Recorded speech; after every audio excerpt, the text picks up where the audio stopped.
Volume 4, Chapter 103, Peculiar Congregation. Arthur Leywin's point of view, there was an expression of ever-so-slight amicemianty reaching the raised brow of Winsome's sharp eyes. The Usra, still donning a military-esque uniform paired with a trim, side-swept hairstyle to match, held out my bond. "Sylvie," I exclaimed. I bolted up from my seat but was extra careful in picking her up out of Winsome's hand. Upon careful inspection, there were no visible wounds on her body, and by the rhythmic breathing, it seemed that she was simply asleep. Letting out a relieved sigh, I carefully placed my sleeping dragon on my head before regarding the Usra standing before me. "Thank you," I gave him a meaningful nod to which he responded with a look a parent would give to one's child after he or she had misbehaved. "I had known you were rash, but to think you would get yourself and Lady Sylvie caught so soon, and by the ones involved with the Vritra no less," he reprimanded. "To be fair, I was saving the Academy from the Vritra," I half shrugged, as if that would validate my actions. "You need to understand that you and Lady Sylvie's safety should take the most precedence as of now. Winsome, there were people inside that Academy whose life I considered more important than my own." My face grew stern, reflecting the resolve in my voice. Winsome regarded me for a moment before speaking again. "Was it for the elf princess?" he asked as if he already knew the answer. It wasn't just for her," I defended, my voice coming out a lot more unconfident than I had wanted. "No matter," the Usra sighed. "What's done is done. Speaking of this, what I do not understand is why the perpetrator of the incident took your friend Elijah with him." "I don't know either." I was at a loss as well, and no matter how many times I pondered about it inside my cell, I couldn't come up with a reasonable explanation. "I don't know," I repeated, "but I need you to help us out of here, Winsome. I need to find out where they took Elijah and what, save him," the Usra cut in, his deep-set eyes cold and penetrating. "You can't even escape from this place, but you think you have the ability to save him." After letting out a deep breath, he lowered his voice and continued. "Besides, I know roughly where the man named Draniv took your friend."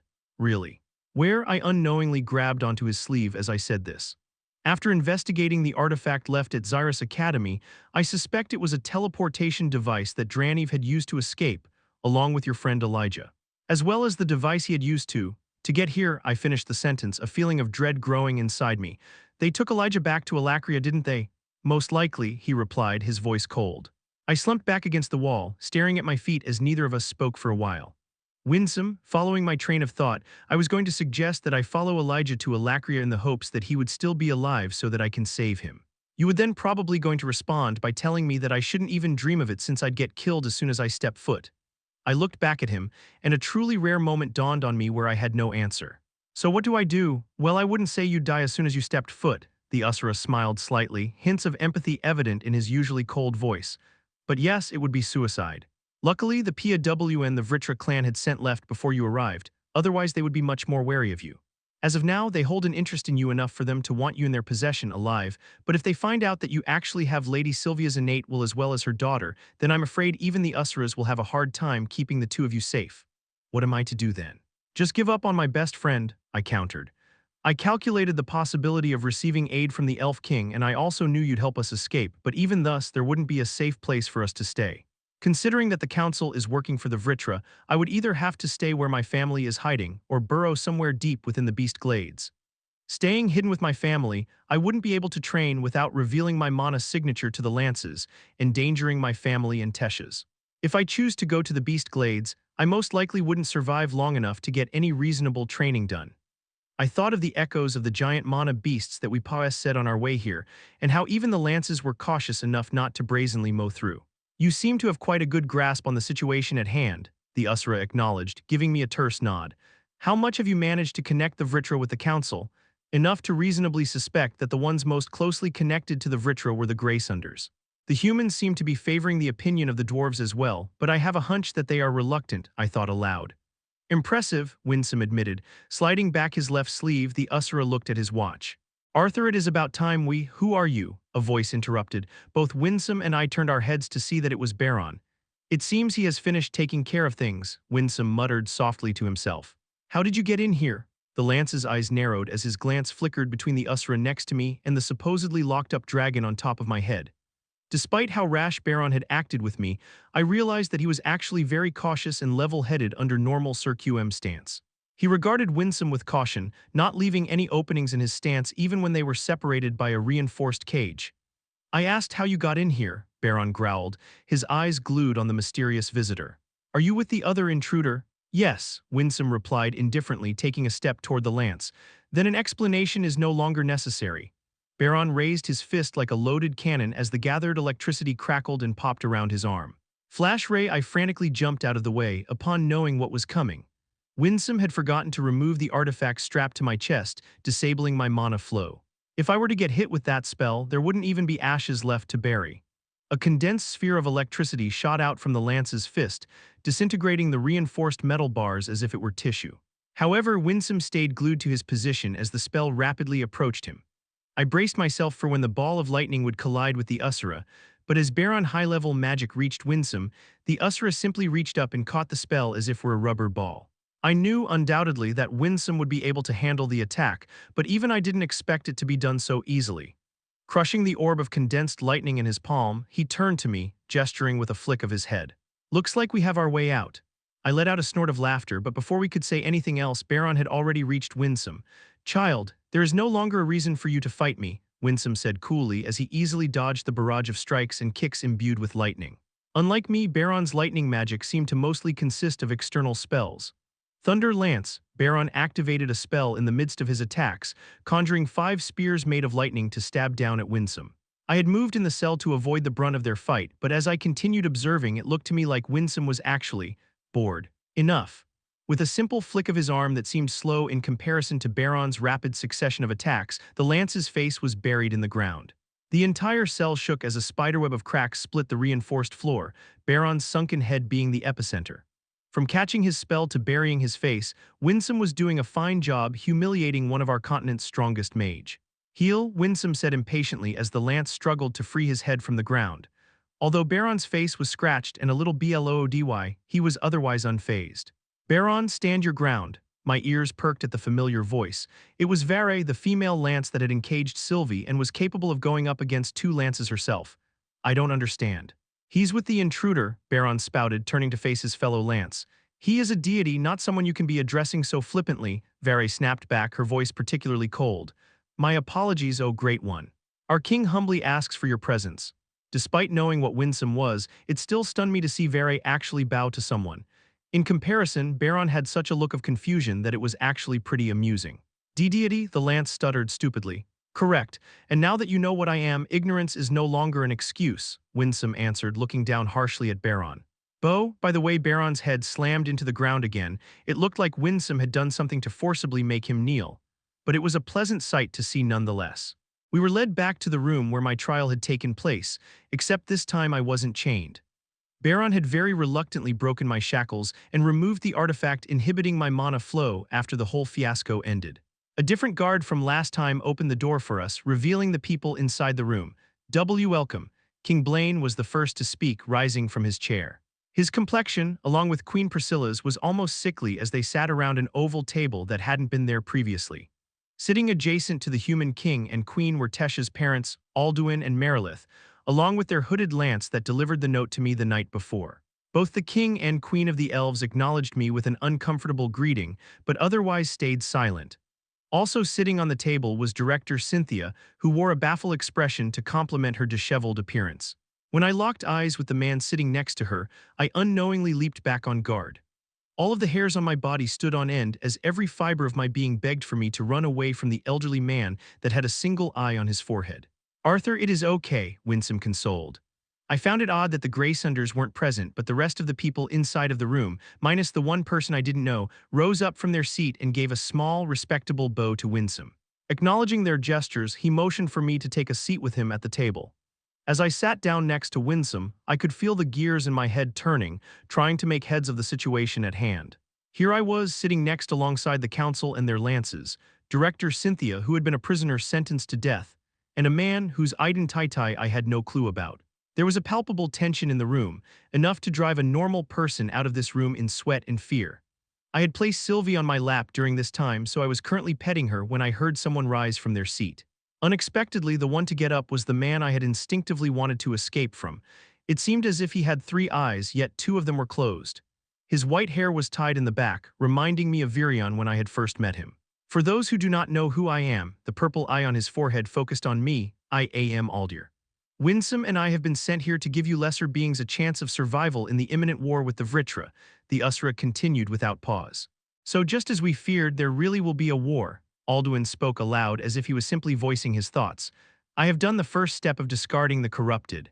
My role here now is to oversee the remainder of what you lessers call the Council, and instruct you on the necessary preparations to fight against the continent of Alacria. As soon as the word corrupted came out, both Blaine and Priscilla Glader froze, their complexion becoming paler. Why, your majesty, if I may say something? Blaine was the one to speak, and by the manner of his speech, it seemed that something must have happened to make the king appear so meek. You have clearly shown us your capabilities, enough for me to believe that you are not someone of this realm. The difference in our abilities are to the point where I am unsure of why you would need us. Can't you simply go to the continent of Alacria and defeat the Vritra? What did that other Usra mean by discarding the corrupted? I leaned towards Winsome, whispering in his ear. The Graysunders have been eliminated and their lances are now under my control, Aldir answered in Winsome's stead. Everything made sense. It seemed like the Usra killed the ones working directly for the Vritra while leaving the Gladers with some sort of warning. That was why the human king and queen were such a nervous wreck. And as for your point, King Glader, yes, it would be simple enough to gather the Usras and personally fight against the Vritra. However, the Vritra clan, along with the 3 other clans that are under their command, were all former Usras that have broken our law. Even we can no longer calculate how much stronger they have truly become. Moreover, a battle of that magnitude will undoubtedly level the world. And that's me being conservative, Aldir continued as he faced the frightened king. King Glader responded with stunned silence as we all tried to imagine the magnitude of a battle that could sink continents. Aldir continued speaking. We Usuras and the Vritra clan had agreed upon a treaty where no higher beings can directly attack one another or interfere with any lesser beings. Instead, hold on.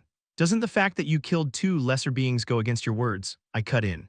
The Usura's glowing, purple eye narrowed as it peered into me, but after a brief moment Aldir's lips curled into a smirk. Dicathen had received no direct aid from us Usuras, but is now up against a population governed directly by a Grona of the Vritra. Even with my actions, he wouldn't be rash enough to break the treaty for us simply evening out the playing field, Winsome answered in Aldir's stead. What of the Blackhorn demons that have been invading our land for years? One was even responsible for killing a lance, I countered. You're talking about the owner of this fragment? Director Goodsky was the one to answer, holding up the black fragment of the horned being that killed Aaliyah Triskin. Boy, I see it wasn't a lie when Winsome said you are not simple. The being responsible for killing the lance and the ones that have snuck into this continent are not Usuras. Those monsters were once lesser beings such as yourself that have gone through countless experiments, Aldir spat, obviously disgusted. So there are monsters that are not Usuras capable of destroying the strongest mages in our continent. Is it even possible for us to win? Muriel Alduin, Tesh's mother, spoke for the first time. Yes, but they are limited and Agrona's precious trump card in this war. Now that he knows of my presence, he will not dispatch them so recklessly as before. Aldir sat back down, his whole body turned toward me. Think of me as a general in this upcoming war. It is for the Usura's best interest that we are able to defend this continent.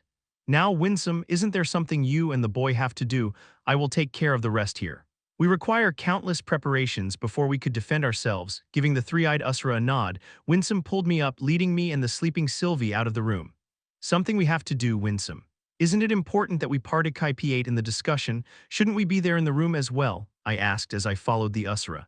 That is not your fight. Aldir knows what he is doing and will do his best to prepare you lessers for the imminent war. When that time comes, if you do not want to be useless, we need you stronger. Makes sense, so what are we going to do? First, we're going to visit your family. You will need to say your goodbyes to them. The Usura's back was still facing me, making it unable to determine whether he was joking or not. Goodbyes? What goodbyes? Where will I be going? I pulled back the Usura's arm, surprised as he turned around so easily. I'm taking you and Lady Sylvie to the homeland of the Usuras. Your training will be held in Ephiatis. Chapter 104. The Great Eight, am I allowed to know all of this? I questioned, removing a sharp branch out of my hair. We were currently hiking through a familiar part of Elshire Forest after Winsome had teleported us nearby. It took me only a few moments upon arrival to realize that I had been to this part of the forest before with the Iralith family. We were headed towards Elder Rinia's hideout. You have been given permission to stay in Ephiatis, so you will figure it out sooner or later. While memorizing the information that I've told you isn't necessary, it is always beneficial for one to know the culture, mannerisms, and politics involved when in unfamiliar territory, especially if you have to interact with the important figures of said place. Winsome advised, not bothering to turn around as he continued pushing branches and vines out of his way. But I have a feeling that you already know the importance of that. Of course, I smirked, but knowledge without understanding is but a sword stuck in its sheath. Now you've told me the what, Winsome, but you've yet to tell me the why. Very true, he admitted. Do not worry, we'll get to that soon enough, I went on. Okay, so there are no, 8 races of Usuras in Ephiatis.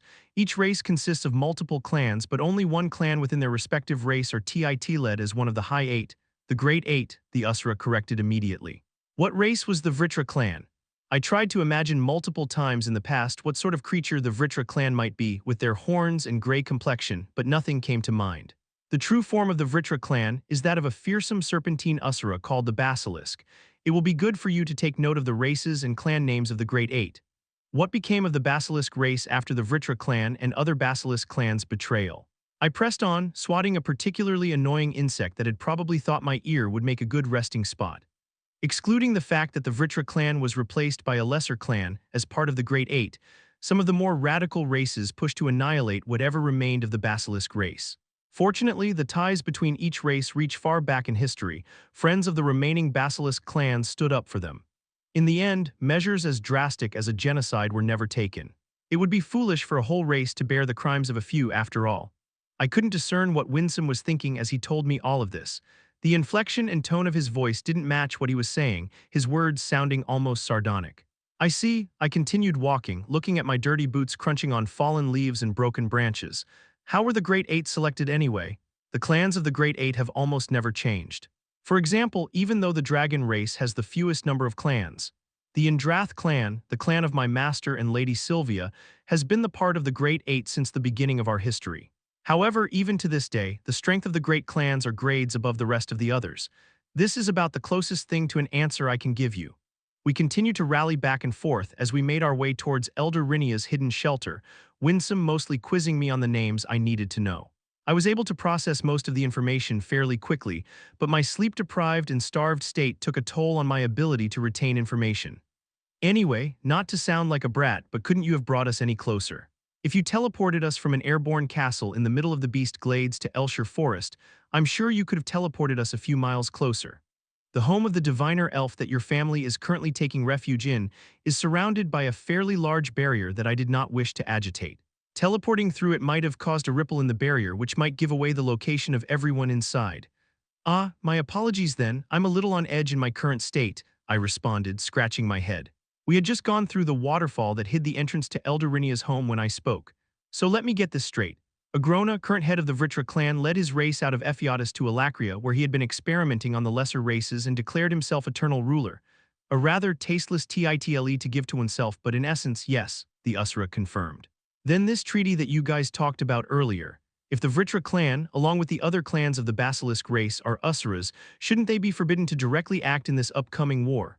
I asked, trying to keep track of how many turns we took in this maze of a tunnel. Yes, but that was never the problem. Winsome stopped walking and turned back towards me. Arthur, didn't you ever once wonder why the Usura races didn't just kill the Vritra clan and the clans following them? There are 7 other races after all. Of course I have, but didn't you say something about the consequences that would affect the lesser races that were living in Alacria? I did, but what I had not informed you of was that the treaty was not our first course of action. After Agrona and his followers escape, the great clans, excluding the Basilisk race, came together for the first time regardless of factions, and formed an assembly of the leaders of each great clan. The leaders decided to send a small division with our elite Usuras to quickly dispose of Agrona and his followers. Winsome paused for a moment, and even with his stoic expression, it was obvious that he was deliberating on whether to express what was on his mind. The Usura eventually let out a small sigh and conjured a small barrier around us. Arthur, what I'm about to disclose to you must stay with you. This information is known only by a few members of the Indrath clan. I nodded, locking eyes with Winsome as I waited for him to continue. Everyone in Ephiatis believed that Lady Sylvia was somehow captured and held prisoner somewhere, but it was actually Lady Sylvia who voluntarily went with the elite division tasked with killing Agrona Vritra and the clans that followed him. What? I exclaimed, my voice coming out a lot louder than I had meant it to. How does that make sense? She went on a mission into enemy territory without knowing what to expect. That mission was basically suicidal. No way your master, Sylvia's father, would have let her go. Of course Lord Indrath didn't allow her to go, Winsome growled.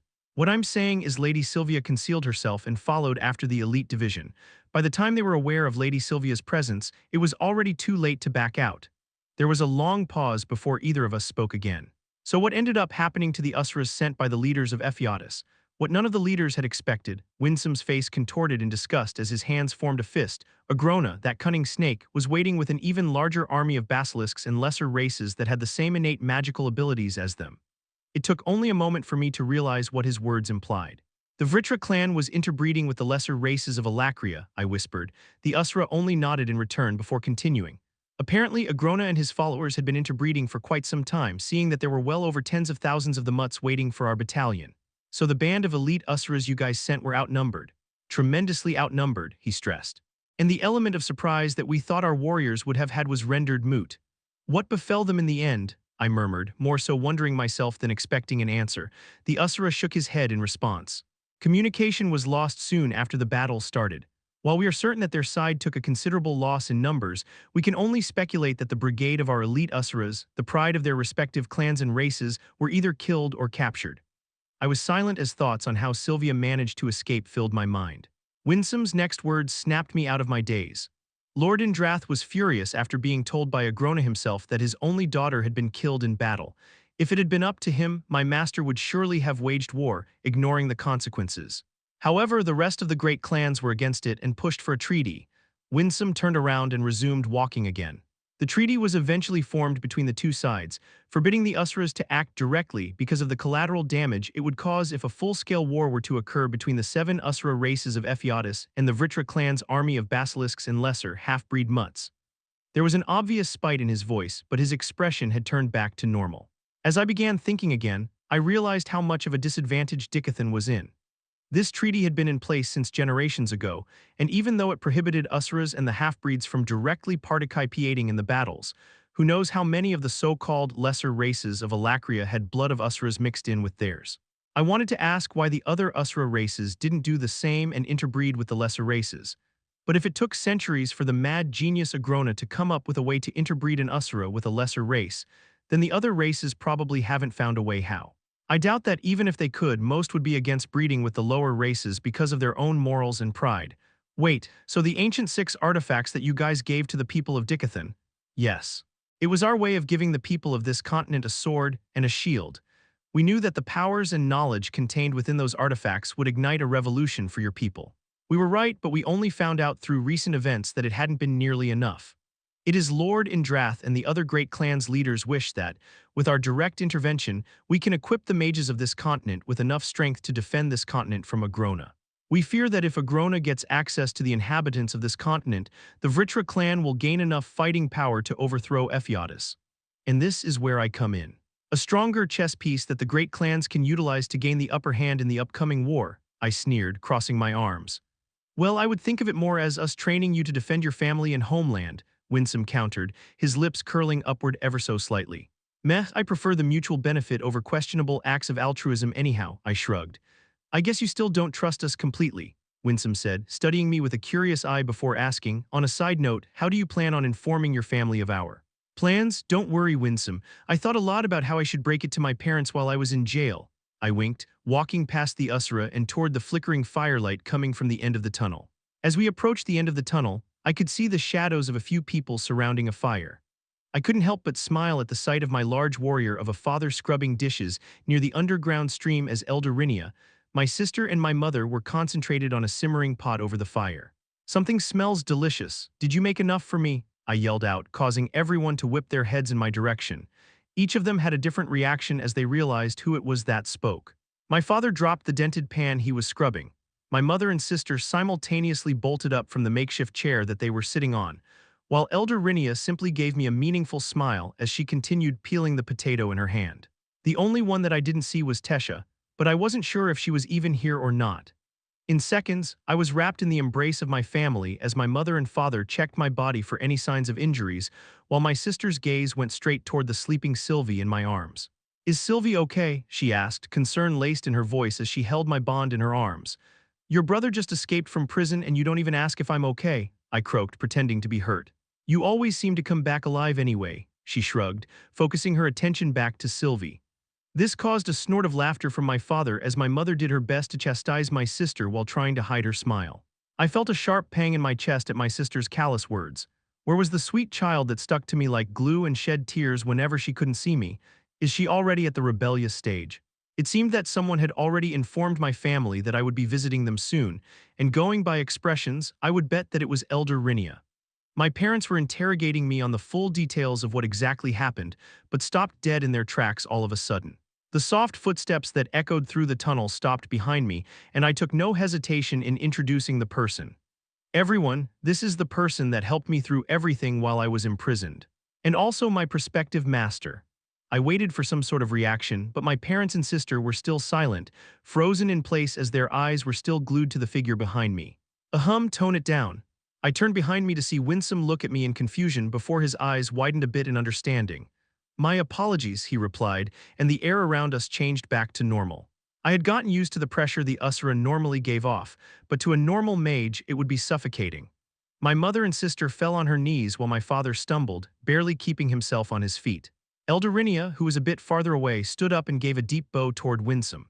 I'm not sure if she knew his identity, but she at least seemed to understand that the unknown person was not someone ordinary. Welcome to my humble abode, please make yourself comfortable. The elderly elf spoke in a well-mannered, respectful tone that I've never heard her use before. Winsome simply nodded in response, filling the tunnel with silence except for the crackling of the fire. My father was the first to speak. Firstly, thank you for helping my son. I know that he can be a handful. The Usura actually let out a faint smile at this before speaking. It seems your child has caused you many worries, and will continue to do so in the future, my mother finished as my father helped her and my sister back up. But Arthur, what did you mean by prospective master? Alice, your son just came back from a long journey. There's plenty of time for this topic after he's gotten something inside his belly, Rinia scolded, ushering everyone back around the fire. Thankful for the chance to finally eat something, I sat down, impatiently blowing on the hot stew to cool it down. Winsome declined on eating but sat down with us as he idly looked at the fire. Once everyone had finished their meal, my father began informing us what had ensued on their side. Virion had apparently taken Tesha and Lilia somewhere else to properly mend their injuries. The Helstia family followed him to look after their daughter, which explained why only my family was here. Elder Rinia teased that I would be able to reunite with her in a few days, which caused everyone to crack a smile. Eventually, everyone had run out of things to chatter about idly, leaving the cave silent once again. I could tell my parents were now expecting my reply to their previous question. Turning my gaze over to Winsome, he stared back at me, expecting the same thing. Scratching my head in emotion that I felt had become a habit during awkward circumstances since coming to this world, I spoke up. Elder Rinia, is it all right for me to speak to my parents in private? Of course, the diviner gave me a warm smile. What about me? My sister chirped, still cradling my bond in her arms. Sorry, Ellie, I shook my head as I headed inside the tent first. My parents came in after me, looking a bit confused. Isn't your master going to join in? My father asked, looking back outside before closing the flap. There is something the two of you need to know first. The timbre of my voice and expression on my face silenced them from asking any more questions as they sat down in front of me. Before we begin, there's something I've thought long and hard about telling you ever since coming to this world. Chapter 105, When Ignorance is Bliss. There was a lingering silence following my words as my parents tried to process what I had just said. Coming to this world, what do you mean, honey? You were born here. I don't understand, my mother replied as she reached out to me. She held my hands tightly as if she was afraid I would wisp away if she didn't. My father, on the other hand, stared at me silently, waiting for me to continue. Taking a deep breath, I squeezed my mother's hand and spoke with a comforting smile. Of course I was born here, Mom. I'm yours and Dad's very own flesh and blood. Trust me, I remember better than anyone else when I was born, I chuckled, arousing another confused look from my parents. I was transported, reborn. I'm not quite sure exactly what, but something happened and I was taken from my world and brought into this one. Why, wait a minute, son, you're going to have to back up. Art, what are you talking about? Another world? Oh, are you okay? Did your master tell you this? Where is this coming from? My mother cut in as she scooted closer, examining my head, probably for signs of a concussion. No, Mom, my master doesn't know this. No one but you guys know any of this. I don't know the correct term for this phenomenon either. I've thought about this for a while, but my best guess is that it's something akin to a reincarnation, I explained. Arthur, did something happen to you after they took you away? Did they hurt you in some way? Come here, let me try and heal. Honey, the boy is fine. Arthur, go on, my father encouraged, but my mother persisted. No, Ray, our son is not fine. He's spouting nonsense about another world and reincarnation. Alice, let the boy speak. My father snapped in a voice I've never heard before, stunning both my mother and I, so I explained. I described the world that I came from, the role that I played there, and the relationships that I had with an excruciating amount of details to make sure that they knew I couldn't have made this up. Throughout it all, my parents stayed silent for the most part. My father would ask questions here and there, but his face remained expressionless. My mother, however, was obviously shaken up. Her face pale, the trembling of her hands increased as my story progressed. I couldn't tell how much time had passed, but by the fact that I felt mild pangs of hunger in my stomach, it seemed like I had been talking for several hours. King Gray, my father mumbled, running his fingers through his hair as he leaned back in his chair. So the fighting, your talent in magic. Yeah, the Kai system in my old world worked similarly to certain aspects of mana in this world. I finished for him. And as for the fighting, you get the idea. Then ever since you were born, you were able to understand what we were saying, you remember everything, my father asked, letting out a deep sigh. I simply nodded in response. Hee hee, my mother chuckled. My father and I both turned our gaze to her. To our surprise, my mother started laughing. My father wrapped his arm around her, but she just glanced us delusionally. I get it, this is all a joke, right? Hee hee, oh my son, Art, you almost got us there, right, Ray? She said, smiling. However, neither of us responded and her smile faded. Her eyes searched for any cues that would confirm her belief. When she couldn't, she grabbed my hand as she stared at me with a look of desperation.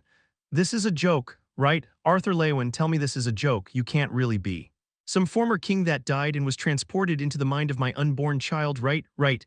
I don't know exactly what happened, but I'm not joking, I replied, unable to look her in the eyes. No, this.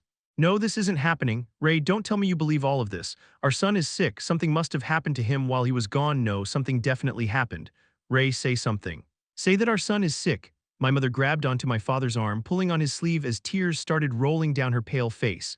Honey, wrapping his arm around her shoulder, my father held my mother close to his chest.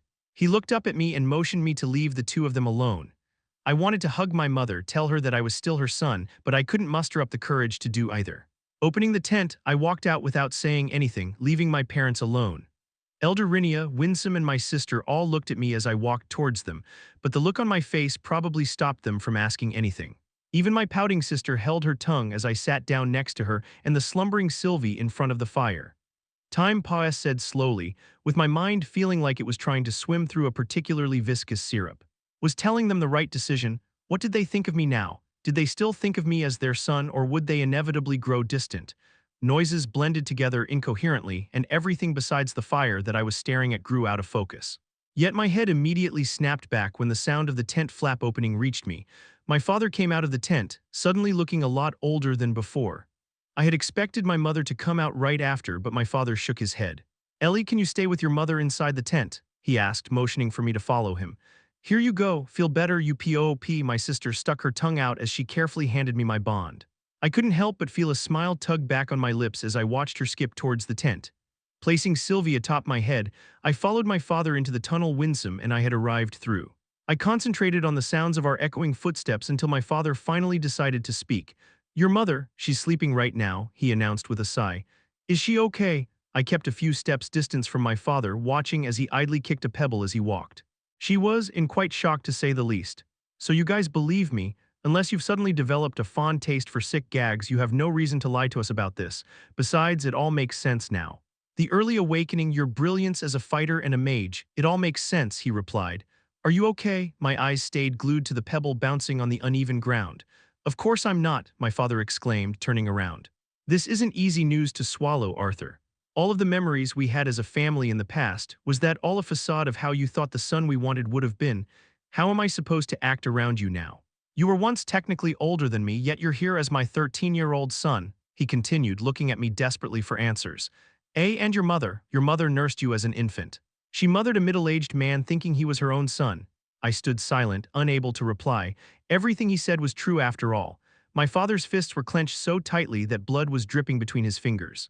His expression was ghastly. From the trembling frown on his face to his furrowed brows, his emotions were clearly visible on his face. Fear, anxiousness, frustration, and confusion, they were all there. I'm sorry, but are you really our son, Arthur? Or did you take over the unborn baby that would have been our son during your reincarnation, or whatever it is that happened to you? He blurted. His eyes widened immediately as he covered his mouth his hand. I didn't mean that, he stammered. Letting out a deep breath, he whispered, I'm sorry, Arthur, I'm just very confused right now. Like I said earlier. The truth is, I really don't know. I don't know who or what brought me to this world and why it did. You're right, Reynolds, I could have killed the fetus inside. I don't know how this process that brought me here works. I stated coolly, swallowing back something particularly hard in my throat. He winced when I addressed him as Reynolds and was about to say something but just closed his mouth. I didn't want to keep hiding this from you guys, but now I'm questioning whether I made the right choice, I murmured, letting out a dry laugh. This is what I wanted to tell you guys for so long but never had the courage to. I wanted to say this before I left. Left, you're leaving, my father responded. Yeah, and I think that under the current circumstances, it'll be good to spend some time apart, I went on, a certain aloof edge filling my voice involuntarily. How long will you be gone, my father asked. At least a few years. That long, huh? He replied as he stared down, no sign of him stopping me or forbidding me to go. Turning around, my chest was aching and my head was throbbing with an intensity I had never experienced before. Humans, no matter how powerful we could potentially be, we were still so fragile. You know, I never had any memories of family in my old world. Growing up in an environment where no one truly loved me, and in turn, being calloused and distant to everyone made me an unrivaled fighter, but a CRPPY person. Ever since coming to this world, the two of you and later Ellie taught me something I had never known. I may not be the strongest fighter or mage in this world, but I'm HELL of better person now than I ever would have been in my previous life. I'm sorry for the hurt I caused, thank you for making me a better man, and thank you for loving me as your son. Still with my back facing my father, I headed back to where Winsome was. I simply walked on, hearing the MUF-led sobs of my father as he stayed behind. I struggled to keep my own tears in as well. I got back to the main cave to see Winsome and Rhynia discussing something.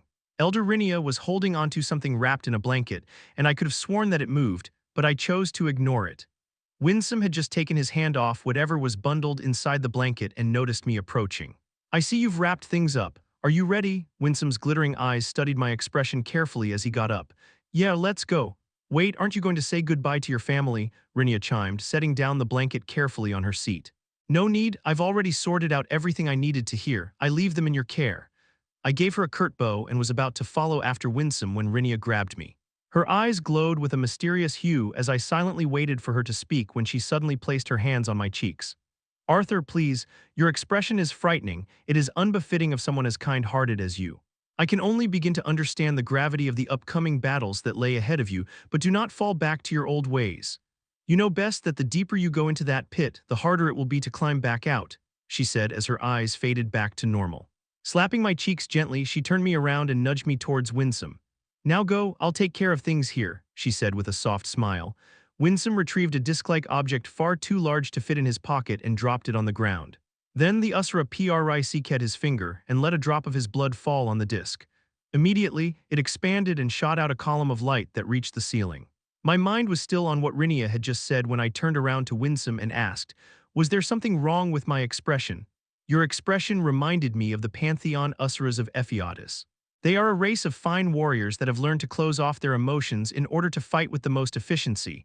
A very useful technique indeed, Winsome nodded in approval. Now let us go. Are you sure you have tied your loose ends here? I need your full concentration once we're in Ephiodus. I glanced at the cave one last time before taking a deep breath. I'm ready. Hugging Sylvie tighter in my arms, I accepted Winsome's hand as we stepped into the column of golden light. Chapter 106, Logic's Biggest Foe. REYNOLDS LEYWINS Point of View. I hated myself for what had happened. A part of me wished I had told Arthur that it was okay, that he was still family, but a bigger part of me, the part that I hated, wished he would have just never told us. I had known since early on in Arthur's life that he was different. He had always been much more composed and mature for his age, and even when he acted his age, it seemed, Rhynia said. Since early on, his actions always displayed a certain sense of foresight. There was always a reason he did something, a goal or plan of some kind. Maybe due to that, I was so caught up on his reason for telling us this. Wouldn't it have been better for everyone, even for himself, if he had kept it a secret? What was the reason? What was his goal? Why was it so hard for me to accept this? Was it because it went against my own pride? My own selfish pride that maybe, just maybe, I had sired and raised a genius that only came once in a millennium? The signs were always there. His strange behavior from an early age, his unexplainable prowess as a swordsman and talents as a mage. Again, did I subconsciously choose to ignore all of those signs so I can maintain my petty ego, deciding just to accept the fact that my own flesh and blood, my son, could be so blody impressive? I couldn't help but laugh at myself at how difficult it was to say son, such a simple term of endearment. It took me a while to drag my sorry feet back to the cave. Looking around, the only one I could see was Elder Rhynia, who was cradling something by the fire. I glanced at the tent my wife and daughter was in, but for some reason I couldn't bring myself to go inside. Instead, I sat down next to our benefactor. He left, you know. The aged elf's eyes remained glued to the bundle of blankets she was cradling in her arms as she spoke. I figured, I sighed, feeling like a child being scolded. I was afraid of the day when he would tell you. Why you knew Elder Rinia? I peeled my eyes off of the fire and turned to the elf seated next to me. I see many things, but only for that boy do I have to grind my old head to try and piece together what is in store for him. She met my gaze, her eyes dim with weariness. Heh, he's hardly a boy, I scoffed, leaning forward as I got lost in the flames dancing in front of me. Bah, he's still a child to me, much like how you're still a child as well, Elder Rinia chortled back. Leaning back carefully in her seat, she continued. I always found it amusing. The preconceptions people have about age and intelligence. The older someone is, the more wisdom he or she should possess, and the more intelligent someone is, the more logical he or she should be. Pair those two traits up, and the intelligent senior should be some cold, calculating shrewd. Don't you agree? Noticing my puzzled expression, she revealed a soft smile and gently set down the bundle she was holding and leaned closer to me. Do you see me as a cold, calculating shrewd? The aged elf gave me a wink. No, of course not, but I don't get what this has to do with Arthur, I stammered back, caught off guard. Weren't you wishing Arthur would have just kept his mouth shut, that you would feel better ignorant of who the boy really is? I bet you were also wondering why the boy told you in the first place, right? Before I had the opportunity to reply, the aged elf poked me softly in the chest. Right where my heart was. The heart remains the brain's biggest foe. Well, actually, for men, the brain's most formidable foe is probably. Elder Rinia's gaze dropped below my waist. When I realized where she was referring to, my immediate instinct was to cross my legs, but I soon found myself laughing alongside the old elf. Elder Rinia straightened up and continued. As I was saying, emotion, the heart constantly clashes against things like validity, efficiency, utility, anything logical. That's what gets us hurt or even killed, yet we can't seem to help it. It makes us lesser as an individual but greater as a group. So, Arthur was running more on emotion than logic when he told us this. Bah, how could I know what he's thinking? She shook her head. I do know this, though.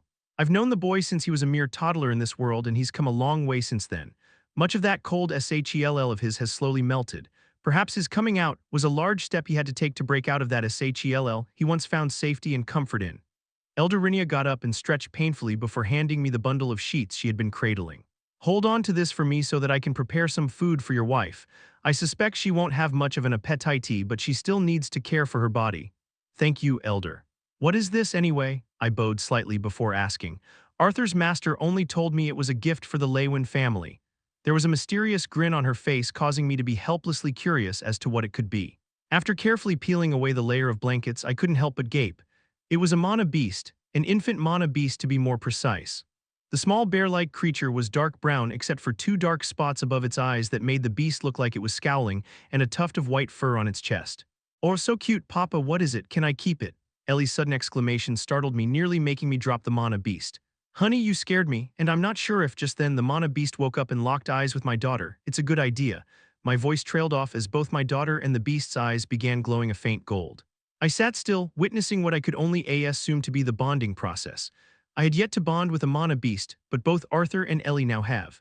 I sighed to myself, bitterly acknowledging the fact that it would be better for my daughter to have a bond to protect her as the image of me riding atop a mighty bear mana beast into battle slowly crumbled. The glow subsided from both their eyes as a gold insignia imprinted itself onto my daughter's right collarbone. The bear-like mana beast stretched out its arms, as if wanting to be picked up by Ellie, and let out a soft whine. Hee hee. I'll name you Boo, my daughter giggled as she picked up the mana beast. Bee-Boo, I sputtered, imagining the ferocious mana beast it'll grow up to be being called something so cute. Yup. Because the black spots make him look like he's always mad. So Boo, she declared, let's go help out Grandma Boo. My daughter skipped off just to stop and turn around. Oh right. Papa, Mama is awake. I immediately got out of my seat and made my way to the tent. Elder Rinia's tent was much larger inside than it appeared to be from the outside. Quietly stepping into our room that was separated by another flap, I smiled when I saw my wife sitting up. How are you feeling? I gently asked, taking a seat next to her. How long have I been sleeping for? She groaned, rubbing her temples. Only for a few hours. I put my arm around her and pulled her close so she could rest her head on my shoulder. Where's Arthur, is he? Gone? Yeah, I held her tightly as she began trembling. Am I a terrible person, Ray? She sniffed. No, you're not. Why would you ask that? I called Arthur sick. I didn't take him seriously when he told us his secret. I didn't want to take it seriously. She looked up at me, the corner of her eyes filled with tears. That's normal. I wouldn't trust anyone who could easily accept what Arthur had told us, I consoled, gently running my fingers through her hair. Then am I a terrible person for doubting whether Arthur is our son? I wanted to tell her no, but how could I when I called myself terrible for thinking the exact same thing? The pain and hurt I've been feeling ever since learning the truth about Arthur was from the selfish desires and dreams I placed on the child I called my son. Alice was the one who actually birthed Arthur. She went through the stress, discomfort, and pain of pregnancy for 9 months before enduring the agony of labor. She nursed him, fed him, took care of him when he was sick, and taught him the ways of this world. Now everything she knew about the child turned out to be a lie. I bit my quivering lip trying to keep silent. I needed to be the strong one. I needed to be the one that my wife could rely on. "I'm sorry," my wife suddenly whispered. Her head was still leaning against my shoulder, so I couldn't tell what sort of expression she had. "You did nothing to be sorry about, honey. We just need time to sort out our feelings." Arthur knew this, which was why he told us before he had to leave. "How long will he be gone for?" she asked. I might have been hearing wrong, but my wife's voice sounded somewhat brusque as she asked. "He said a few years," I replied, expecting Alice to be surprised. Instead, she gave me a slight nod as she muttered, "I see." "Alice, what's wrong?" I pulled my wife an arm's length away, trying to get a better look at her face. Her eyes were dull, almost lifeless, as she refused to make eye contact with me. "I wonder what our son would have been like if Arthur hadn't taken over," she mumbled, looking at the ground. Alice, please don't say that." "Don't ask something like that," I said, my voice coming out in a sort of whimper. "Would he have been courageous and outgoing like you, or maybe he would have been a bit more careful and shy like me?" She continued, tears rolling down her cheeks. Honey, just don't." Tears began rolling down my face despite doing all I could to steady my voice. Arthur is what, our son?" My wife met my eyes and I could see how desperate she was. How lost she was. "If you haven't noticed, Ray, not once have we referred to Arthur as our son since we started talking." I specifically remembered opening my mouth, trying to refute, but no argument came out. No sound, no words, only silence. I took a deep breath and wiped the tears off of my wife's face before speaking. "Just as it is for you, it's hard for me to confidently call Arthur our son. Hopefully that'll change the next time we see him, but Alice, it doesn't change the fact that we have considered him family for over 13 years now. We laughed, we fought, we celebrated, we shed tears together. Isn't that what brought us close? Not the blood running through us, not who we once were in the past, but what we went through together." Embracing my wife tightly, I continued talking. "Remember when Arthur sacrificed his life for you in the mountains on our way to Xyrus? He did that expecting to die that day. You know very well he wouldn't have done something like that if he didn't consider you important. So don't dwell on the what-ifs and let's try to accept what's happening around us." I could feel my wife trembling in my arms as she broke down and cried.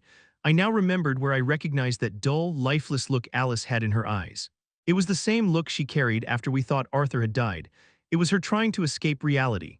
We sat there for a while in each other's arms until our tears ran dry and our sobs were reduced to soft whimpers. "Alice, you're not a horrible person. Believe me, I've thought worse than you, but it is going to take us time to wrap our heads around this." My voice trailed off as I held my wife's face and gazed deeply, studying every detail of the woman I loved. Stop staring, I must look disgusting right now," she croaked, her voice hoarse from crying. "You're beautiful," I stated while staring at her puffy red eyes and runny nose. My wife softly closed her eyes and leaned forward. I pressed my lips gently against hers when Ellie's voice rang just outside the tent. "Mama, are you feeling better now? Let me show you, boo. Now, come play with Grandma, your parents are." "Resting, yes, resting." Elder Rinia's voice rang just outside the tent as well. "Or okay, come on, boo, let's play with Grandma."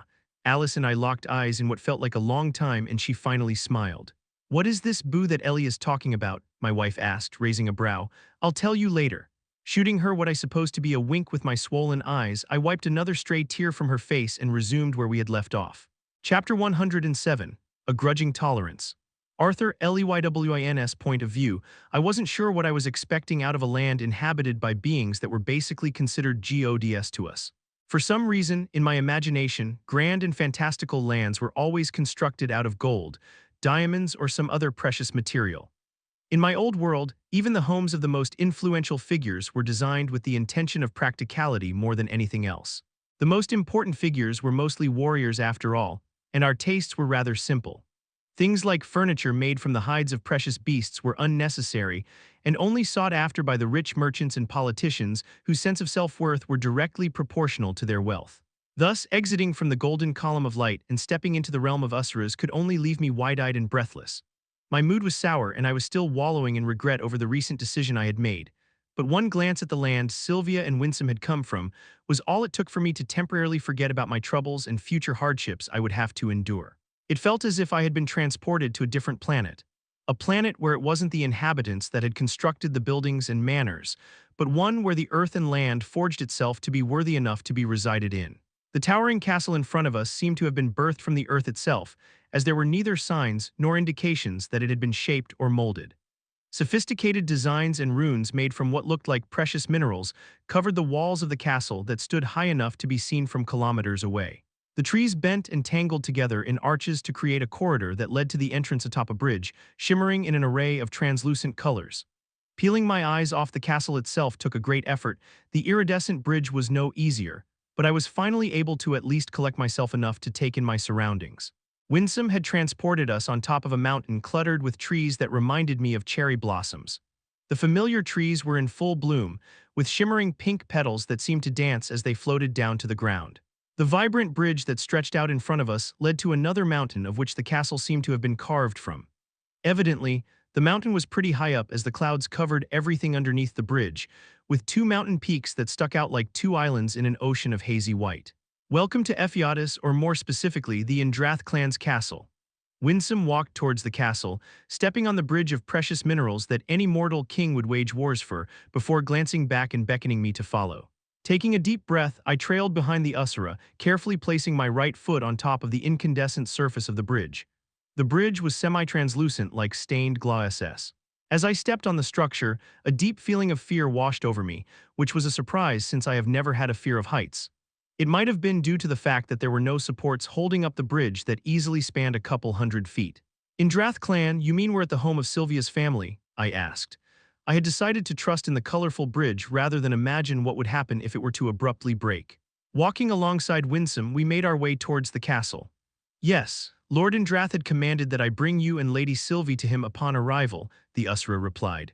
I found it amusing seeing the usually cool and aloof Winsome smoothing out the creases on his robe anxiously. Any last tips before meeting this almighty Lord of Lords? Unfortunately, even I do not know what to expect. This situation is rather peculiar after all, he answered, tidying his hair. Letting out a sigh, I glanced down at Sylvie sleeping in my arms. I was beginning to grow worried by how much she slept, the only thing comforting me being her rhythmic breathing. The doors to the monstrous castle were just as proportionately terrifying. They were tall not just to a 13-year-old boy but tall enough to admit giants and, well, dragons. There aren't any guards or watchmen? I asked, looking around the open doors. Of course there are, they were watching us while we were crossing over the bridge. Now come, we shouldn't keep Lord Indrath waiting. As I stepped off the bridge and into the castle, the feeling of angst went away. Instead, I was drenched in cold sweat at the realization that it wasn't the height of the bridge that had scared me but whoever, or whatever, had been watching me as we crossed it. The interior of the castle didn't disappoint, as it was just as magnificently crafted as the outside. Ceilings were unnecessarily high with arches that looked to have been carved out of the mountain. The walls themselves were adorned with intricate detailing as if they told a story, yet considering how large the castle was, it was eerily quiet. This way, the Indrath clan is waiting for you. Winsome seemed to be on edge as he kept fixing some part of his attire while we walked. Wait, the entire clan is waiting for us. Yes, now please let us hurry, the Usura sighed as he went ahead of me into a particularly intimidating corridor. Again, shivers ran down my spine, but this time I was able to see the source. At the end of the corridor were two figures guarding the door. I wasn't able to make out much of their appearance as they were shrouded in darkness from the shadows cast by the corridor's lights. However, my instincts had already kicked in, desperately trying to convince me to run as far away as possible from these two shadowed figures. I was reminded of the time I was in front of the Elderwood Guardian, however. I had a feeling that in front of those guards, the S-Class Mana beast that I almost died to would only be cannon fodder. Winsome and I eventually approached them. Reaching the door, I was now able to discern the two guards' features. One was a female with an amiable expression on her face. She looked rather tomboyish with her green hair cut short to just underneath her ear, but the distinct curves noticeable below her light leather armor showed otherwise. The man next to her looked much fiercer, with sharp eyes and a scar that jaggedly cut crossed his cheek. The only visible weapon I noticed on either of them was a short dagger strapped to each of their waists. Elder Winsome, I see you finally brought the human boy, the female guard grinned. The male guard stared at Sylvie and looked up at me in a studying gaze. Is it appropriate for a human child to be carrying the princess? He asked disapprovingly. Let it be, Cygnus, they are bonded, Winsome dismissed. Now, are you guys going to let us in or not? The two guards looked at each other briefly before giving Winsome a brief nod. As the two of them faced the door, the aura they emitted increased significantly, enough for it to be nearly palpable. Only a few seconds had passed, but beads of cold sweat rolled down my face as my breathing became shallow and jagged. The two guards each held onto one of the door handles and pulled it open. I could only imagine how heavy it was since the two guards were struggling to pry it apart. Finally, with a loud clack, the towering door slid open, revealing what I assumed to be the Great Hall. And staring right at me, seated on a blazing white throne, was a man who looked to be no older than 20. Winsome immediately stepped past me into the room and kneeled. "My lord," the Usra addressed, bowing his head. Lord Indrath wasn't what I had expected him to be like in the least. He had a cool, almost mellow feel to him, sporting a silvery cream-colored hair that was neither long nor short. He would be considered an attractive man by any means, but he wasn't exceptionally stunning either. I couldn't really tell what his build was underneath his white robe, but he didn't look particularly robust. His eyes reminded me too much of Sylvia for my comfort, but while Sylvia's eyes were still compassionate, his were hard. Lord Indrath's eyes were purple as well, but even from here I could see the colors change shades. Realizing that I had been staring for far too long, I followed suit and kneeled as well. While my head was down, though, I couldn't help but peek around the room. Standing to the side of the Great Hall were figures of all ages and sizes staring at me, some disdainful like the prior male guard, while others with simple curiosity. Each of the figures that were standing around Winsome and I emanated auras that would make even the most powerful mages in Dicathen faint and froth in the mouth. Yet, the man seated on the throne that burned in a shimmering white fire emitted none. Even after trying to consciously sense him, I couldn't even feel his presence. Even with the fact that I was able to see him, I had trouble believing he actually existed if my eyes weren't directly focused on him. "Stand," his voice soft and silvery, yet sharp like a knife in a way that it was both gentle and imposing. Rising to our feet, we walked towards the throne with Sylvie still in my arms. I could feel the eyes of everyone following me, judging my every movement. I was reminded of when I was still an orphan fetching groceries for our house at a nearby market. It felt much like how the adults looked at me then, the glares and blatant disgust as if I was some sort of disease that they needed to avoid. Seconds slowly ticked by as we waited for the man on the throne to speak, yet he only stared wordlessly at me and Sylvie with an expression I couldn't interpret. My eyes hadn't left Lord Indrath as he had been studying me, so when I felt Sylvie in my arms suddenly disappear and reappear in his arms, my immediate reaction was a clumsy and baffled astonishment. "What the?" I spouted. I reflexively tried to reach out for my bond until Winsome placed his hand on my shoulder. "What, am I not allowed to hold my own granddaughter?" Lord Indrath retorted, holding Sylvie in one hand. Lifting her up so he was eye level, Lord Indrath turned her around while inspecting every angle of my sleeping bond. "I see you have done nothing to train her. Her mana levels are insultingly low, and by how she's in a hibernating state right now, it seemed that you had strained her." Lord Indrath's eyes narrowed and pierced through me, only my pride keeping me from taking a step back. "My apologies, my lord. I should have trained Lady Sylvie while I was in Dicathen. If it is to your liking, I can start her training now as well." To my surprise, Winsome had defended me, bowing once again in front of the creamy-haired man on the throne. "No need, I will personally look after Sylvie," Lord Indrath dismissed, shaking his head. With that, a wave of surprised gasps and soft murmurs filled the great hall as the other members of the Indrath clan whispered to one another excitedly. Placing a finger gently between Sylvie's eyes, Lord Indrath mouthed something inaudibly. His eyes glowed, and suddenly Sylvie jolted awake, her eyes glimmering in the same shade of purple as her grandfather's. "Caillou, Papa. Where am I?" The nostalgic voice that I hadn't heard in days filled my head. Sylvie was obviously confused by the unfamiliar scene, and by the fact that a man she had never seen was holding her so intimately. "We've come a bit far away, Sylv. How are you feeling?" I transmitted back, a smile forming on my face. "Sleepy, can I go back to sleep, Papa?" I could see Sylvie's eyes struggling to stay open as she blinked wearily before fully closing. "Lord Indrath, Elder Winsome had already explained to me what is needed of me, but he has yet to fill me in on why exactly I was to be brought here. If it is simply for training purposes, isn't some remote dungeon in Dicathen a suitable place?" I asked, impatiently waiting for him to hand me back my bond. "I have deemed you a necessary piece that will help us against Agrona and his army. I take it that you have already understood the mutual benefit in winning the approaching war, yes. Having said that, it will be the most beneficial to have several specialists to help Winsome in training you during your stay here. Think of it as an honor, since only the most talented of the younger generations would get the training that you will get. How will you know when the war will be approaching? How much time do we even have? There were way too many uncertainties for me to be able to comfortably train." That is for me to worry about. Focus on your training and I will notify Winsome when it is time for you to go back to your homeland. That is all, Lord Indrath replied, signaling to Winsome to take me away. Wait, what about Sylvie? She will stay with me until her training is over, he said matter-of-factly. What, how long will that take? I won't be able to see her until then. Lord Indrath's brow twitched impatiently as he simply shooed us away with his hand. Before I could respond, Winsome squeezed my arm tightly, dragging me out of the great hall. After poessing the two guards, I angrily shook my hand out of Winsome's grasp. What was even the point of that meeting? I went in there to have Sylvie Senatisi head away and be looked down on by all of the Indrath clan. That was humiliating.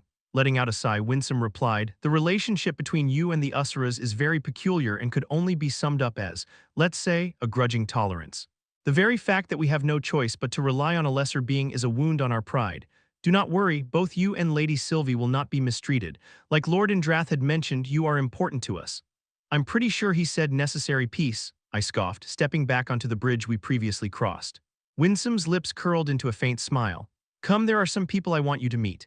Chapter 108, one's closest to God. No, I said, left foot out at a 40-degree angle.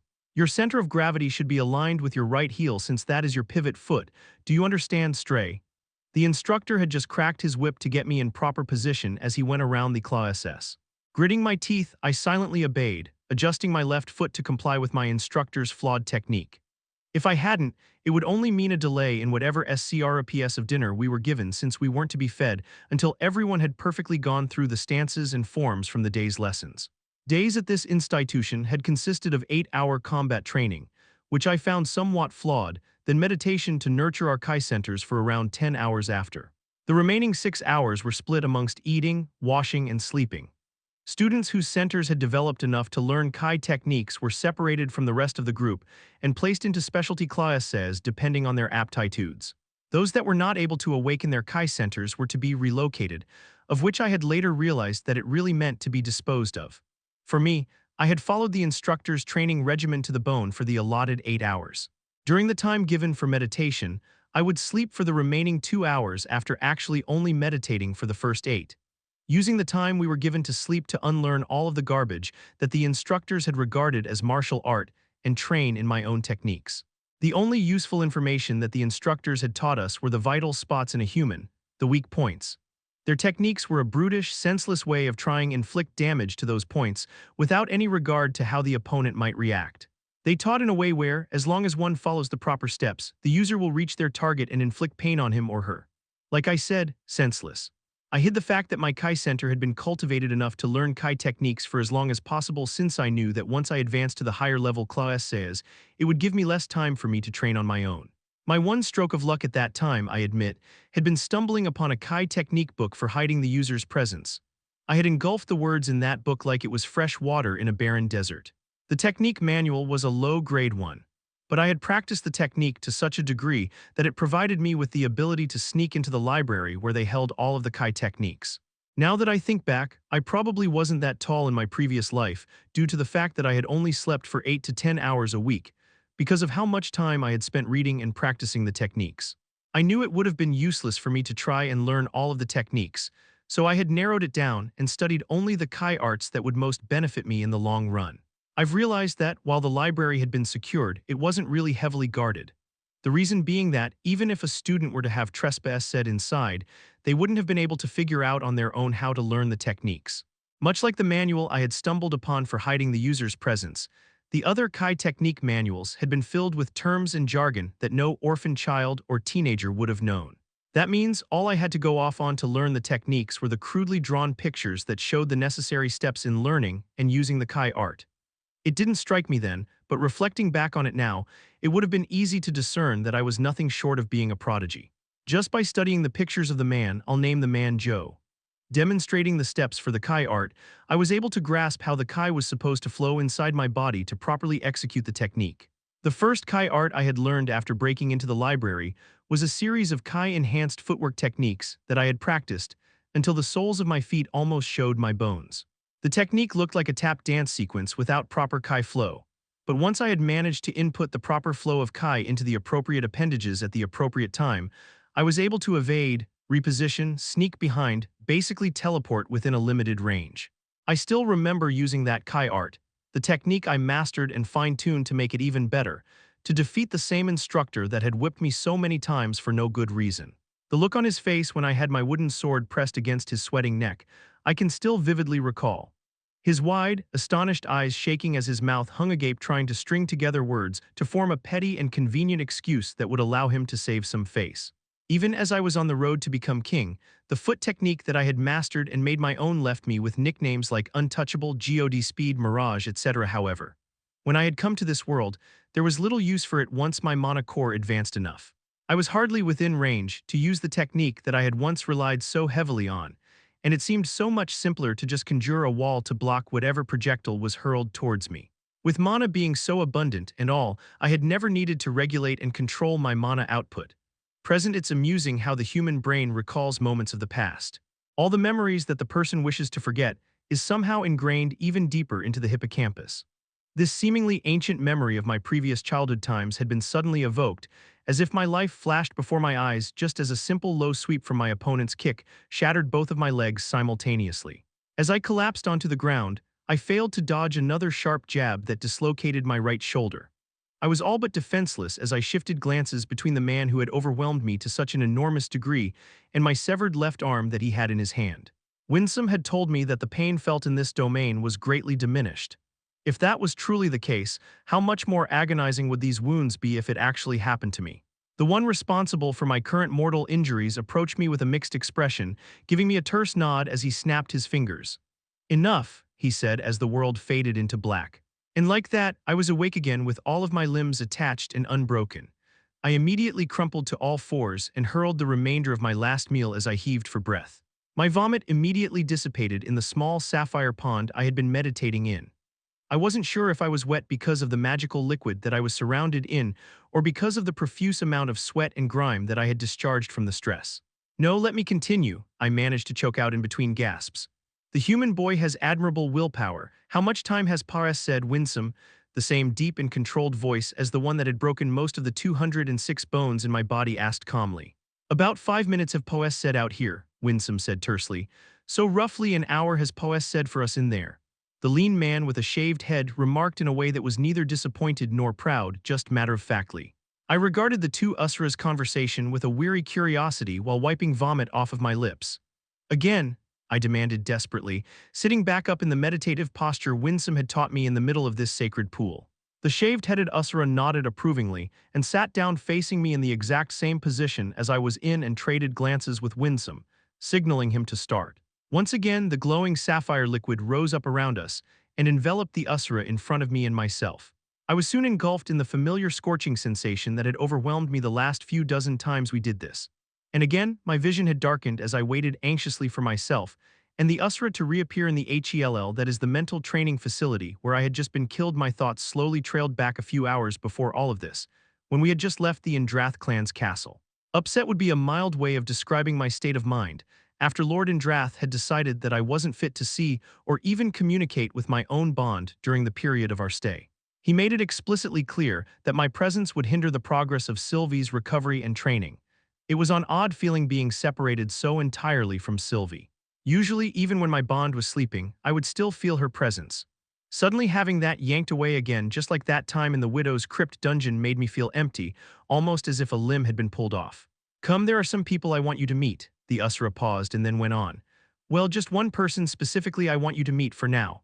Even after crossing the bridge, Winsome did little to explain the location of our training grounds, keeping mostly silent as we scaled down the steep mountain.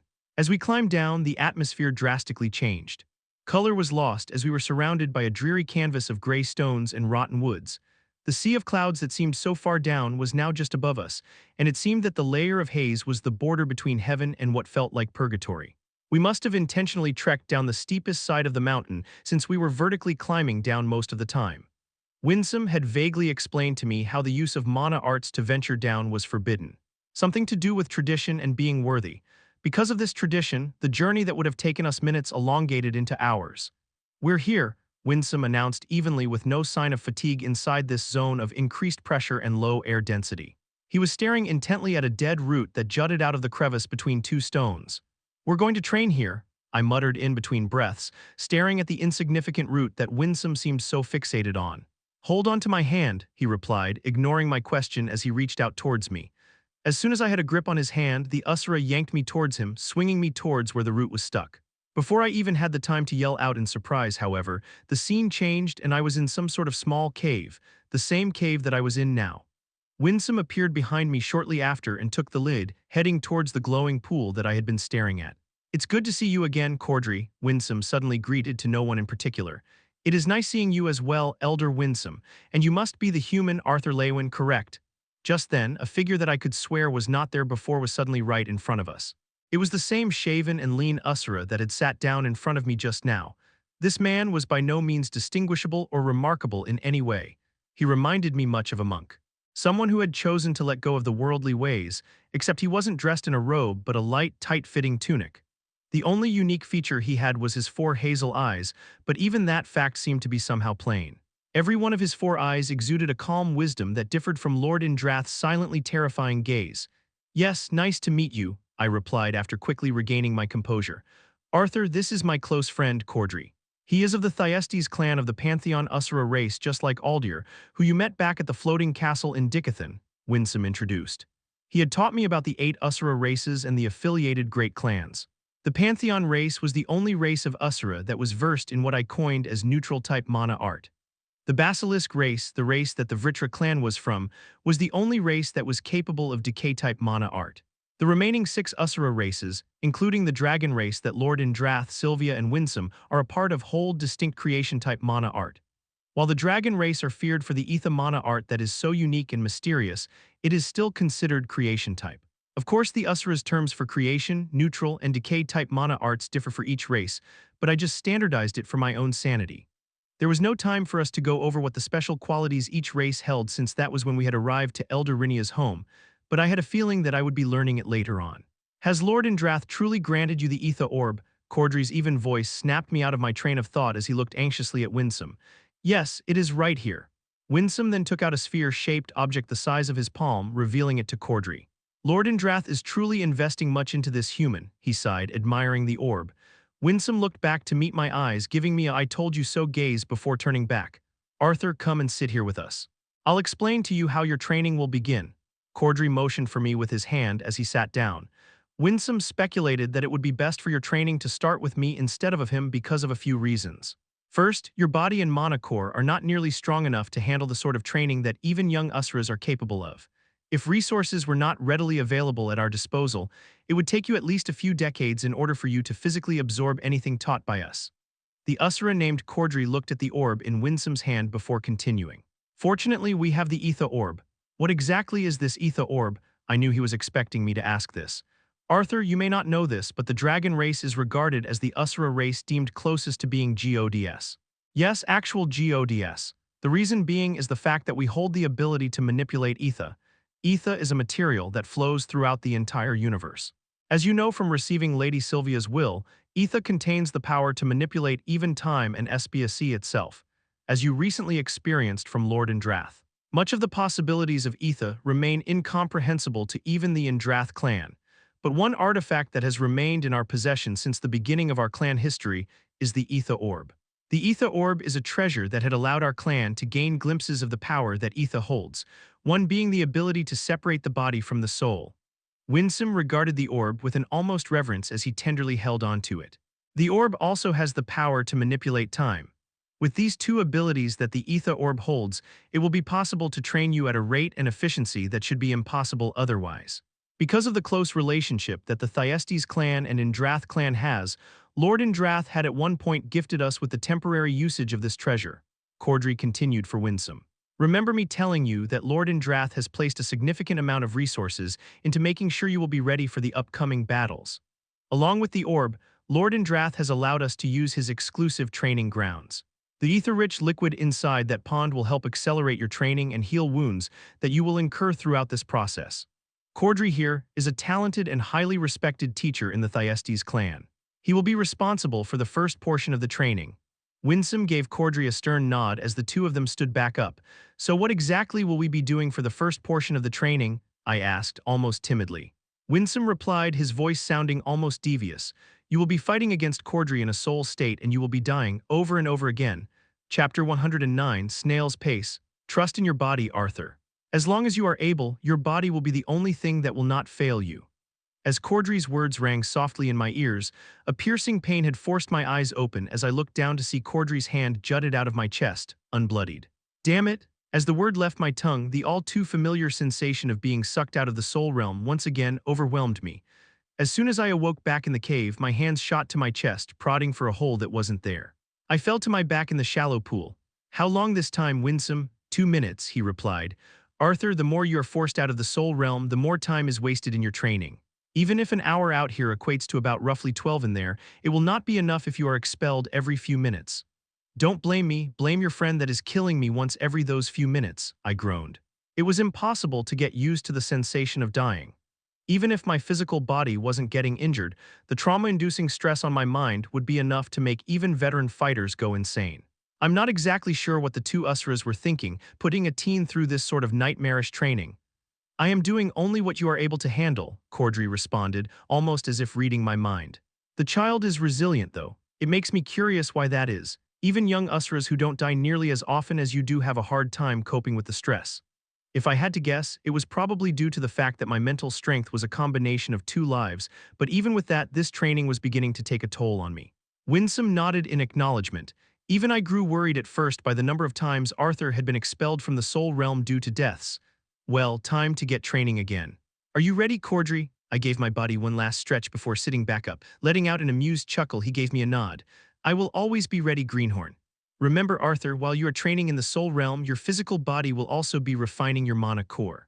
The longer you are able to last in the soul realm, the faster your cultivation will go. Don't overexert yourself. It has only been a week into your training. We still have some leeway, but not if you take on more than you can handle, Winsome cautioned as he activated the Ether Orb. Cordry and I were, once again, in the same Gra-SC field that expanded endlessly into the horizon. It's been 8 days since I had started this Tordu training. Since 1 hour outside equates to 12 in here, that means a full 24 hours out there translates to 12 days in here. Even counting the time spent out in the physical realm eating, sleeping, and resting after dying too many times in the soul realm, I have spent over a few months in this Gra-S land training with the even-tempered and patient monk, Cordry. I can tell you are well-versed in physical combat, Arthur, but you have become overly reliant on the usage of mana arts, or what you lesser races call magic. By my guess, you are much more accustomed to shorter battles and duels.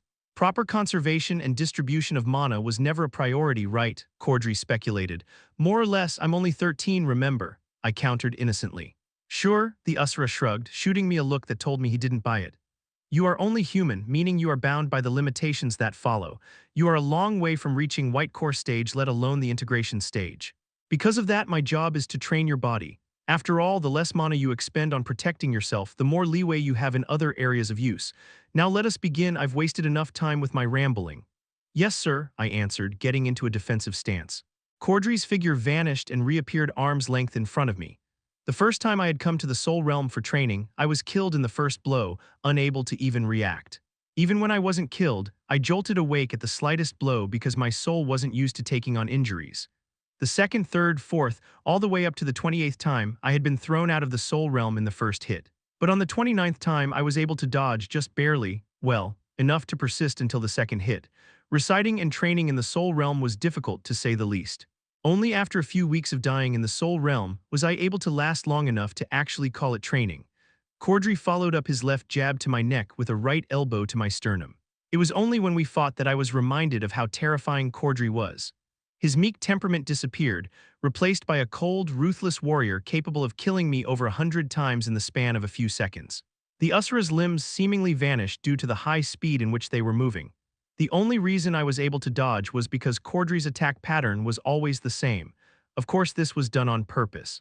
The Usra had explicitly told me the choreography of his strikes, never once deviating from that since the beginning of our training. It was pathetic that I was barely able to dodge an attack that I already knew was coming, but that was the difference between us. Beads of sweat flew off my face and body as I was scantily able to keep up with Cordry's onslaught. Seconds melded together, increasingly slower to 4 minutes as my sense of time dulled. Desperation was evident as I progressively made more mistakes the longer we fought. I had yet to land a single blow on him since the beginning of the training. In the months I spent fighting Cordry, all my strikes had met with thin air. Good, you are keeping up longer than usual. Do not get sloppy, Arthur. Remain patient and bide for time if you do not see an opening. The Usra shouted as he simultaneously continued striking and easily dodging all of my feeble attempts to land a hit. I made a blunder at that moment. Cordry's sequence of attacks were strategically placed so that if I didn't dodge it by just a hair's breadth, I wouldn't be able to avoid the next attack. While I did dodge his spinning elbow, my movement had been too large. I was instantly met with a low sweep that I couldn't avoid due to leaning too far back to dodge his previous blow. I chose to give up my left foot in response, knowing I wouldn't be able to completely dodge the sweep. As expected, the crunching blow shattered my left ankle, but I continued dodging. Even in here where I knew it wasn't real, I didn't want to die. Sloppy but nice follow-up. Do not grow desperate and stay level-headed, he repeated, executing his next blow. Even with my broken ankle, I was able to somehow dodge more of Cordry's restrained attacks until he did something he hadn't done before. I was expecting a forward knee to my stomach like he had always done after a right strike, but instead, he shifted his body to perform a roundhouse kick. I wasn't able to dodge his left leg, but I was able to keep myself from dying instantly. Instead of his kick snapping my neck, it had connected squarely with my jaw. The world tumbled around me as I felt myself skipping like a flat rock on a lake's surface, before tumbling to a painful stop on a bed of particularly tall grasses. I wasn't able to talk due to the bottom half of my face being completely mutilated, and it took most of my mental capacity to suppress the excruciating pain. But that didn't stop me from good-naturedly extending a middle finger at my mentor. Responding with a smirk, he helped me up. You managed to not get yourself killed, he said, seemingly impressed. Rest until your soul state is healed. Even as he said this, I could already feel my body or my soul state recovering. The broken fragments of my bones fused together as torn muscle fibers, tendons, and ligaments reattached themselves. While people who haven't experienced such a sensation might think that the act of healing so fast would be comforting or soothing, it was actually just as painful, if not more, than the injury caused. I kept telling myself that experiencing agony like this will be useful later on, hoping it would get me through this torture every time we trained. But I was on the verge of breaking. It had barely been over a week yet, because of the time distortion in this world, to me months have passed. My progress as a mage had always been unrivaled, so training here like this, where my biggest achievement in these past few months had been staying alive for longer than 5 minutes against someone purposely restraining himself, I couldn't help but become frustrated and impatient.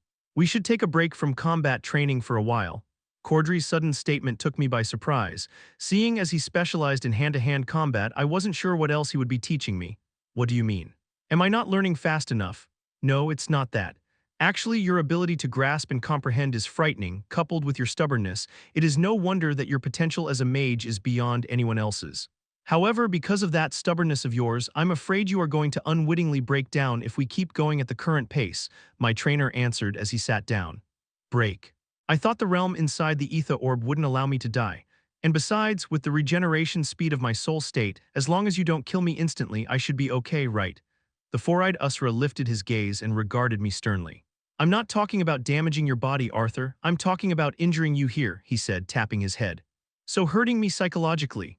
Perhaps it was the same stubbornness that Cordry had just talked about, or a layer of pride that had made me ignorant of this possibility, but I couldn't bring myself to agree with him. Arthur, you are constantly experiencing death while training here with me on a daily basis.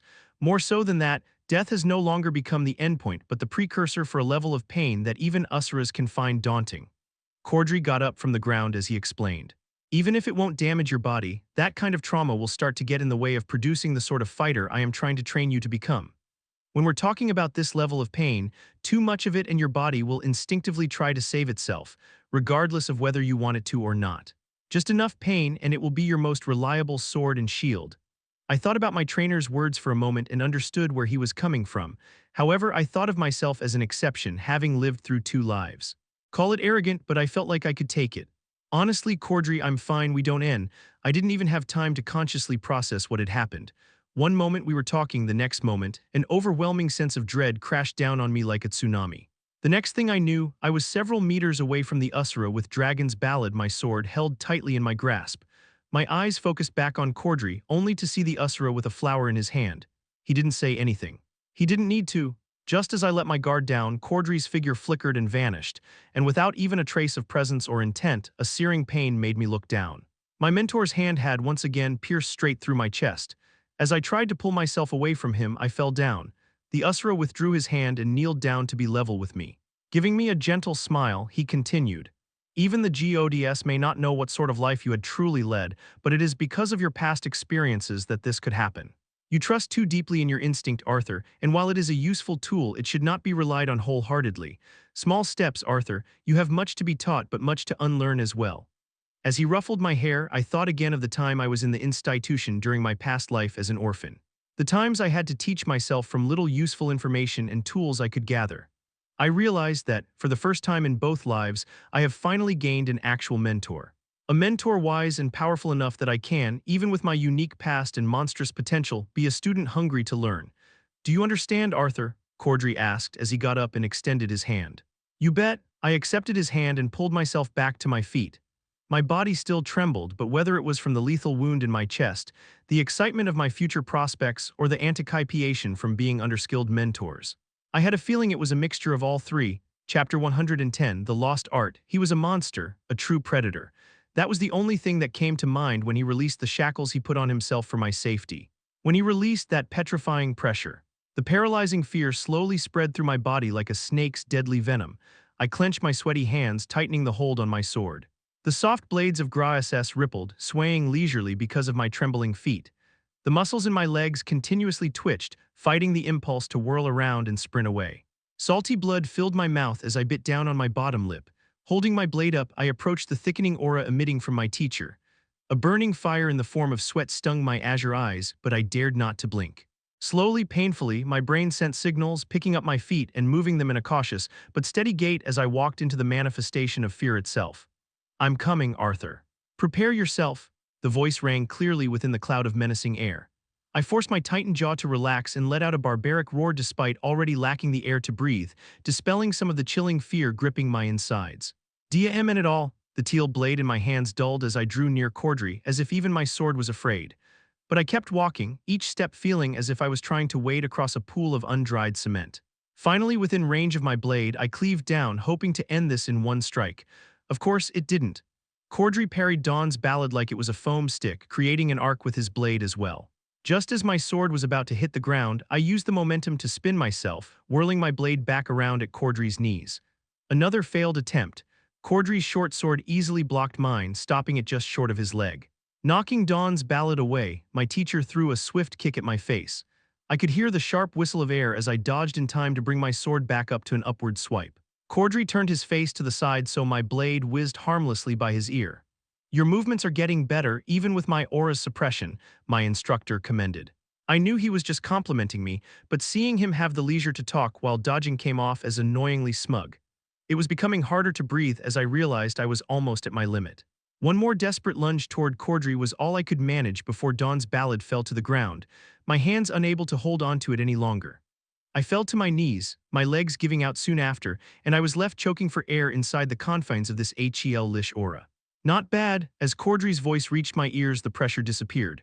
Without the suffocating aura affecting me, my body desperately sucked in air. Over a month had passed in the outside world, which meant about a year has passed in here. A year of continuous, torturous training, with Cordry's short lectures being the only breaks I had. Over the course of the month that had actually passed, I have had no contact with Sylvie. The number of times I have been dying and forced out of the soul realm have drastically reduced. The liquid that surrounded my body and Cordry's put us into a mock comatose state, even supplying us with the nutrients needed to stay healthy. The last time we had left the soul realm was about 4 months in here, which translated to a little short of 2 weeks outside. Cordry had kept me busy, but even then I couldn't help but long for my family and friends. There were so many matters that I felt like I had put off, continuously filling me with regret upon recollection. Elijah had been taken away to who knows where, and I wasn't even sure if he was still alive. I also don't know whether Tesha had awoken, moreover, had left my family on such bad terms. I knew that training right now was the best thing to do, but it ate away at me whenever I thought about it. It didn't help that, during the year I was in here for, the only thing I had to show for it was being able to endure Cordry's killing intent, or King's force as he called it, long enough to have a short exchange before plopping to the ground like a dead fish. How long did I last? I breathed out, finally able to form words as I rolled onto my back. You're improving, he replied, dodging my question. I sat up, turning around to face him as I continued to catch my breath. Not long enough, right? Don't dwell on the seconds. We are not seeking a specific duration, understand, he said sternly, more a statement than a question. Now again, but this time no weapons. Again, I let out a sigh, picking up my trusted blade and sheathing it. Cordry tossed his own sword onto the Grauss before explaining, I know you prefer sword fighting, and I have to say that your blade, Dawn's Ballad, is a fine partner to have, but as a mage, hand-to-hand combat continues to be the most versatile and adaptive form of fighting. If you have the patience to learn, that is. Once I have drawn out the maximum potential of your human body, my role as your teacher will be complete. For the sake of the coming war, I will mold your bones, develop your muscles, and train your mind to its limits so that you will be the knight that protects your continent and your loved ones, Cordry continued, putting some distance between us. It is obvious that you have had training in melee combat, much more than a normal child. However, like I have said before, your fighting style is more suited for dueling against a single opponent. I nodded in agreement. In my previous life, a majority of my fights were in the form of duels since that was the custom there. Wars were rarely held, and even if they were, kings were not to directly partake in them. After all, our lives were too valuable to risk. Since Usuras are not allowed to partake in this war, their descendants, the mixed bloods, will be their strongest forces. Your primary duty in this upcoming war will be to take care of those mutts that the Vritra clan will send as generals or as special teams. You are incredibly strong, Arthur, but so are they, and do not think that they'll line up and take turns fighting you. Expect to be put in a situation where you will be surrounded by enemies with Usura blood coursing through them, Cordry affirmed as he calmly circled around me with his hands behind his back. Of course, unlike now, you will not have the restriction of mana usage placed on you, so you would be free to wreak havoc. However, you will also have to take into account that there might be ally soldiers or even civilians nearby. What will you do then? When it comes down to it, physical combat laced with proper and precise mana usage will be the most efficient and dependable way of disposing enemies, especially if they are on a much higher caliber than the mages you are familiar with. I understand. I got into an offensive stance with my leading hand relaxed and my right hand curled into a fist by my jawline. The first lesson I had taught you was how to stay alive. More specifically, you were to get a grasp of fighting at higher speeds while trying to dodge a set routine of attacks. While I won't tell you how much I have restricted myself when fighting you, I would say that your agility has improved to a level that I deem adequate. Your lesson, after that, was fighting under conditions of substantial pressure. Combat under the effects of my king's force, or killing intent as you call it, has strengthened your tolerance a considerable amount these past few months. There is room for improvement in both areas, but for now, it is time for the third segment. Cordry's voice trailed off as he came to stop in front of me. Your field of vision is too narrow, too focused. Cordry's voice resounded in my ears as if he was right behind me as I watched the figure of Cordry I had been concentrating on wisp away. Realizing that it had been an afterimage, I whipped my head back, but I was too late. A clean blow to my back sent me tumbling forward, causing me to take in a mouthful of Grauss. It was at nonsensical times like these that I couldn't help but admire how realistic the Soul Realm was. The chunks of Grauss and dirt in my mouth tasted exactly like how I had imagined they would. I stood back up, groaning as I stretched my back. I thought we weren't allowed to use mana, I said, spitting out the Grauss in my mouth. I didn't use mana. Remember, my physiology is fundamentally different from yours. I will restrain myself, but it is inevitable that I will be naturally faster, quicker, and stronger than you. Now come, he instructed, beckoning me with his hand. I immediately propelled myself towards my instructor, putting professional short-distance sprinters to shame as I got within range to attack. I could definitely feel that the mechanics of my body had improved while training with Cordry. My rear foot rotated as I spun my hips to create as much momentum as possible into my strike. Unleashing my right fist, I could feel all of my muscles, tendons, ligaments, and bones working in harmony, like a well-oiled machine. Without even relying on mana, I was able to generate enough power in my punch to surprise Cordry. As he dodged my blow in the last second, I could see Cordry's lips curl up slightly as he unexpectedly ducked underneath my right arm. Never had I been thrown so swiftly, so helplessly, and so painfully as that moment. As I coughed from having the wind knocked out of me, Cordry held his hand against my neck as if it were the edge of a sword. Squeezing my own ribs in fear that it would crumble apart if I didn't, I heard my mentor's voice. I have to say, that was a very nice punch, Arthur. How much strength do you suppose you used releasing a strike of that power? Do you think you can do that for 2 days, 3 days straight? Can you do that for hours on end without pause and little sustenance in your body to give you that energy? Cordry kneeled down to assess the damage on my body. How much energy do you think I spent tossing you? I have to say, because of how powerful your strike was, the less energy I had to expend. Gritting my teeth to bear the pain, I sprung back up to my feet and took a stance. Energetic today, aren't we? Good, he replied, beckoning me once more. Heeding his gesture, I approached and took a posture as if I would launch the same punch as I had done just before. Instead, I used the punch as a feint and jumped up, launching my right knee to his jaw. Again, Cordry's movements were different from before.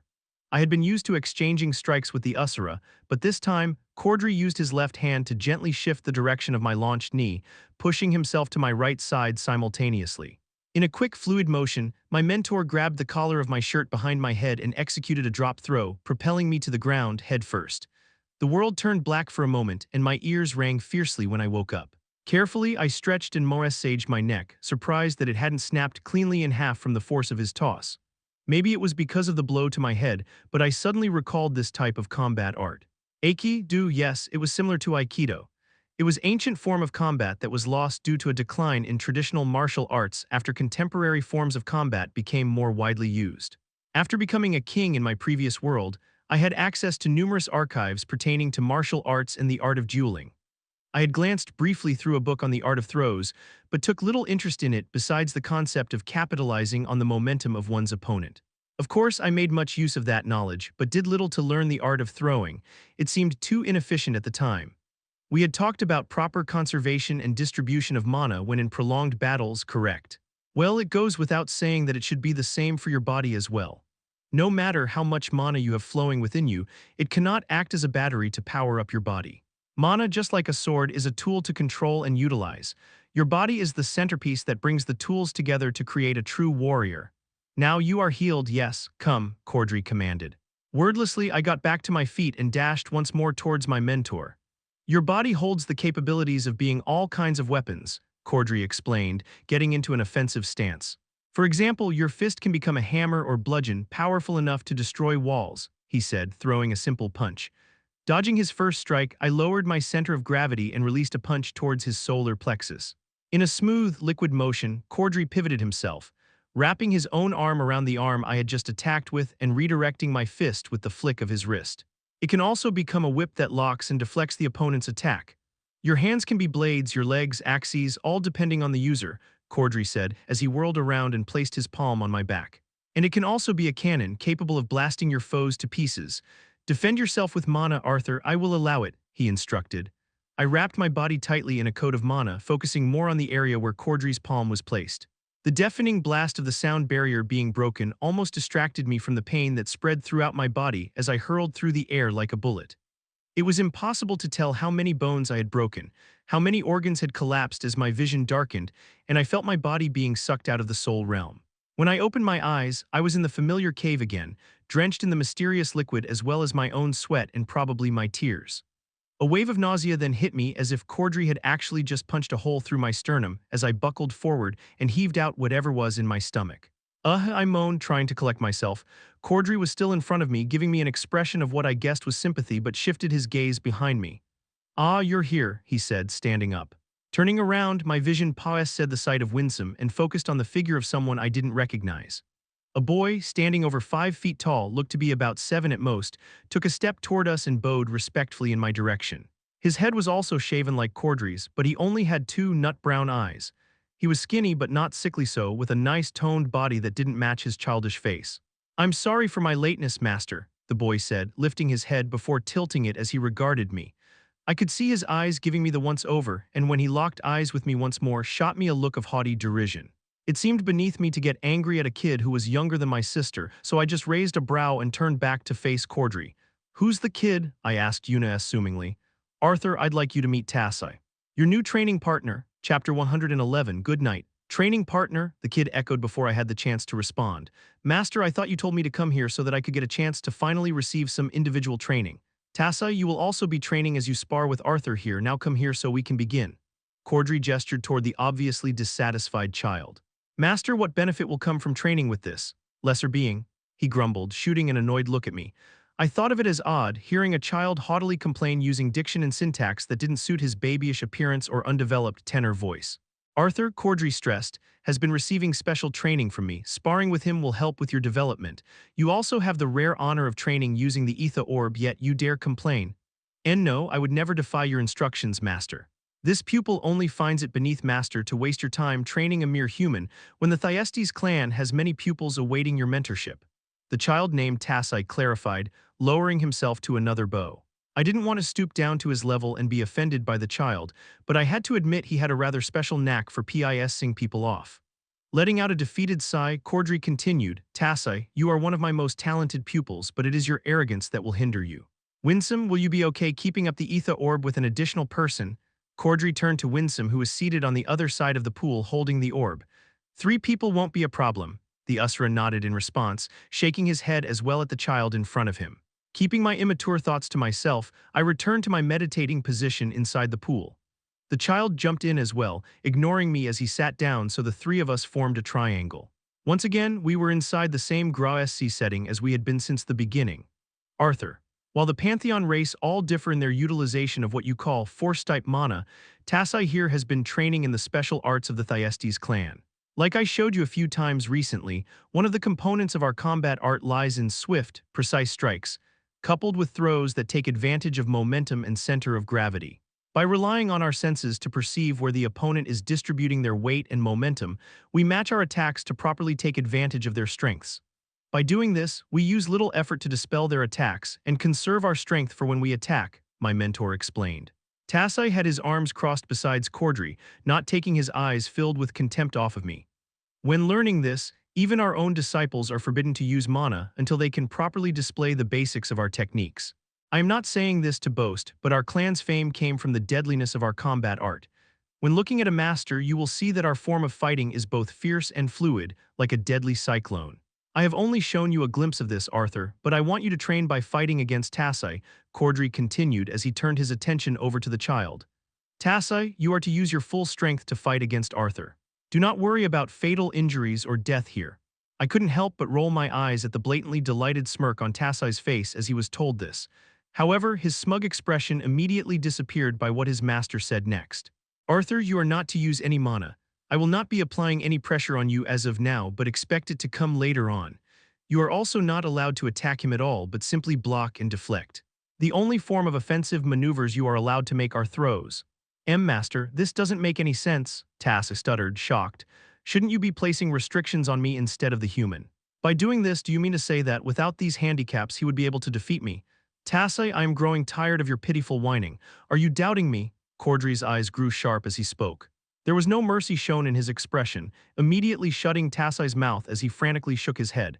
I never had the chance to indulge in this feeling. This satisfying sense of victory over a CO Sekai kid when his parent unexpectedly sides with me. Now begin. KORDRIS point of view, simply saying that I was surprised would be a lying. No, the more accurate word would be astonished. I had a feeling that it might end up this way, but not this soon. Arthur Leywin. What a truly mysterious individual. Tassai, while only 7 years of age, displayed an unusual amount of talent from the beginning. He had covered the basics of our combat art in a quarter of the time it took for the rest of his class. His mana distribution was still rough, but improving at a rate that even the clan elders couldn't help but admire. He was to be the next generation's star. Yet even with all of the restrictions placed, Arthur was still holding on. No, it was more than that. Now Arthur was slowly beginning to keep up. In the span of only a few days inside the Soul Realm, Arthur had begun to match Tassai. He, who had not even learned the true combat art of the Thyestes clan, was absorbing knowledge like a starving beast and making it his own. Despite the speed and power of Tassai's attacks, Arthur was able to persist against him. Through each punch, kick, slash, and throw that Arthur faced, his steps, his shifts, his movements, they were all becoming faster and sharper, as if his body was instinctively shaving away unnecessary movement. His improvement was at a speed that could be easily discernible even to one not trained in combat. How is this possible? What sort of past did he experience? How many people had he fought in order to develop this aberrant level of perception? In my years as both a warrior and mentor, I had never come across a feeling like this before. I have trained hundreds in the art of combat from young to old.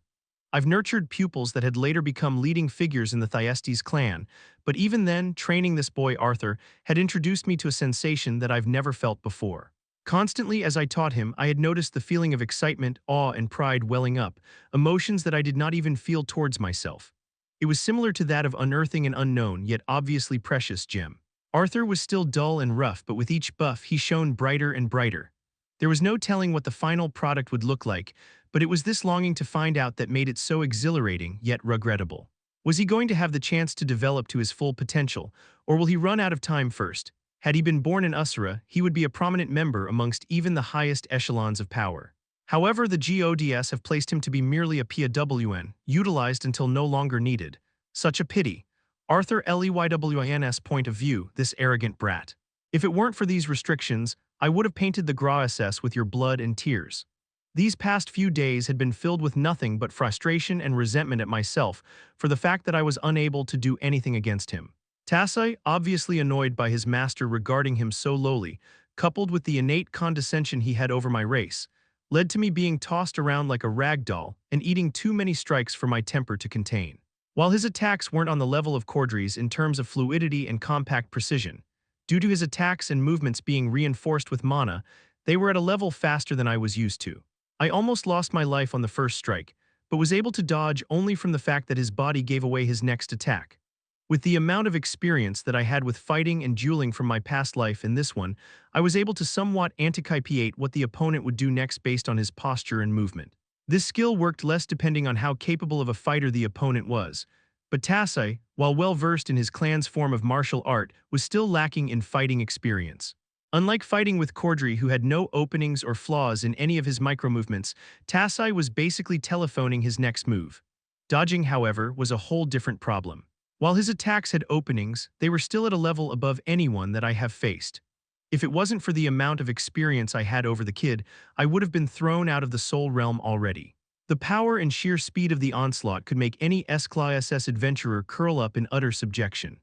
The force of his strikes caused the air around him to whistle, and every time I parried his blows, my arms would throb in pain. Clicking my tongue, I ignored the pain and persisted. It wasn't enough to just be fast. I needed to be faster than him. In order to do that, I needed to lessen my movement. The only way I could dodge successfully without using mana was to cut down my maneuvers to the bare necessities. If I couldn't do that, I would soon be overwhelmed. "You should go back to your kind instead of wasting my master's time," Tassai cursed as he unleashed another barrage of strikes. Much like myself, he seemed to want to hit me squarely instead of merely tossing me to the ground. I didn't have the same luxury to respond, so I just gritted my teeth and focused even harder. Faster. My mother and father had told me how weak lesser beings were. It looks like it's true.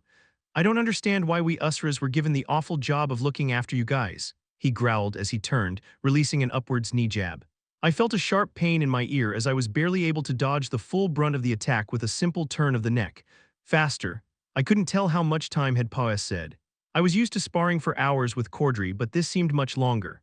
As Tassai continued his relentless assault, my body soon became a canvas of cuts and bruises. Not enough faster.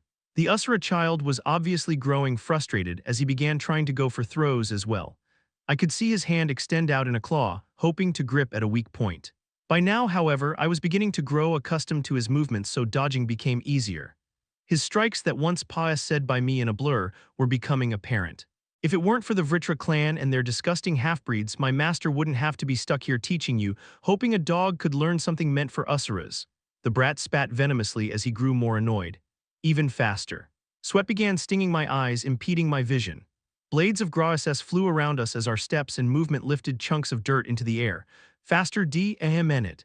My body was beginning to protest as my mind grew dull. It was beginning to make sharper movements due to the fatigue in my body. Each time I dodged, my body jolted in pain.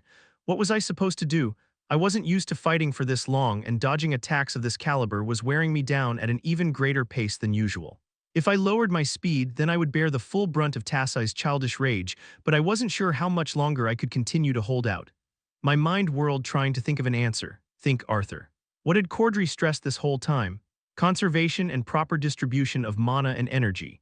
Tassai's form of fighting wasn't as concise as Cordry's, but since he was reinforcing his body with mana, he wasn't tiring as easily as I was. Fluidity? Yeah, fluid. Arthur, you dumb SS, Cordry had given you the answer. Be fluid but stay fierce. Like a cyclone. Even with a clear idea in my head, it was horrifying trying to implement it when one mistake could easily be the death of you. Even in the soul realm, it was still scary. Tassai was also showing signs of wear as his once smug face became lined with a tensed exasperation. His bombardment never slowed, however, as he continued his storm of strikes and grabs. Don't just dodge, do more. Look for an opening in his attacks. Follow his movements and go along with it, not against it. Another cut appeared on my cheek from Tassai's strike as I failed to execute the movement I had thought of in my head properly. Not fast enough, Arthur. His kick from the side landed squarely on my rib, spinning me off balance. I bit down on my lip to keep myself from buckling in pain. I knew that a few ribs were broken, which meant that an organ or two were probably punctured. Faster, don't go against his movement. Conserve energy, be fluid. Taking advantage of the fact that he had finally landed a solid hit, Tassai immediately followed up with a right straight, his fist reinforced with a purple aura. "Say good night," Tassai's snide voice rang. My brain screamed for my body to duck to cover my vitals to avoid this. But if I merely dodged, it would be impossible to avoid his next attack. I ignored my instincts, using the momentum from Tassai's last kick, whirled my body counterclockwise as his fist headed towards me. At the same time, I raised my right hand, timing it so that it would meet with his. If I failed in grasping the right timing or speed of this maneuver by a millisecond, my head would probably get blown off, but I buried those thoughts and focused. Time seemed to slow as my right hand grasped his right wrist. I immediately lowered my center of gravity and slung his arm over my shoulder as I maintained the spin of my body. I could feel the force of his punch as Tassai was hopelessly lifted from his feet. Using the power of his own blow, I redirected his attack and propelled him to the ground. What I didn't expect was my throw to produce a crater the size of a house. There in the middle of the devastation was Tassai, sprawled out and gurgling blood, with the whites of his eyes showing. I collapsed to my knees trying to catch a breath as I realized that the broken ribs had punctured one of my lungs. While I normally don't condone bullying someone younger than myself, looking down at the sorry state of the brat, I let out a satisfied grin. Good night. Chapter 112, Newfound Goal. He overextended his punch. Don't dodge, Arthur, duck under and move in. Her kick is too high, she's off balance, exploit that. The left hook was thrown prematurely. Lean your head back an inch. That strike is slow enough, I need to grab that. Parry it, grab a hold of the palm and twist. Watch out for the low sweep but don't jump. There's a follow-up attack that would be waiting for you if you do. Move in towards the kick where it won't have much power. An attack is coming from behind. Don't waste time to look back, use his shadow instead. Kick incoming towards the face and another aimed at the ribs. Their attacks are becoming more coordinated. I need to lower my body to dodge the kick aimed at my head and block the one aimed at my ribs. Use the force of the kick to get pushed away from the current disadvantageous position. Time, Cordry's voice thundered, bringing all of us to freeze. Damn, so close. We could have had him if you had given us one more minute, Master. Of the four of them, only Tassai didn't say anything, only clicking his tongue in dissatisfaction before turning away. Enough, it is 4 against 1 and you guys still dare to complain after being unable to land a single solid hit on Arthur. I should have you lot retrained from the basics. The four-eyed Usura rebuked. Turning his attention to me, he shot me an acknowledging smile. How do you feel, Arthur? Returning his smile, I replied, shaking off the stinging pain in my wrist from blocking the last attack.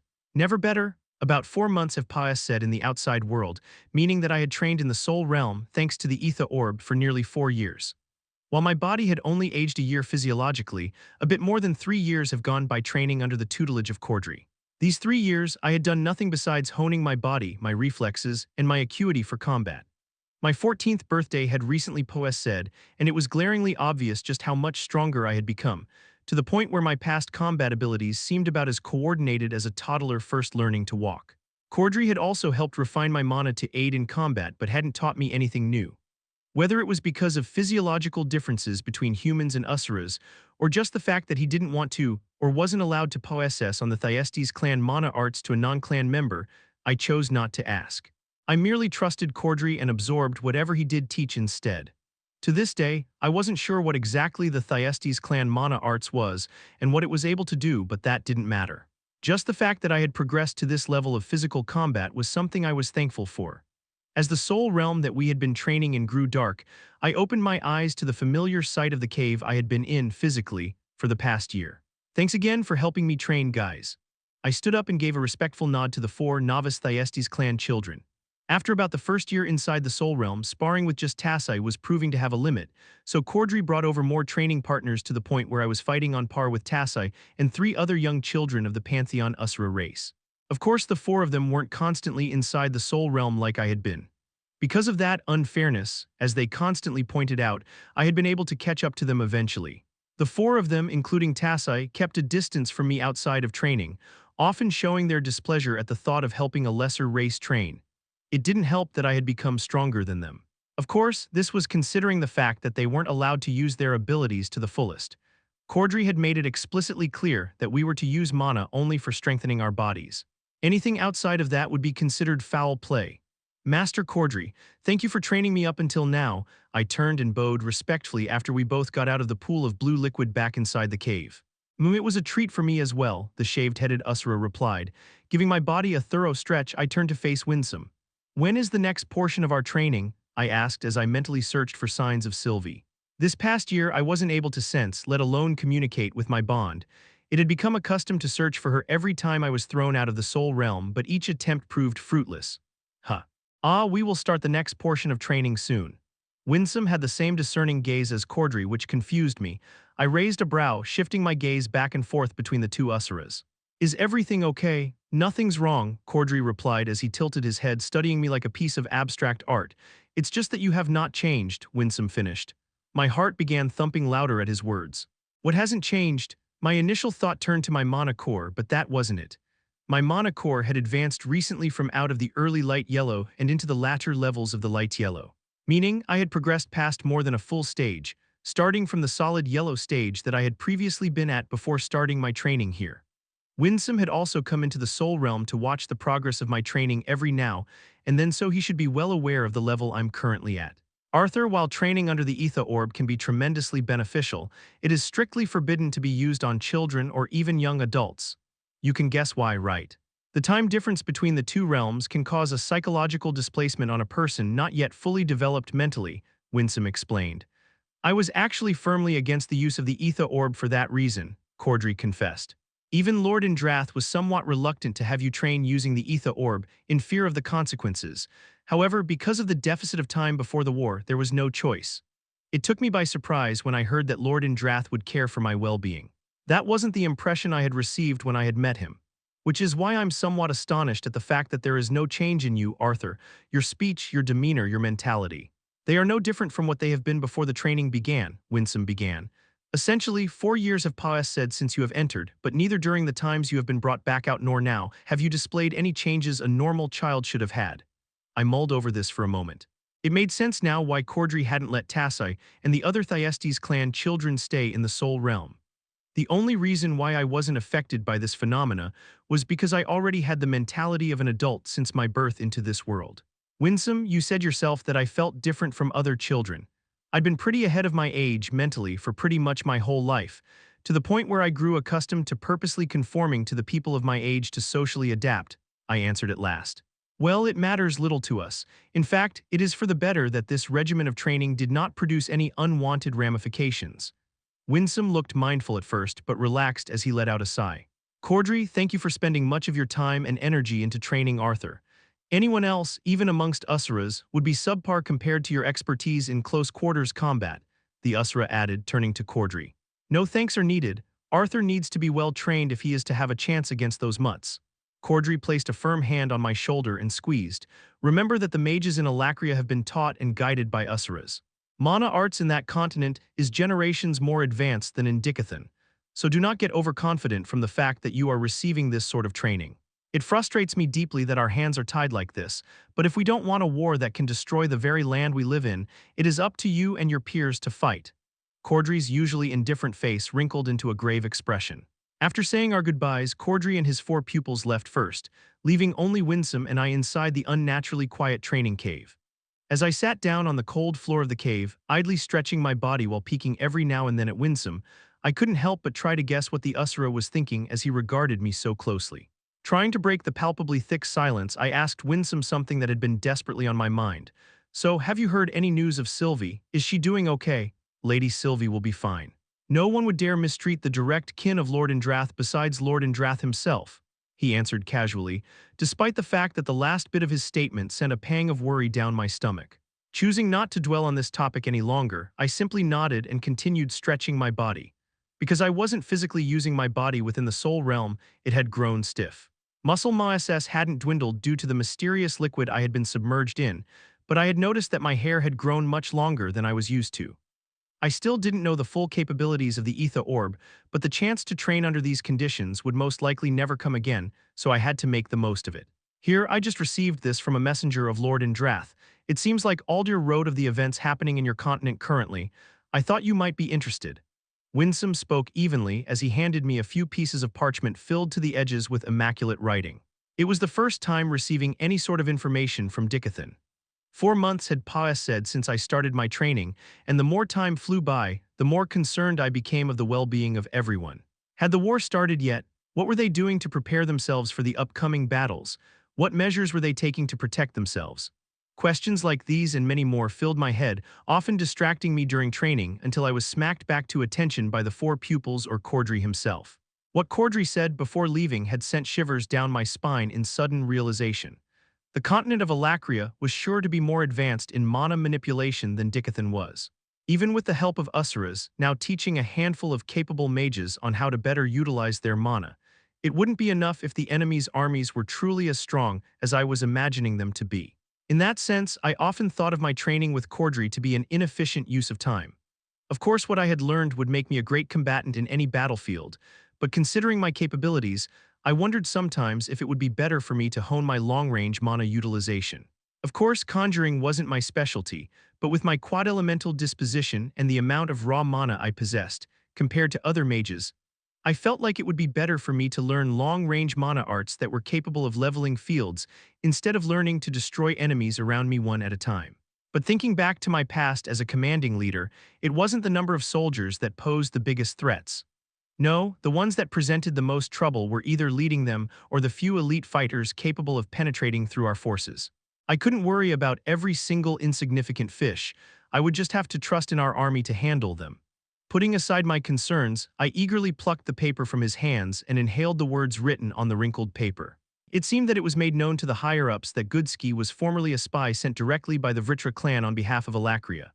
A large portion of the written report was actually on Goodsky's intel on the political structure of Alacria, which surprised me since she was the one who told me of the powerful binding that kept her from even having the intentions of revealing information.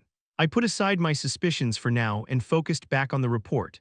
Because of the tangible presence of Usuras in Alacria, much of the hierarchy had become centered around the purity in one's blood. Basically, the closer someone was to that of the Usura lineage, the higher status one would hold in that continent. It seemed rather simple and shallow at first, but was Dicathen or any other world different? Of course, the purity in lineage wasn't as apparent in our continent, but it was rather easy to see the distinction between those of ennobly, blood, and ordinary people. I was willing to bet that the higher the purity of their Usura blood, the stronger their ability as a mage would be. As a few generations POSS, it was easy to predict that there would be a clear division in ClaSS based on this fact alone. It went on to say that she herself possessed very limited knowledge besides the general hierarchy of the elite figures that Agrona himself took care into raising and assembling. One part caught my eye. So the information that Dierk, Cynthia Goodsky provided us, these so-called four scythes, am I to assume that these will be my targets? I asked without taking my eye off of the report. Aldir noted further down that of the potential obstacles, these so-called scythes and their respective retainers under their commands were of the highest priority. Ultimately, yes, but read on. What the Alacrian spy Cynthia Goodsky mentioned next is troubling, to say the least. I did as I was told, and surely enough, the paragraph of the report made me curse underneath my breath. Based on the purity in color, density, and concentration of lingering mana within the horn fragment retrieved from the site where former Lance, Aaliyah Triskin, was killed, Goodsky has asserted that it belonged to a prime blood of the retainer level of one of the four scythes, I read aloud. I assumed that the prime blood was someone with mixed Usura, more specifically basilisk, blood. My mind shifted towards the night I saw the remains of Aaliyah. I still remembered the last words we had exchanged after she gave me the very fragment Goodsky had mentioned. This meant that there was a retainer for each of the four scythes. 4 retainers that were capable of easily dispatching a lance and 4 more who were at a level even above them. Reading on, there was little else that was of significant importance. There were mentions of armored ships being built from a coalition between the humans and dwarves, as well as towering fortresses being built around harbored cities. Aldir also wrote the recounts he had received of sightings of someone who was perhaps from Alacria, but other than the fact that there was a clear tension throughout the continent, little else had happened. I could only begin to imagine the scale of this upcoming war. This wasn't a war between the struggles of 2 rival countries. This would be 2 enormous continents sending millions of soldiers to fight for their land. After letting out a deep breath, I gathered the pieces of parchment and stacked them neatly before handing them back to Winsome. There was a mixture of emotions brewing inside me. News of Dicathen had definitely put my mind at ease. The newly acquired knowledge pertaining to the power of our enemies, on the other hand, sent a cold chill down my spine. However, despite this, I was excited and determined. I finally had a goal, a solid number of enemies to work with. It would be hard to get all of them, but I wasn't fighting random drones or ambiguous opponents that I knew nothing about. I now had an objective and I had my targets. Winsome, let's start the next portion of training, I asserted, standing up and straightening my back. Chapter 113. Peering down from the edge of the cliff we were currently standing on, I couldn't help but grow anxious. The forest looked like one giant bush that spilled over the visible horizon, with the cluttered trees blocking any view of what laid below. Large birds and other fearsome winged species hovered over the dense collection of green, diving in and retrieving their meal every so often. What scared me more than them, however, were the occasional roars that echoed in the distance. I could only imagine how large they must be if they were able to shake or even bring down trees that blocked their paths as they traversed through the thick wilderness. "This is where you will be training," Winsome announced, his gaze still fixed on the forest. "Of course it is," I sighed, making sure that the sack slung over my shoulder was fastened tight. "Shall we?" After replying with a quick nod, the two of us jumped off the cliff, spreading mana through our body while trying to keep balance against the harsh winds that blew around us. Right as we were about to plunge into the scores of trees, I willed an updraft beneath my feet to decrease the speed of my fall. As Winsome and I landed deftly into the massive realm of woodland, the atmosphere changed drastically. The ground beneath my feet was soggy, like walking on foam, and as I placed my weight down, the damp earth relented, hugging my boots and gently releasing them with each step I took. My nose was bombarded with scents from the abundant foliage, mixed in with the underlying damp smell of moss, dirt, and decay from fallen lumber. "You have given me everything except for the items in your bag, correct?" the Usra confirmed, holding his palm out in case I missed something. "Everything I own is in that dimension ring, which isn't much. Anything else you wish to take from me, my clothes, a kidney or lung perhaps," I quipped, looking around at my surroundings. "Amusing," the Usra replied flatly, taking out a book from his cloak. "Now, since you were so adamant on the fact that you have complete mastery over your internal mana control, I simply said it wasn't necessary to waste time training that explicitly," I countered. "Anyway, I will consider your level sufficient upon retrieving me these three things." He pointed at the open book. "Pelt of a raptor squirrel, the beast core of a silver panther, and the claws of a titan bear." I read the list aloud, absorbing the black and white drawings of each of the mana beasts. "And these items will prove somehow that I am ready to learn more about the will Sylvia had left me with." I handed the book back to him. "In a way. Of course, on the condition that you not use any external mana arts whatsoever." "Ah, and you are to wear this at all times," Winsome added, handing me a bell roughly the size of my fist. "I really do have to question your idea of training," I sighed again as I held up the silver bell, triggering a series of vibrant rings way too loud for a single bell to make. "Let me know when you've collected all of the things on the list by breaking the bell." He turned around, preparing to leave, but stopped. "Oh, and I recommend getting the items in that order." Just like that, he was gone, leaving me alone in this forest with nothing but a bell, some blankets, and a leather pouch filled with fresh water. I had no idea what exactly Winsome was trying to accomplish by having me hunt for these items, but if that was what it took to speed up the training process, then that was reason enough. Let's see. First on the list is the pelt of a raptor squirrel, I mumbled quietly to myself. It seemed easy enough aside from the fact that I had to capture one in a fairly good condition. I pondered over the three items that Winsome requested. If this was some form of a test to measure my internal mana manipulation, that meant that these mana beasts possessed skills, which require me to have a certain level of mastery over them. The fact that it was some type of squirrel most likely meant that it was near the bottom of the food chain. If that was the case, then in order to protect itself, it probably had some sort of defense mechanism, like most preys, to avoid getting eaten. According to the picture, the raptor squirrel looked like any other squirrel, except with more prominent hind limbs, three thin tails, and beady eyes. Observing my surroundings, I had yet to see any sort of wildlife. Concentrating mana into my eyes, I enhanced and increased the range of my vision. Nothing. I was constantly on the lookout for any indication of fauna while making my way towards the other end of the forest. Several hours had passed, but still no signs. "This damn bell," I yelled louder than I had meant to. As if constantly mocking me, the bell rang at the slightest movement I made, deterring any creatures from coming near me. As the sky darkened, so did my mood. All that I had to show for the passing of time was my frustration at the lack of progress. Deciding to call it a night, I made camp out of the hollow trunk of a fallen tree. To my irritation, sounds of small animals hidden in the veil of darkness came out around my campsite as soon as I laid down. As I tried to get back up, the tinkle of the bell reverberated loudly through the otherwise silent night, causing the creatures to scurry away swiftly. "I'll start fresh tomorrow," I decided with a sigh, burrowing back inside my blanket as a chill breeze flowed through the log I was nestled in, and through my clothes, shriveling me up. A ray of light somehow made it past the layer of leaves and branches and onto my face, rousing me from my slumber. I stayed hidden inside the log though, keeping completely still so as to not agitate the bell. However, after a few hours, it was obvious that the bell wasn't the only reason the raptor squirrels were keeping clear of me. The mana beasts that were at the bottom of the food chain had probably developed extremely acute senses that made up for its lack of vision to avoid predators, which was why, even when I was nearly asleep and completely frozen, they still kept their distance. For now, hiding my presence was my best bet at hopefully luring the raptor squirrels out. How to catch them, I would have to figure that out after. After a brief search, I found a decently situated shrub close to a clearing that was thick enough to hide inside. Making myself as comfortable as possible within the stiff branches and prickly leaves, I waited. Rescinding all of the mana I had constantly circulating around my body, I stayed motionless and observed. Because of the assimilation with Sylvia's will, my body was a lot sturdier than most humans, but I still felt a bit vulnerable leaving my body unprotected in these unfamiliar grounds. Minutes soon bled into hours as I waited. It wasn't enough to retract your mana. I realized that it was absolutely necessary to clear your mind and intent when dealing with praise. I could feel my breathing soften, almost disappearing as I exhaled in accordance with the occasional breeze that flowed by. Finally, the fruits of my labor showed as a tiny snout popped out from one of the other bushes, curiously sniffing around for signs of danger.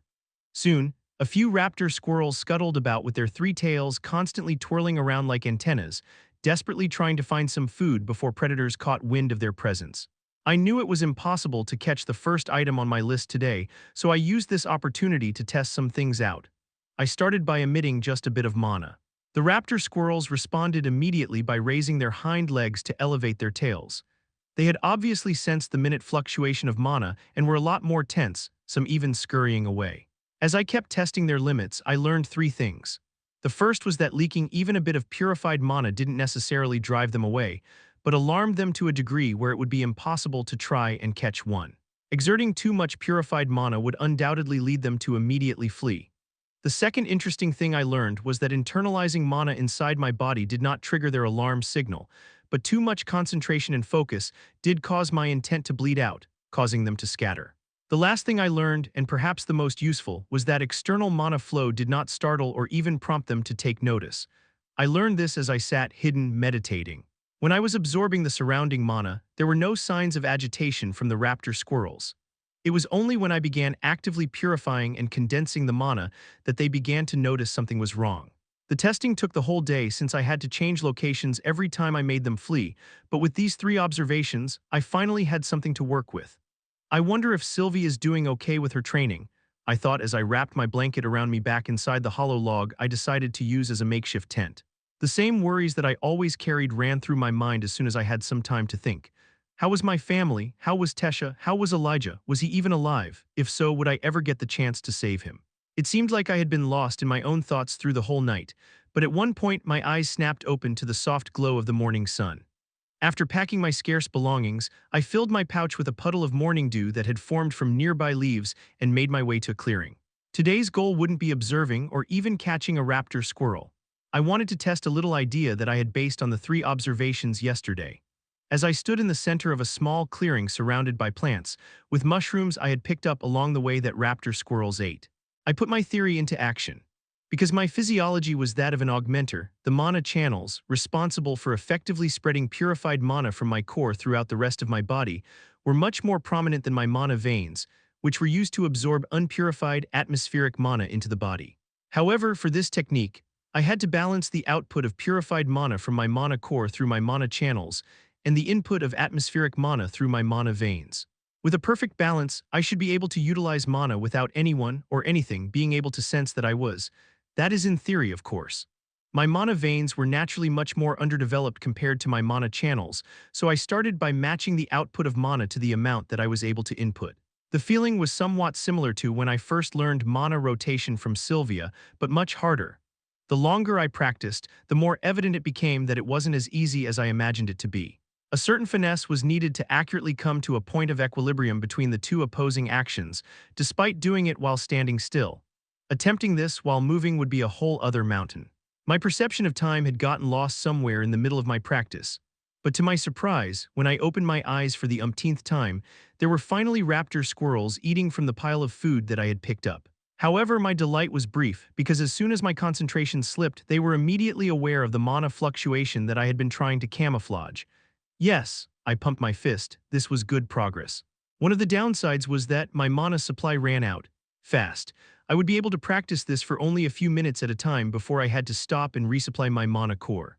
Even the fact that I was almost at silver core stage didn't help because of the excess mana being thrown away at improper utilization of this impromptu technique.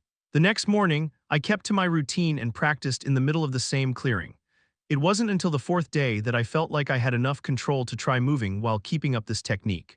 By the end of the week, I was able to slowly move around, but because of the bell tied to my waist, even when they couldn't sense mana, they fled. But I already thought of this. If all it took was hiding my presence, I wouldn't have needed to find a way to utilize this technique. I needed to master this technique in order to use mana in bursts, pouncing on the raptor squirrels before they could react to the sound of my bell. Drawing a line in the soft dirt and positioning myself in front of a designated tree as my target, I practiced. I stopped right when my bell rang. My goal was to reach the tree by the time the bell chimed. So for this, I needed to utilize enough mana to instantaneously move at a speed fast enough to not shake the bell, all the while balancing the input and output flow of atmospheric mana and my purified mana in order to camouflage my presence from the raptor squirrel's tail. Again, I turned and walked back to the starting point after hearing the bell. Again, I repeated to myself.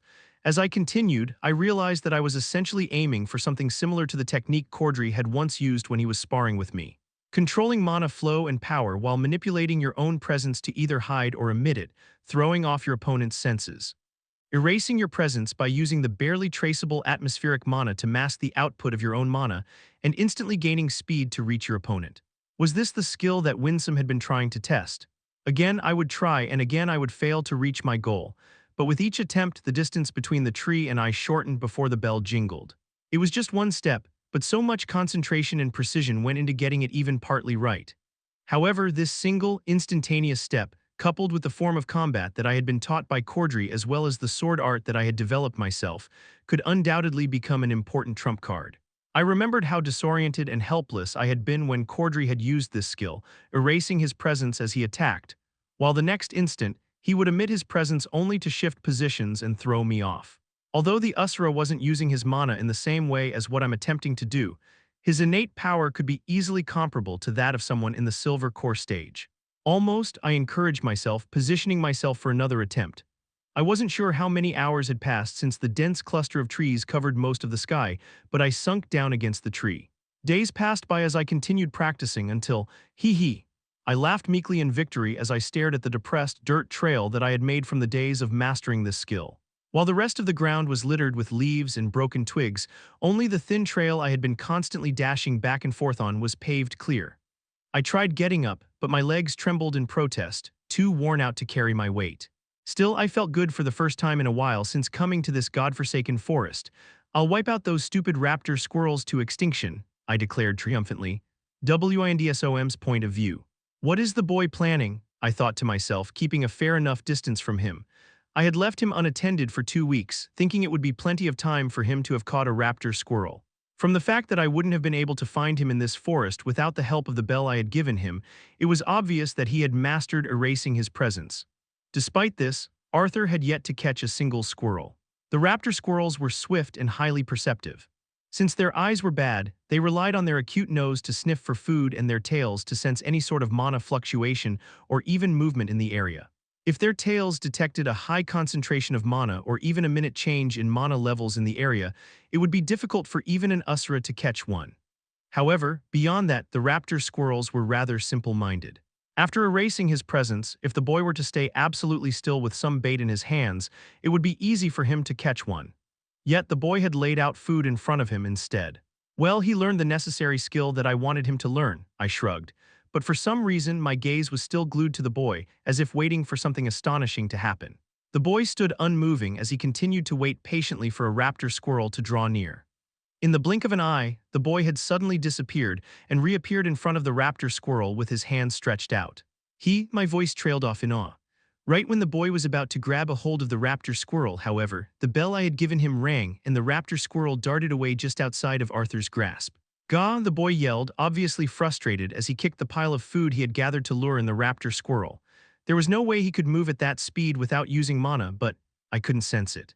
That means he wasn't simply just erasing his presence by withdrawing his mana and hiding his intent.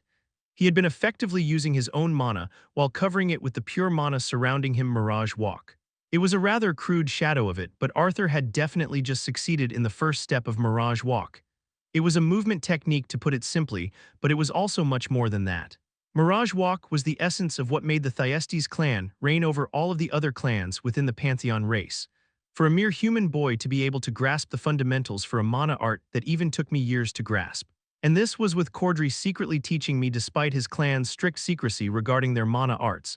For him to be able to get this far just by watching Cordry. Chapter 114. Arthur Leywin's point of view. Finally, I whispered, too quiet for the Silver Panther to hear. There it was, cautiously sniffing around as it approached the raptor squirrels I had killed and placed carefully to lure it out, my ever-so-elusive target. My eyes locked onto the large gray cat that I had named Claude because it had 4 long gashes across its back. Claude and I had gotten close during the time spent trying to hunt for silver panthers. This particular oversized cat was by far the most cunning of the silver panthers that I had come across and the most arrogant, which was why I had decided that Claude would be my target. I focused back on the cat just a few meters away from me as Claude stopped and looked around, ready to escape at a moment's notice. I patiently waited for him to draw near, making sure to keep any traces of my presence hidden. Coalescing the raw mana around me with the purified mana inside my body, I prepared my attack. As I gathered mana in my legs and right arm, I lowered myself carefully into an ideal position since he couldn't see me anyway, making sure I didn't set off the bell. The muscles in my calves and thighs twitched in anticipation at the thought of finally being able to catch that elusive cat. Right when Claude bent down to continue its lunch, I propelled myself forward and struck at a speed that would have shocked my old self. The distance I near instantly cleared from my initial position to where I now was, in front of Claude, measured out to be roughly 6 meters. But somehow Claude had already disappeared before my attack could connect. My augmented fist sunk deep into the soft dirt floor, the silver panther nowhere in sight. Damn it, again, I cursed, impatiently prying my buried hand from underneath the ground. Where did I go wrong?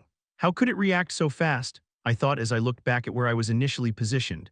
The location was close enough for me to cover instantaneously. I was well hidden inside the bushes, and I had even gone through lengths to mask any smell from my body that might set it off. It was all supposed to be perfect. My execution of the technique I had been training in was near perfect. I kneeled down, inspecting the pawprints of Claude and my own footprints. I was missing something, but what? I could see where I landed after using burst relative to where Claude had been positioned, but something about the markings on the ground didn't add up.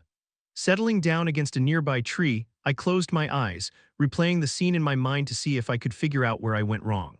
Winsome wouldn't have made me acquire a Silver Panther beast core unless it proved to teach me something different than hunting raptor squirrels, I said aloud. In terms of speed, the raptor squirrel was definitely faster than a Silver Panther. So why couldn't I kill one?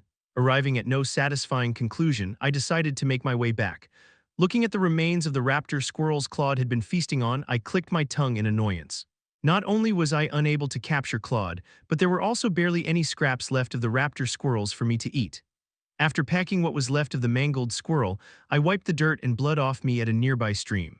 Seeing as I only had one set of clothes, I tried to make sure it stayed clean. But through the weeks of hiking and training in these woods, my wardrobe had become tattered. "Arthur, you are not easy to look at," I said derisively to my reflection in the stream. My hair was disheveled and much longer now, my bangs reaching all the way to my chin. The bags underneath my eyes had turned purplish from lack of sleep. All in all, little remained of my former hygienic self, replacing it with some unintelligent-looking brute. It was hard for me to believe that more than a month had passed since the last time I had any actual interaction with someone other than the animals I had caught. Winsome had visited me the night I had finally been able to capture a raptor squirrel. He hadn't said much with his permanently disinterested expression, except that the technique, or rather the preface of it that I had self-taught, was called Mirage Walk. He had disappeared soon after, leaving me by my lonesome to eat the lean meat of a raptor squirrel's hind leg. The next morning, I had set out in search of the next prey on my list, a silver panther. However, it had become fairly obvious during the weeks that I had spent inside the forest, training to catch more raptor squirrels, that there were no signs of larger mana beasts at all. Thus, leading me to venture out further into the woods despite the dangers that might have followed. It wasn't until about 3 weeks of trekking deeper into the forest that I had begun seeing different species of mana beasts. Larger ones as well. I would have cleared more ground in those 3 weeks had I not been using the journey itself as a form of training, burst or burst step. That was what I had decided to name the first sequence of Mirage Walk. Winsome had only mentioned that what I had done to catch the raptor squirrel was only a mere introductory step of the actual essence of Mirage Walk. but he had refused to divulge any more information than that. However, seeing that the technique I used had certain steps or levels to reach full mastery, I had decided to name this first-tier burst step. I had traversed through the forest, using the abundance of trees as a natural obstacle course to practice, hoping to gain some insight to improve the skill. Going through with this training had made me realize how much concentration, coordination, reflexes, control, and agility one needed to utilize the full potential of Mirage Walk properly. I had succeeded in capturing a raptor squirrel with burst step only because I had made the necessary preparations to be able to. It had been a flat clearing with no obstructions to get in my way. The distance was short, and within view it had no time even to react. However, trying to travel through the lush greenery, congested with trees and uneven ground, to get a foothold using only Mirage Walk had made me feel as though I was an infant again, except this time with my feet tied together. It was terribly frustrating, tripping over the slightest misstep. Even the faintest miscalculation in trajectory resulted in a not-so-elegant tumble and a face full of mud. Slowly and painstakingly, I made my way deeper into the woods. It had been over a week since I first arrived at this particular domain. The mana in this area was much denser than where I had been before, which was probably one of the reasons why it was so appealing to higher-level mana beasts. And here I was, still with nothing to show for besides the number of tears in my shirt and holes in the soles of my boots. As I finished washing myself, I inspected the leftover meat I had brought back. This isn't enough, I sighed looking up at the sky. Dusk had spread a thin veil of darkness over the forest, but it was still light enough to hunt. I laid out some mushrooms I had picked along the way and waited, crouching underneath a large root 8 meters away. With my level of mastery, I could clear almost 10 meters in an instant using burst step without triggering the bell. As I waited, keeping my presence hidden, I observed carefully for any signs of movement. There was faint sound of rustling, but it came from above me, somewhere up in the trees. Glancing up, the last glint of sunlight reflected off the eyes of the predator. It was some sort of large, black bird. As the forest completely darkened, the bird and I waited, hoping for any signs of our next meal. Finally, I locked onto the figure of a lone raptor squirrel. Before the squirrel drew close enough to be in range for me to kill, the black bird had already decided to take action. I barely glimpsed the faint shadow of the bird diving down, no noise made whatsoever. It wasn't unnaturally fast like the raptor squirrel or silver panther, but at night it was near impossible to see this predatory bird. As the black blur drew closer to the unsuspecting prey, something unexpected happened. The bird, nearly invisible to the naked eye, spread its wings and let out a loud crow. The squirrel immediately jumped, but the crow seemed to have been expecting that because, instead of swooping down where the squirrel had been, it stretched out its talons to where it leaped away. That whole scene looked as if the squirrel simply leaped into the claws of the bird, wanting to be its next meal. I had lost my meal to the bird, but I gained something much more valuable instead. Hoping to be able to put my plan into action, I waited again. As I predicted, the bird had finished its meal and was waiting patiently in a different tree. The bird's wingspan alone was about larger than mine, so I knew that one squirrel wouldn't be enough. About half an hour passed when another raptor squirrel finally emerged. As its 3 antenna-like tails surveyed for danger, it cautiously approached the small pile of mushrooms. On cue, I saw the swift blur of black out of the corner of my eyes. Not yet, it happened again. Right when the black bird swooped down and stretched out its talons, the raptor squirrel appeared as if it jumped right into the bird's grasp. Now, using burst step, I cleared the 8 meters between us, and before the black bird had even the chance to react, I reached for its neck. The bird let out a surprised crow as it flapped desperately to escape my hand. To my surprise, however, the greedy bird never let go of its meal even as I snapped its neck. Yes, I couldn't seem to wipe the smile off my face as I made my way back to my camp with my 2 trophies. I was happy that I would have something tastier to eat than the tough and lean squirrel meat. But I was even more satisfied with the fact that I had figured out how Claude and the rest of his brethren had been escaping from me every single time. It didn't take long for me to get back to my camp, which was just a hollow log I had covered with branches and leaves to protect me from the rain. Eagerly plucking the feathers off of the bird so that its fat-coated skin would still be intact, I grilled it over the fire I had made alongside with the skinned raptor squirrel. Chewing on the tender meat of the bird's thigh, I started thinking. I had uncovered 2 things as I saw the black bird capturing the raptor squirrel. First, the bird was stealthy and swift, but its speed couldn't compare to that of a raptor squirrel. It was able to because it knew that when it made itself known, the squirrel would try to flee in a particular direction. The second thing I had deduced was the significance of my involvement in this. As a third-party spectator, I was able to see the bird beforehand, and I immediately knew what its motives were even before it had attacked, something the squirrel had no way of knowing. But this still doesn't explain how I can catch Claude. I muttered to myself, ripping out another bite of grilled fowl. Based on all of my failed attempts, I knew by now that Claude and the rest of his kind had some hyper-acute intuition that allowed him to react near instantly at the sight of my movement. I also knew that, unlike the bird and squirrel that I was feasting on, Claude was smart. There had been several occasions where he would get close enough to me that I knew he was mocking me, but as soon as I got in a stance, he fled even before I could execute burst step. He was smart to a level where he knew he could evade me but not fight me face to face. Finishing the last of my meal, I walked over to the side of my camp where I had cleared some space for me to train. I stood at the edge of the open space and imagined Claude to be lurking at the other end. How am I supposed to catch a cat that reacts as soon as I try to approach it? Approach, that was it. It was just like the black bird. The bird had tricked the squirrel by intentionally exposing itself, using it as a feint to get the squirrel into the air where it couldn't change direction. Even when Cordry and Usura had used burst step, it was essentially a single step. Corresponding muscles were still used to propel himself towards me. Even though the essence of Mirage Walk was to conceal fluctuation of mana to throw off the opponent completely, I still had to move the muscles that were responsible for making that one, incredibly fast step. But what if I could get rid of that? What if I could almost entirely void the motion needed for me to make that step, appearing as if I had truly teleported from even a standstill position? If I could do that, I could, in theory, feint Claude. But how do I come up with a way to make burst step into something that would bypass the need to control the muscles mechanically? I'd imagine if I were any other mage or mana manipulator in this world, I would have thought of it as impossible, but I had one crucial advantage: knowledge from my past life. Due to my mediocre Kai Center, I had studied in depth about the human body, namely the working mechanics of what went into essentially putting the human body into movement. It was through this knowledge that I had been able to fully utilize the little Kai I had inside me to become a king. Shutting my eyes, I used the entirety of my concentration as I spread mana throughout every crevice, no matter how micro, of the inside of my body. When I opened my eyes, the sun was already high up in the sky. Sweat and grime covered my body as I slowly stretched my stiff body that had been standing still for hours, but I was happy, ecstatic. Not only had I reached a breakthrough to get me at the very peak of the light yellow stage, but I had also figured it out. I got it, I grinned. Chapter 115, the quadriceps located at the front of the thighs. They were responsible for pushing the thigh and leg forward.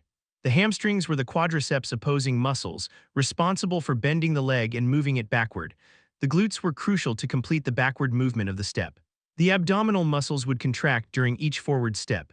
The calf muscles, albeit smaller, were actually among the most heavily used muscles that propelled the body forward as the foot pushed off the ground. These were just the primary muscles. The secondary muscles that also needed to be taken into account were the stabilizing muscles located around the pelvis. These series of muscles formed a crown around the pelvis, which included the internal and external abductors, I think they were called, the lower abdominal muscles and the spinal muscles located in the back. The tibialis, the thin strip of muscle that helped you flex the ankle in order to move the foot towards the knee, was also used to make sure the foot wouldn't flatten, creating a greater chance of scraping against the ground or an object. The body had an intricate muscular system that worked in pairs, each responsible for half of a complete movement. The biceps flexed when the arm curled towards the shoulder, while the triceps triggered when the arm straightened out. The mechanisms inside the body were even more complex when putting the body into motion, such as walking, running, or jumping. This knowledge hadn't been all that useful until now because of my rather exceptional physique in mana.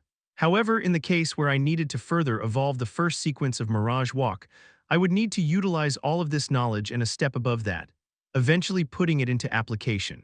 Damn, I lifted my arms to catch myself as I toppled forward onto the pile of leaves I had fashioned into a bed. Noticing that the sun had already set, I went back to my camp and retrieved a few strips of squirrel meat that I had smoked prior so that I didn't have to keep hunting. I really wish I could use the ether orb for this, I muttered, looking down at the charred, tasteless meat in my hand. I had made significant progress since I first put on hiatus my hunt for Claude and devoted all of my time and energy into training this past week, splitting the days into practicing burst step and refining my mana core. The remaining 2 or 3 hours were used for sleep. However, the more I practiced, the more I hungered to master this movement technique. With the tweak I had made using my previous knowledge of human anatomy, Mirage Walk would become even more refined theoretically. Not only would it be instant and versatile, but it would also be as deadly as it was elegant. The basics of burst step that I had first succeeded in executing looked almost like a wide leap, granted that it was still incredibly fast. This was because, although mana couldn't be sensed under the effects of Mirage Walk, there was still a stance, and a series of motions that needed to be made in order for the human body to be able to take that step. Cordry, even as an Asura, using burst step in his human form, also couldn't ignore the mechanisms of his body despite his superior physique.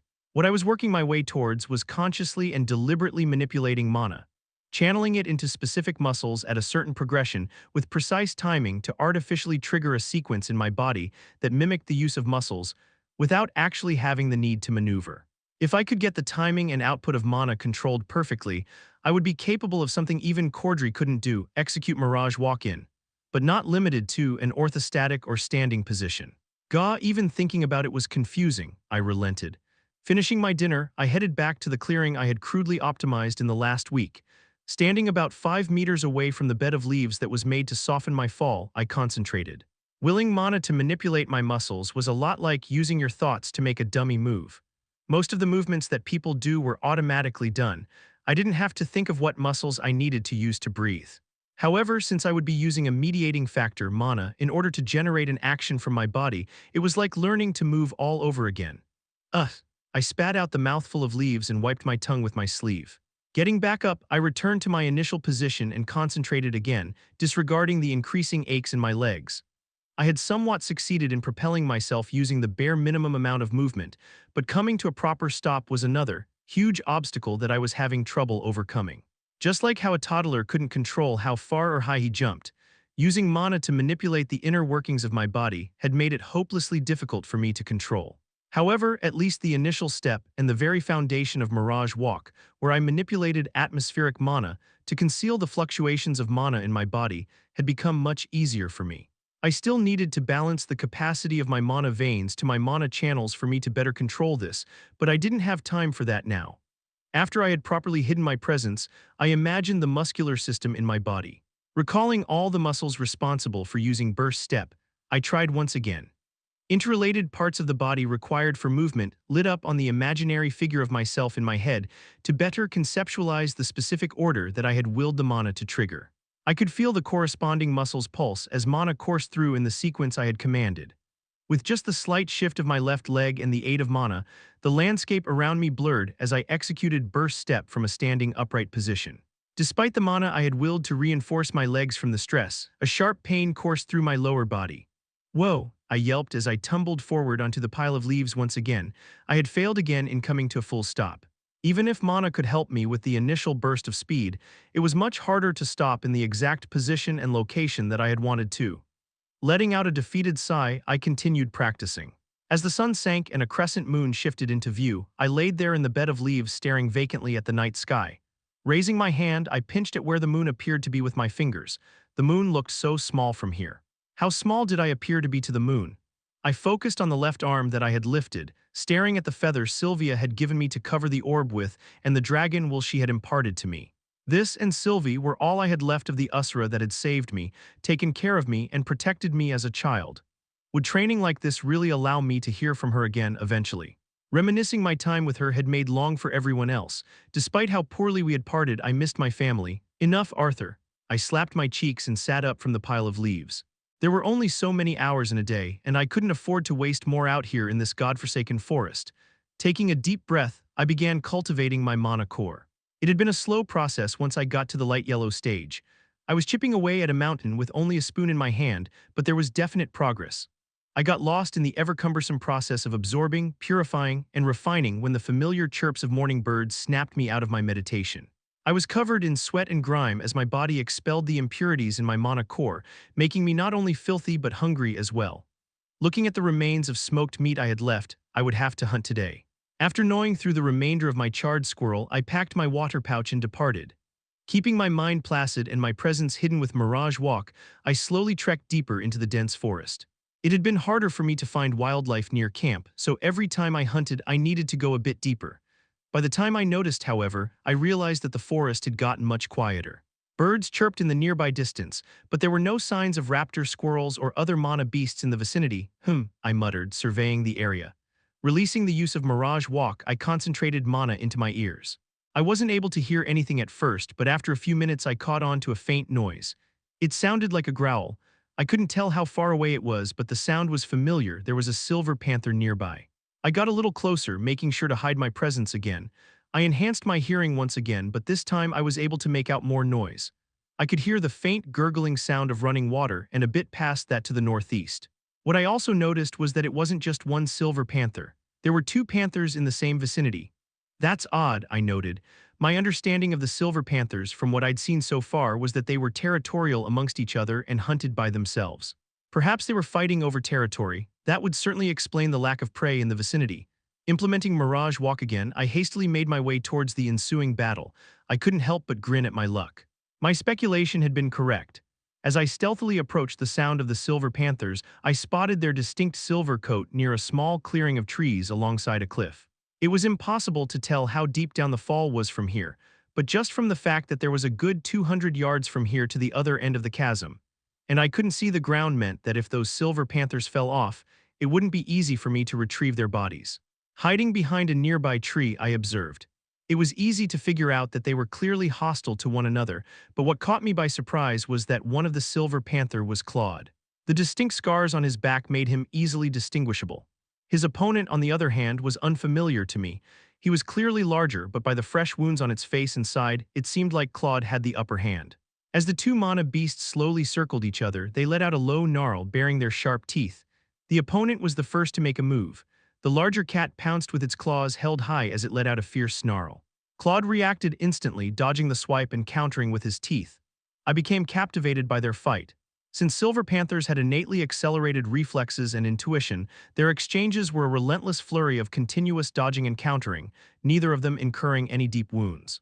However, for every gash that the larger panther had made, Claude had given him 3 in return. As their battle continued, I didn't know why, but my heart began pounding restlessly. I was anxious about something, afraid. I had been so caught up in their duel that I didn't realize how deadly quiet the forest had become, almost mute. There were no sound of birds chirping or mana beasts moving.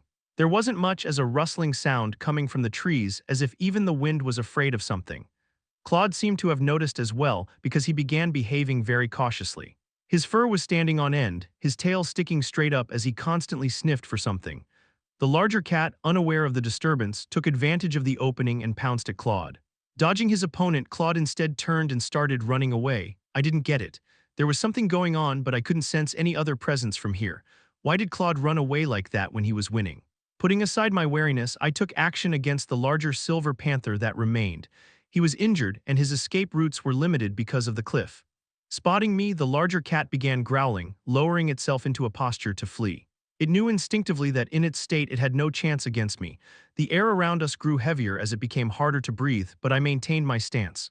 Now, the moment I lifted my foot up, the silver panther leaped to the side. "Got you," I smirked. Ignoring my protesting legs, I executed burst step from my standing position, using the fake step as a feint to get him to move.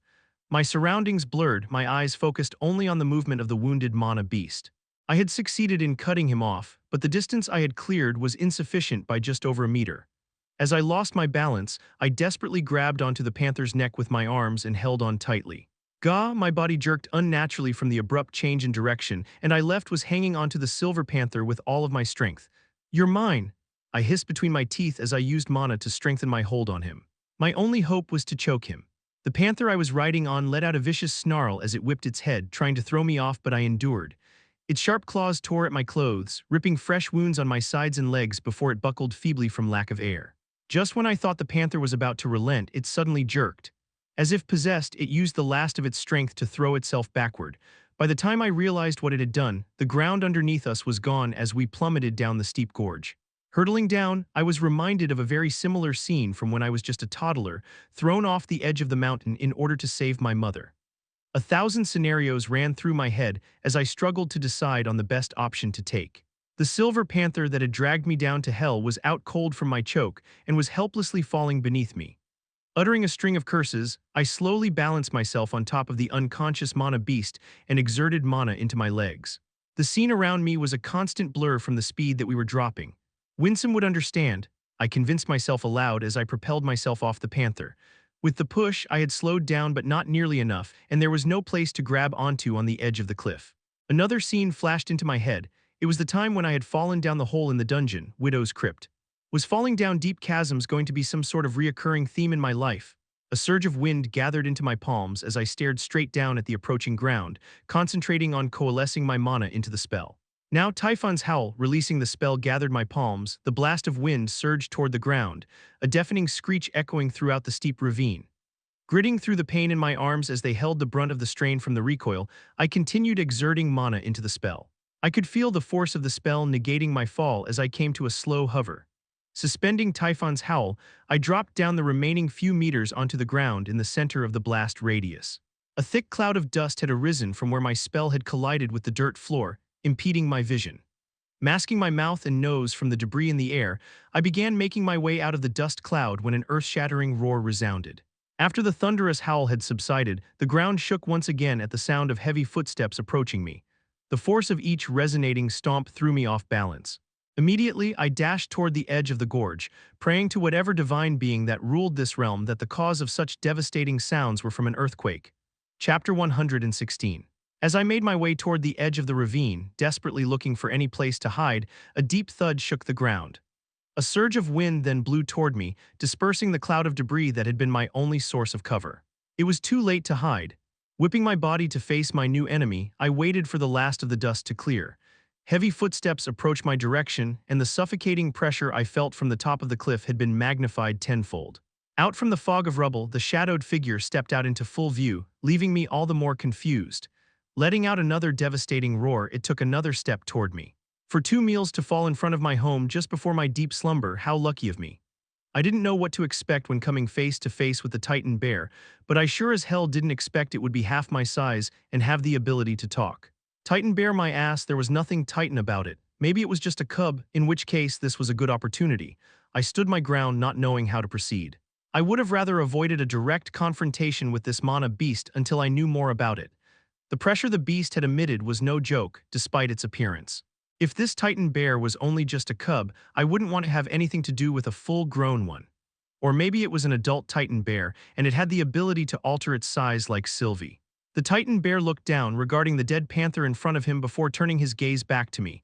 "This meal isn't going anywhere. I should start with you," the beast, less than a meter tall, growled, licking its lips. There was no way for me to get out of this without fighting. Lowering my stance, I prepared to fight. I had expected the Titan bear to come charging at me, but it stood in place. Abruptly, the mana beast thrust its paw in my direction, somehow propelling me backward. The bell tied to my waist rang mockingly as I tumbled on the hard ground. "Gah!" I gasped for breath, relieved that it wasn't blood that I had just choked out. What the hell was that? It felt like I was shot in the stomach by a cannon. Getting back on my feet, I concentrated on the Titan bear that was about 10 meters away. "Ooh, a tough meal," the bear snickered. The sight of a bear, no higher than my elbow, standing on 2 legs and speaking coherently was an odd sight, but I had no room to be amused. His attack just now was definitely some kind of long-range spell, but I couldn't understand why I had felt no mana. The bear slowly lifted his paw as if mocking me.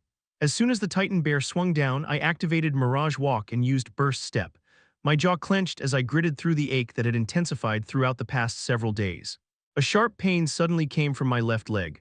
Looking down, I could see fresh blood flowing from a gash on the back of my calf. I had expected the attack to be like the last one, but this invisible spell had taken the form of something sharp. This attack as well, I wasn't able to sense it. The smile on the Titan bear's face was gone. It seemed like he wasn't expecting me to dodge another one of his attacks. "Stop running," it growled, swinging his paw once more. Immediately dropping to the floor, I narrowly avoided the slash attack, the severed tips of my hair sprinkling down on my nose. It was a risky gamble, but through that last attack I was able to figure it out. When he slashed with his paw, the attack that was released was also a sharp slash. When he punched with his paw like he had for the first move, a blunt force was shot out.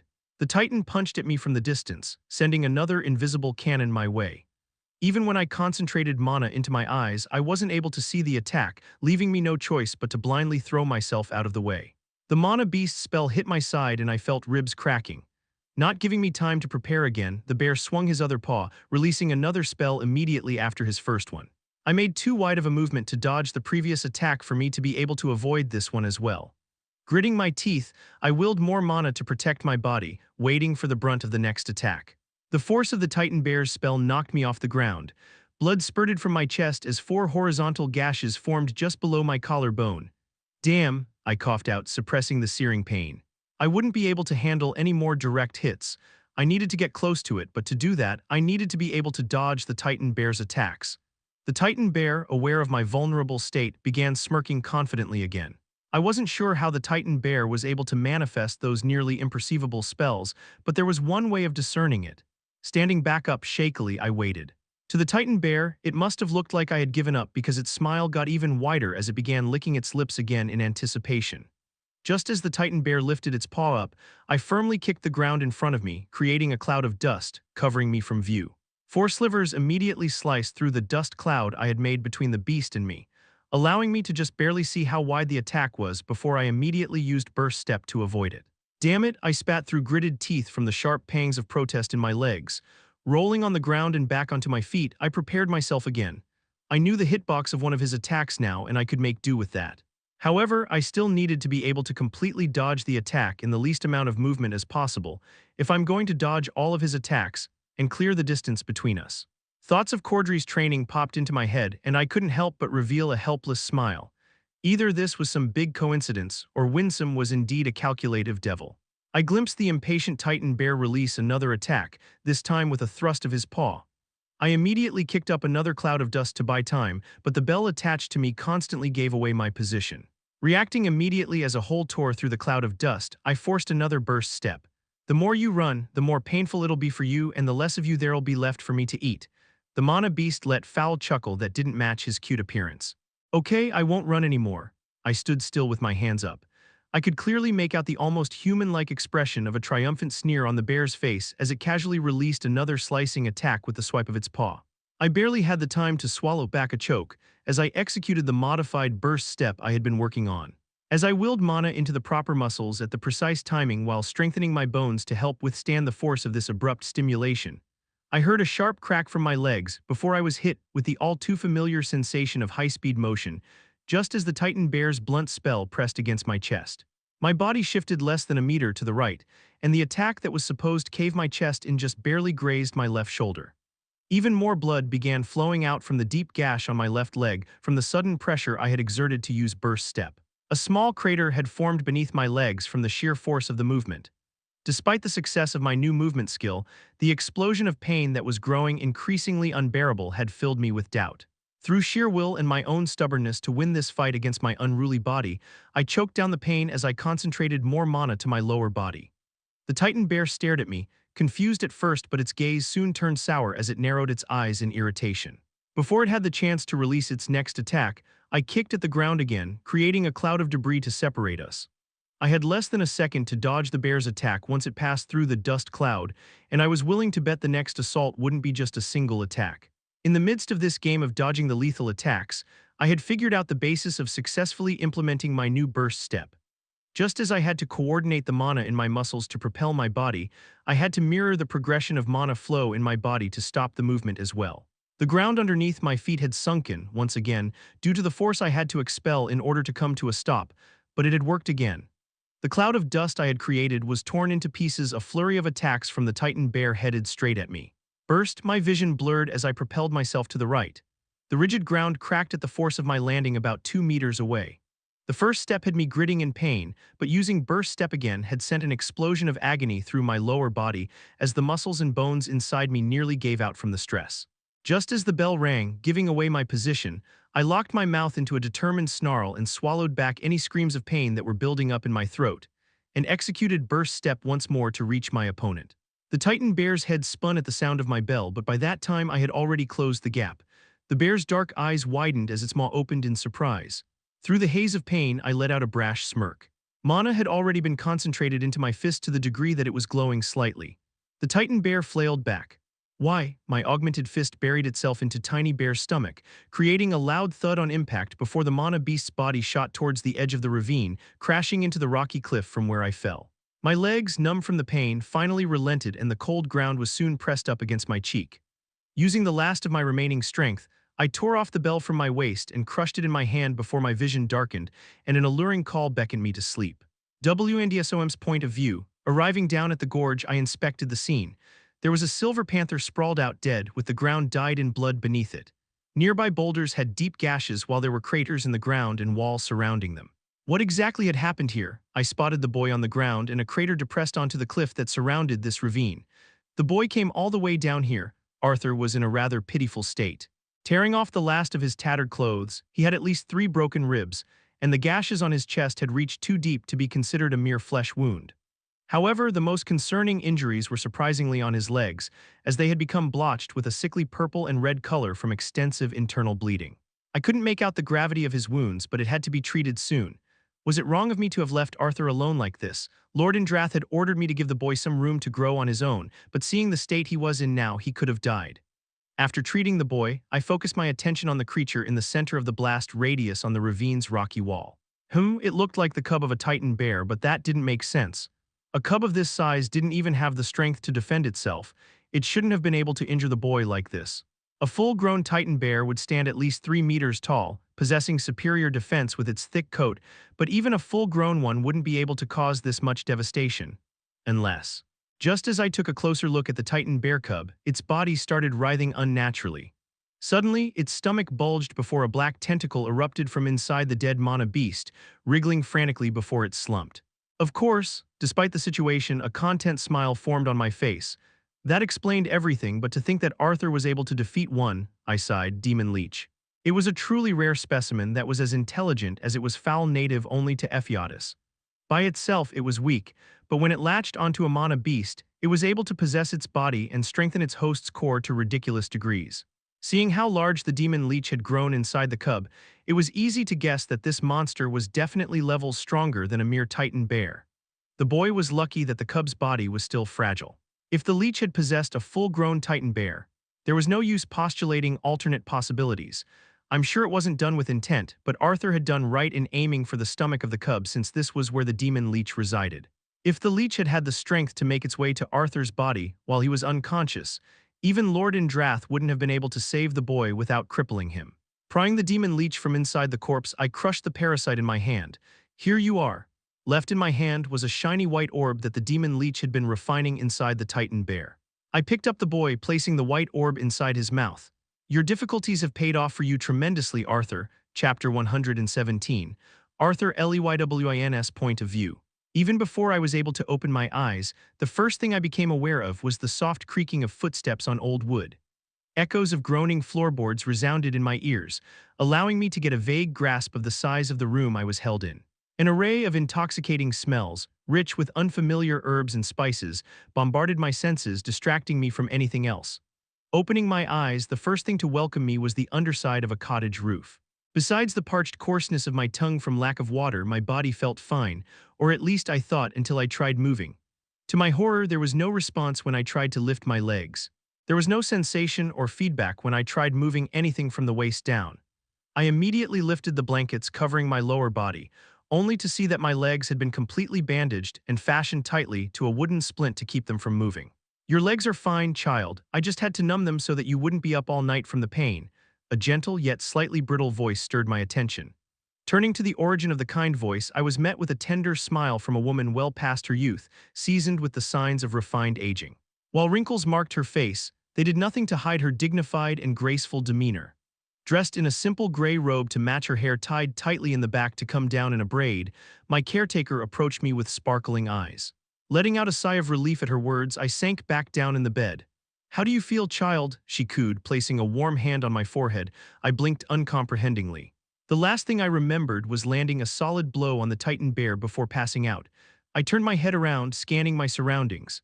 I was in a spacious room, well lit and heated by a fire crackling in a stone fireplace.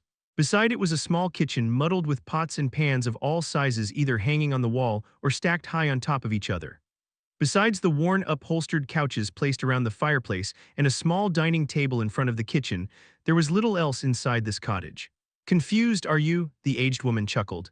Yeah, I replied hoarsely before breaking down into a fit of coughs. The woman promptly got up from her seat beside me and came back with a mug of lukewarm water.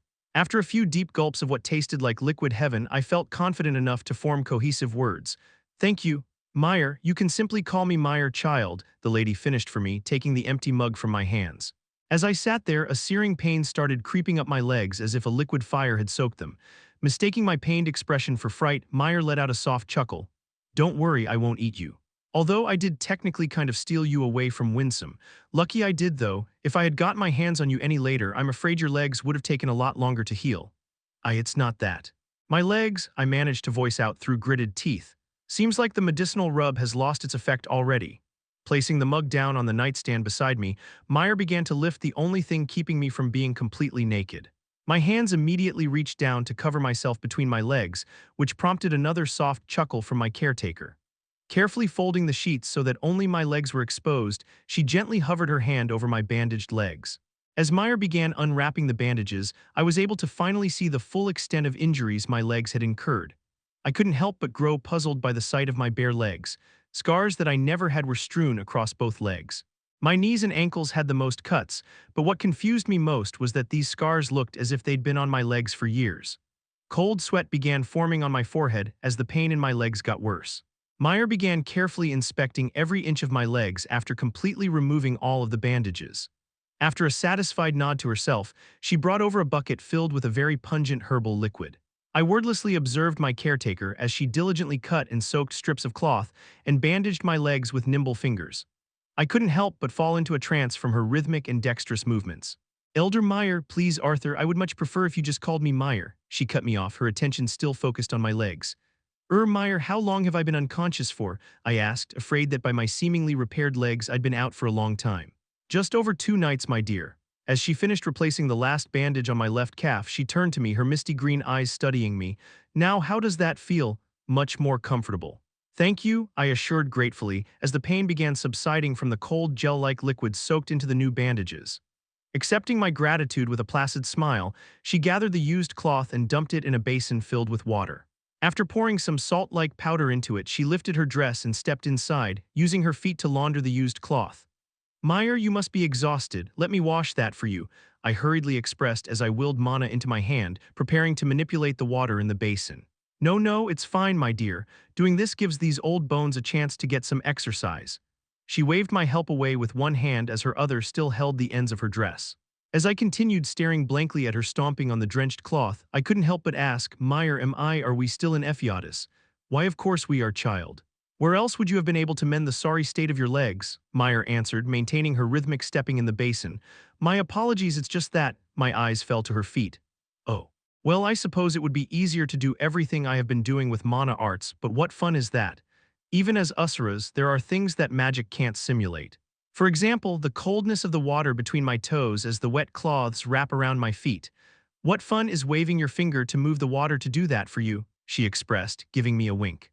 Her words baffled me, but I couldn't hope to understand the perspective of an ancient race where magic was ingrained into their very being.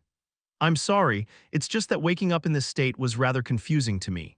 Not to be rude, and I'm very thankful for your meticulous care, but I just thought that maybe healing mana art would have quickened the process of my recovery. If a simple healing spell had been cast on you, you'd be barely limping, and your bones would have taken on an entirely different shape." The elder chuckled as she willed a towel into her hands with a snap. Walking towards me, she curled her lips into a mischievous smile. "Besides, I did use mana art to mend your legs." Meyer flicked her arm at me, and faster than I was able to react, an icy blast seared through my chest. I immediately sprawled back on the bed, wide-eyed as I stared at the silvery mist that had engulfed the wound I had gotten from the Titan bear. As the fire diminished, the once bleeding gashes across my rib cage began healing rapidly. A musical laughter snapped me out of my daze, and I glanced down to see Meyer failing to hold in her amusement. "Gets them every time," she sighed, her hands still enveloped in the silvery mist. "How?" I blubbered, my fingers tracing the once open cuts that grew smaller and became completely encrusted in scabs. "A lady needs to have her secrets, my dear." Her voice softened as she coquettishly pressed a finger to her lips. Despite her old age, I couldn't help but blush diffidently at her playful behavior. Coughing down my embarrassment, I sat back up, albeit covering a little more of myself with the blanket. "Thank you for treating me, Meyer, as well as your hospitality. I know there isn't much room here." "Not at all. Besides, this old cottage isn't where I live. I merely use this place to get some peace and from time to time treat a patient," she smiled, handing me a bowl of warm soup. "I don't treat just anyone you know, but I wanted to meet the human boy who is supposedly the savior of the world," she declared grandly before shooting me another wink. Replying with a weak chuckle, I took a careful sip from the bowl. Immediately, a savory broth laced with refreshing hints of herbs enveloped my tongue, enticing me to greedily take another large gulp before setting it down on the nightstand. "Don't even try to get up tonight. The wounds on your legs weren't as simple as the little gashes on your chest. It took hours for your legs to get back in that state, so just get some rest. That is your biggest priority," Meyer warned. "There is water on the counter within arm's reach, and if you have to use the bathroom, there is a chamber pot right beside the bed. Good night, my dear." Meyer left me to my thoughts with the only source of light, the flames, writhing in the fireplace. It seemed like I had just closed my eyes for a second, thinking back to the silver flame she had conjured, when I was jerked awake from another pang of sharp throbs. The pain wasn't as intense as it had been when Meyer had changed the bandages for me, but it was agitating enough to keep me from falling back asleep. The cottage was almost completely dark aside from the few strands of moonlight that made it through the thatched roof. The fire had long gone out, with only a faint, smoky aroma left. I wasn't sure to what degree my wounds had healed, but I grew restless at the thought of idly wasting away time. Abandoning the idea of going back to sleep, I sat back upright and began doing the only productive thing I could do in this state. Meditate. As I concentrated on the mana core swirling deep in my sternum, a blast of unfamiliar energy welcomed me. Suddenly, the mountain that I had been chipping away at to reach the silver core was but a flat plain rolled out like a map for me to cross. Absorbing mana from my surroundings, I tentatively began refining when the alien energy began hungrily sucking in the mana I had absorbed and coalesced it with my mana core. The light yellow hue of my core started glowing as mana surged throughout my body, filling my veins, muscles, bones, and skin with a fiery energy. I could feel myself shivering uncontrollably as my core began glowing brighter until it wasn't yellow, but instead a bright silver. The untamed energy that had been raging inside my body continued to chip away at the layers of my core, making my silver core grow brighter and brighter with each influx of energy that hit. I held my breath, afraid that even the slightest shift would halt the rapid progression of my mana core. Eventually, the mysterious energy source that had refined my mana core to the peak of mid-silver stage subsided. Just when I thought the transformation had finished, the sharp scream of a metal clang filled my ears. As if an invisible wall that had been restraining my mind was gone, my body forcibly shifted into the second phase of Sylvia's dragon will. Prying my eyes open, I could see the golden runes emerging from my arms and shoulders. To my surprise, the glowing runes began changing, their design growing more complex as they shaped themselves into some kind of ancient language. My disheveled hair started changing colors from my naturally auburn hair to white, then back to auburn again. The furniture inside the one-room cottage started trembling as straw and splinters fell from the roof, filling the room with more rays of moonlight. However, despite the pots and pans clanging against one another, the only sound that filled my ears was the high-pitched ring. While my hair changed back to its original color, the newly formed runes on my body glowed brighter as the color began to drain from the world. Soon, the only colors I was able to see were in the minuscule particles floating around me, but something had changed. During the times that I had used Dragon's Awakening, I was only able to see 4 colors, one for each of the 4 elements. However, specks of purple were dotted abundantly within the array of blue, yellow, red, and green. After using this form to kill Lucas, I thought I had gotten better at controlling the harsh compulsions that came with using the second phase of Sylvia's will. However, the will seemed to reject my body more than ever, until I couldn't bear the agony of my body ripping itself apart anymore. I released Dragon's Awakening, and as if a bucket of water had been thrown to douse a raging fire, all of the energy, power, and pain that had been growing larger and larger inside me abruptly vanished. An eerie silence surrounded me as I was left feeling confused, powerless, and frail despite the progress my mana core had made. Chapter 118. So it's true. I turned my head to see Meyer leaning against the entryway. You truly have inherited Realmheart. The Usura's voice was both solemn and sentimental as it trailed off. Excuse me, Realmheart, I echoed as she approached me with slow steps. The physical manifestations displayed from you tapping into Sylvia's powers, my dear, the iris glowing purple and those unmistakable glowing runes imprinted on the body. Even within the clan, it is rare. Realmheart, or the Realmheart physique, is an ability that only the Indrath clan bloodline can possess. Tell me, child, were you able to see them? The Usura pressed as her eyes stayed glued to the faint markings, which continued to fade from my arms. Meyer reached out and tenderly ran her fingers along the runes. I'm sorry, but I don't understand. See what? I replied, snapping her out of her daze. Were you able to see all 5 of the colors that make up the physical realm? The Usura had an expression I couldn't quite make out as she awaited my answer. I thought back to the array of colors that floated around me while in my second phase. I think so. The Realmheart physique was named by the ancestors of the Indrath clan because, in this form, the user's attunement with the physical realm is said to be unparalleled. While the ability itself does not hold much strength, the power to activate Realmheart allows the user to gain knowledge and insight that those without could never hope to have, Meyer explained. Which goes to say that knowledge truly is power. I reflected back to when I had first used Realmheart against the Elderwood Guardian. I had assumed that the form was just a power boost, allowing me to gain access to more mana, but from what Meyer had just explained to me, it seemed like using Realm Heart actually just allowed me to utilize mana with much more efficiency. There is one thing I don't quite understand. When I used the second phase, Realm Heart, last time I was only able to see 4 colors. Why am I now able to see the purple particles? Meyer pondered for a moment. Are you not allowed to tell me about this as well? It seems like none of the Usuras want a lesser being learning their techniques and secrets, I sighed, disappointed. We Usuras are prideful beings indeed. Even amongst the members of the same race, we Usuras stay secretive and greedy, the Indrath clan particularly so. Meyer chuckled for a bit, then gave me an inquisitive look. I won't say that I'm different from all of them, but I've lived long enough and experienced far too much to care about such frivolousness. If you'll be content with an old lady like me, I'll be happy to teach you a thing or two. I honestly didn't expect her to go as far as offering to teach me, but taking no chances, I immediately bobbed my head in consent before she could change her mind. Good, now, practical lessons won't be possible in your current state, but I think a more theoretical approach might be good either way, Meyer answered, tapping her chin with a finger. Meyer explained to me the fundamentals of mana itself and how it affected the world, or what she referred to as the physical realm. Much of what she went over was something I had already known to a certain degree. However, the way she strung her words together and explained everything in such an easily digestible manner, it was obvious that she was much more knowledgeable than any of the professors at Xyrus Academy. She went on, clarifying how it wasn't natural for lesser beings or even Usuras to manipulate raw mana. Mages with a certain affinity to an element had a much easier time absorbing the atmospheric mana that coincided with their particular element. However, in the end, it still had to be absorbed and refined in order for it to be utilized. To someone with the Realm Heart physique, a fire affinity mage will appear to be absorbing only the red mana particles, but after completing the refining process, the mana would appear white when first used. This was why body-strengthening spells could be used regardless of what type of affinity a mage was. So if, in the end, mana that is absorbed and refined turns white, how come it's not possible for them to utilize different elements? I inquired. Good question. Meyer seemed pleased by my interruption, rather than annoyed.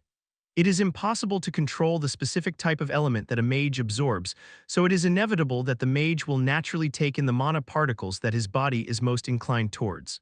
Let's say that a mage's affinity is towards water.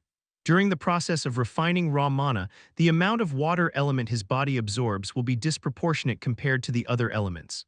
So even though the end result is a purified white mana, during the stage where that mage refined the water elemental mana his body absorbed, the raw mana altered his body to become more predisposed, and his mind to become more insightful of that particular element. It must have been obvious that I looked a bit confused because she explained it in more detail. Remember when you conjured your first remote spell, whether that be a stream of fire or a sphere of wind?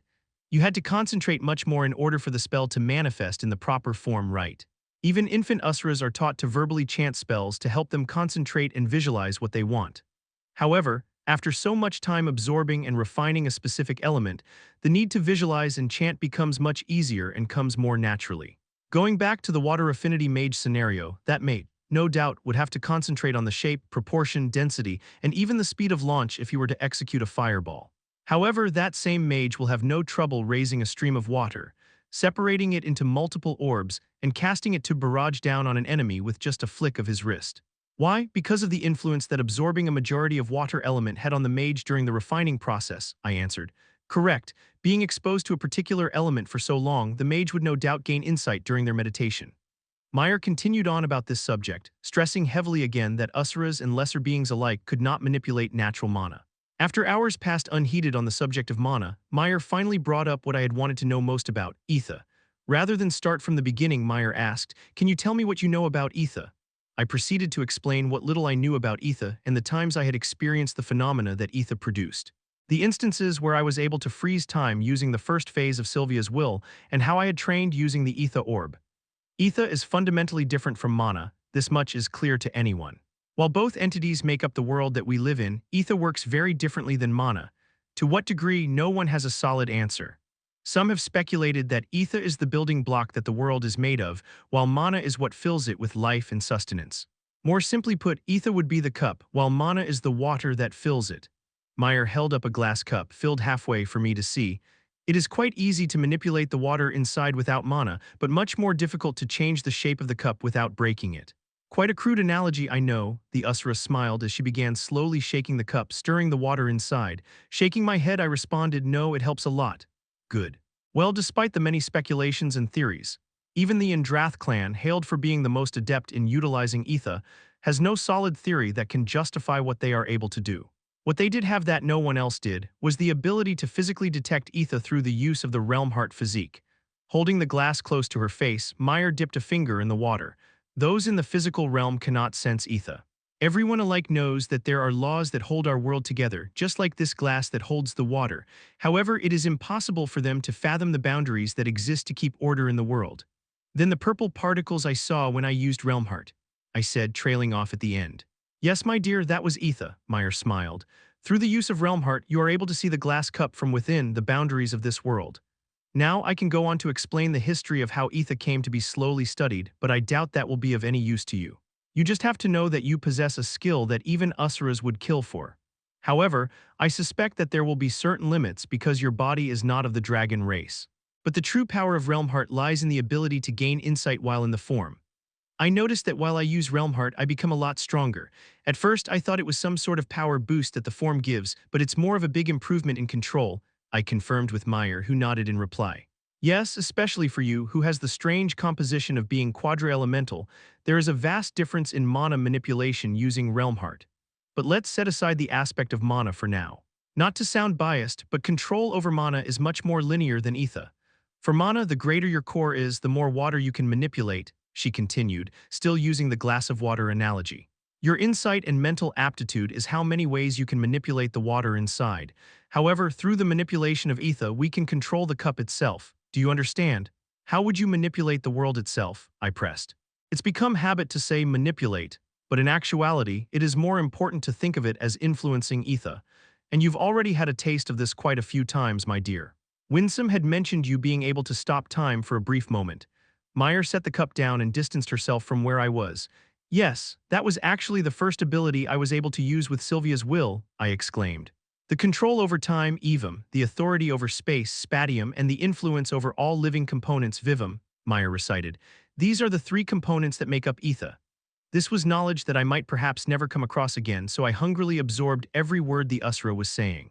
No matter how powerful, how insightful, and how lucky a practitioner may be, he will only be able to master one path. Ancestors of the Indrath clan have lived all their lives trying to gain insight on one of the three paths, only to realize that they don't have the capability of mastering it. However, over time, we've realized a way for some Usuras to know where their aptitude lies, the Usura confessed. How? We had reached the climax of the story and I was greedy for more. The runes that run down the body from using Realm Heart. Meyer closed her eyes and went silent. A palpable force suddenly pushed down on my shoulders, forcing me to use my arms to keep myself sitting up on the bed. The air turned thick and heavy as I stayed seated on the bed in awe. The pressure that Meyer was emitting was neither violent nor ferocious like Cordry's had been, yet in terms of level, it was much more overwhelming. I had no confidence that I would be able to muster up the will to fight against her, that much was clear. It was as if I could almost see her transforming into dragon form. Golden runes began carving down her bare arm, but they looked very different from mine. Whereas mine appeared complex and detailed, her runes flowed like branches of an elven tree or interconnecting streams of water being woven together. Meyer finally opened her eyes and stared at me with an icy gaze of radiant lavender. These runes are different for each Realm Heart user, but the markings when studied show that I am of the Vivum path. And that is also why I could heal you. I found myself unable to muster a response as I stared in awe. Her very presence felt different than mine when I had activated Realm Heart. The runes that ran down her arm were much more vivid and bright compared to the dull glow I had when I used this profound power, and her eyes seemed to almost pulse, as if they had a mind of their own. Now, my dear, activate your Realm Heart, the Usra gently nudged, despite her intimidating presence. Chapter 119. An indescribably chilling sensation burst out from within my mana core as I activated Realm Heart. Liquid frost coursed through my veins, desperately seeking a way out of my body. I watched the golden runes begin to form on my arms, glowing hotly against my frigid skin as my vision began to achromatize. I was only able to catch a glimpse of what your runes looked like earlier, but it truly is fascinating, Meyer mumbled to herself as she studied me. Remaining seated and motionless as my caretaker continued to inspect the engravings on my body, I couldn't help but become enthralled at what I was experiencing. This was the first time that I had actually taken a step back to study the changes in my perception while using Realm Heart. Watching the different particles move as if they each contained intellect, and a goal in mind made me realize why magic was more accurately described as mana manipulation in this world. Testing out a hunch I had in mind, I willed a small ember to appear at the tip of my finger. Sure enough, the red particles around me began to react as I conjured the fire. Even though what I had used was the refined mana from my core, there was a definitive response to the particles around my finger. I did this using spells from different elements to see the response in the particles, but no matter what I did, only the purple specks remained unchanged. Having fun, are we? The Usra was still in her Realm Heart form as well. Her soft purple eyes peered through me as the edges of her lips curled upward in amusement. How is it that I've never noticed this? I asked, more to myself than to her. It's understandable that you would assume that this form was some power-up rather than a means to observe and study what cannot normally be perceived. Letting go of my arm that she had been examining, Meyer took a few steps back. I'm not exactly sure how long you're able to stay in this form now that you've broken through to a stage where you can sense ether, but there are a few things I want you to see before you release Realm Heart. The Usura raised a hand in front of her for me to see, her eyes narrowed in concentration. Suddenly, the purple particles around us that had refused to comply to my will slowly began to drift towards Meyer. The movements of each tiny glimmer of purple seemed to differ from one another. Rather than manipulating mana, it appeared more like the Usura was herding in a legion of tiny fireflies toward her hand. As I mentioned earlier, ether behaves fundamentally different from mana.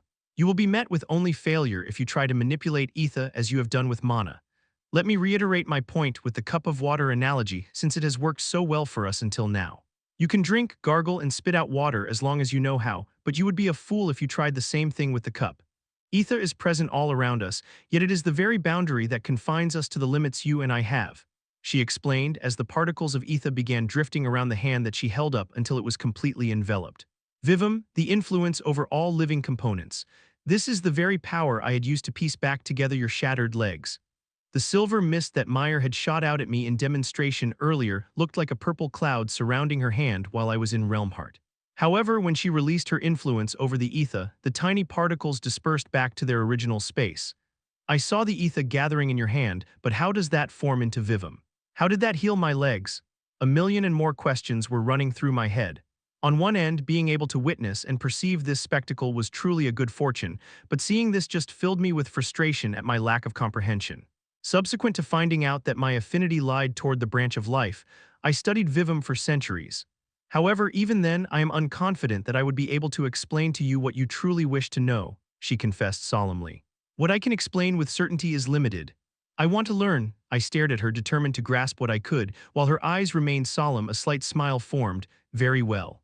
First thing you need to know is that unlike mana, you cannot absorb ether. You are merely changing its presence and influence to reality. Does that mean a core isn't needed to be able to influence ether? An individual's core is what connects the body to the physical realm, so while ether isn't directly manipulated in the way that mana is, the mana core is crucial, she responded. While Meyer's words were simple enough, they reflected a deep wisdom that couldn't be compared to mine. You will realize your path when the time comes, but since you are still in the beginning stages of your cultivation, it is best not to overwhelm you with knowledge that is unnecessary for now, she continued, smiling gently at me. For now, just know that after a certain extent, your cultivation will cease to depend on the rote ability to refine mana, but depend on gaining insight into knowledge that cannot be passed down. I pondered over her cryptic words. My brain was itching with questions, but I knew now wasn't the time to be asking them. She nodded in contentment as I waited for her to continue. I'm not sure if this is mere coincidence or fate, but there is a reason why you can, as limited as it is, utilize ether. Can you guess what it is? I thought it was because of Sylvia's will, I answered. It is partly because of Sylvia's will that you are able to bear the burden of ether, but not the reason you are able to manipulate it. There was only one other answer that came to mind. Is it because I'm able to manipulate all four elements? Precisely, Meyer praised. It is through the ability to gain insight into all four of the fundamental elements that we were able to take a look beyond the water and realize the glass cup that we are held in. Doesn't that mean dragons are much stronger than the other races? I remarked. Shaking her head, the Usura clarified. We certainly hold a fair advantage over the other race. We dragons have the ability to control ether, but to what extent? Even the most powerful dragons are only able to scratch the boundless surface of what ether can possibly do. However, the other races hold much deeper insight into the element that they are predisposed to compared to dragons. I wasn't sure how long we had been talking, but I began to feel my strength leaving me from using Realm Heart. Noticing my strained expression, Meyer expressed that it was okay for me to withdraw the ability. Color began permeating back into the world as I released Realm Heart, and as always, the runes were the last to disappear. So Meyer, have you found out what ability of Ether is best suited for me? I asked, letting out a relieved breath. Yes, but before you get too excited, allow me to forewarn you that even I cannot predict whether or not you will be able to consciously control Ether like we can. Even though you do possess the ability to manipulate all four elements and have gained both a dragon's will and the Realm Heart physique, you are still a human. While her message was harsh, her words held no pretension or condescension. I see, I muttered. I would have been lying if I said I wasn't disappointed. In a world of not just humans but other races, more powerful ones, that coexisted, I was beginning to see this invisible ceiling that I had been ignorant of in my past life. Like I had mentioned before, you cannot compare Ether to mana. Ether can be thought of as an organism, almost sentient, that needs to be coaxed and coerced into action. Because of this, the manipulation of Ether places a heavy burden on the caster. You've probably felt this every time you use the time manipulation ability. You're right. And no matter how many times I've used it, it doesn't get any easier, I confessed, leaning against the wooden headboard of my bed. And I doubt it ever will. My dear, although I'm unsure as to why the ability to manipulate time, albeit briefly, showed itself to you, you were never meant to go down the route of Evam. Taking out a pen and a small parchment from the nightstand drawer, she began drawing some symbols. Arthur, you were able to tap into Ether manipulation only because of Sylvia's will, but I imagine that you weren't able to get a grasp of how it works. In terms of theory, I still have no idea as to how it occurs, I acknowledged reluctantly. Using the first phase of Sylvia's will allowed me to stop time for a brief moment, but whenever I had used that ability, it felt like I was simply looking at a manuscript in a foreign language. I knew what it looked like, but I had no idea how to read it or what it meant. This is why. Meyer held up the small paper she had been writing on, revealing an array of familiar symbols. Just like Sylvia had, you were meant to control the very fabric of the boundaries that keeps the physical realm in place. You are of the Spatium genus. Despite the revelation, I wasn't happy, not at all. But as you've said, regardless of this knowledge, it's still fairly possible that I wouldn't be able to consciously control this ability. Meyer regarded me with a solemn gaze but didn't respond. From what you've told me so far, I was only able to even use the time manipulation ability because it was pre-embedded into the will that Sylvie imparted to me before she was killed. I was doing my best to contain my frustration, but my voice was growing steadily louder. Please, Meyer, tell me what I need to do. So far, everything you've told me about this grand ability is that I have the qualifications for it, but because of the physical limitations of my species, I wouldn't be able to handle the burden. The Usra stayed quiet for a long time, doing nothing else but combing softly through my ruffled hair. I truly pity you, child. You have such an overwhelming potential for greatness, but your capacity is hindered by something you cannot control. The reason I told you everything that I have is not to mock you for something you will never be able to accomplish, but rather to encourage you to do something beyond the ordinary. Even as you progress into the white stage and beyond, you may be unable to control Ether like dragons can. But that does not mean you do not have that ability at your disposal. Knowledge is an immeasurable strength that can overcome the boundaries that even Usras place on themselves. You're right, I'm sorry for taking my frustrations out on you. I know you only mean to do what is best for me, I whispered. Yes, my child, only what is best for you, she echoed. When I looked up at Meyer, however, her face was lined deeply with an expression of sorrow. What's wrong? Arthur, I have broken many rules by imparting all this knowledge to you. This knowledge can certainly be used against the dragon race if it fell into the wrong hands, so please believe me when I say that I truly do wish for what is best for you. I still couldn't figure out why Meyer had shown so much care for me since the beginning, but if there was one thing I had learned in my previous life, it was being able to read the intentions of those around me. The Usra meant well despite the fact that we knew very little of each other. Even if Realm Heart cannot be utilized to its full extent, it can become an irreplaceable asset in the coming battles through its sensory functions. With Realm Heart, your ability to manipulate all four elements, as well as your remarkable combat prowess, you have many tools at your disposal to take advantage of. Meyer's voice trailed off, filling me with apprehension for her next words. But, I asked, letting out a deep breath, she took a moment and stared into my eyes. But this movement technique that you've created, the one that placed you into my home in that horrid state ... cannot be one of them. As if her words weren't clear enough already, she clarified for me once more. Never use that technique again. Chapter 120. Even at Meyer's ominous warning, I had remained silent, numb almost. I had a hunch that this might have been the case after ending up here, but her words made this predicament all too real. My mind spun, trying to weave together a string of reasons to refute the Usra's verdict. However, none came to mind. Regardless of how much mana I infused to strengthen my body, what I was doing with Burst Step was directly stimulating the muscles to such a degree that, apparently, it would tear them and my bones to pieces. I always thought this world held the potential for limitless possibilities, and magic would be at the epicenter of it all. But I see now that no matter where you end up, there is always a ceiling, keeping those who wish to venture into the unknown caged in. I sighed, looking up at the wooden ceiling above us. I know that you spent a lot of time developing this mana art, and it's rude of me to pry this secret out of you, but how does your movement technique exactly work? Meyer queried, a twinkle of interest apparent in her hazy green eyes. I first told her how I came across the idea of the skill. Meyer already knew the foundations of Mirage Walk, which the Thyestes clan had engineered, which saved me some time. I then explained the basic mechanics of how I improved Mirage Walk from its initial concept. Mirage Walk was simply a passive skill that was used to hide the user's mana fluctuation. Recounting the months I had spent trying to get even a consistent handle on Burst Step sent a painful ache down my chest as it finally hit me that all of that was for naught. It had been the first time I had developed a mana art that went beyond the boundaries of this world, since it was only possible with the knowledge I had from my previous life. But I couldn't hear that. Instead, I told her how I first came across the idea. Fascinating, said Meyer, deep in her own thoughts. To utilize the intricacies of the body to such a degree, I would have never thought of something like that. I was shocked to see your body in such a state at first, but after you've explained to me how this movement technique worked, it's a wonder that your legs haven't been permanently crippled, she continued, still in awe. It doesn't matter now, does it? I can't use this skill without shattering my body and tearing up my muscles, so I'll have to think of some other way to prepare for this upcoming war. I shrugged, trying to keep my bitterness from showing on my face. Feel free to use it, Meyer, as a thank you for healing my legs. My child, I have to say that I have very little confidence in being able to replicate what you've just explained to me.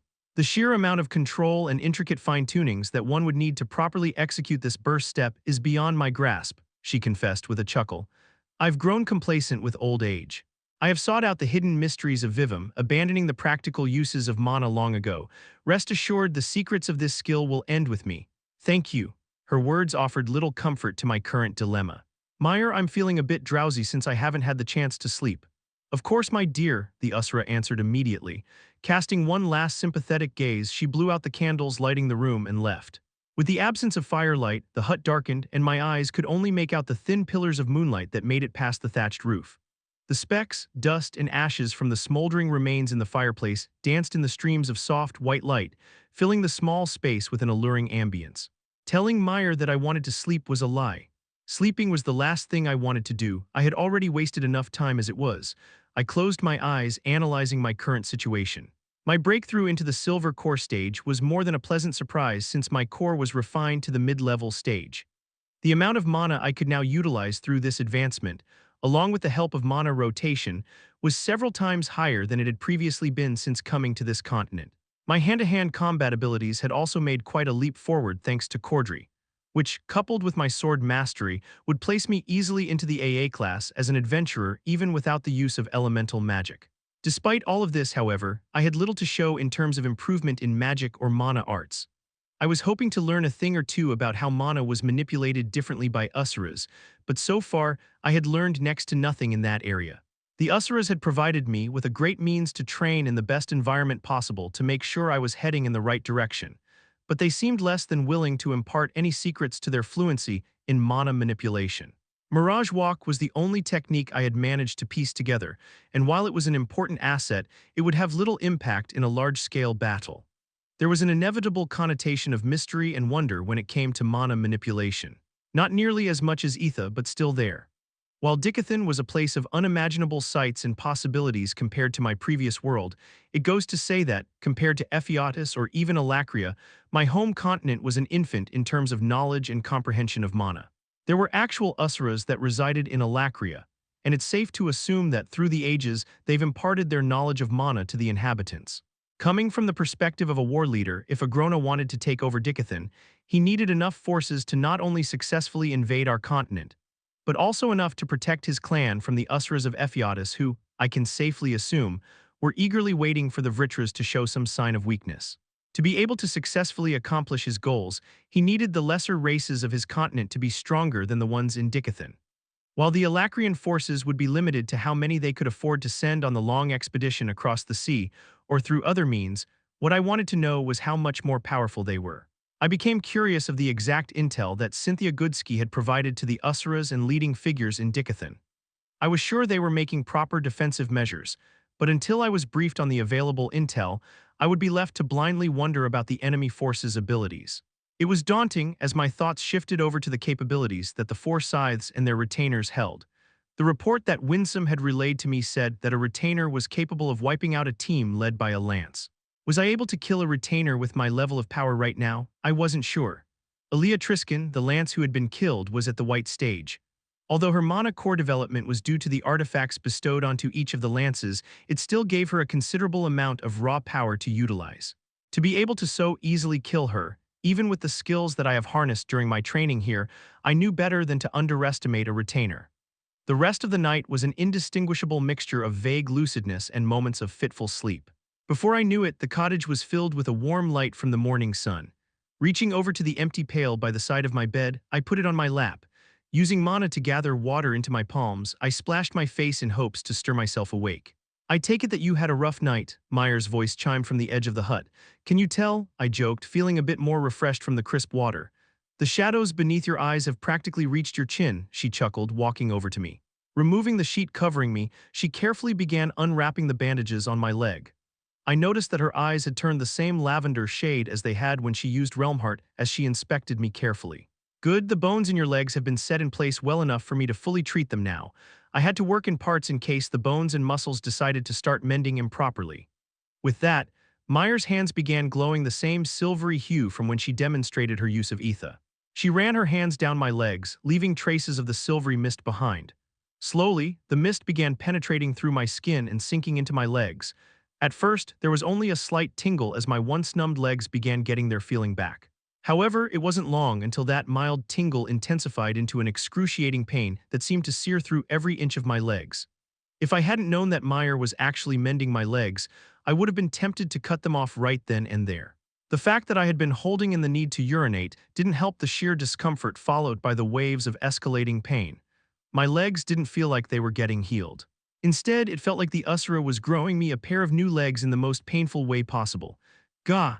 I let out a choked cry as I clawed at the bed in hopes to distract myself from the pain. "I should have warned you about the pain, but I'm basically forcing your body to heal itself at a hyper-increased rate. With the broken tendons and muscles trying to reattach themselves to the bones, you can guess why you're feeling the way you do." The Usura held her attention to my legs as beads of sweat began forming above her thin brows. The pain lasted for approximately 10 minutes until it started to slowly subside. By the end of the treatment, I was gingerly flexing my toes. With the consent of Meyer, I brought my legs to the edge of the bed, carefully putting on weight 1 foot at a time before I tried standing up. Immediately, my legs buckled at the unaccustomed weight as I fell on my side. "Be careful, your legs are fully healed, but you've lost a lot of muscles in your lower body through this treatment. You might not be used to how weak they are," Meyer spoke evenly. "There's no pain or discomfort at least," I replied, unable to hide the excitement in my voice. My legs did feel weaker, but that would only be temporary. I had full control. "This does not change the fact that you cannot use Burst Step anymore. I will not be able to mend you when you are in Dicathen, and each time it'll be harder for me to heal them." "I understand." I tried my hands again at the simple task of standing up. This time I was able to keep myself upright, although my legs did start trembling. After an hour or so of steadily hobbling around inside the cottage, leaning against the nearby furnitures and walls for support, I knew what I had to do. I immediately went outside to the back of the cottage to relieve myself, spending a few minutes outside to stretch, taking in the crisp morning air that smelled of dew. "I thought about what you said yesterday, my dear," Meyer spoke out from the porch, "concerning your inability to act on the information I disclosed to you." Shaking my head, I replied, "I'm sorry about that, Meyer. I said that out of frustration. What you told me was something that I would never be able to learn elsewhere. To the point where I realized how far behind Dicathen is in terms of knowledge of mana. Compared to how short it has been since the inhabitants of Dicathen began experimenting with mana through the artifacts we gave them, they've come a long way." Walking out of the hut, she waved for me to follow, making her way towards a perfectly tended and trimmed lawn of grass. "Even I am limited in what I am allowed to disclose, but since this is something you already have, nudging you in the right direction is all I'll be doing," she said, standing a few meters away from me. "I'm not following," I replied, studying our surroundings. There was nothing around except dense clusters of trees towering over us, making the cottage and trimmed front lawn look very out of place. "Don't worry. I've already told Winsome that I'll be borrowing you for a bit longer." The air changed around us, and near instantly Meyer activated her realm heart. The light gold runes glowed softly beneath her sleeves as her misty green eyes shifted into a radiant lavender. Now, my boy, using whichever combination of every magical spell you have under your belt, hit me with all you have. Looking at the frail and thin Meyer standing in the field of grass, I hesitated at her command. However, a dreadful pressure erupted from the same frail-looking Usura that wiped out any concerns I had of injuring her. It felt more like I'd be the one in danger if I didn't comply with her instructions. Okay, I gathered mana into my hands, but before they could even form the spell I had intended to conjure, Meyer's voice rang from a distance. In your right palm, you're preparing a compressed water sphere while your left hand will shoot a small gust of wind. Child, I ask that you hit me with all you have. She had been spot on. Ignoring her taunts, I fired my 2 spells and immediately concentrated on the area beneath her feet. You are planning on rupturing the ground under me, which is a clever idea, but I would appreciate it if you didn't ruin the grass. She interjected after casually avoiding my 2 spells. Meyer stomped the ground softly, and before my spell could even take effect, she had already cancelled it. My mouth gaped just a bit before I regained my composure. My mind shifted back yesterday when she explained how Realm Heart could be utilized to heighten perception, but I had never expected it to be to this degree. Like I said, this is an ability that you already have, she chuckled, tapping her temple. I'm simply going to be nudging you in the right direction. Chapter 121. You didn't look out for the spell behind you, my dear, Meyer reprimanded. Proper interpretation of mana fluctuation starts with sensing the spells right when they affect the physical realm. Then you utilize Realm Heart to accurately determine what form it will take. Even if your opponent chooses to vocalize their spell, what they are imagining is actually what will affect the size, shape, and duration of their spell. Even then, some mages might use a vocal projection as a feint to trick their opponent. I was able to make sense of her advice, but it was becoming harder to stay conscious as I lost more blood from the gaping wound that went through my clavicle. The Usura continued debriefing the mistake I had made that led me to have this wound, all the while healing me by using ether. This wasn't the first time something like this had happened, or even the 7th time for that matter, since starting my training. Through the numerous times I had failed in properly analyzing the flow of mana before it had materialized into a spell, I noticed that her healing through the use of ether was fundamentally different than that of my mother's healing spells. The limits my mother, along with any other healing mage, had were non-existent to Meyer. She was able to rid ailments, close gaping holes, even grow missing limbs, which had begged the question. Why didn't Meyer simply cut off my legs and grow me a new one? From what Meyer had explained to me, it seemed like using ether past a certain threshold came with costs. It didn't happen for all of the spells she did, or even most for that matter. However, the use of ether to grow a whole new limb meant that she had to extract the ether that was sustaining the life of something or someone else. I know what you're thinking when you're faced with the spells, child. The Usura's voice startled me into focus. Don't get ahead of yourself and try to counter the spell before it manifests. It took me decades to get it right, and that was considered fast amongst us dragons. Now shall we call it a night? Looking up at the sky, a thin layer of orange in the horizon was all that was left of the sun as night continued to take over. Sounds good, I smiled, trailing behind into her small cottage. It was surprising how the weeks had gone by unheeded thanks to the endless training and company from the elderly Usura. There was one thing that had become glaringly apparent over these past few weeks training with Meyer, however. The docile and mild temperament that the Usura had apparently feigned while she was nursing me back to health was all a lie. She made for pleasant company during any other occasion, but on the training grounds, her true personality became exposed, revealing a demonic entity that made even Cordry's training seem like a puppy-petting session. Worst of all, because of her expertise in healing through Aetha, there was little holding her back. She had a saying that she had repeated on numerous occasions that still haunted me in my dreams. The best medicine for an injury is preventing one from happening in the first place, so if you don't want me to injure you, prevent it.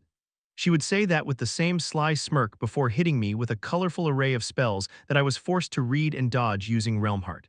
It wasn't only practical training, though. She had taught me what to look out for when a spell was about to manifest. Depending on the type of spell that would form, the mana particles would start fluctuating differently, so it was crucial to know what exactly you were looking at in the brief window.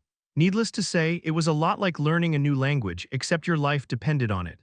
It was frustrating at first, to the point where I even asked if it was possible for Winsome to let me use the Aether Orb to conserve time, but she spoke against it. Something to do with the Aether Orb not allowing me to get an accurate grasp of how mana worked in the physical realm. However, to Meyer's surprise, I was able to make leaps and bounds in regards to what I dubbed as mana interpretation. According to Meyer, what took her half a year had taken me a bit shy of a month. I was nowhere near ready to use it in a real battle, but the fundamentals were there. Just like reading a book, I had the words down, but being able to speedread would take months, maybe years. These past 6 weeks, every morning would start off with mana analyzation as Meyer shot out different spells of varying elements up in the air, and sometimes directly at me.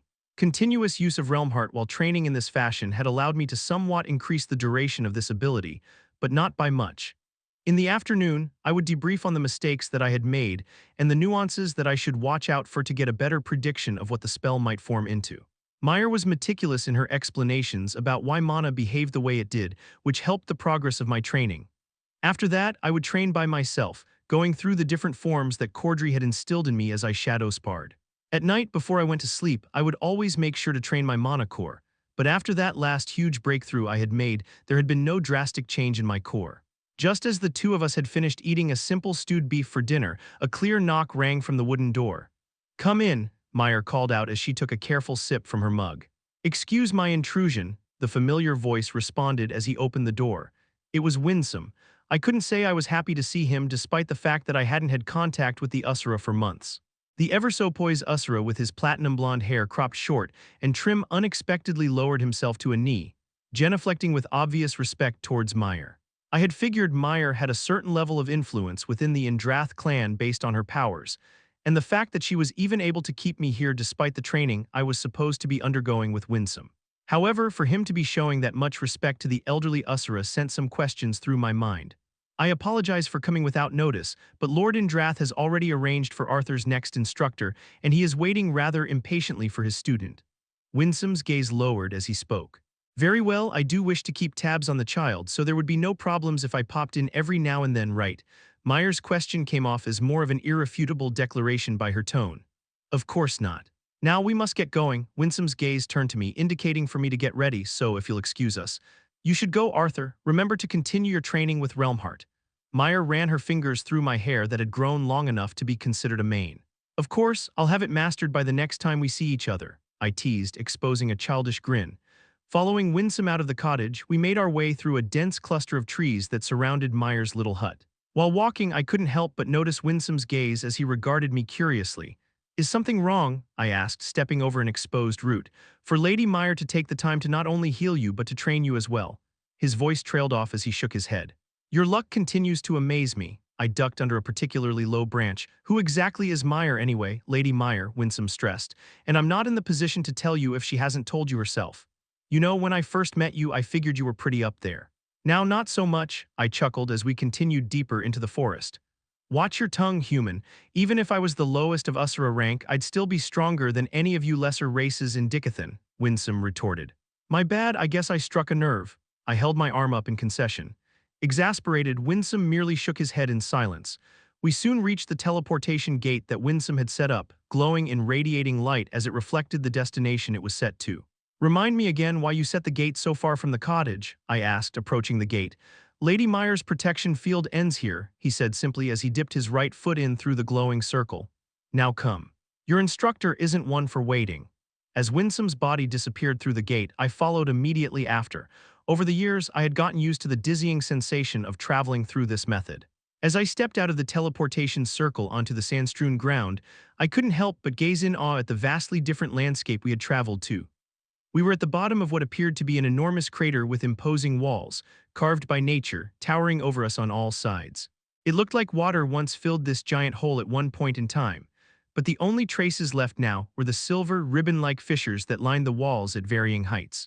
Plant life, life in general, seemed non-existent as the harsh, arid air cut into my face.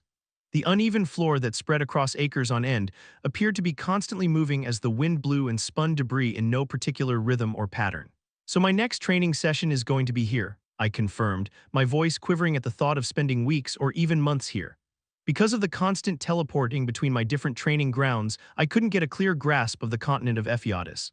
If I had come here under better circumstances, I would have wanted to explore the land of Usuras. "You've spent this past half-year training mostly in augmented melee combat. To put it simply, you've honed different skills in key aspects necessary to fight in a war. Now, you'll start fitting everything together into a cohesive style that utilizes your elemental magic and your melee combat skills." As the Usura explained, he seemed to be searching for something as his eyes scanned over the distance. And this instructor will help me do this. I surveyed around us as well. Ah, he's here, Winsome announced, ignoring my question. So this is him? He's the pup that's supposed to be the hero, leading Dicathen to victory against the Vritra-raised armies and their disgusting little Leshurans. A deep bass voice reverberated clearly from the top of the gorge. The insect-sized figure standing on top of the crater's edge, shadowed from the sun shining at his back, leaped up, growing larger as he descended like a meteor toward us. Upon landing, an explosion of sand and debris made both Winsome and I shield ourselves. As we waited for the dust cloud to clear, a large hand shot out from inside the cloud and lifted me off the ground. Even as I struggled using mana, the giant hand's grip around my waist refused to relent. As I was pulled into the cloud of debris, a firm, deep voice resonated, shaking me to my very core. "Hello, pup." As the cloud dissipated, I was able to make out the source of the voice and the one I'd been trying to hopelessly free myself from. Chapter 122. In either of my lives, I'd never seen a beast like this before. The beast that had grabbed me seemed to be made entirely out of polished stone. Instead of eyes, two hollowed-out cavities radiating a pale glow that studied me with intelligence. With protruding mandibles that reminded me of an ape's, the beast let out a deep rumble, trembling the very organs inside my body. By how far my feet were dangling off the ground, it was easily over 5 meters tall. However, despite the situation I was in, under this terrifying presence emitted by my captor, I couldn't help but stare in awe at what I beheld. There was no flaw in the beast's stone hide.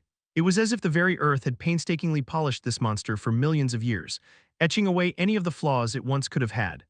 The glossy stone that made up the gigantic ape's body and face glittered like the ocean against the afternoon sun, enveloping it in an almost holy aura despite its grotesque form. Suddenly, cracks began surfacing on the beast's body, splintering off into endless branches as the same pale light of its eyes surfaced from the thin fissures. The giant hand that wrapped around me loosened before crumbling into fine sand, just like the rest of the beast's body. I fell to my feet as I watched the mound of sand, formerly the stone beast, slowly begin spreading onto the ground.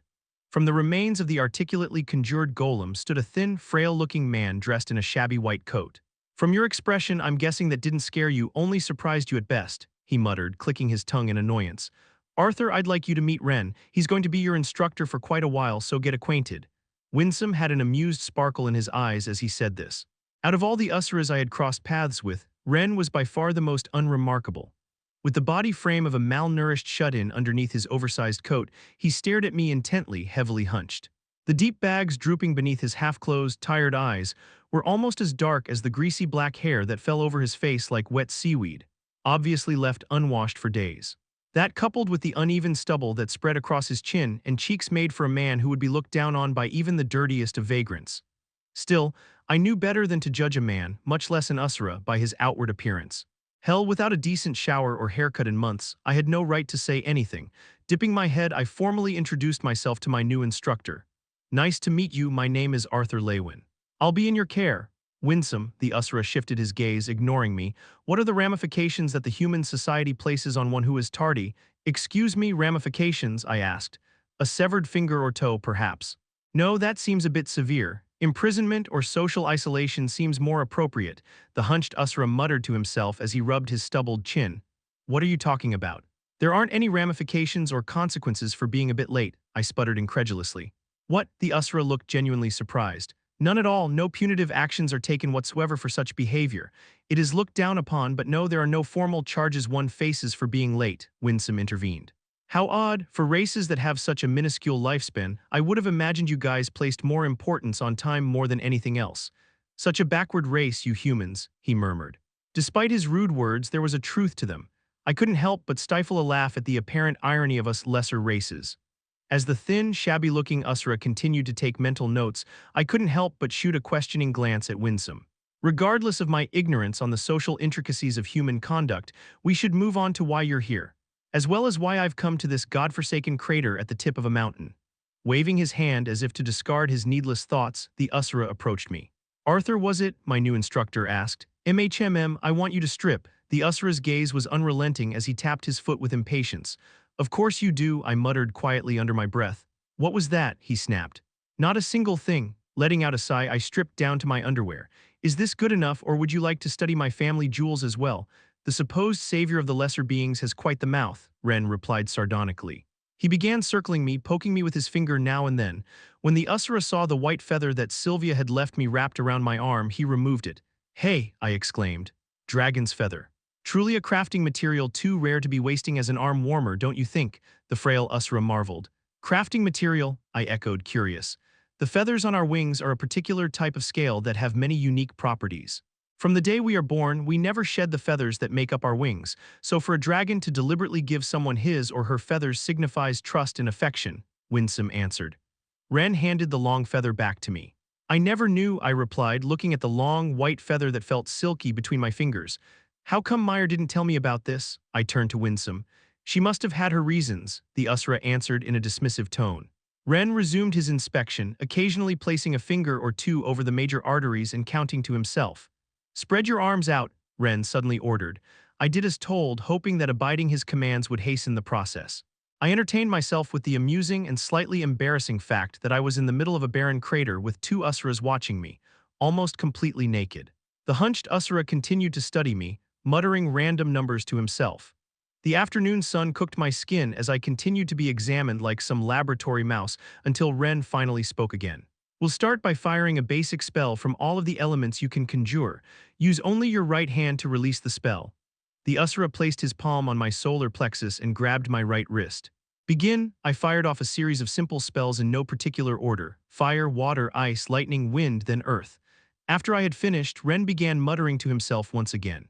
We continued testing with increasingly complex spells. Ren instructed the very form he wanted me to conjure the spell into, down to the very diameter of the stone pillar I was to erect from the ground. Winsome quietly watched throughout the whole process, never uttering a single word unless asked. Whatever uncomfortableness or embarrassment I had during the beginning of this in-depth analysis was gone by the time the sun fell. Basic measurements and calculations are accounted for, Ren announced, letting out a groan as he stretched his back and neck, moving on to effective use of mana arts in battle. Suddenly, he whipped around and pointed a long, pale finger at me. Boy, fire a spell over there, quick. The Usra's crackled voice rang as his finger shifted, pointing to a small earthen golem that he had just conjured up. On instinct, I turned to face the golem on command and gathered mana into my palm, manifesting it into a bolt of electricity that I fired at the target. The dummy golem shattered upon impact, crumbling into a small pile of rocks just about 20 meters away from where we were. Without a change in expression, the pale-faced Usra whipped his body in a different direction and pointed about 30 meters away, erecting another golem. Again, I conjured another spell in my palm, but as I prepared to fire it, a heavy blow struck the back of my left leg, jerking me to my knee. The spell I had manifested in my palm shot out into the sky, missing the golem by a long shot. Behind me was another golem that Ren had erected, standing with its arms crossed. Annoyingly enough, the golem had an arrogant grin etched into its faceless head. Meanwhile, my instructor was staring at the bolt of fire that sailed across the sky, waving it goodbye. You missed, he gasped in feigned surprise, his eyes remaining half-closed. So you're one of those guys, I cursed under my breath. I placed my palm on the golem, and with a few thoughts, it glowed bright red before crumbling into ashen remains. Again, I echoed through gritted teeth, standing back up on my feet. A tough one, he whistled, taking out a small notebook and pen from his coat and scribbling something down. From the very beginning, Ren had come off as an eccentric, reminding me a lot of Gideon, except I now knew that he was on a different level of weird than the old scientist back in Dicathen. Look, you've been making me do menial tasks all day. I'm fine with that, but I'd be more patient and willing if I actually knew what you were trying to figure out with your measurements and notes, I pointed out. I doubt you'd be able to comprehend what I tell you. Ren shook his head, waving dismissively at me. Try me, I challenged, still virtually naked. He explained that he'd been making calculations and speculations based on the milliseconds it took for mana to move accordingly within my body before it manifested. Besides the condescending tone he had used throughout his explanation, his insights were brilliant. There's still a lot to account for that you didn't measure, though, I interjected. We still need to account for the environment that we're in right now. I find myself most comfortable using fire and water elemental spells, but water affinity mana is lacking in this area. Of course, I put all of that into account. How long do you think I've been doing this for? Ren's condescending gaze shifted, however, as he stared at me curiously. How old did you say you were? Nearly 15 now, I answered, calculating in my head how long it had been since I came here. Not entirely brainless, I guess, Ren shrugged. I'd known the Usra for less than a day, and I already knew that this was as much of a compliment that I would ever get from him. So what's next? More tests. We'll continue with a long-range mana manipulation analysis, Ren answered, looking around. The crater had turned dim with only the moonlight shining above our heads. Suddenly, the ground trembled underneath us. Out on the edge of the crater to our right were more golems. Even from here, I could make out hundreds of the human-sized stone golems approaching us. The golems, much like the giant one that had first appeared, glittered in the dim moonlight as they marched in our direction. I couldn't help but ask in awe, how many golems can you conjure at a time? Depends on the complexity of the golem, but those guys, a few thousand or so, now go all out. Ren pointed his fingers at the golems, indicating for me to blow them up. As the army of golems continued to draw closer, I activated Realm Heart. I could feel my lips curl into a smile as the almost addictive feeling of my senses integrating with the world's mana filled my body. I unleashed everything I had in my arsenal, raining down an array of spells as Ren observed me scrutinizingly. These golems were much sturdier than an average golem, but I managed to destroy the few hundred that Ren had conjured in less than an hour. I controlled my breathing as my chest continued to heave. I was tired, but destroying a few hundred golems did just the trick to relieve some of the stress I had. It's as you said, Winsome, what a peculiar child he is. To have Realm Heart as well as a decent control over the elements at his age, he makes an excellent test subject. For the first time, Ren's face contorted into something akin to a smile. What's next? I asked, letting out a deep, content breath. Having fun, are we? It'll start being less fun once they start hitting back, Ren snickered. Anyway, I still have to take into account the physical capabilities you possess. Winsome told me you're quite adept with a sword and you've recently learned combat under Cordry's instructions, so I'll be taking those facts into account as we begin our next phase. I understand, but for how long am I going to be naked? I asked, looking at the pile of clothes that was now partially buried in debris. I'm analyzing every movement you make, so it'd be better if you stay unclothed, he answered. Don't worry, I'm not exactly filled with pleasure looking at your bare skin either. Letting out a faint smile, I responded, very comforting. Anyway, let me take a look at the primary weapon you would use in a battle. Winsome had passed on the dimension ring. I always kept my sword in to Meyer when she was taking care of me. She had given it back to me after I was healed. Taking out Dawn's ballad from my ring, still inside its scabbard, I handed it to Ren. I wasn't sure what I was expecting from the thin Usura when handing the blade to him. But I wasn't expecting him to burst out laughing upon seeing my weapon. The mysterious blade that I had stumbled upon looked like an ordinary black stick when it was still inside its sheath. Because of this, Ren might have mistaken it for a toy. Here, let me show. I know what it is, boy. Winsome, did you know of this when you asked me to train him? Ren turned to the white-haired Usura behind me. I had an inkling, he confessed. Ren gripped Dawn's ballad in both hands and began to tug on it. It's not going to unsheath, only I'm able to. My voice trailed off as I watched, wide-eyed, at the sword being drawn effortlessly by the thin Usura. The sword that I had paired with was only supposed to open at my command. However, even I was only able to unsheath it in the first place because of Sylvia's dragon will. How? I stuttered before coming to a realization. Is it because you're an Usura that you can draw the sword I've bonded with? No, the Usura answered, holding my sword up as he inspected its translucent teal blade. It's because I made this sword. Chapter 123, Battles in Various Scenarios. Wait, you made this sword? I echoed with obvious skepticism. Since coming across such a mysterious sword, I had often wondered who this WKIV was. More than once had I scoured through the library of Xyrus Academy in hopes to find the smith with those initials, only to be met with disappointment and a dizzying amount of royal names. Was I speaking a different language? Ren replied curtly, his eyes still inspecting Dawn's ballad. Ignoring his quip, I changed my approach. Okay, so assuming that you did forge this sword, what was it doing in Dicathen? Until now, I had assumed that my sword was of dwarven origin because of their specialty in this craft. A dark, bulky bear of a man with a thick beard and bulging arms covered with hair and hands hardened with calluses had always come to mind when imagining the maker of Dawn's ballad, the typical stereotype associated with smiths and other metalworkers. Instead, this bony man that looked like he'd get tired holding a pen for too long stated that he had forged this sword. Dawn's ballad was one of my experimental weapons, more or less a failure. I tossed it away in the beast glades of your continent on one of my visits to gather minerals, assuming that no one would be able to even tell it was anything other than a black stick, much less open it. To think that it had somehow ended up in your possession, what are the odds? The Usura actually began to calculate the probability of this before I interrupted him. A failure. I've never seen a sword of better quality and make in my life. What makes it a failure? I pressed. As much as a compliment your words may be, comparing my weapons, no matter how poor in quality, to the primitive tools used by you lesser races only insults me. He clicked his tongue. I had forged this sword as more of a one-size-fits-all weapon. I must have been drunk when I thought that was a good idea. This sword just came out to be a sharp tool, nothing more, nothing less. Ren finally pried his eyes off of the sword and exchanged glances at Winsome. But this makes things interesting. Looking over my shoulder, I could see Winsome's stoic face break into a smile as he replied, I thought it might, so what do you think after meeting him?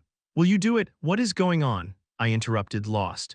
I began to grow afraid that the Usra might claim back his weapon or even dispose of it completely for the sake of his pride. There was no doubt that I would never find a sword of this quality despite it being a failure. Arthur, I brought you here to Ren to accomplish two things. The first one I had mentioned earlier. While his methods are unconventional, Ren has an unusually keen eye in the practical theory of combat. The second reason was in hopes that Ren would produce a sword that is a better fit for your own unique form of combat. Is that true? I turned to Ren. You'll really forge a sword for me? I don't forge swords, brat, I create them, and I only came to train you because I owed a favor to Lord Indrath. His favor didn't extend to wasting my time making a sword for a lesser being.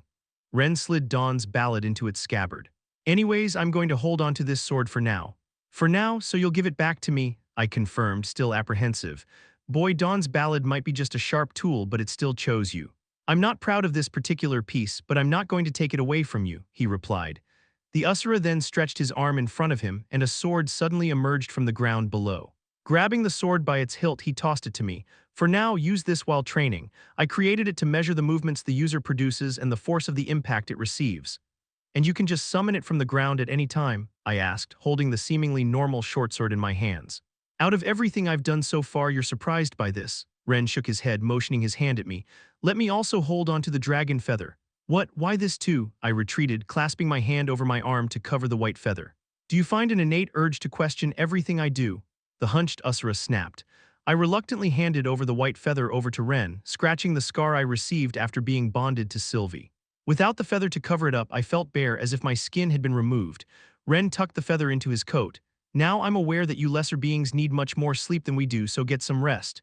Wait, so we're spending the night out here in the center of this barren crater? I asked, looking around. Who said anything about we? Winsome and I have matters to attend to, and besides, there's not always going to be a fluffy bed waiting for you during war, so I'm doing this for you. The Usura had a wicked smirk on his face as Winsome conjured a teleportation gate. Try to get some rest, Arthur, Winsome advised just before stepping into the gate. As the glowing runes making the teleportation circle faded, it grew eerily quiet. The occasional whistles of wind were the only sounds to be heard as I let out a sigh. Slipping my dusty clothes back on, I conjured up 2 slabs of earth to form a makeshift tent. I must have knocked out as soon as laid my head against the pile of rocks I had gathered, because a violent tremble caused me to smack my head against my stone pillow, jolting me awake in pain. I lowered the stone tent that I had created to be startled by the sight of countless golems encircled around my camp. Each of them wielded a different weapon, but they all raised their weapons above their stone heads and swung down in unison. My body acted on autopilot as I instinctively raised a dome of earth to protect me. With an explosive thud, the dome had crumbled and the debris fell on top of me.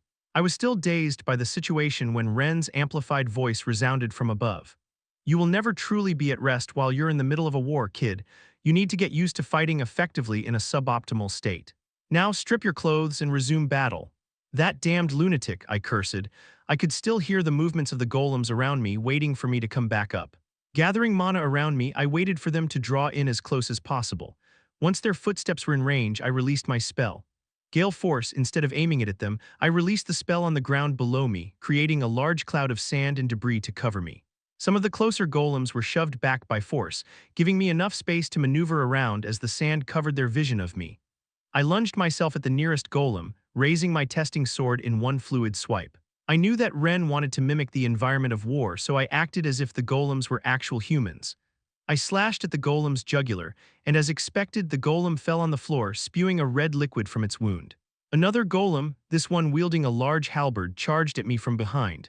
As it lowered its stance to thrust its weapon at me, I pivoted with my sword in position to parry the head of the halberd. However, even with a body strengthened with Sylvia's will on top of mana, I was thrown off balance at the force of the stab. I spun to alleviate some of the momentum caused by the blow, but I had no time to breath as another golem shoved me with his iron shield. Annoyed, I lashed out with a punch, my fist clad in lightning. The metal shield crumbled and the golem was shocked to the ground. Just then, the golem wielding the halberd swung his weapon at my head. However, another golem, one of a different color, blocked my attacker with his shield. You'll have allies in battle, Arthur.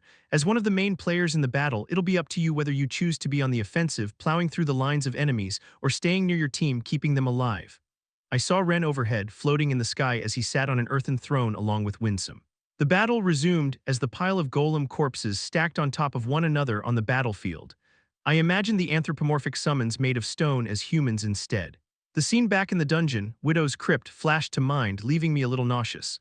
As the hours drove on, the mock war that Ren had me endure began taking its toll. I understood more and more why gaining this experience was so crucial. I had experienced wars only from the backline, strategizing for different scenarios on a macro level. Now, being in the middle of the battlefield, there were so many factors that differed from the usual duels that I had grown accustomed to since my previous life. The corpses and severed limbs that one could trip over, the blood that accumulated on the ground to form puddles that one could slip on. Even with the bright colors indicating the different sides the golems were on, it was easy to accidentally swing at an ally in the heat of a battle, creating a mental toll on reckless attacks that could potentially put allies in harm's way. As much as I hated giving credit to the eccentric Usura, Ren did well creating an optimal learning environment. I wasn't sure what sort of magic he had used, but the red liquid that the golems bled were very similar to that of blood. Soon, as the corpses of both enemy golems and ally golems increased and the blood-like liquid dyed the ground, a foul smell exuded the battlefield. I realized how precious my mana reserves were as the hours of continuous battle dragged on. Even with my mana core at the mid-silver stage and my use of mana rotation, I had to know how to conserve my usage of magic. Flashy, long-range spells were better left to the conjurers in the back line, as I spent my mana protecting myself and only in cases of emergency. Throughout the battle, Ren shouted out pointers, advising me to avoid being herded into a corner as I continued to mow down enemy golems. Every now and then, golems that were stronger than usual would pop up, throwing me off guard as they massacred the golems on my side. I didn't want to admit it, but I was positive that Ren could easily conjure a golem capable of killing me if he wanted to. The day ended when I was able to take down all of the major golems that Ren had been so kind to distinguish with golden crowns on top of their heads. That was brutal, I sighed, laying flat on the ground.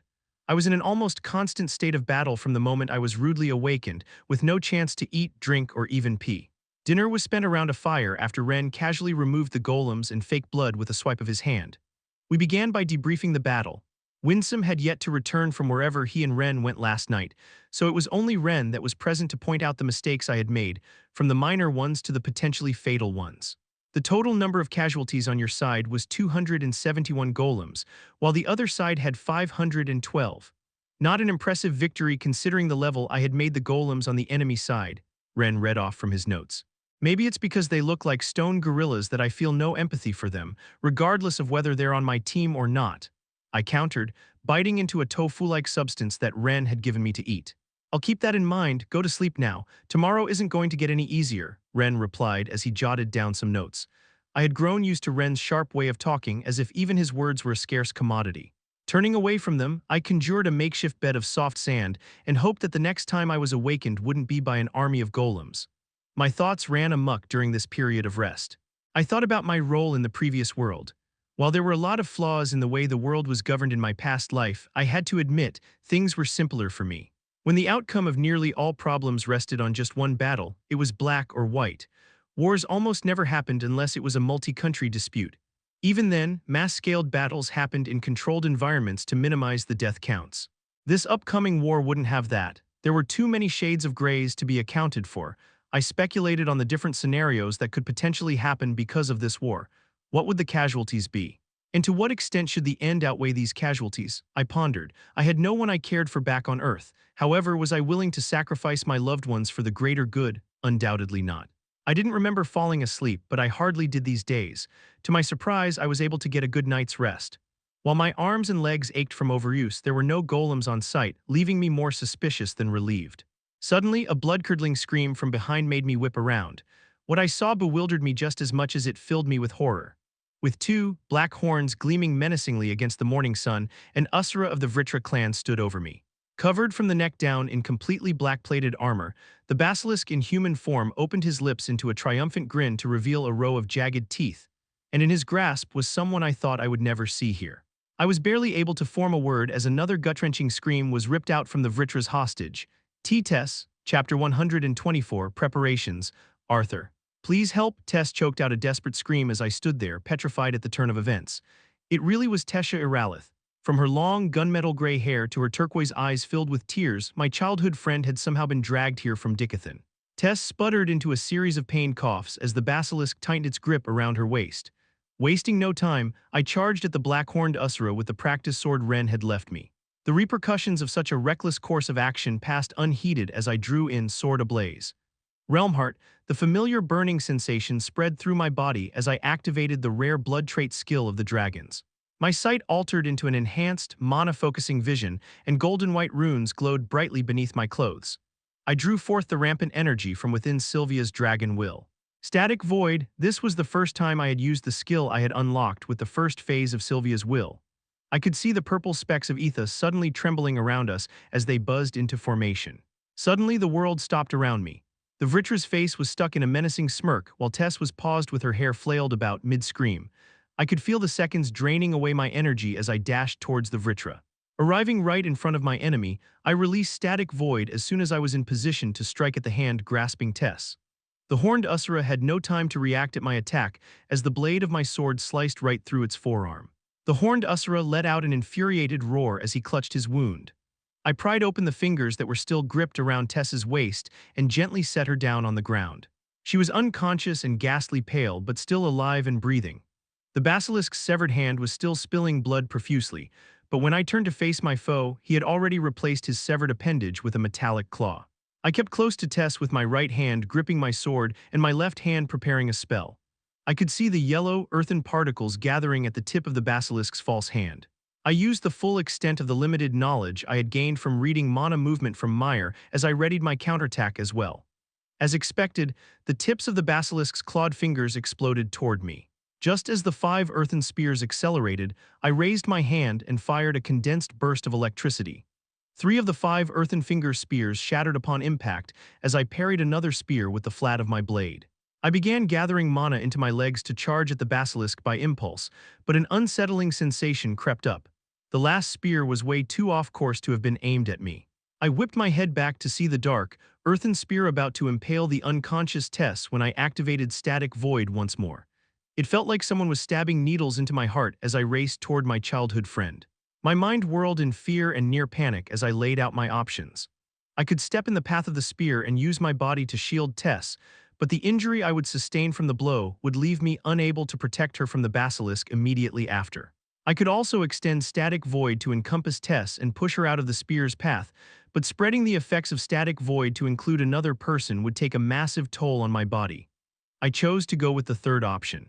Dropping my sword, I grabbed the spear that was paused mid-flight at Tess with both hands and braced myself. Releasing Static Void, my body lurched forward as I tried to stop the earthen spike the size of Tesha herself with my bare hands. With a desperate spurt of strength, I managed to hold onto the speeding spike, my hands barely large enough to get a firm grip, long enough to drive it off course.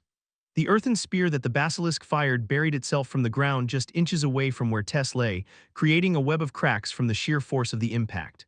My hands were bloody and raw from gripping onto the speeding projectile, and my breath was pained and unsteady. Meyer had been right.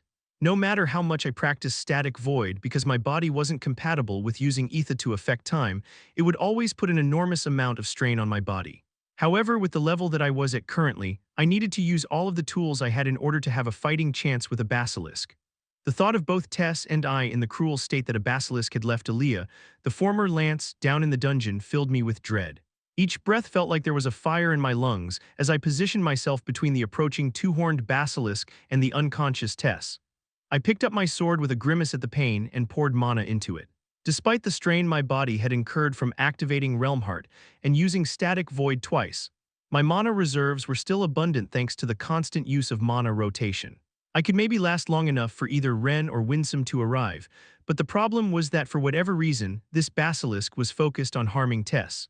I was contemplating my next course of action when it all clicked. "Ren, enough of this," I roared, stabbing my sword into the ground. Nothing happened at first, and for a split second I was afraid I had been wrong, but the towering basilisk stopped abruptly in his tracks before crumbling into fine dust. Behind me was another mound of fine sand where the golem in the shape of Tess had been. "You caught on rather quick. I was hoping to see how you played out the situation a bit more." Ren emerged from the rocky ground, dusting off his shabby white coat. "It's hard not to catch on with such an absurd scenario, Ren. I hope you don't get a kick out of doing things like this," I retorted, disgruntled. "How does one receive a kick from training? Improper teaching methods, perhaps? Is it a disciplinary action you lesser beings do to one another?" No, it's an idiom, never mind, I sighed, shaking my head at the confused Usura. Regardless of your illogical expression, what I did was for your benefit. Look at the state you're in now. You've expended most of your energy on recklessly attempting to save that elf, Ren grunted. Look, I know it wasn't the best course of action, and I hate to say it, but there are people that I consider more important than anyone else, including myself.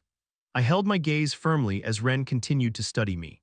Well, familial bonds and mates are important, even for a Sioux. Wait, what mate? Tess isn't a mate. Oh, from what Winsome told me and by your reaction, I was sure that her importance went above that of just infatuation. You two haven't yet engaged in carnal intimacy.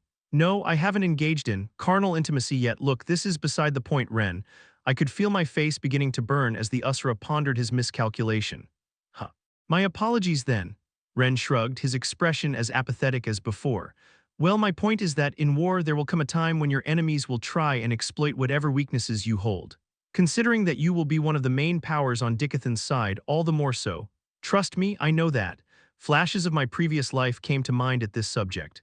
I knew that there would be a point in time when the values of this life, the ones that went against my principles as King Grey, would come to hinder me. Then I suppose it'd be pointless for me to go on. Expect more training and tribulations like these, boy.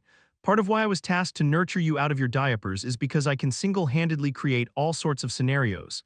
The hunched Usura explained as he idly fiddled with his unruly hair. Having lived two different lives, I wanted to refute his statement about me being in diapers, but I remembered that even with the combined span of time I'd been alive for in both worlds, I'd still be much younger than any of the Usuras I had met so far. Taking a deep breath, I sat down on the ground. So you can just create a dummy of anything using the earth. Not anything. I wouldn't be able to mimic the properties of water using earth, but mostly yes, the Usura answered, sitting down on an extravagantly golden throne he conjured without even a snap of a finger. I thought back to when I had faced the fake basilisk. Every detail of both the black-horned Usura and Tess had been spot on. However, there were two things that gave it away. One was that the golem of the basilisk couldn't emit the amount of pressure and killing intent it normally would. However, that wasn't what threw me off. Besides the probability of a basilisk holding Tess all the way here in Ephiatis being almost non-existent, under the influence of Realmheart, I was able to see the mana fluctuation of yellow earthen particles all over the basilisk and Tess. I couldn't figure it out at first because I failed to stay level-headed, but as I realized what was happening, I was about 90% sure. Is it impossible for lesser beings to reach such a level of insight to perform the level of mana arts Usuras are capable of? I wondered aloud. It goes against my nature to rule anything as impossible, so I'm just going to say that it is highly improbable. You of all people shouldn't be so worried about probabilities, though. Why is that? I asked. Well, the fact that you're a walking testament to how skewed probabilities can be. With your innate ability to comprehend the workings of the four main elements, as well as some of their deviating elemental forms coinciding so neatly, with the fact that comprehension of all four elements is necessary to unlock the mysteries of Ether that you've been so kindly bestowed by the very Princess of Dragons, every bit about you is an outlier, boy, Ren explained. Even Usuras don't have that much innate talent and luck. If that's your way of cheering me up, thank you, I chuckled, getting back up to my feet. Now, what's next on our to-do list? Before that, boy, give me your dominant hand. Ren got up from his makeshift throne and walked towards me. Spreading my right hand with my palm facing up, I stared at the Usura curiously. I could never read his face since he always had the same tired expression, like he'd drop to the floor snoring at any moment. Taking out a small black case the size of a fist from his coat pocket, he opened it and held out a small, pyramid-shaped opaque gem. This is a mineral called an achlorate. Now by itself, it's a rather rare but useless piece of rock. However, with the right refining and synthesizing process that I will keep to my grave, it is capable of doing something remarkable. As in, speeding up the training process of the user, I guessed. Remember when I said I don't forge swords but create them? The hunched Usura asked, still holding out the tiny gem in front of me. I nodded in reply. Well, with the use of this small little gem and the right tools, I can essentially grow a weapon. Grow. As in grow like a tree, I reiterated, sure that I had heard wrong. Yes, the Usura sighed, scratching his head. I swear you get surprised by the most odd things. You hardly bat an eye at the fact that I can conjure a near-perfect replica of your mate. Not my mate, I cut off. Rolling his eyes, he continued, yes, your elf lover that you have yet to copulate with, but you get shocked by the fact that I can grow a weapon. Letting out a defeated breath, I motioned for him to continue. Normally, I would use the feedback from years, decades even, worth of constant observation of how you fight, in order to get the proper information to create a weapon that perfectly suits you. But because of the circumstances surrounding you, I'm going for a bit of a gamble by doing this, Ren clarified. What do you mean? A sudden, sharp pain cut me off as the Usra suddenly stabbed the gem into the center of my palm. Gah, what are you doing? I winced as Ren continued burying the opaque gem deeper into my flesh until it was completely submerged under my skin. Oh, I'm sorry, I forgot to count to 3, he jibed, rubbing my blood that gotten on his finger on my shirt. I synthesized the achlorate with a portion of Lady Sylvia's feather as well as a scale from Lady Sylvie. These are both indispensable parts of what make you who you are. By doing this, I'm going to hope that some of the unpredictabilities will be accounted for. What would be so unpredictable? I asked as I studied the small hole in my palm where the gem was buried. Every movement, action, thought, and change in your body will all factor into how your weapon will manifest. Even I have no idea how your weapon will turn out, the Usra confessed. If it even comes out as a weapon. I'm sorry, but I'm not quite following along, Ren. Why do it this way if the outcome is uncertain? And besides, I thought you weren't going to make me a weapon. Well, you're going to need more than just a sharp stick to get by in the future if you're going to be facing those ingenious basilisks from the Vritra clan and whatever spawn they conjure up, he grumbled. The Usra's face turned solemn before continuing, and it's because we don't have that much time. Wait, I thought that I would have about 2 years left before the war starts. I stared at Ren as an uneasy feeling crept up from the pit of my stomach. There was a hesitant pause from Ren as he deliberated on what to say next. Kid, Winsome just received word from Aldir about the most recent news of Dicathen. And, before I say anything else, know that I'm telling you this against Winsome and Lord Indrath's wishes. I want you to make the logical decision. With the help of the Etha Orb in some portions of the training, it'll still take about a year before the achlorate manifests itself into a weapon. You'll also need that much time to strengthen yourself for the war. Ren's face creased with something akin to worry as he explained. Just tell me, I pressed. Arthur, although the full army has yet to arrive, the war has already started. Chapter 125. The calm of war, TESSAERALITH point of view. I can fight, Grandpa, I yelled, slamming my palms on the table. And I'm telling you that you can't, he snapped back as his eyes stayed glued to the document he was reading, refusing to meet my gaze. Enough, Tesha, your grandfather is right. The risk of putting you out on the field is much too high and unnecessary right now, Master Aldir's commanding voice cut in. But Master, even you said yourself that I'm much stronger than I was before, I argued, ignoring my grandfather, and that is still not enough. The one-eyed Usra's tone was matter of fact. I could feel my face burning hot as I did all I could from keeping my tears at bay. Refusing to let them see me cry, I stormed out of the study as Grandpa called out for me. I marched down the long, narrow hallway lit by widely spaced torches that flickered brightly against the cobblestone wall. I banked a left near the end of the hallway, reaching 2 solid iron doors guarded on either side by an armored augmenter and a well-dressed conjurer. Princess, what brings you here? The conjurer called out, her voice laced with concern. Please open the doors, I ordered, my eyes focused on the center of the entrance. Despite my sour mood, I couldn't help but stare in awe at the unique doors that guarded this castle. I remembered that when it was first completed by Professor Gideon, even Master Aldir had been pleased by the craftsmanship. I'm sorry, we haven't received any notice from Commander Virion or Lord Aldir that anyone would be leaving. The armored augmenter muttered as he traded uncertain glances with his companion. Open the doors, she's supposed to run an errand with me, a familiar voice echoed from behind. General Vare, both guards saluted in unison before lowering themselves into a respectful bow. Turning around, I let out a relieved smile at the Lance, who had become more like an older sister to me these past 2 years. The elegant yet intimidating Lance approached me with a steady and purposeful gait, her tight-fitting navy coat trailing gracefully behind her. Vare's left hand rested on the pommel of the thin sword strapped to her waist as she nodded at me with her usual aloof expression. The 2 guards immediately went to work opening the double doors. The conjurer mumbled a long incantation as the augmenter went to work pulling the various knobs and levers all over the intricate doors. Thank you, Vare.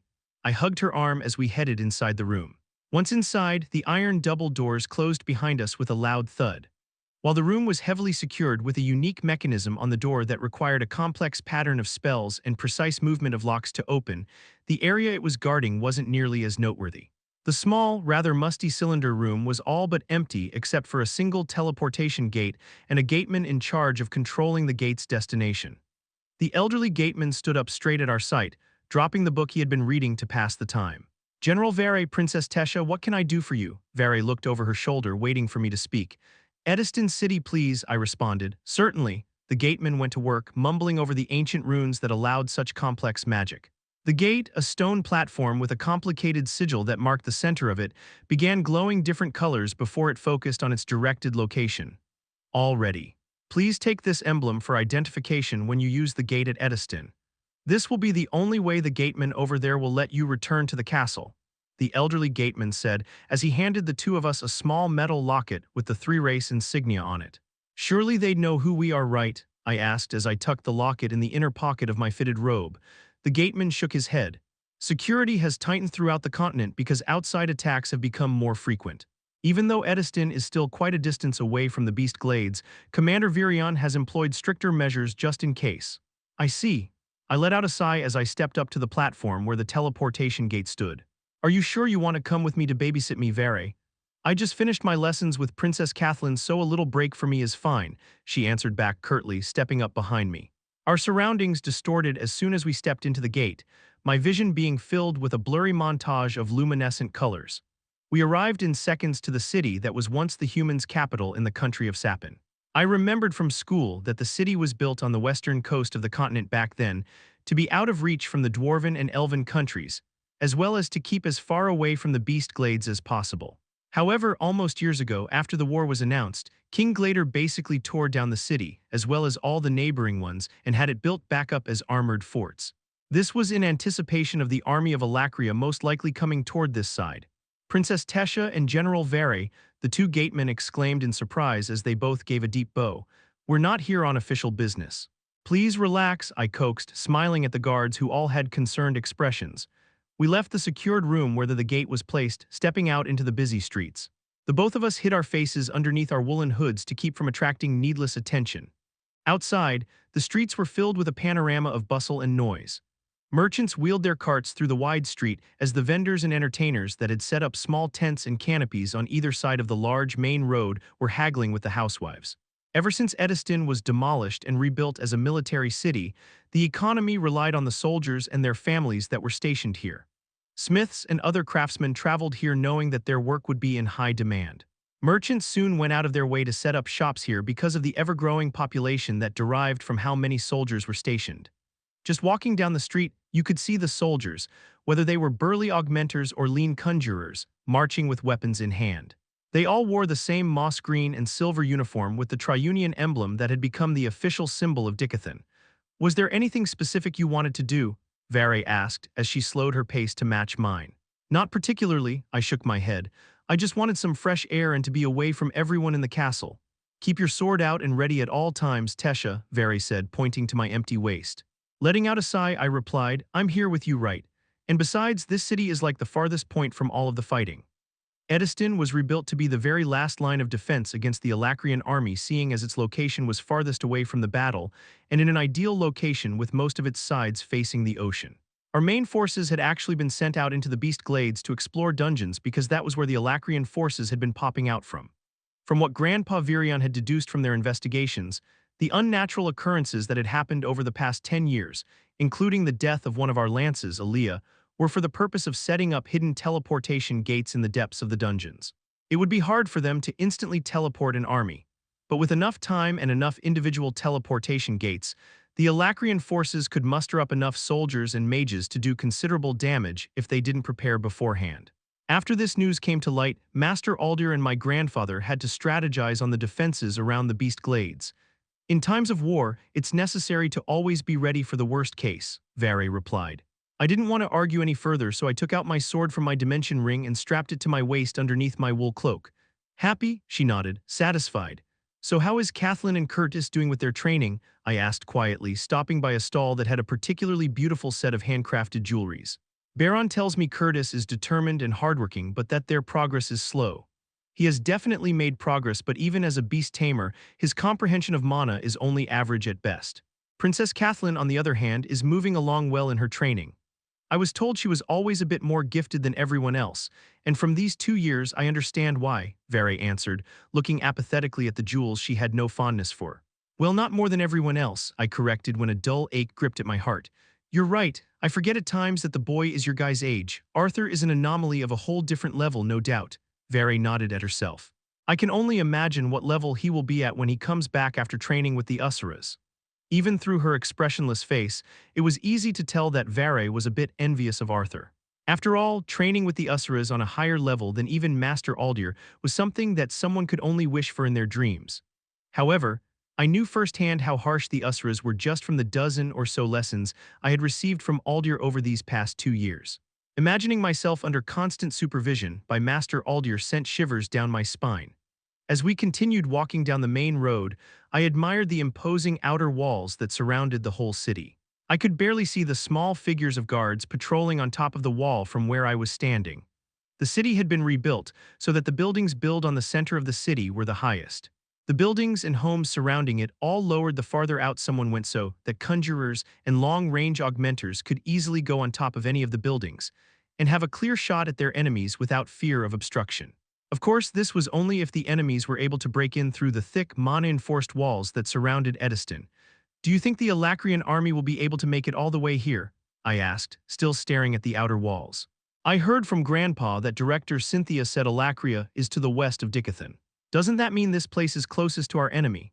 "Yes, but she also said that they had no effective way of transporting significant amounts of soldiers across the ocean, which is why they're going for a more discreet method of coming through teleportation gates that they had set up all over the Beast Glades," she answered as she veered off to look at some of the weapons on display at a nearby forge. "I see," I mumbled. I felt bad for Director Cynthia, who had been confined for these 2 years. While Master Aldir was able to break enough of the curse that had bound her from releasing any information about her homeland so that she could divulge some intelligence, Director Cynthia still ended up in a comatose state. At the expense of her consciousness, the woman who was once in charge of Xyrus Academy was able to tell us some critical information regarding her homeland. Now she was simply lying, barely alive, in a room constantly taken care of by a nurse. Much of the business regarding the war had caused a strain in my relationship with my grandfather. While he had always looked scary, Grandpa had always been the nice, embarrassing man who just wanted what was best for me. After he had taken on the role of commanding the militant forces with Master Aldir, who operated only in the shadows, his personality became darker and more strict. I hated that it had to happen, but I didn't blame Grandpa. At least I was able to see him more often than my mom and dad. My parents and Kathleen's parents were working the social front, doing everything they could to further strengthen and implement action from the cities. With the King and Queen Graysunders both killed, the dwarves were in rebellion, so our parents were working to once again gain their allegiance. "Watch out!" someone suddenly yelled as he ran headfirst into me. With my thoughts totally occupied elsewhere, my body ran on instinct as I grabbed his wrist while I pivoted my body. Placing my foot in front of his, the person tripped and I had him pinned down with my sword half unsheathed pressed against his throat when I saw the person's face. "Emily," I sputtered, alarmed. "Chapter 126, Calm of War IIP Princess," she exclaimed, even more surprised than I was. I quickly sheathed my sword and released my friend. Emily Watskin had been the only girl my age besides Kathleen that I had spent any considerable amount of time with.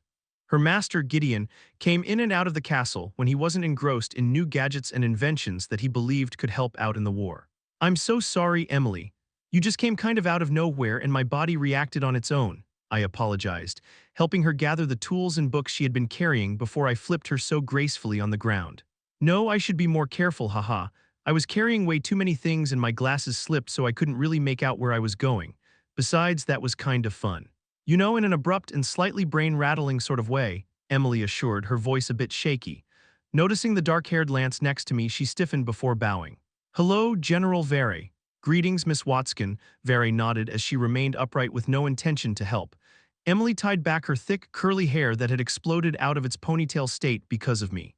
As I stacked the items on Emily's arms, I couldn't help but notice the worn-out pieces of paper filled with scribbles that had fallen out of her tattered notebook.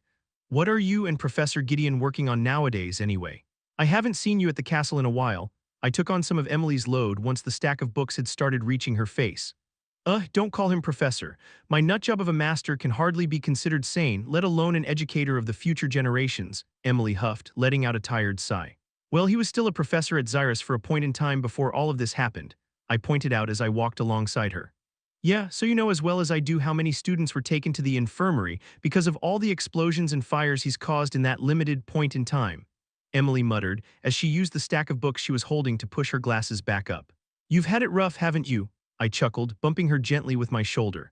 "I swear, I think I've lost count of how many times I've had to dig up my master from a pile of debris and useless junk after an explosion he'd caused." Anyways, I was getting these observation notes that a team of adventurers had written back to Master Gideon. "Do you want to come along?" "Can I?" I asked, turning my head to Vare for consent. Giving me a curt nod in response, I agreed to follow along. "How have you been these days anyway, Princess?" Emily asked as we weaved our way through the main road. Drop it with the princess, Emily, you know I hate that, I scolded. And I've been terrible, you have no idea how suffocating it is inside the castle. Oh sure, the halls are pretty narrow and the ceilings are much too low for a castle, she agreed, clumsily sidestepping a passerby. Ha ha. You think you're so clever, I rolled my eyes. Hey, I'm a delight, she puffed proudly. Besides, try being stuck with someone like Master for hours a day and see what that does to your sense of humor. Oh, woe is you. You're a real damsel in need of a better social outlet. I stuck my tongue out at her. Emily did the same as we eventually broke out into a fit of giggles. I'm serious, though.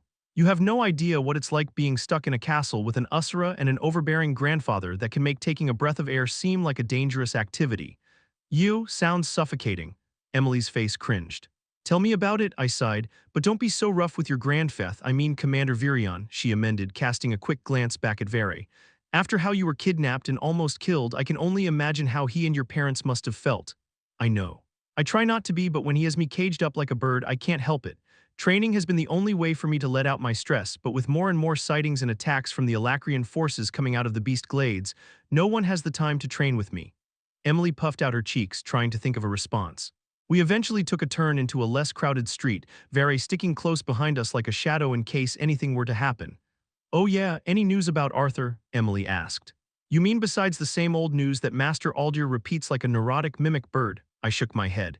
He is training. That is all you need to know, Emily recited in a deep voice exactly the same way she had when I told her the last time. Yup, I giggled. There was another gap of silence in our conversation when Emily asked in a hushed whisper, what about Elijah? A sharp pang ran through my chest at the mention of that name, not because I was sad, but because I could imagine how guilty Arthur must be feeling. No news. Honestly, I have no idea why Elijah was taken to Alacria alive, I confessed, clutching tightly onto the books. It was my fault in a way that this happened to Elijah. I barely knew the guy aside from the fact that he was Arthur's closest friend. From what others that witnessed the scene had described, it seemed like he'd tried to save me before he was taken. It was obvious that Elijah had tried to save me for his best friend. For all we knew, he could have been tortured for information or taken hostage to lure Arthur or maybe just even killed. I knew some of these possibilities were a bit of a stretch, but it scared me to think that this happened to him because of me. What's worse was that, more than feeling sorry for Elijah, I felt like I was more scared that Arthur would hate me because of this, because of what happened to his best friend. I thought I was strong. Ever since I had received the Elderwood Guardian will from Arthur, I felt invincible, even when I couldn't fully control it. How foolishly naive I was. I should have listened to Arthur when he told me he'd come with me to school. I should have been more ready. These were the thoughts that made my nights often sleepless, but they were also the thoughts that drove me to train harder. Train so I would be strong, train so that I wouldn't be a liability to anyone. Esha, Tesha, Vere's voice jolted me out of my thoughts. Yeah, I looked up to be suddenly face to face with the lance. You okay? Emily asked from my side, her voice laced with concern. Huh, oh yeah, of course I am, why do you ask? I muttered as Vere wordlessly placed a hand on my forehead. Not sick, she said simply before giving me some space. You kind of seemed dazed, she said as we approached a large, square building. Anyways, we're here. As we approached Professor Gideon's and Emily's workplace, I couldn't help but marvel at the structure. It wasn't impressive in the traditional sort of way, but it really was a sight to see. The square structure was only 1 story high, but in order to go through the front entrance, you needed to go down a flight of stairs, indicating that there was at least 1 level underground. With thick and imposing walls, it seemed more like a shelter civilians would go to in case of a disaster than a research facility. Come on, these books are getting heavier by the minute, Emily called out from ahead. The 3 of us went down the stairs and through a metal door similar to the one that guarded the teleportation gate inside the flying castle. Emily set her things on the ground and placed both palms at different locations on the door. I couldn't hear what she was mumbling, but soon, streams of light glowed brightly from where her hands had been placed, and the single door unhinged with a loud click. Going inside, my senses were overwhelmed. There was a frenzy of movement from workers and artificers, as sounds of metals clanging against one another echoed along the building. The large building was one gigantic space, separated only by movable partitions dividing different projects that were simultaneously going on. Throughout all of this, I couldn't help but keep my nose pinched at the indescribably pungent smell. What is this stench? I asked, my voice coming out nasally. What isn't this stench? Emily shook her head. So many different minerals and materials are being either melted or refined that it's hard to discern the smells apart. Even Vere cringed as we went further down the stairs. Damn it, Amel. How many times do I have to drill into that thick skull of yours that you can't keep those 2 minerals in the same container? They'll draw each other's properties out, and I'll be left with two useless hunks of rock. A voice exploded all the way from the back corner of the building. Ah, there's my lovely master's voice, Emily sighed as she motioned for us to follow. As we made our way to the source of the harsh voice, we bumped into the man who I could only assume was Amel by his shaken expression and the fact that he was holding a box full of rocks. Excuse me, he croaked, his voice cracking. Oh, hello, Emily. Tread carefully around Master Gideon, he's a bit on edge today. The poor man gave us all a quick bow, barely even looking at us as he hurriedly ran off to fix his mistake. Continuing our little tour of Emily's workplace. An elderly gentleman that had been talking with a group of several men in the traditional brown robes that most artificers wore turned around as he heard us approaching. His eyes lit up as he made his way toward us after dismissing the group of men. Judging by his wardrobe, I would have normally assumed he was just a butler, but something about the way he carried himself and the respect the men back there showed him told me it wasn't that simple. Good afternoon, Princess General and Miss Emily. I'm glad you came back so quickly. Master Gideon is waiting for you. The gentleman dipped his head in a little bow and led the way after taking the items that Emily and I had been carrying. Thanks hims, is Master in one of his moods again? Emily asked, following closely behind the butler. I'm afraid so, Miss Emily. I'm sure he's only agitated waiting for these, he answered, holding up the pile of leather-bound notebooks. We made our way through the maze of partitions until we arrived at a particularly closed-off space enclosed in the corner by rather high partitions. As soon as we entered through the tiny opening between the dividers, we were met by Professor Gideon, who practically pounced at the notebooks Hims was carrying. The genius artificer and inventor looked the same as he always had, with the same lightning-struck hair, beady eyes, and brows that seemed permanently furrowed together. The wrinkles on his forehead did seem to be even deeper than before, just like how his dark circles somehow continued to grow darker. It's nice to see you too, Master, Emily mumbled. She turned to me and Vary, giving us a shrug. At first, I wanted to explore the facility, but as Professor Gideon progressed through the stack of notebooks with breakneck speed, practically tearing apart the pages as he flipped through them, my curiosity drove me to stay and wait. It seemed like Emily and Vary both had the same thoughts I did, because they were both staring intently at Professor Gideon as well. Suddenly, after going through about 6 notebooks, he stopped on a particular page. Shit, Professor Gideon slammed his hands on his desk before scratching furiously at his unruly hair. We stayed silent, not knowing how to respond. Even Emily stared wordlessly, waiting for her master to say something. General, can you make a trip with me? Professor Gideon's eyes stayed glued to the notebook as he asked this. I'm currently with the princess, she answered simply. Bring her along too. Emily, you come as well, Gideon responded as he gathered the pile of notebooks and scattered pieces of paper on his desk. Wait, Master, where are we going? The eastern coast on the northern border of the Beast Glades, the inventor answered curtly. Commander Virion has prohibited Princess Tesha from venturing out, having her come, then leave her here. I just need you or another general to come with me in case anything happens, which will be unlikely. He cut her off as he continued gathering his things. We just need to leave as soon as possible. Emily, bring me my usual inspection kit. Emily scurried out of her master's makeshift office. Vary took out a communication artifact from her dimension ring when I quickly grasped her hand. Vary, I want to go, I said, squeezing the lance's hand. Vary shook her head. No, your grandfather would never allow it, it's too dangerous. But Aya is out on a mission and Baron is still busy training Curtis. Please, you heard Professor Gideon, he said nothing's going to happen, I insisted. Besides, Professor Gideon seems to be in a hurry. Damn right I am, now let's go. There's just something I need to confirm with my own eyes. We'll be back before the day is over, Professor Gideon reassured as he put on a coat. I could see the lance hesitating, so I drove in one last nail. Vary, you've seen me train for the last 2 years. You know how strong I've become, I said, my gaze relentless. After a moment of deliberation, Vary let out a sigh. Then you must obey my every command while we are on this trip. You failed to do that, and this will be the last time I help you get out of the castle. I nodded furiously, eager to explore a part of the continent I had never gone to before, regardless of how short the trip would be.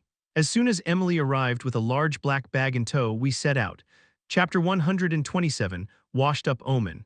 The only stop we made was at the stable to pick out a few horses for our trip after going through the teleportation gate. We needed to go a bit out of the way to find horses accustomed to going through teleportation gates, which caused Professor Gideon to fidget with impatience. The man was a nervous wreck throughout the trip. He said very little after going through the teleportation gate, only snapping at the reins of his black steed to go faster. Soon, we arrived at a rather thin trail with the forest of Elshire to our left. I could see the thin fog spilling over onto our trail, making the road look kind of creepy. To our right, there was a thin stream that acted as a fence, marking the border of the Elshire forest and the edge of the Beast Glades. Emily sat behind him on a white stallion as I rode with Vere on a particularly gentle brown horse, leaving us with little else to do but talk. However, we rode in silence most of the trip. It was hard to talk over the sound of our horses' hoofbeats clicking on the ground. Eventually, the familiar, briny smell of the ocean filled the air. I could almost taste the salt on my tongue from the growing breezes that whipped against my face. While the weather was cool, it was obvious that it was growing much more humid fast. My shirt began sticking to my skin, leaving me uncomfortable and grimy. "We're almost here," Professor Gideon yelled over the howl of the wind. Soon, the trees that made up the dense, magical forest began spreading apart and eventually clearing up to a wide plain of wild grass and shrubs. The ocean came into view, quickly widening from the horizon as we drew closer to the edge of the shore. The strength and speed of the winds grew stronger the closer we got to our destination, soon drowning out the sound of our horses' gallop. Large rocks began popping up more and more on the field of grass that sandwiched us on both sides until we had stopped our horses on the edge of a rocky ledge that overlooked the shore. I had to shield my face with the hood of my cloak against the sharp, sand-filled winds that cut against my body. I was about to ask if we had arrived when I spotted something unnatural on the coast. It was a humongous boat, or rather, what was left of it. As the waves lapped against its metal exterior, I couldn't help but feel like I had seen it before when it suddenly popped into my mind. "Wait, isn't that the Dicathen?" I gasped, peeking out from underneath my cloak as I turned to Professor Gideon. "No," he said, his voice barely audible against the wind. "It's worse." "Wait, it's not the Dicathen?" I asked, taking another glance at the familiar ship to make sure. While I wasn't able to see the departure of the monumental ship because it overlapped with the start of my second year at Xyrus Academy, I had seen it when it was still being constructed. I could still remember quite clearly the first time I had laid eyes on the mysterious craft that spewed black smoke like some sort of metallic dragon. To be able to carry hundreds of people and still traverse the unknown dangers of the ocean, it was hard to believe it at that time. "What do you mean worse?" Vere cut in as she surveyed our surroundings, her hand resting firmly on the pommel of the thin sword strapped to her waist. "Leave the horses here. We'll need to go on foot if we want to get to that wreckage site." Ignoring us both, Professor Gideon swung his leg over his horse, dismounting rather clumsily. Emily hymns. "Grab the bag," I opened my mouth to ask again, exasperated by how constantly the professor kept doing things at his own pace, disregarding everyone else. However, with a consoling squeeze on the shoulder from Emily, I just let out a sigh and we followed Professor Gideon. The old inventor was already making his way down the rocky slope to the shore rather nimbly despite how wet the rocks were. Vere and Hims trailed closely behind, both of them with their necks stretched, looking for any signs of danger as they easily hopped from one stone to another. "I'm going to need the ship completely out of the water. Can either one of you ladies do the honors?" Professor Gideon turned his head, switching glances between Vere and me. My hand shot up in the air. "Let me TR," I volunteered excitedly before remembering what Master Aldir had constantly warned me about. "I mean, Vere should do it." The lance gave me a sympathetic look before getting to work. The task wasn't hard for her. With a simple wave of her hand, she swept the tides back enough to reveal the whole ship. Then she took a moment to conjure a wall of ice around the remains of the wreckage to keep the water from spilling back in. Vere made an opening in the ice fortress for us to enter through, and almost immediately after crossing, I stopped to gaze in awe. Perhaps it was because I had only seen the Dicathen during its construction, but many of the features I remembered about the ship, from its large metal frame and multiple cylindrical pipes, undoubtedly resembled this large contraption. Regardless, neither of these two metallic monstrosities looked nothing like the wooden sailboats that I was accustomed to. Further inspection of the large craft led me to notice the reason why it had been stranded here, partly sunken, in the first place. Apart from the more obvious dents that had deformed the base of the ship, there were rows of puncture marks as well. "Don't those kind of look like bite marks?" I marveled, walking toward the side of the ship. "Dang, imagine how big the monster was to have a mouth that could take a chomp at this," Emily sighed. I couldn't help but grow more and more curious the longer I studied the giant boat. If it truly was not Dicathen, then what was it? Who had built it? For what purpose did it come to this continent? Another observation I drew was that, while the thick metal frame had incurred fairly substantial damages, it didn't seem old. There weren't any signs of rust that I knew happened to most metals left in places like this for too long. "Well then, on we go," Professor Gideon grunted, stepping into one of the larger holes that had punctured through the bottom of the ship. "Wait," Vere held up her arm to halt the professor. Before he could respond, the lance sent a large pulse of mana through the abandoned ship. "No signs of life," she confirmed. "An unnecessary precaution, but thanks," Professor Gideon grumbled, climbing into the hole at the base of the ship. "Don't go too far ahead, Master." Emily ran in after him, her eyes practically twinkling in excitement. Looking at Vere, I couldn't help but notice the faint traces of concern on her normally expressionless face. Even after checking for any potential dangers, there was still something worrying the Lance. Upon stepping inside the ship after him, my nose caught on to the acrid smell of wood rotting. The air was heavy and warm, and bitter to the tongue, forcing me to breathe through my nose despite the less than pleasant aroma of molding lumber. The lower levels were spacious, with not much inside except for the columns of iron, some broken, others bent, that had once supported the ceiling. Shattered remains of wooden crates littered the floor, but whatever was inside most likely had either perished or been washed away by the ocean water. I could see the old inventor studying the remains of whatever he could find before he and Hims climbed up the metal stairs leading to the next floor up. This left me, Emily, and Vere to explore the abandoned vessel on our own accord. Only we had no idea what it was we were searching for and why we were here in the first place.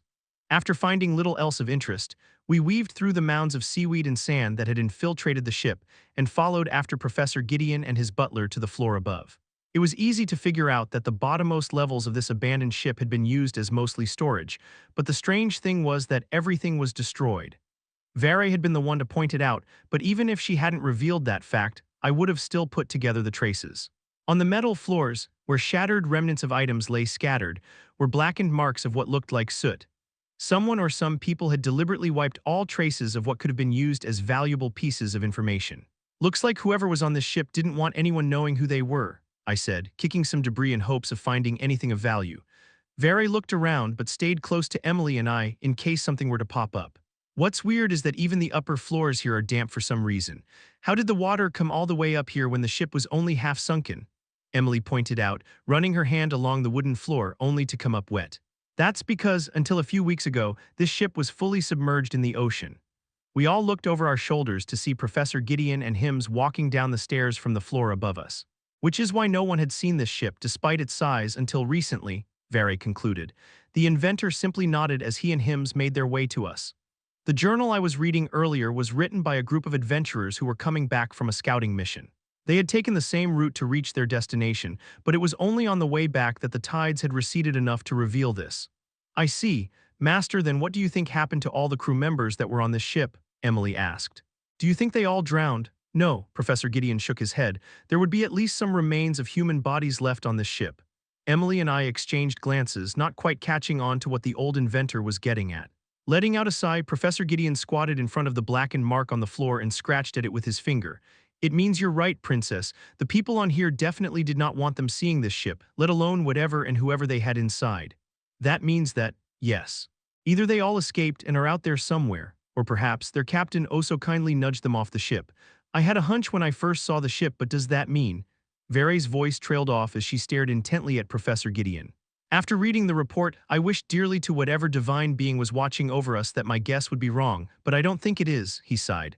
What is it? What is going on? I buted in, their solemn tones filling me with unease. I had assumed that the crew of the Dicathen went through some troubles when we lost contact with them a few years back, so when I read the report I thought maybe, just maybe, the crew had somehow repaired the ship and almost made it back. But the materials used to build this, down to the very frame of this ship, differ ever so slightly in design. After coming here, I'm positive that this ship isn't, and never was, the Dicathen. It's still a little rough around the edges, but the technology put into this ship was top secret, known only to me and few of the key designers, Professor Gideon explained. Emily drew in a sharp breath, her eyes wide with fear as the horrifying reality began to dawn on everyone here. Master, you can't mean to say. It's exactly what I mean to say, Professor Gideon interrupted. Think about it, the fact that there are no corpses, no personal belongings left behind. There are almost no discernible traces that anyone has ever been here. Why? Because the leader of this ship didn't want their enemy to know that they are capable of making this, and with good reason. The very fact that this exists changes the very dynamics of this war. And by war you mean? My voice trailed off into silence. I locked eyes with Vere and she nodded, her eyes stern and grave. My hands trembled as I brought them up to my mouth. Professor Gideon sprung up from the ground, handing his bag to Hims. Yes, Princess. It means that Alacria has, in their arsenal, the ability to build ships capable of carrying whole battalions across the ocean to Dicathen. Chapter 128, Necessary Resolve. Virion Eralith Point of View. Damn it, Glader cursed, slamming his fists down on the long rectangular table we were currently gathered around. And you're absolutely sure about this, Gideon? Like I said, Your Majesty, the part about the ship belonging to the Alacrian army is merely a speculation on my part. However, I am absolutely sure that the ship we have just come from is not the Dicathen, the old inventor answered. It hadn't even been an hour since Gideon, Vere, and my granddaughter had arrived to the castle. After Vere told us about the information they had found, everyone, including King and Queen Glader, were summoned. With the arrival of the Usura, Lord Aldir and my son and his wife, who had been in negotiations with the dwarves, the meeting was hastily put into motion. What makes you so certain? Glader pestered on. Gideon let out a harsh sigh before continuing. Because, during the construction of the Dicathen, I had placed markers throughout the base of the ship, kind of like a signature, if you will. A signature? My son Alduin echoed. Well, the Dicathen was an invention that I took most pride in. I wanted future generations to know of my work, he confessed, scratching his nose in embarrassment. At any rate, out of all the exposed frames that I scoured in the ship, none of them had the marking. In fact, entirely different substances were used to construct the frame. Damn it all, Blaine Glader swore once more, getting up from his seat. Calm yourself, Blaine, I quipped. Calm myself. Did you not just hear Gideon's words? I'm sorry, but I can't just keep calm after finding out that our enemy is capable of sending tens, no, hundreds of thousands of soldiers and mages across the ocean. It's bad enough that we've been having trouble sniffing out those bastards from inside the dungeons of the Beast Glades, but enough, Lord Aldir asserted, silencing the human king at once. Vere, what are your thoughts on the matter? While I have no extensive knowledge on the construction of the Dicathen, I agree with what the artificer thinks. The lack of evidence on the ship alone tells us that whoever was on the ship didn't want anyone finding out who they were, the lance affirmed, standing against the wall behind Priscilla Glader. What do you suppose the probability is that this was a trap? Or rather, a strategy on their part to get us to think that they have the technology to send ships filled with soldiers to Dicathen? I voiced aloud to no one in particular. It's possible that might be the case. Gideon was the one to answer as he mulled over the hypothetical scenario. That's right, Blaine came back to the table, delighted at the fact that the worst-case scenario might not be the only future of this war. It makes sense. If the Alacrians made us think that they had the ability to make these ships, then it would force us to split our troops. That might be so, but the location where the ship had washed up makes me uncertain. If the Alacrians' goal was really to divide our forces, it would make more sense for them to leave it somewhere along the western coast, where they would want us to think they will attack. Also, that cove where the ship was found is much too inconspicuous of a place to have them hope that we'll somehow come across it. With the tide levels changing so frequently and the bedrocks constantly corroding, it's a miracle that we were able to find the ship in the first place, my son rebutted. The meeting hall was quiet for a moment until Lord Aldir spoke up. Whatever the probability might be, the question is it worth the risk? The Alacrian Cynthia was under the impression that her people were trying to amass an army over time within the depths of the Beast Glades, but it would be foolish to blindly believe that that was the only move the Vritras had planned. I have known a few from the Vritra clan. They are intelligent and cunning adversaries. It's unlike them to act so linear in their strategy. Whatever the case, we have no choice but to prepare ourselves for a two-pronged attack, I concluded, rubbing my temples. Alduin, Muriel, how are the discussions with the dwarves faring? They're still skeptical toward the notion of fully cooperating, but they've agreed to send some of their shapers to help in the fortification of the walls along the Grand Mountains, Muriel answered as she handed over a pile of papers to me. Good, I nodded. It's a start. We'll need as much help from their mages to reinforce the gaps that the Grand Mountains don't cover between Sapin and the Beast Glades. Muriel, allow me and my wife to join you in your next visit to the Kingdom of Darv. With this news, we'll need help from the dwarves if we're going to fortify the cities along the western coast in time. Besides, we were closer to the Greysunders than you two. Perhaps the dwarves will be more inclined to cooperate with us there. Both Blaine and Priscilla looked uneasy as their glances flickered between my son and his wife, and at Lord Aldir, the one who had actually killed the traitorous dwarven king and queen. That sounds like a good idea. We'll need the dwarves' help if we're going to win this war. I think they'll be more apt to help us after they find out our enemies have the capability of sending thousands of soldiers across the ocean, I voiced. Now, if everyone will excuse me, I'm going to get some rest for the first time in a few days. I dipped my head at Lord Aldir and dismissed everyone else with a wave. Walking out of the meeting hall, I let out a deep breath. Despite the 2 years that Lord Aldir had been here, it was still stifling being near the Usura. He had done much to prepare us for the war and had been tactical in his approach. He barely showed himself at meetings, often teaching me one-on-one so that I could be the one to head the war. With his insight on both large-scale and small-scale battle tactics, we've been doing a good job keeping the fights away from the general public. However, if Gideon's speculations are true, then it won't be long until everyone, soldier or not, would be involved one way or another. Commander Virion, a soft voice came from behind. I turned around to see Vere walking toward me, her expression full of concern. Commander, allow me to apologize for allowing Princess Tesha to come along. I know that your exact orders were for me to keep her away from danger, but, Vere, it's fine. I held up my hand to stop her. I know how she can be, and to tell you the truth, I've been expecting something like this to happen from her. Now off you go, little Princess Glader must be waiting for you. The Lance's face still showed traces of concern and guilt, but with another wave, she lowered her head in a bow and went off in the direction of the training grounds. Taking a left down the long corridor, I stopped in front of a particular oakwood door. Taking another breath, I held my hand up in a fist and knocked thrice. "Who is it?" The muffled voice of my granddaughter called out from inside. I cleared my throat. "It's your grandfather." "I want to be alone," she replied instantly. "Come now," I sighed. "Don't say that." There was only silence at first, but after a few seconds I heard the faint sounds of approaching footsteps. The reinforced wooden door opened just a crack as my granddaughter's eyes peeked through from the other side. "Are you going to scold me for going to the ship with Vere?" she asked, her mouth hidden behind the door. "No, I'm not." The child regarded me silently, her brow raised in suspicion. "Because I was the one that forced her to take me," I nodded. "Yes, I figured as much. And I'm not going to apologize for that," my granddaughter pressed on as she tried to hold her stern gaze. "I'm sure you won't, WL good." Her expression faltered as she looked confused. I took a step back from the door. "Now will you take a walk with your grandfather?" I waited for my granddaughter as she closed the door and timidly trailed behind me like a shadow. "This way," I gestured with my head. "There's something I want to show you." We walked down the corridor in silence as I hummed a small tune. "Hey, that's the lullaby that father used to sing to me," my granddaughter exclaimed. "Well, who do you think taught it to him?" I chuckled. "My mother, your great-grandmother, used to sing it to me when I couldn't sleep at night. I sang it to your father whenever he was too scared to go to sleep. But don't tell him I told you this." The child giggled as she nodded. "Where are we going anyways, Grandpa? You'll see soon enough, child." We took another turn and descended a flight of spiral stairs, stopping in front of a set of doors large enough to easily admit giants. Placing a palm in the center of the door, I released a wave of mana. The locks and mechanisms that kept the room secure clicked in rapid succession as scores of intricate patterns unraveled themselves into place. As the sounds receded, the door slid open to reveal a large earthen field surrounded by mana-enhanced metal. Off to the side was another door that was the same material as the wall around it. "We're almost here," I said, pointing to the door. "I've never been inside here before. What's this room for?" my granddaughter asked as she looked around. "This is the place where the Lances, guild leaders, and I get trained by Lord Aldir. The Usra set it up himself so that it could withstand even the attacks of White Core mages. Of course, that is only Lord Aldir is here with us to activate it. But before you go on exploring, there is something you need to see." I pushed open the door to the room inside the isolated training arena.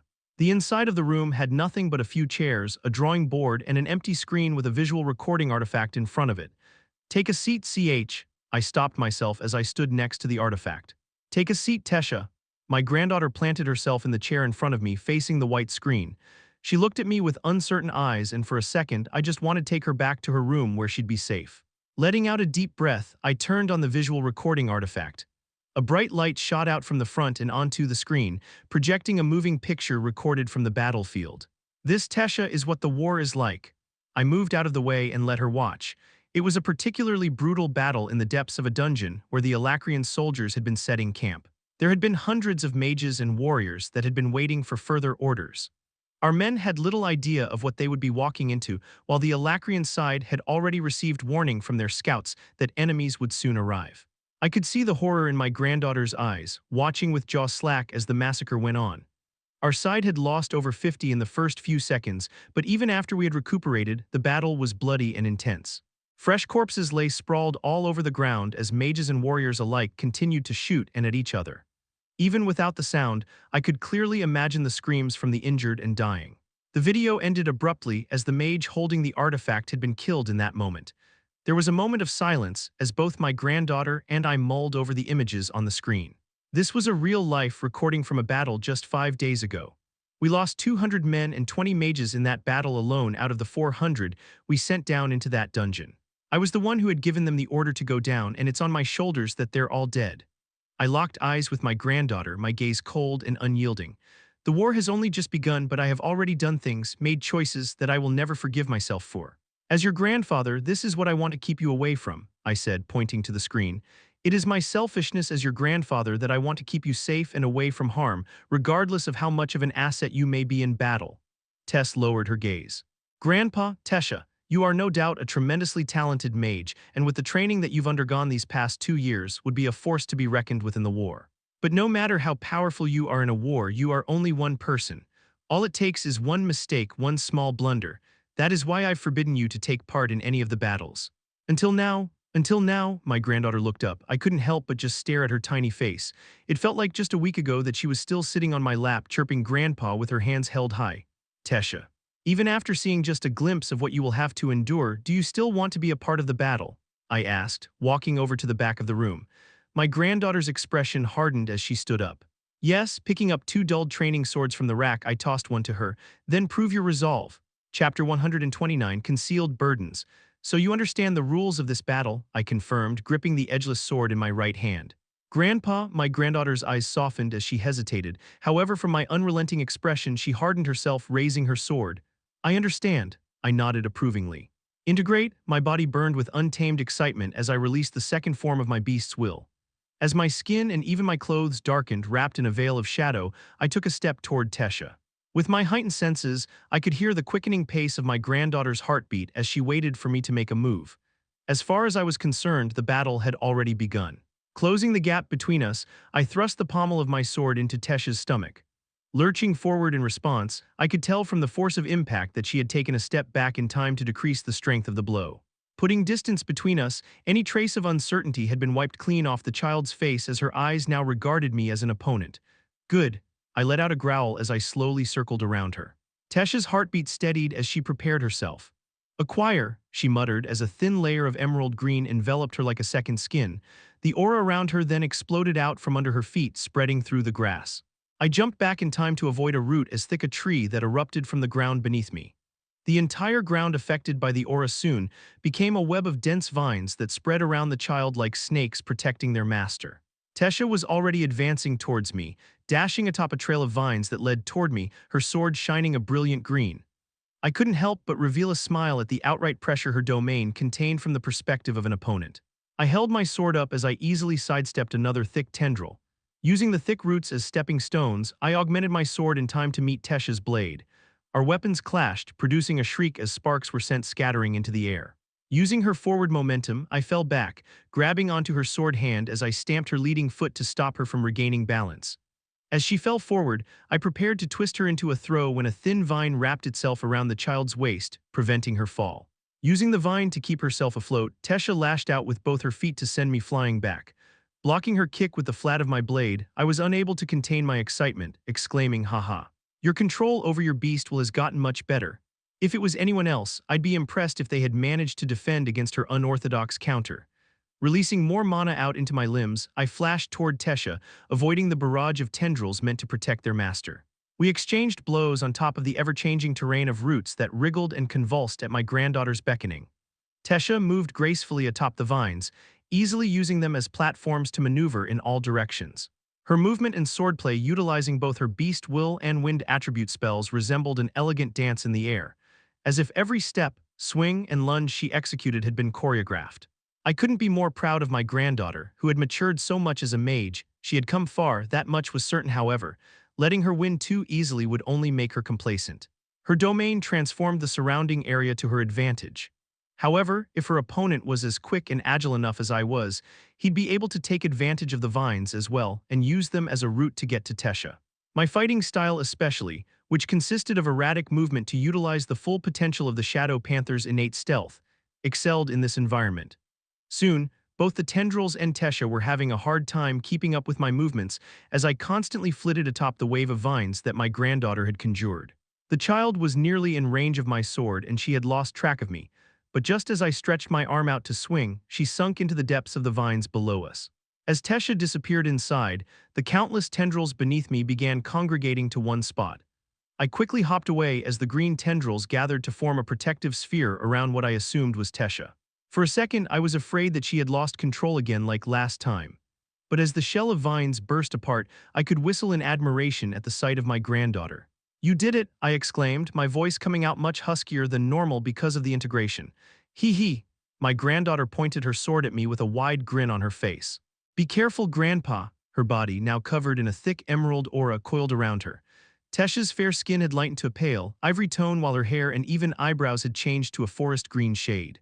The child's turquoise eyes shined brighter, with intricate markings spreading around her eyes making her seem otherworldly, celestial almost. As she launched herself toward me, the translucent aura surrounding her already began lashing out attacks. While Tesha's pressure didn't contain the same bloodlust Arthur or other experienced mages and warriors had, it was still a shocking improvement to her previous, lackluster aura. I had already known that Tesha's beast will was much more powerful than mine, and that in direct combat my beasts will had the disadvantage. However, I couldn't resist the urge to go head-to-head with my granddaughter at her strongest, she who had been training so relentlessly these past 2 years to not become a burden to anyone close to her. Tesha had no use for the training sword as the translucent green aura surrounding her molded itself into 2 emerald blades in her hands. As she spun into a flurry of slashes with her dual mana swords, I couldn't help but become overwhelmed by the never-ending whirlwind of attacks. She hacked and twirled relentlessly, sometimes looking for openings, other times making them. Tesha wasn't a master in the art of dual wielding, but the openings she had, her aura would defend. It wasn't just the 2 blades in her hands that were her weapons. She was able to mold her aura into almost whatever shape she saw fit. Just when I thought I had found an opening, the aura enveloping her would mold into another weapon to block my attack as Tesha continued her bombardment.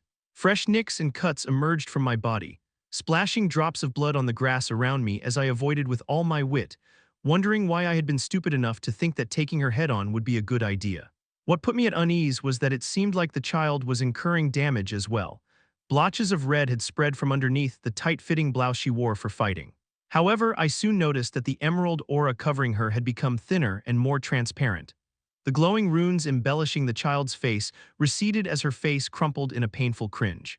As her movements dulled and her attacks slowed, I grabbed her by the arm and buckled her legs from behind her knee, gently bringing her to the ground as the rest of her beast will aura dissipated. I lost. I couldn't do it, Grandpa. I couldn't even land a clean hit after all of that, she panted, gasping for breath. As my granddaughter lay sprawled out on the field of grass covered in cuts and bruises acquired, not from me, but from the intensity of her beast's will, I couldn't help but imagine her out in the battlefield. The state she would be reduced to in battle where her opponent had no intention of looking out for her well-being. Getting rid of such poisonous thoughts, I sat down beside her. I studied the child's face silently for a moment, but with a resignated sigh I shook my head. Out on the battlefield, you are to address me as Commander, not Grandpa. Tesha's eyes lit up brighter than when she had released her integration phase. Does that mean, but, I interrupted, I have a few conditions. Okay, she replied, her gaze firm. You must still get both your mother and father's consent. You must also keep in mind the gravity of who you are. Whoever is leading your team or battalion will definitely mention it, but it is up to you to not become a liability. If your teammates are under the impression that you cannot take care of yourself, I will have you rescinded from the fight immediately because the ones around you will be too concerned for your safety to act effectively in battle. Is that clear? Yes, Tesha nodded feverishly. Oh, and also, try not to be caught in a situation where you need to use your second phase. I'm not sure if it's because you haven't fully learned to control it, but that form makes you too reckless, I added, thinking to when she had attacked me madly, relying solely on her beast will to defend her. Master Indrath told me that too. He said that the beast will that I had assimilated with is different, although he couldn't really put a finger on why, the child admitted. As we both got up and headed back out of the training room, I stopped her to say one last thing. Child, from here on out, I can no longer be your grandfather. The actions I had taken and the decisions I had made concerning you have always been for your safety and happiness. However, now that you are a soldier, I must treat you like one. Whether it is me directly giving you an order or another person in charge of the team you are in, you must keep in mind that the orders given will not place your safety above all of Dicathen. This is my final warning to you. My granddaughter looked at me, studying the pained expression I had on my face, then buried her face into my chest into an embrace. It's okay, Commander. Dicathen is my home and I will do whatever it takes to protect it and the people I love. Yes, I know, I mumbled. That is what I am afraid of. After shooing her away, I remained in the training grounds for a bit longer before heading to a different room on a lower floor. Approaching the isolated room down on the lower level beneath the basement of the castle, the sharp smell of various medicinal herbs filled my nose. I opened the door at the very end of the narrow corridor. See Commander Virion. My apologies, I was not expecting anyone to visit, the middle-aged nurse said as she frantically scrambled out of her chair. No need to apologize, Anna, I came here on a whim. How is she? I asked, lowering my gaze to the woman lying unconscious in bed. I just finished administering the necessary supplements to keep her body healthy. Physically speaking, she is in great shape, but no matter what we try, we can't get her to wake up, Anna sighed, placing a hand gently on Cynthia's arm. So same as always, I let out a faint smile. Anna, do you mind giving me some time alone with her? Of course, I mean not at all, I'll get out of your hair. Take your time, she answered, hurriedly heading towards the door as she picked up some trash on the way out. Slumping down on the wooden chair beside the bed, I closed my eyes. This wasn't the first or second time I had come here. It seemed like these days, I came to this room whenever I wanted some time alone or wanted to get away from the suffocating pressure the war continued to afflict on me. My old friend, how goes your slumber? I'm not sure you knew this, but I think the Alacrian army is capable of building steamships and is most likely using them to transport tens of thousands of soldiers. I'm sure you didn't know. After all, you were already here when the Dicathen began construction, I sighed, staring blankly at Cynthia's peaceful face. You know, I just gave permission to Tesha to start fighting in real battles. Can you believe it? I laughed aloud. I'm sure you'd be pretty surprised by that choice if you were awake right now. But I was afraid. I knew how much she wanted to make a difference and be a part of the fight, and I know how stubborn she is. I was afraid that she'd run away and go off to fight, even without my consent. I just thought that if she was going to actually take part in this war, it should at least be under supervision. I leaned forward, resting my elbows on my knees. That's probably a lie. I think more than that, I just didn't want her to keep hating me. PFT. And I just told her that I'm going to treat her as a soldier, not my granddaughter. What a load of bullcrap, right? I scoffed, shaking my head. But still, it's hard, Cynthia, doing all of this. I mean, I stepped down as king because I wanted to avoid doing what I'm doing right now. And what I'm doing right now is on a much bigger scale. I have an Usura making sure I am fit emotionally, mentally, and physically to lead this war, while all of the lances and guild leaders answer to my beck and call. Is it pathetic of me to want nothing more than to sit in my garden, watching my granddaughter grow up peacefully? What sort of cruel joke is it to send my own granddaughter to battle? Alduin and his wife, Blaine and Priscilla, they're all doing what they can to help, but in the end, they turn to me for orders now that Lord Aldir has condemned me as the only fit leader. I let out another deep, trembling breath as I ran my hands down the length of my face. Cynthia, I've already lived a few dozen years longer than my wife. I don't want to live longer than my child and grandchild. I don't think I can take it. I reached my hand out toward Cynthia, afraid that she might crumble at my touch. Finally, I gathered the courage to finally place my hand on top of hers. I never apologized to you. Even after Lord Aldir removed the curse on you, I had the feeling that something was wrong. You knew, didn't you? You knew that it wasn't fully removed and that you might die if you revealed information about Alacria, about the Vritra right. I think I sensed that fact as well back then. But I didn't stop you. For a chance to gain the higher ground in this war, I allowed you to succumb to this state. I stopped talking, trying to keep my voice steady. And I'm sorry for that. I shouldn't have let you do that to yourself. There might be people that shun you for being a spy, but I would never. You chose to go stand up to your own people to help ours. Making that choice makes you stronger than anyone else here. I rose from the chair, quickly rubbing my eyes with the ends of my sleeves before heading out. Turning back, I took one last glance at my old friend.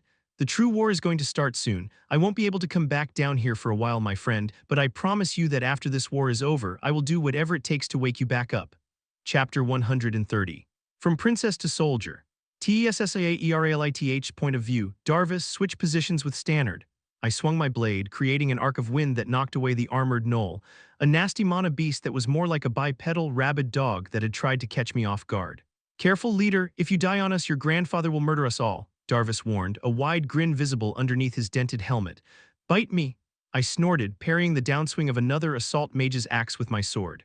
Do you want me to count all of the times I saved your ass?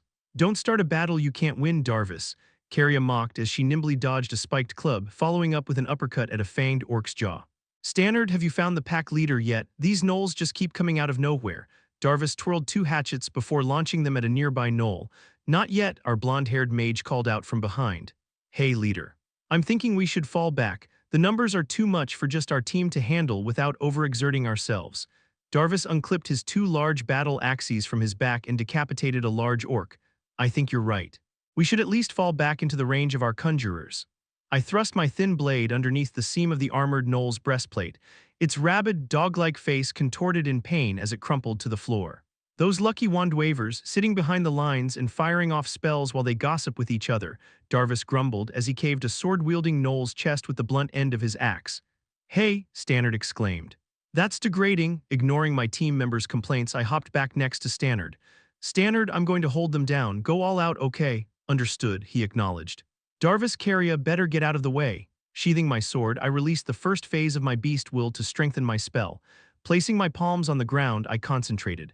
Ivy prison, a wave of vines shot up from the ground, entangling both the large orcs and the gnolls that were coming through an opening on the far side of the cavern.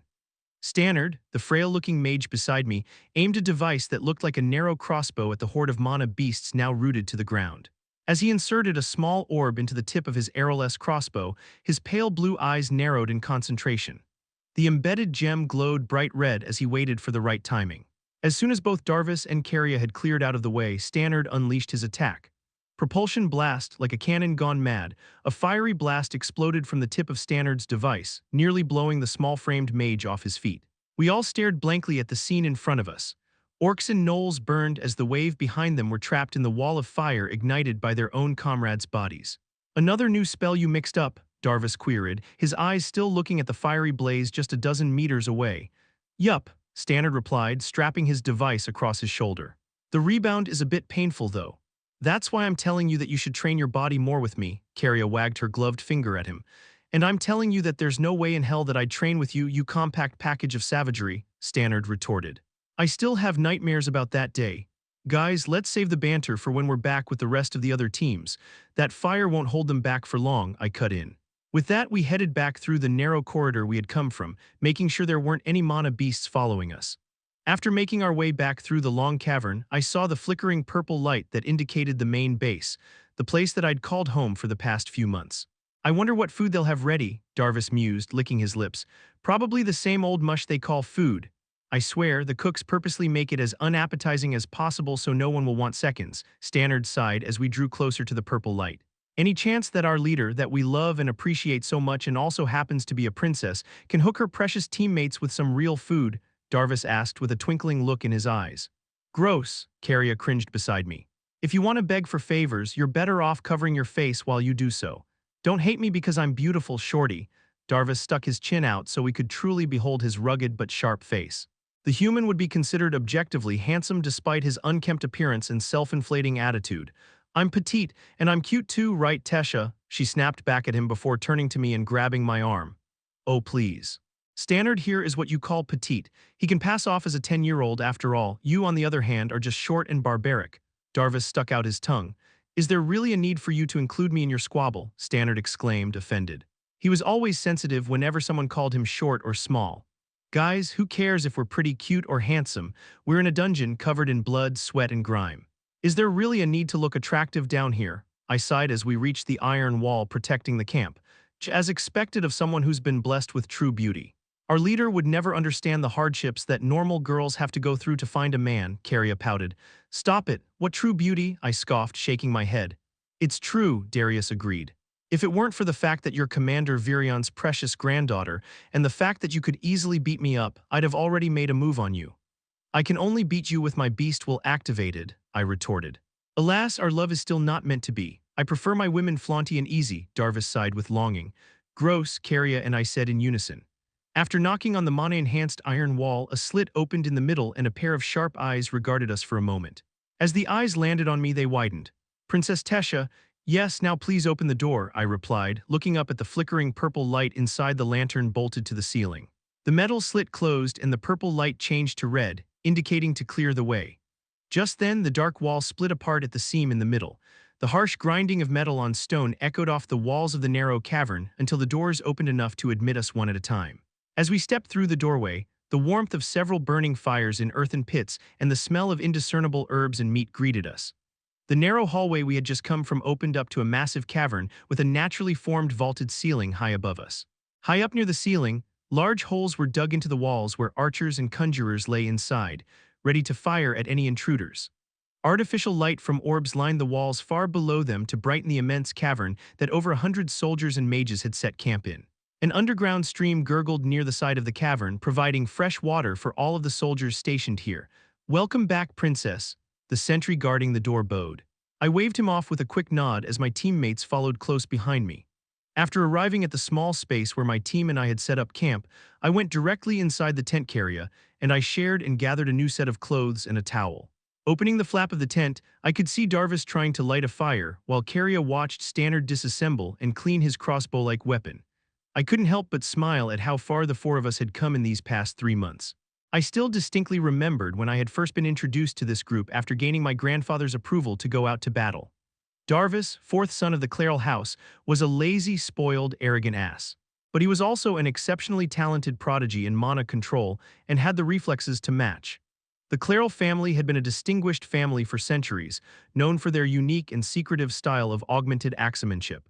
Despite a history of fooling around and skipping out on training, from what Caria had told me, the wild-haired Darvis was still a far better axeman and fighter than any of his older brothers. His father, tired of his son's lackadaisical attitude toward everything, had sent him to battle after Darvis had reached the solid yellow core stage. It was a nightmare in the beginning. Darvis looked down on me and considered me a liability after taking one look. Even after I had beat him down, having to resort to using my beast will, he still saw me unfit as a leader and did as he wanted. He only really cared about two things, and that was flirting with sleazy women and watching out for his childhood friend, Caria. "Tasha, you know you look pretty silly with just your head sticking out of the tent," Caria said with her head tilted.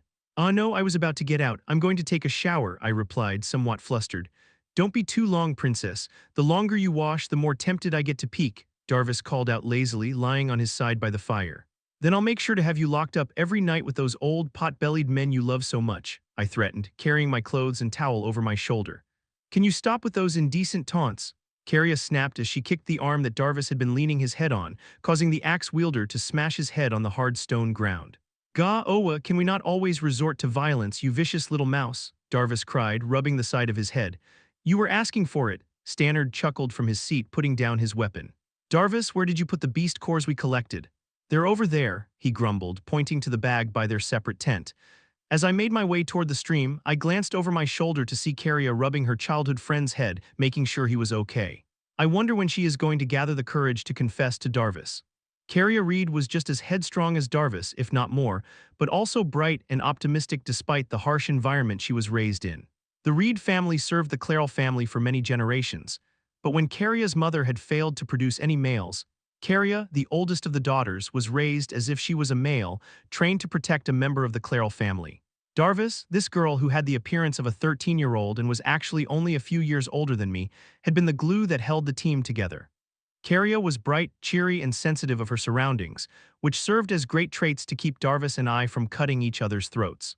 It was only after about a month or so that she confided in me that she had been helplessly in love with her perverted and lazy childhood friend. Needless to say, I was shocked at first, but I couldn't help but empathize with her as a girl who had feelings for a boy that only saw her as a little girl that needed protecting. Apart from her role as the mediator in our group, she truly shined in the battlefield. Even after fighting in battles for over 3 months, I'd yet to see anyone as agile, nimble, and flexible as Caria. Her weapon was an artifact that took the appearance of a pair of gloves. However, when activated, they transformed into gauntlets reaching all the way up to her shoulders. Going inside an open stall that had been conjured at the edge of the stream, I stripped my filthy clothes, careful not to irritate the scratches and bruises I'd gotten from this last battle. Dipping my body into the cold, flowing stream at the far end of the enclosed room, I hurriedly wiped myself with the cleansing herb I had brought. I had to constantly be moving to fight the brisk water. After washing myself in the clothes that I had fought in, I dried myself and changed into a fresh attire, keeping the towel wrapped around my head. Arriving back to my camp, I huddled closely beside the fire, gingerly defrosting myself from the torturous shower. Darvis was nowhere to be found, most likely flirting with some of the female conjurers stationed to guard the main base. I could see Caria's butt sticking out from our tent as she rummaged through her belongings, leaving only Stannard and myself by the fire. "You should wash up as well. You don't want your wounds to get infected," I advised, facing my back toward the fire so my body could be evenly roasted.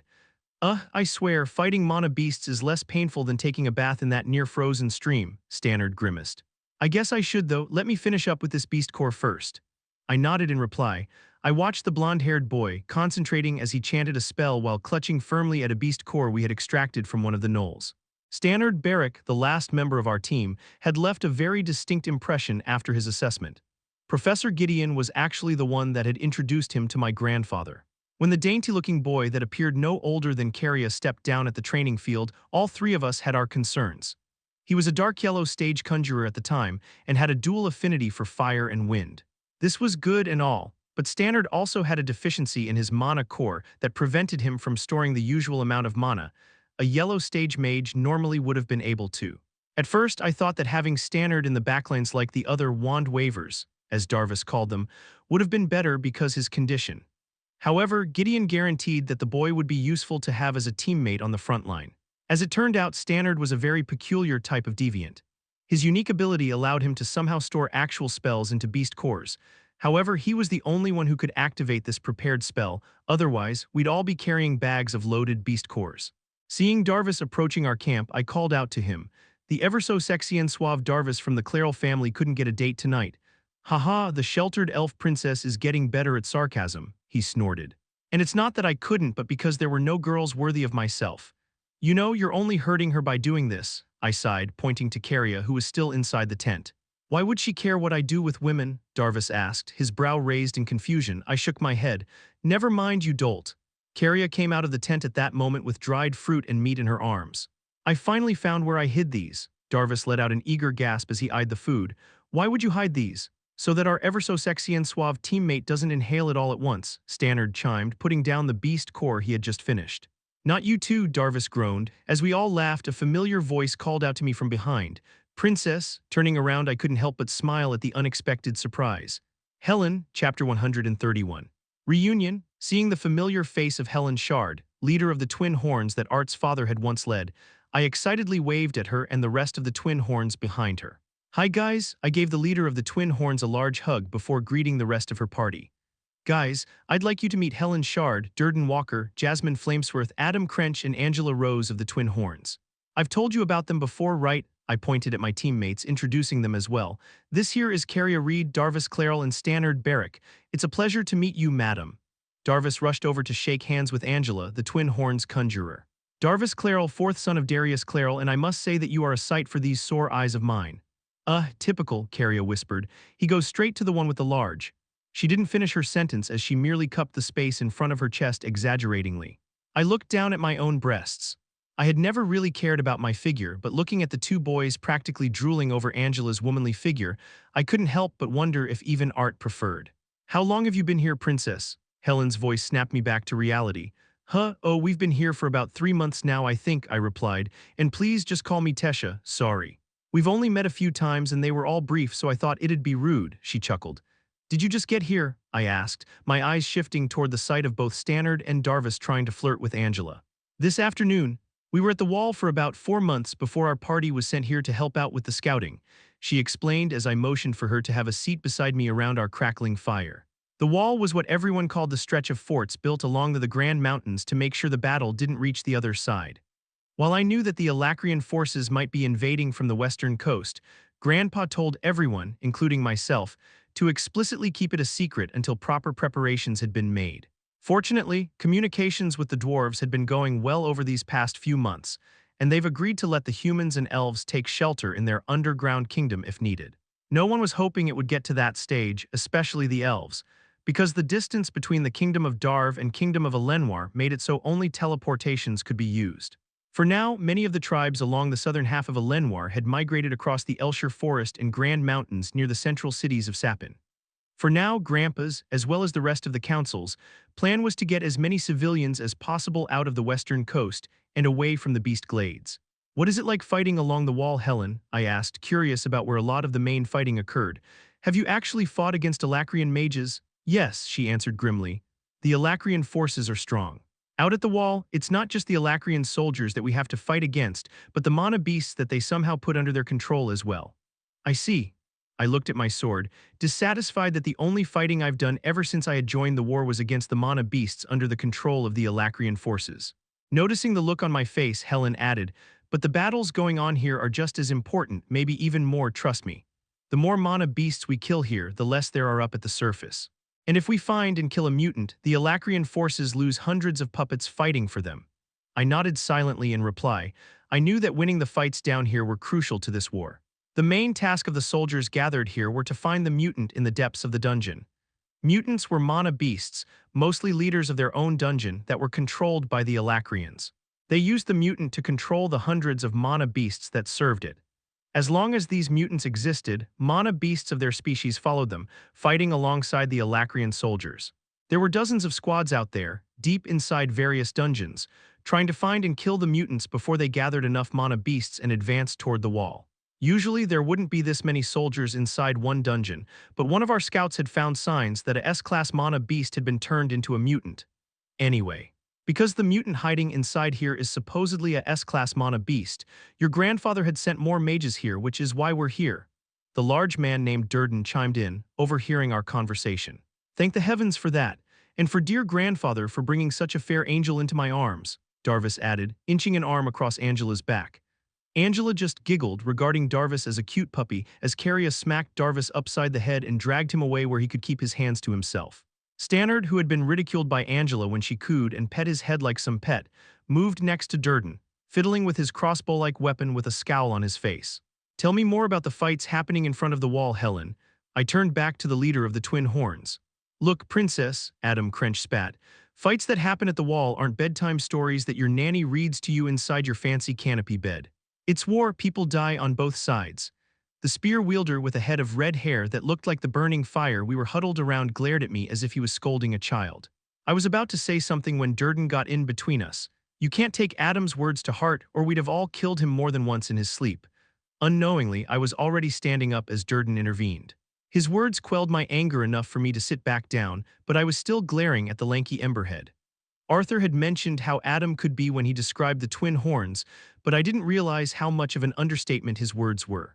Adam, go set up our tents around one of the empty fire pits, Helen ordered with a surprising amount of authority in her voice that wasn't there when she was talking to me.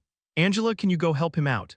With a cheery salute, she herded the grumbling Adam away from our camp, leaving only Helen, Durden, and Jasmine, who had been silent since they had first arrived.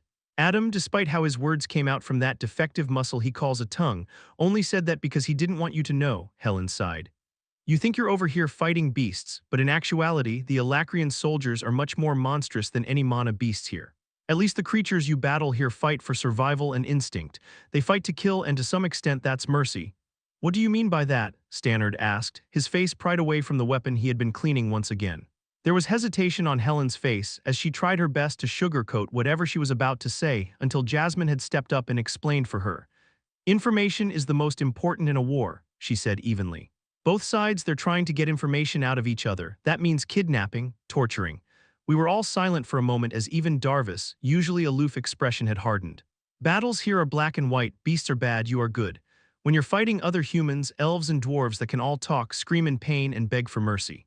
Things become more gray and it becomes hard to distinguish what is right and wrong, Jasmine continued, her face a stone mask despite the horrors she was describing. The once lively atmosphere of a reunion had turned tense as I exchanged glances with my teammates. Suddenly, a series of loud smashes made us all turn our heads toward one of the gated entrances that led deeper into the dungeon. Please, hurry, let me in, a muffled voice yelled from behind one of the doors. The sentry in charge of that entrance quickly verified the man's identity before unbolting the door and hauling it open.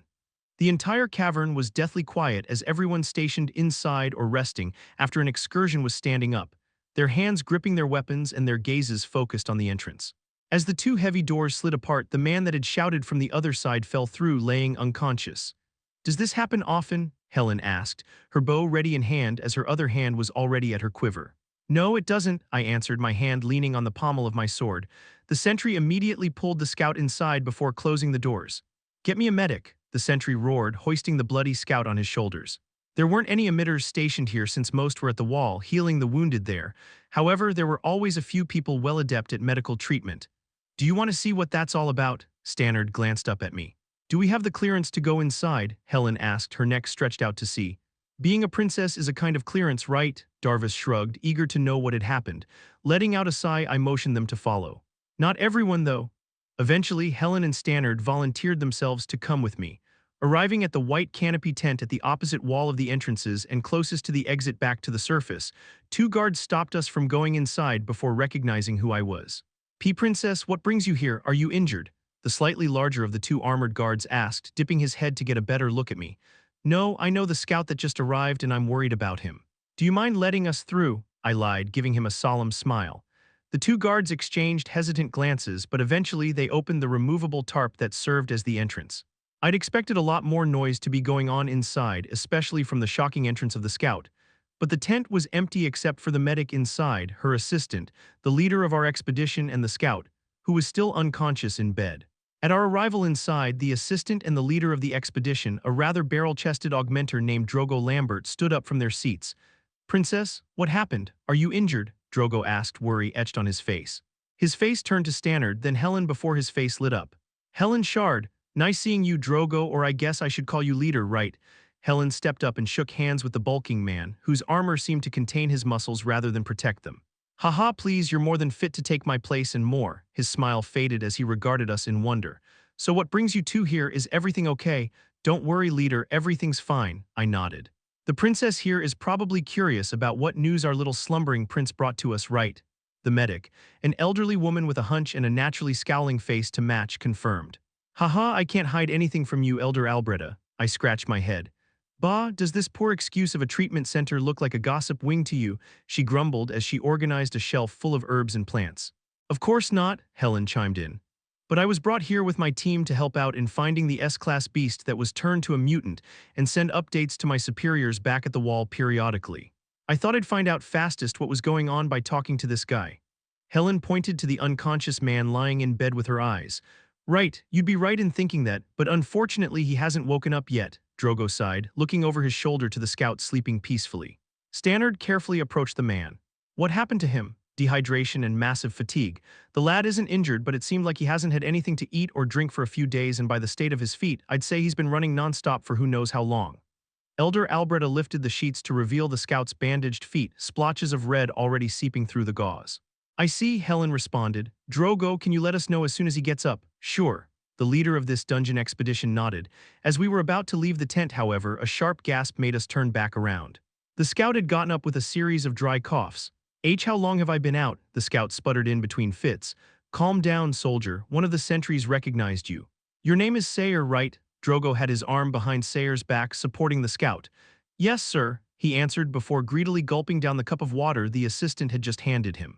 "Well, Sayer, it's been only about 10 minutes or so since you'd come back. What happened? Where is the rest of your team?" our expedition leader questioned. "Dead, sir. I had stayed behind." The scout named Sayer hesitated. "I had a disagreement with my teammates, so I had stayed behind." "Disagreement?" Drogo repeated. "I felt terrible for letting my teammates go deeper by themselves, so I trailed behind them almost immediately after they had left." Sayer added, guilt practically etched on his forehead. "But they'd unknowingly walked into an ambush of gnolls far deadlier than the ones up here, sir." Everyone in the tent was silent as we processed Sayer's words. "There must have been hundreds of them, sir. And there was this large door behind them, as though they were protecting whatever was on the other side." The scout stammered, taking another large gulp of water before continuing. "I think we found it, sir. I think we found the mutant's den." Chapter 132, drawing closer. STANNARD point of view, my stomach lurched at the scout's foreboding words. This is it, I thought. This was what we were down here for. After this was over, I would be able to go back home for a bit and sleep in a real bed, eat a seasoned meal cooked for taste, not for sustenance. Yet why was I so afraid? "Leader, I was able to do it." The scout let out another pained breath. "I managed to set up the mass teleportation gate near the entrance." "You did good, Sayer." The leader, Dresh, squeezed the scout's arm before heading out of the tent.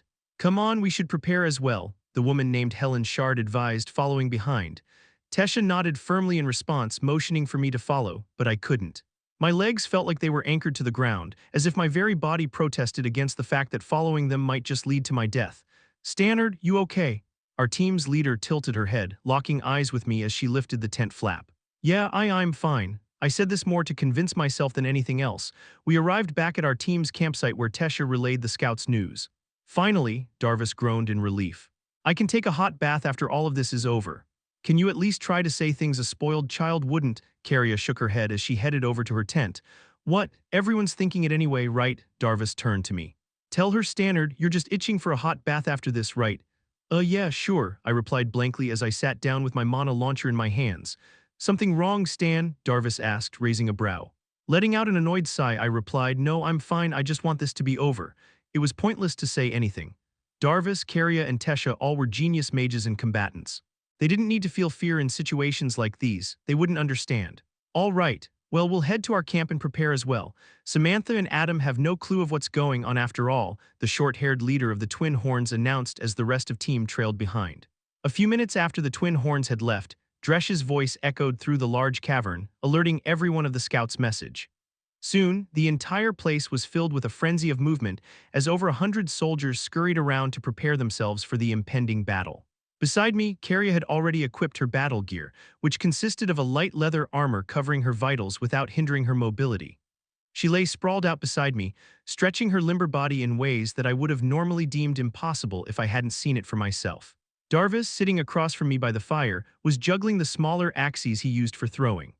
The normally lax expression on the spoiled fourth son of the Clairol family was gone, replaced by the calm and focused mask he normally had during a serious battle. I turned to our leader, Tesha, who was actually the youngest on our team, losing to me in age by just a year, but was actually the most composed. She had already equipped herself for battle, adorning her toned and slim body in a light armor. Our leader wore a tight-fitting black leather wrap underneath a chainmail plate protecting her chest.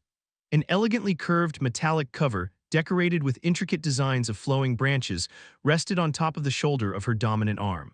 Her wrist guards were of the same design as the single shoulder plate armor and the faults that protected her hips and thighs.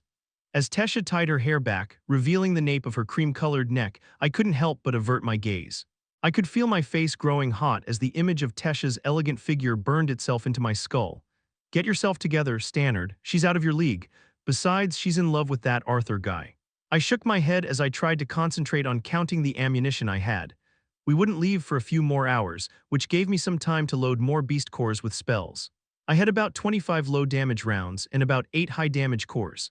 After roughly calculating, I had come to the conclusion that about 5 more low-damage and 2 more high-damage rounds should suffice. Looking up, I observed as the mages began preparing the connection between the teleportation gates so that we would be able to arrive right where the scout had placed the artifact. As the shimmering portal enlarged, I couldn't help but feel the weight of my body growing heavier by the second. I had done well the past 3 months we'd been here. However, this was the real thing. I had fought mana beasts before all of this, but it would be the first time fighting against a mutant. "Come on, Stannard, you should stretch too. It'll be bad if your body suddenly cramps up while we're in battle." Carria's voice shook me out of my daze, her bright eyes looking down at me from beside the fire as she held out her hand. A smile managed to escape my lips as I accepted her hand. "Go easy on me."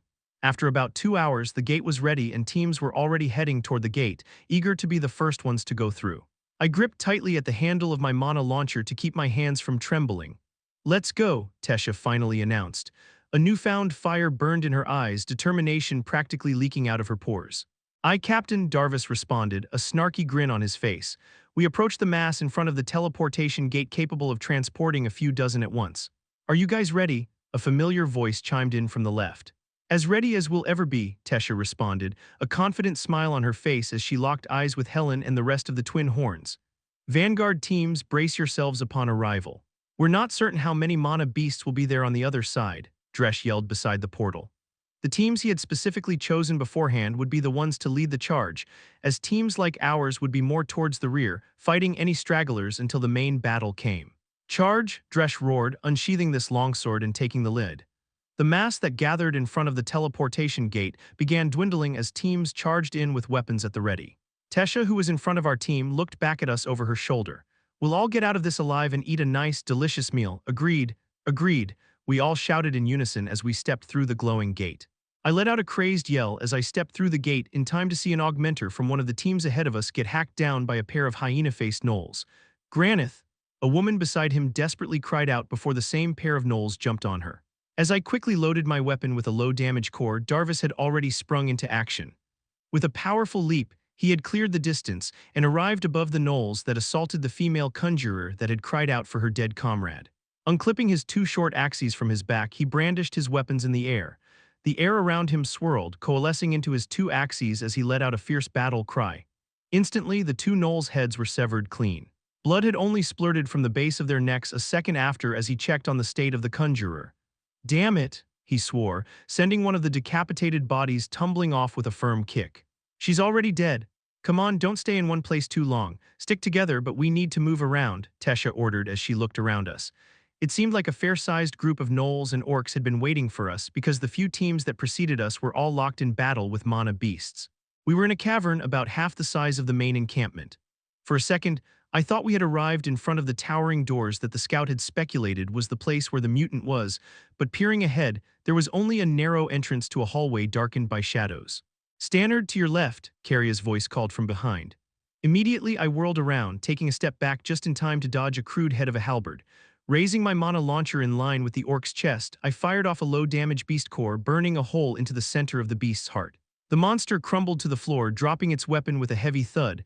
I had no time to rest as another gnoll hastily approached. "Got it," Caria called out mid-dash. She bolted close to the ground like a speeding cannon as both her fists were tucked closely to her chest, ready to fire.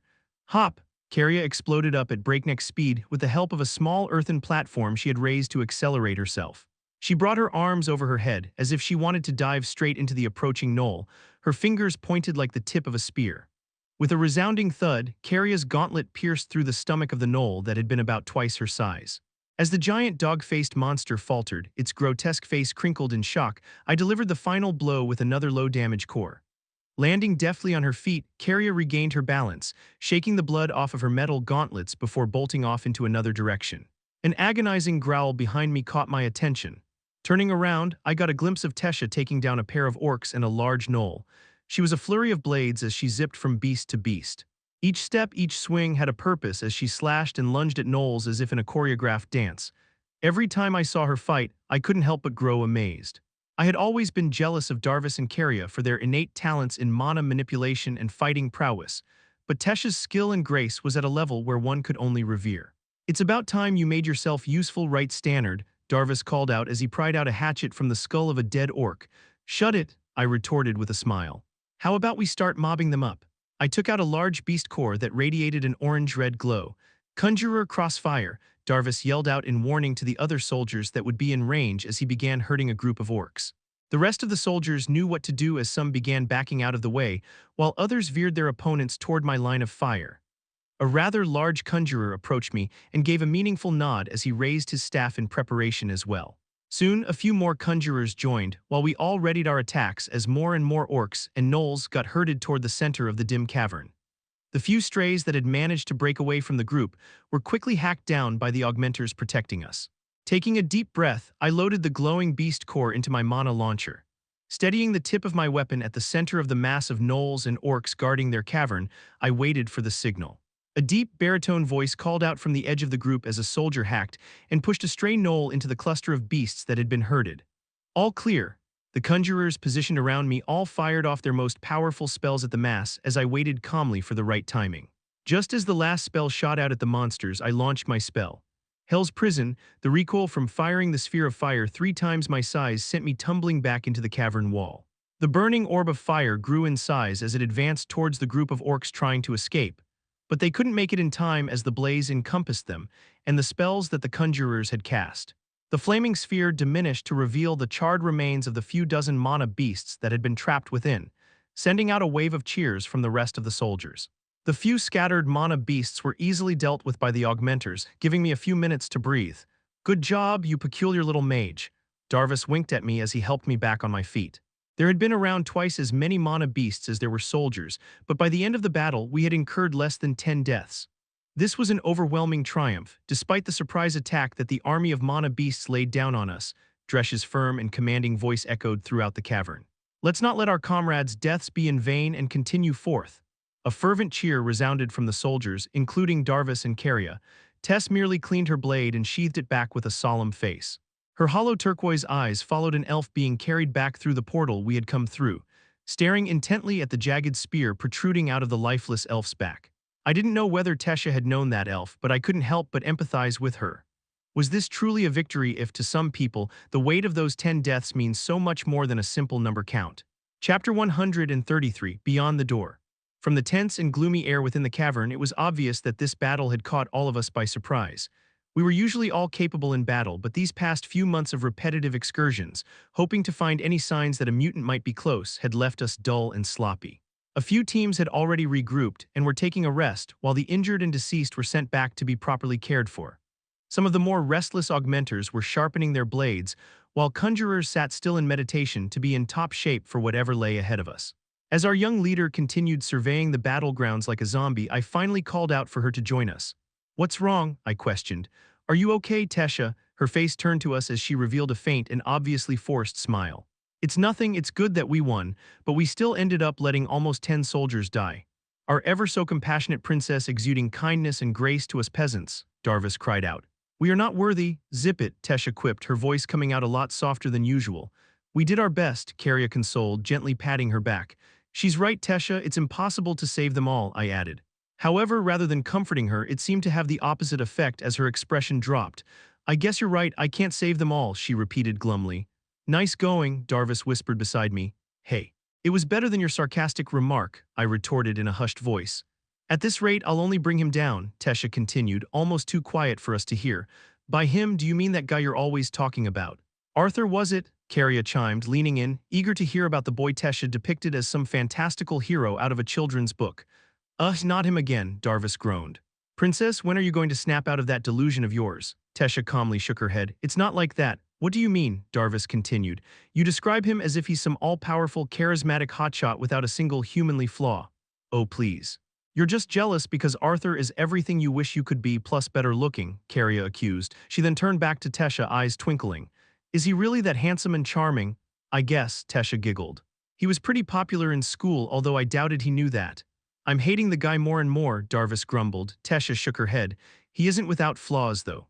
Honestly, Arthur was kind of scary when I first met him. You said he saved you from the slave traders after you ran away from home, right? Carria confirmed.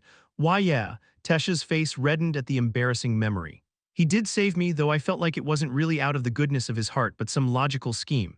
Of course, I was only a child back then, so I could be wrong, but Arthur had always had this scary side of him where he seemed cold, heartless, even. Ooh, a bad boy, Carria cooed. I'm going to barf, Darvis gagged. If you ask me, he doesn't seem like that great of a guy. I mean, he left you alone in danger a few times, right? And he went off on his own after you got kidnapped by that Alacrian mage that invaded Xyrus Academy. He didn't even make sure you were okay and went off to who knows where. He checked in with Grandpa to make sure I was okay, but he was in a hurry, Tesha reasoned, her head lowering. Oh, right, to go train somewhere in secret, Darvis rolled his eyes. If you ask me, he just ran away from the war because he was afraid he would die. I took a peek at Tesha's expression, afraid that she would be mad, but our leader was calm. You're wrong, Darvis. Arthur may be a bit clueless when it comes to expressing or even handling emotions, and a bit naive in some other aspects. Tesha's cheeks blushed ever so slightly. But he's not one to run away in fear. His desire to protect his loved ones is too strong for that. Yes, Arthur will be the hero that saves us from the wrath of the Alacrians, Darvis sighed, conceding from Tesha's determined gaze. He can't be that strong though, right? I asked. I had grown more and more curious about the boy Tesha cherished to such a degree. Our leader's lips curled into a smirk as she gazed afar. He's strong. Well, I can't wait to meet him, Carria added. You will introduce us to him, right? Yeah, Tesha's smile dimmed. Hopefully that time comes soon. Darvis shook his head, hugging himself. Bleck, you can count me out. I feel like I already know the guy way too much. Besides, after fighting alongside me for so long, I bet the guy will only look like some second-rate mage. Is there a limit to how pretentious you can be? Carria shook her head, eliciting a chuckle from me. We got up after noticing that the rest of the teams had gotten reorganized. After Drogo finished counting the heads of the team leaders, we departed through the dark corridor on the far end of the cavern. As the teams began marching into the narrow hallway, they were swallowed up by the shadows. Our team went in next, and it was shocking how the atmosphere changed so drastically once we stepped foot. The air was dry, still, and somewhat sour as the only sound that echoed along these walls was the sound of footsteps. I was barely able to discern the figures of the soldiers ahead of us, the tiny light from someone in the front bobbing in the distance. I looked back in confusion. The light from the cavern we had just come from seemed to retract from the hallway. This is some spooky crap, Darvis's hushed voice echoed from behind. Tell me about it, I said. Some of the other conjurers ahead of us tried to illuminate the hallway with a spell, but whatever orb of light they conjured were soon eaten away by the darkness. It looks like only the illuminating artifact up in the front works in this place, Carria said from my side. Tesha, who was ahead of us by a few steps, continued walking, unaffected by the unnatural absence of light. As we continued walking, the light from the cavern we had come from dwindled into a speck. Everyone walked in silence or hushed whispers, paying attention to our footing and the bobbing orb of light guiding our way. It felt like we had marched for hours when another speck of light came to view. The orange light from the illuminating artifact stopped as Drogo spoke once more. Our expedition leader spoke in a low voice, afraid that the mana beast would pick up on our conversation despite how far away we were. We'll soon arrive where Sayer, our scout, and his team had arrived before his team was ambushed by mana beasts. From what he had witnessed, we are to expect at least a few hundred gnolls and orcs, some larger than the ones we had faced up until now. Prepare your bodies and hearts, and may the ones watching over us be with you. We broke into a steady jog, the white light growing larger as we advanced through the dark corridor. Luckily, the ground was pretty even. If anyone ahead of us tripped, it would undoubtedly create a domino reaction. The speed of the bobbing orange light ahead of us grew faster as we began picking up the pace until, finally, the illuminating light was almost upon us. After being in almost total darkness, my eyes had to adjust as I stepped out of the corridor. I brandished my mana launcher, ready to blow apart anything that came my way. However, my anticipation for a battle had gone to waste as all that lay before us were bodies sprawled on the ground and an eerie stillness. Hundreds of orc and gnoll bodies lay scattered, massacred by the hundreds. I had to look at my feet to keep myself from accidentally stepping on a severed limb or body of a dead beast as I tried to deduce what had happened here. I looked around, somewhat comforted by the fact that everyone else was just as confused as I was. What in the world? Drogo's head wouldn't stop turning as he scoured the cavern, his hands gripping his longsword. I'm not sure whether to be relieved or scared at this, Darvis said, his brow furrowed in suspicion. To the door, Drogo commanded, snapping out of his daze. All heads turned to face the towering doors at the other end of the circular cavern. The only impressive thing about the double doors were their towering size.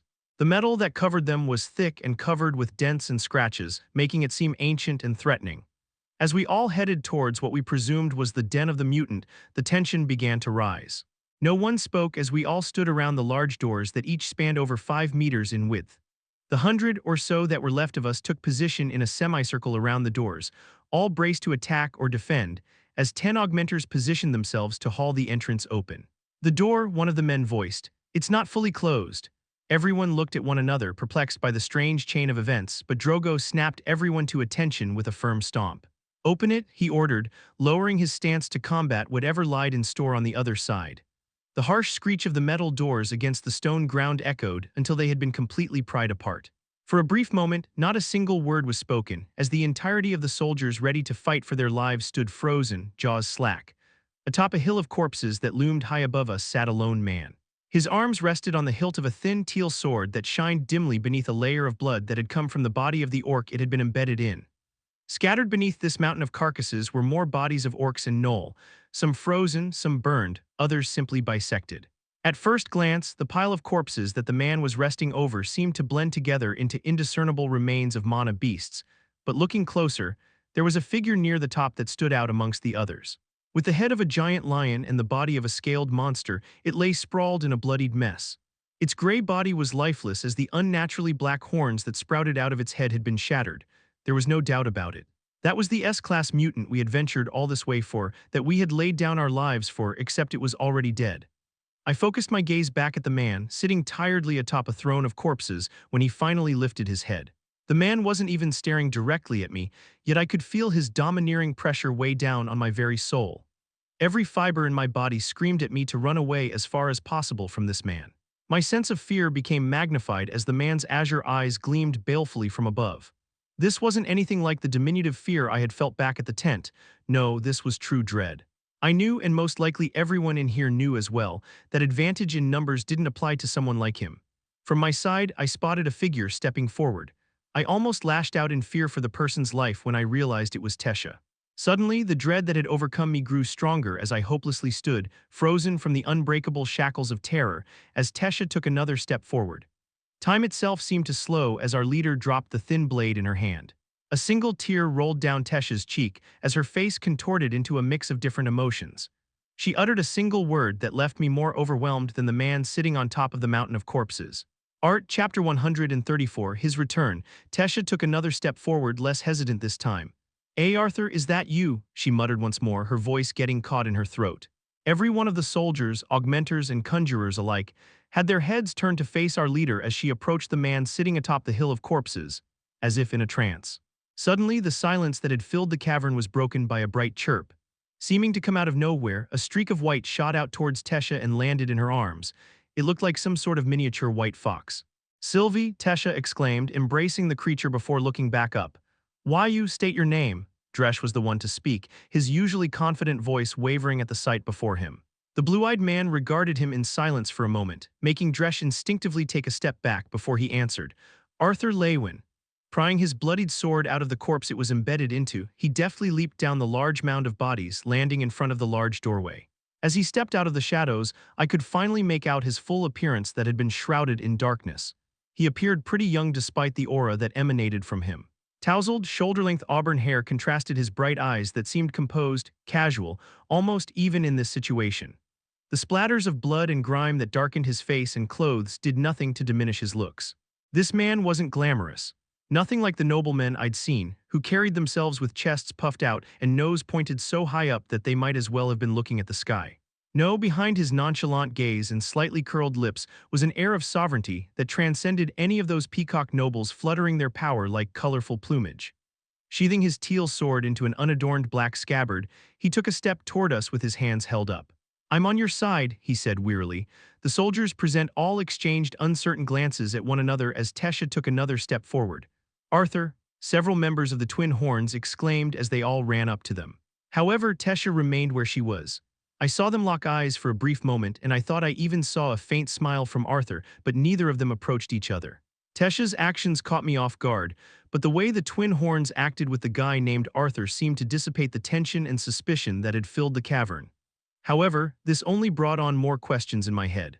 Assuming that really was the Arthur Leywin our leader had told us so much about, what was he doing here? How did he get here? Did he kill the S-class mutant by himself?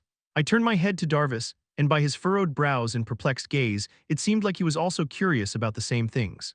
Caria, on the other hand, had a goofy smile plastered on her face as she ogled the man surrounded by the Twin Horns, ignoring the fact that there was a giant pile of bloody and stinking corpses just behind them. "While I hate to interrupt your reunion, there are more pressing matters at hand," Dresh spoke aloud. "What exactly happened here? I had not been informed that anyone by the name of Arthur would join us down here in this dungeon." "I'm sure no one had been informed since I arrived less than an hour ago," Arthur replied, stepping out from the crowd of his friends that had surrounded him. "Even I was surprised to be greeted by so many mana beasts." Are you saying that you single-handedly killed all of those mana beasts, including the S-class mutant behind you?" a soldier stammered. "Do you see anyone else in there alive besides me?" Arthur tilted his head. "That's impossible," another soldier yelled out. "How can a mere boy do what a whole battalion of mages had set out to do by himself?" Arthur simply raised a brow, unaffected by the remark. "It really doesn't matter whether you believe me or not. The fact is, the mutant that you guys were ordered to kill is now dead." More and more soldiers began asking questions and spouting accusations, but all were ignored by the mysterious man. He simply walked over to Dresh and extended a hand. "You seem like the leader of this expedition. Do you mind letting me stay at your camp tonight? I'm rather spent and would like a decent night's rest before heading out." Dumbfounded, Dresh accepted his handshake and nodded wordlessly. "What about all the beast cores?" a bearded conjurer blurted out, pointing at the mountain of mana beasts. Everyone, once again, exchanged glances with one another in hopes that they would somehow find answers within someone's eyes. Usually, the beast cores that were collected after a battle were split amongst the soldiers. Looking at the sheer number of corpses that had been stacked atop one another in that large hill of bodies, even the most humble man would drool at the potential to be gained. "They're all gone," Arthur answered quietly. "Sorry, but my bond has quite a large appetite for beast cores," he continued, pointing to the furry white fox still cleaning itself. "Are you saying that that little thing just devoured hundreds of beast cores?" a burly augmenter retorted in disbelief as his hand gripped tightly at the handle of his sword. "Yes," he responded matter-of-factly. "What about the S-class mutants beast core? What happened to that?" Dresh asked, regaining his composure. "I have it." Arthur let out a sigh. "Any more questions? I'll be happy to debrief later, but standing around answering everyone's questions isn't exactly the best use of our times." "We'll escort him back to base, leader," Tesha spoke up as the members of the Twin Horns all nodded in agreement. "Very well. For now, I want a few teams to stay behind to look for any stragglers and collect anything worth selling. The rest, will go back to camp and wait for further instructions," Dresh ordered, placating the dissatisfied soldiers. The trip back to the main camp was almost as tense and stifling as it had been when we had first opened the dungeon doors. Caria, Darvis and I all kept silent as the sour mood of almost every soldier present weighed down on our shoulders. Even Tesha and the Twin Horns kept their conversations with Arthur down to hushed, indiscernible whispers. Behind me, I could hear the conversations of soldiers, some glad that there was no battle, others disappointed at the fact that they would leave with no beast cores or other bounties, and some downright angry for not being able to battle a strong mana beast. However, despite the mixed feelings everyone had of the guy's appearance, we all shared one emotion: fear.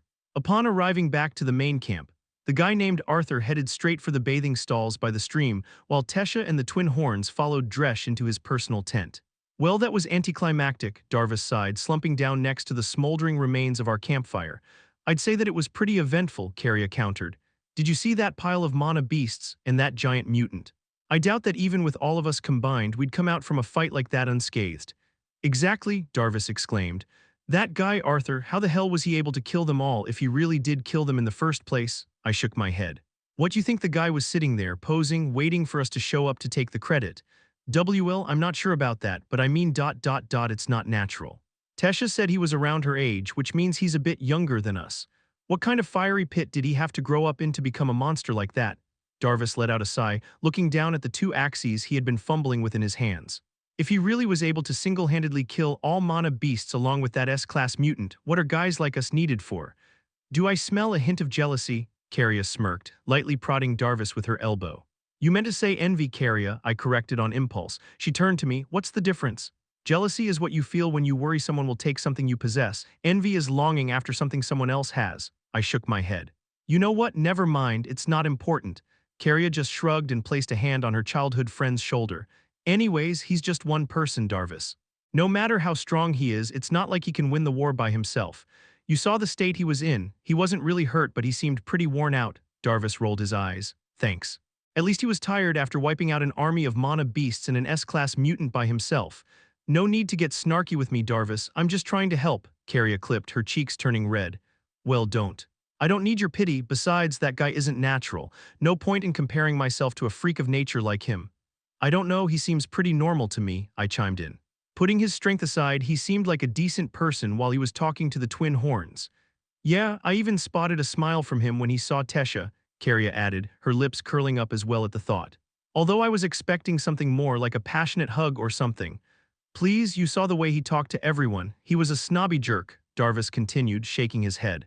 Well, everyone was kind of a jerk to him, I countered. I didn't know why I was defending the guy, but it was times like these that Darvis really rubbed me the wrong way. Whenever a situation didn't go his way, he always pointed fingers and made assumptions to feel better about himself. Darvis's eyes narrowed. Why are you taking his side? I'm not strictly taking his side, I shook my head. I just think it's naive to base our impressions on the guy without even holding a conversation with him. You've heard how Tesha always talked about Arthur. Don't you think we should give him the benefit of the doubt? Tesha's mind is probably clouded by her past memories of the guy, Darvis scoffed. You saw the tension between the two. Hey, maybe you finally have a shot with her. I couldn't take it anymore.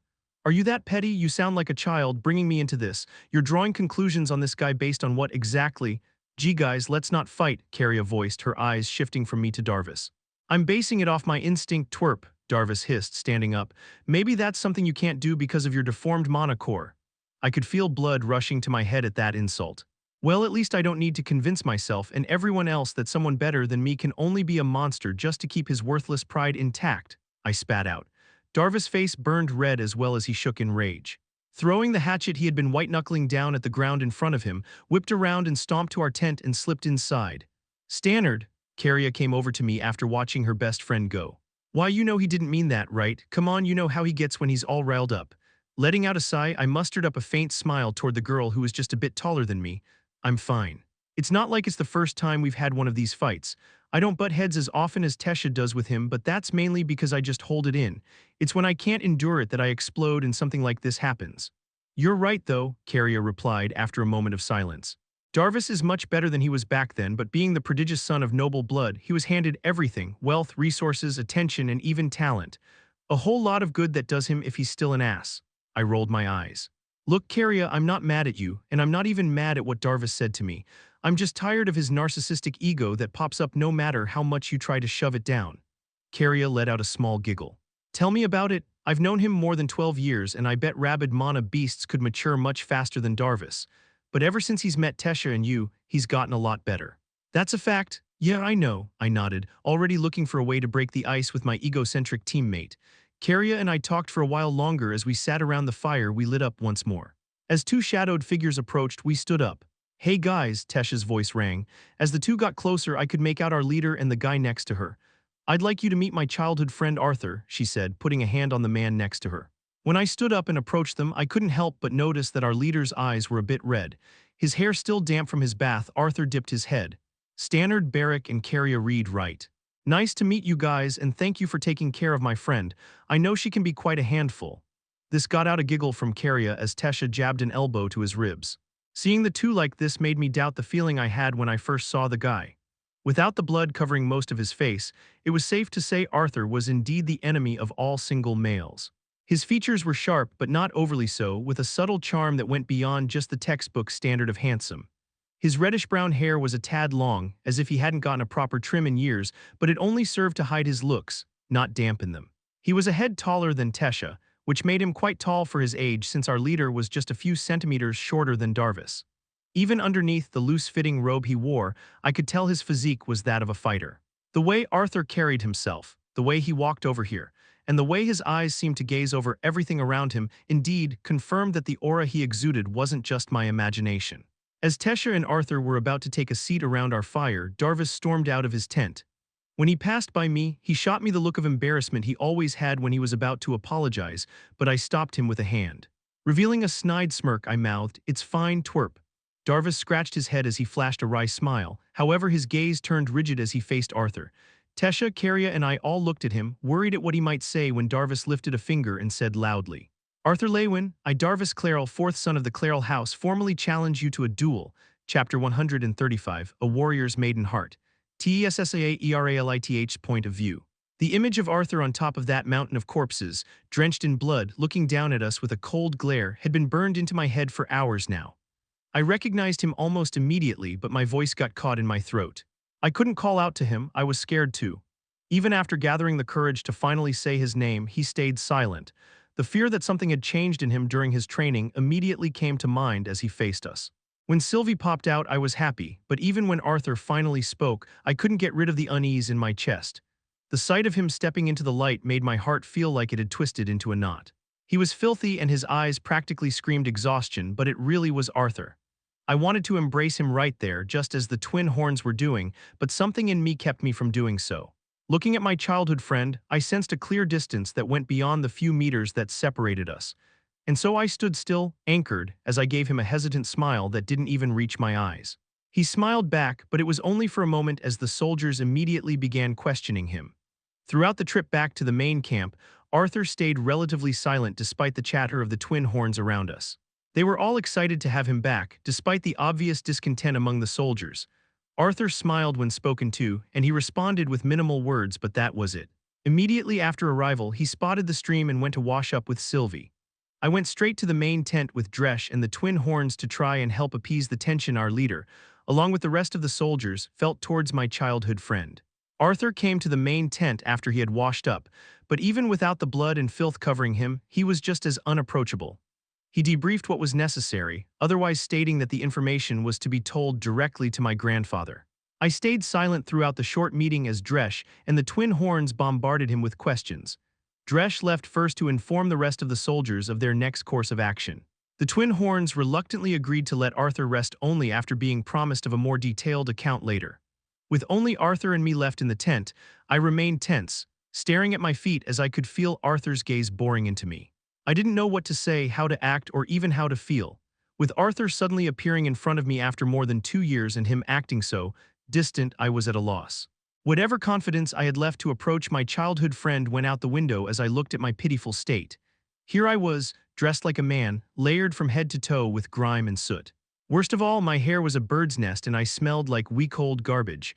I could see him walking up to me, each of his footfalls making my heart beat just a little bit faster. However, I refused to look up. As he came closer, I could smell the faint aroma of herbs coming from him. "Don't come closer," I prayed, scared that he'd be repulsed by my stench. His feet stopped just in front of mine, but my eyes stayed glued to my feet as I squirmed awkwardly. For a moment, we were both silent. The only sound I could hear was the beating of my uncooperative heart. "It's been a while, Tess," Arthur finally said. "I missed you." At those few words, the ice that had stiffened my body melted. My vision became blurry as I refused to stare anywhere else but at my feet. I clenched my fists to keep myself from shaking. My eyes betrayed me as I could see the drops of tears darkening the leather of my boots. Art's warm hand gently touched my arm and I couldn't help but notice how large it was. I had known him since he was shorter than me, but now, the simple touch of his palm filled me with a sense of protection. I tried my utmost to stay firm, but I found myself sniffling uncontrollably as my body began quivering. I didn't exactly know what came over me to reduce me to such a state. Maybe it was finally seeing my childhood friend again. Maybe it was because his words just now confirmed that it was still truly him, not the cold killer that I thought he had turned into when I first saw him. It might possibly not have had anything to do with that at all. I couldn't exactly explain the reason why every barrier I had unconsciously raised to endure these last 2 years had just come crumbling down.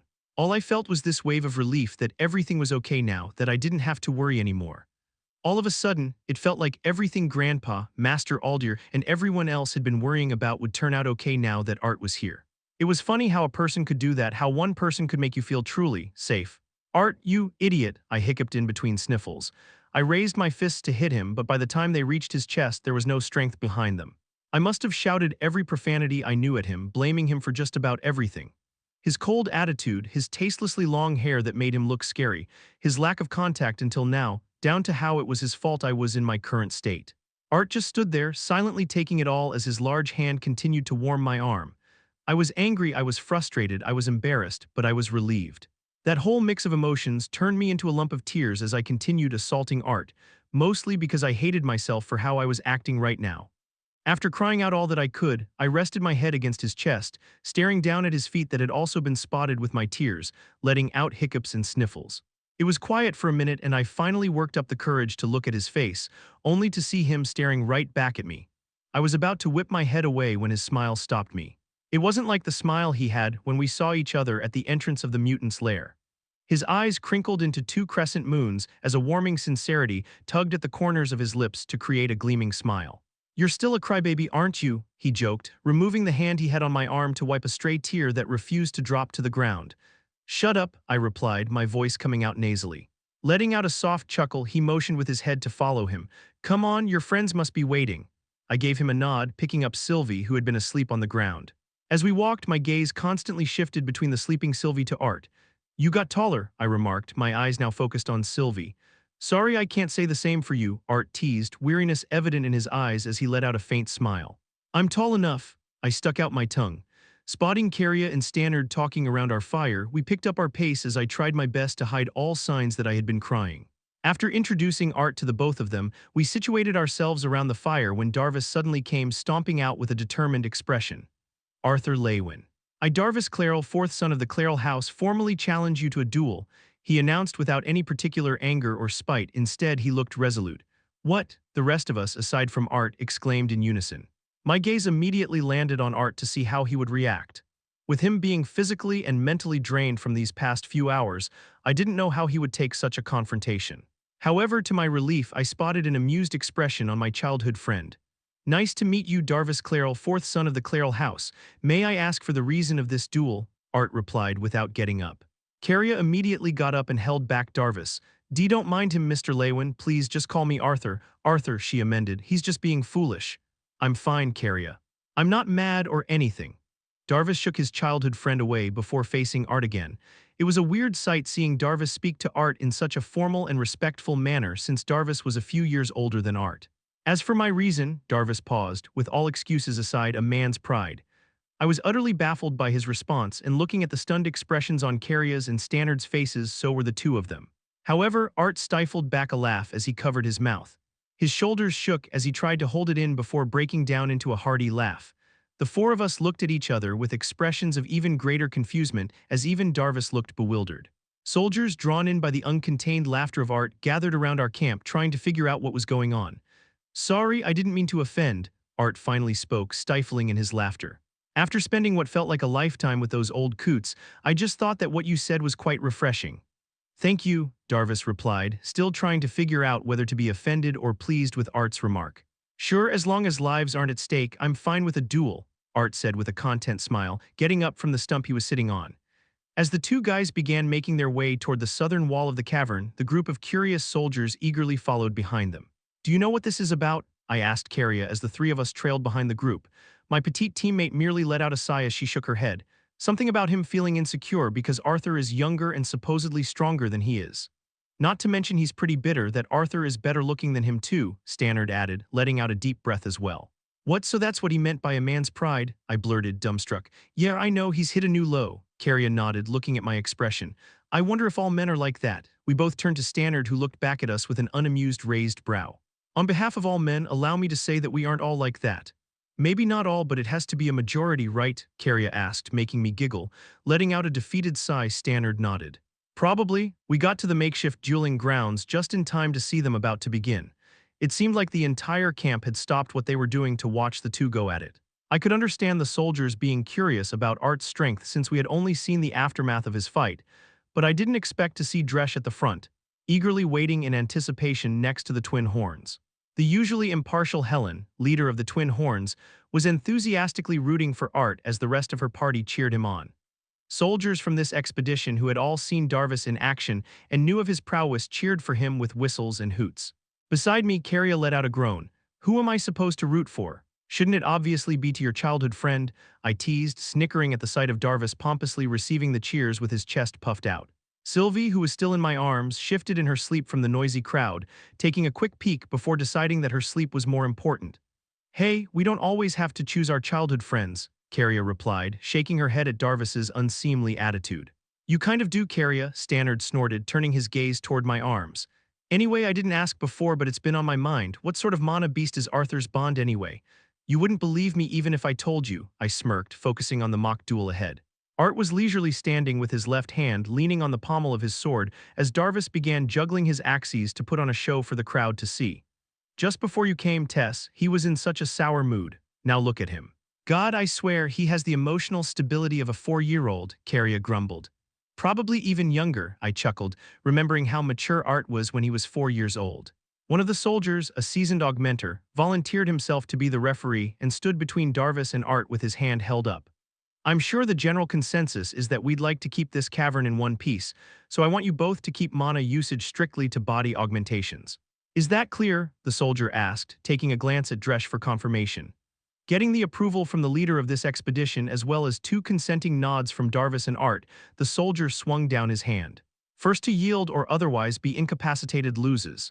Begin, Chapter 136, as quickly as he had appeared. SDNNARDBERWICK's point of view, at the referee's signal the match began. All traces of pompousness from Darvis disappeared as he carefully circled around Arthur. As our leader's childhood friend remained standing in the same position, Darvis continued to sidestep around him, warily looking for an opening. Darvis had in his hand 2 identical axes that differed only in color. These 2 weapons were precious family heirlooms that had been passed down generation to the strongest practitioner of their Clairol style of axe-wielding. The 2 axes looked more like misshapen swords with blades melded right above the handle, not near the top. The flat of the blades had strange markings etched into both of them that didn't match the simple, unadorned handles of the weapons. I knew that Darvis was serious just from the fact that he took these weapons out. I'd only seen this pair of axes once, and that was only because Carria begged him to show us.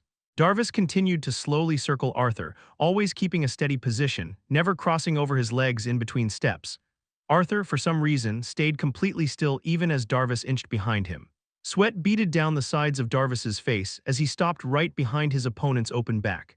The only sound inside the cavern was the faint rushing of water from the stream as the crowd's cheering subsided. Everyone stared anxiously at the 2 contestants, not doubting the reason for Darvis's hesitation despite his advantageous position. After another slow sidestep, Darvis lowered his position and launched himself at Art's back. I couldn't help but become involuntarily drawn into the battle as Darvis closed the 5-meter gap in just 2 quick steps. Darvis had both his axes loaded to his right in preparation for what looked like an upward swipe, but as soon as he was about to get in distance, Darvis abruptly veered course. Steering clear of the seemingly still Arthur, Darvis went back to his original distance, his forehead drenched in sweat as his chest heaved in and out for air. What was that, Darvis? A soldier cried out. Stop being a wimp, another voice shouted. Tesha, Carria, and I exchanged glances, unsure of what was going on with Darvis. It hadn't even passed the 2-minute mark since this duel had started, yet he looked to be in worse shape than that one time our team had been locked in a battle for several hours. It was impossible for Darvis to be this tired after just a few minutes, but it wasn't the only thing that confused me. I'd been with Darvis as he mercilessly hacked away at a class mana beasts with cruel efficiency, and beat down adventurers twice his size and in the same class with a content smile on his face, so I couldn't believe what I was seeing. Even from here, I could make out the distinct features of an emotion that I had thought the battle-hungry Darvis lacked: fear. At the discontent hollers of a few more soldiers, Darvis clicked his tongue before snapping out at the crowd to shut up. Taking a deep breath, Darvis lowered his center of gravity with renewed fervor in his eyes as he stared attentively at Arthur, who may as well have been a statue at this point. The edges of my teammates' 2 axes glowed amber as he lowered them so that the tips were touching the ground. Darvis stomped his right foot as if he was about to leap toward his opponent, but instead, he stayed rooted as he swiped both of his axes upward and across. Darvis's spell caused a trail of fine grain to follow his two blades before shooting out in a cross-shaped attack as the crescent of pebbles shot out towards Arthur. I couldn't help but admire the effectiveness of the spell. While normal grains of sand didn't strike fear into my heart at breakneck speeds, they could put dozens of small holes in unsuspecting opponents. The fine earthen barrage reached its target almost instantly, but rather than poke holes or even break skin, the pebbles bounced off Tesh's childhood friend harmlessly, as if a toddler had thrown the sand at him. At first, I thought Darvis had failed to properly cast the spell, but the remaining spray of grain that hadn't landed harmlessly on Arthur dug into the cavern wall behind him with an explosion of consecutive crashes. Luckily, the spray hadn't hit any of the spectators near it, because the area where Darvis's spell had hit crumbled a layer of the cavern wall. Everyone's gaze shifted back and forth in shock between Arthur, who had received the brunt of the attack with no harm, and the wall where a small cloud of dust had formed from the sheer force of the small cluster of rocks. Everyone in the entire cavern was in a silent display of surprise and awe, everyone except for Darvis. My spoiled friend had a discontent grimace on his face, as if he knew that something like that would happen. Arthur, on the other hand, finally turned around to face his opponent as he casually dusted off his sleeve where Darvis's spell had bounced off of him, not even his clothes damaged. With another annoyed click of his tongue, Darvis leaped back as he dug his axes into the ground once more at another attempt to stone his opponent with sand. However, as Darvis swung his priceless weapons, Arthur raised a hand. Suddenly, the trail of grains that were trailing behind my teammates' blades all dropped before fully manifesting into a spell. Darvis's eyes widened, and I knew that somehow, his monster of an opponent had cancelled or stopped his spell from forming. Darvis's frustration was evident on his face as he bit down hard on his lower lip, his eyebrows furrowed into a scowl. However, as Darvis continued to try and conjure his spells from here, it simply looked like he was flailing his axes at a ghost in front of him. "Damn it," Darvis finally howled, locking gazes with Arthur, whose lips curled up just a tad at the edges. My wild-haired friend finally stopped attempting to attack from afar and moved in. He closed the gap and swiped savagely at the bare-handed Arthur. As his glowing axes created streaks of mana behind them, his opponent easily parried them with the back of his hand. Darvis struck again, simultaneously this time, hoping to catch his opponent off guard, but Arthur merely dipped the right axe that was aimed at his head, and pivoted and parried the left axe that was aimed at his torso. My teammate, however, kept his composure as he mixed it up, feinting to his left before veering, his other axe rising to quick strike to the right. Arthur dodged the attack beautifully, maintaining a steady balance as his body dipped and weaved into a rhythmic trance. Darvis's flurry of attacks, mixed with off-timed kicks and elbows, was relentless as the crowd, myself included, silently gawked at the spectacle of one attacked with monstrous speed and control, while the other dodged or parried everything perfectly without damage even coming to his loose clothing. My attention had been solely focused on the two of them for the entirety of the duel, so when Darvis suddenly dropped his axes and fell to his knee, I couldn't make sense of it. From here, it looked like my stubborn and prideful friend had simply given up. But by the wide-eyed, stupefied gaze he had toward his opponent, I knew it wasn't that simple. On his knees, Darvis raised his left shoulder as if to swing his arm, however his arm remained limp, dangling at his side. He then tried to get up. With his legs merely trembling, they gave out, causing Darvis to fall to his back. The crowd murmured to one another as they exchanged raised brows and similar looks of confusement. "What's going on? Why can't I move?" Darvis stammered as he remained sprawled on his back. "You'll be fine, boy," a husky voice called out reassuringly. "Right, Arthur," the familiar tone that came from behind was filled with power, immediately causing Darvis to fall silent. The rest of us all whipped around at the source of the voice. I let out a frightened gasp before immediately dropping to my knee. Dresh's voice, laced with surprise and apprehension, rang from within the crowd. "We salute you, Commander Virion." As he said this, my gaze remained planted to the ground, not daring to look up until otherwise stated. That was just the kind of figure he was to all of us. I had read about Virion Aralith in textbooks and documentaries from during the time of the Old War between humans and elves. He was king at the time, and from what I had read, an exceptional one. It was ultimately through his leadership and cunning that the human army, despite having an advantage in numbers, was forced to retreat in the end. It was no wonder why the council, which comprised of the current kings and queens of their respective nations, turned to Commander Virion for guidance in this war. I had the honor of meeting him once when I was first chosen to be placed in the same team as his granddaughter. At that time, I could only imagine her to be a spoiled, ill-mannered girl that wanted to chase after some lunatic fairy tale. But I was wrong. She was stronger, more mature, and more dedicated to the war than I would ever be. If this was the girl that was raised by her grandfather, I could only imagine what kind of beast Commander Virion would be. As we all remained genuflecting, I kept my ears open as two pairs of footsteps approached. "He's right," Arthur's voice rang from behind. "You'll be back to normal soon." From the brief moment I had, I couldn't recognize the peculiar-looking man beside Commander Virion. Most of his face was covered underneath a woolen hood, but his clean-shaven face and was sharp, a pair of thin, pursed lips hiding any signs of emotions. "Arthur, Tesha," Commander Virion's rough voice called out once more.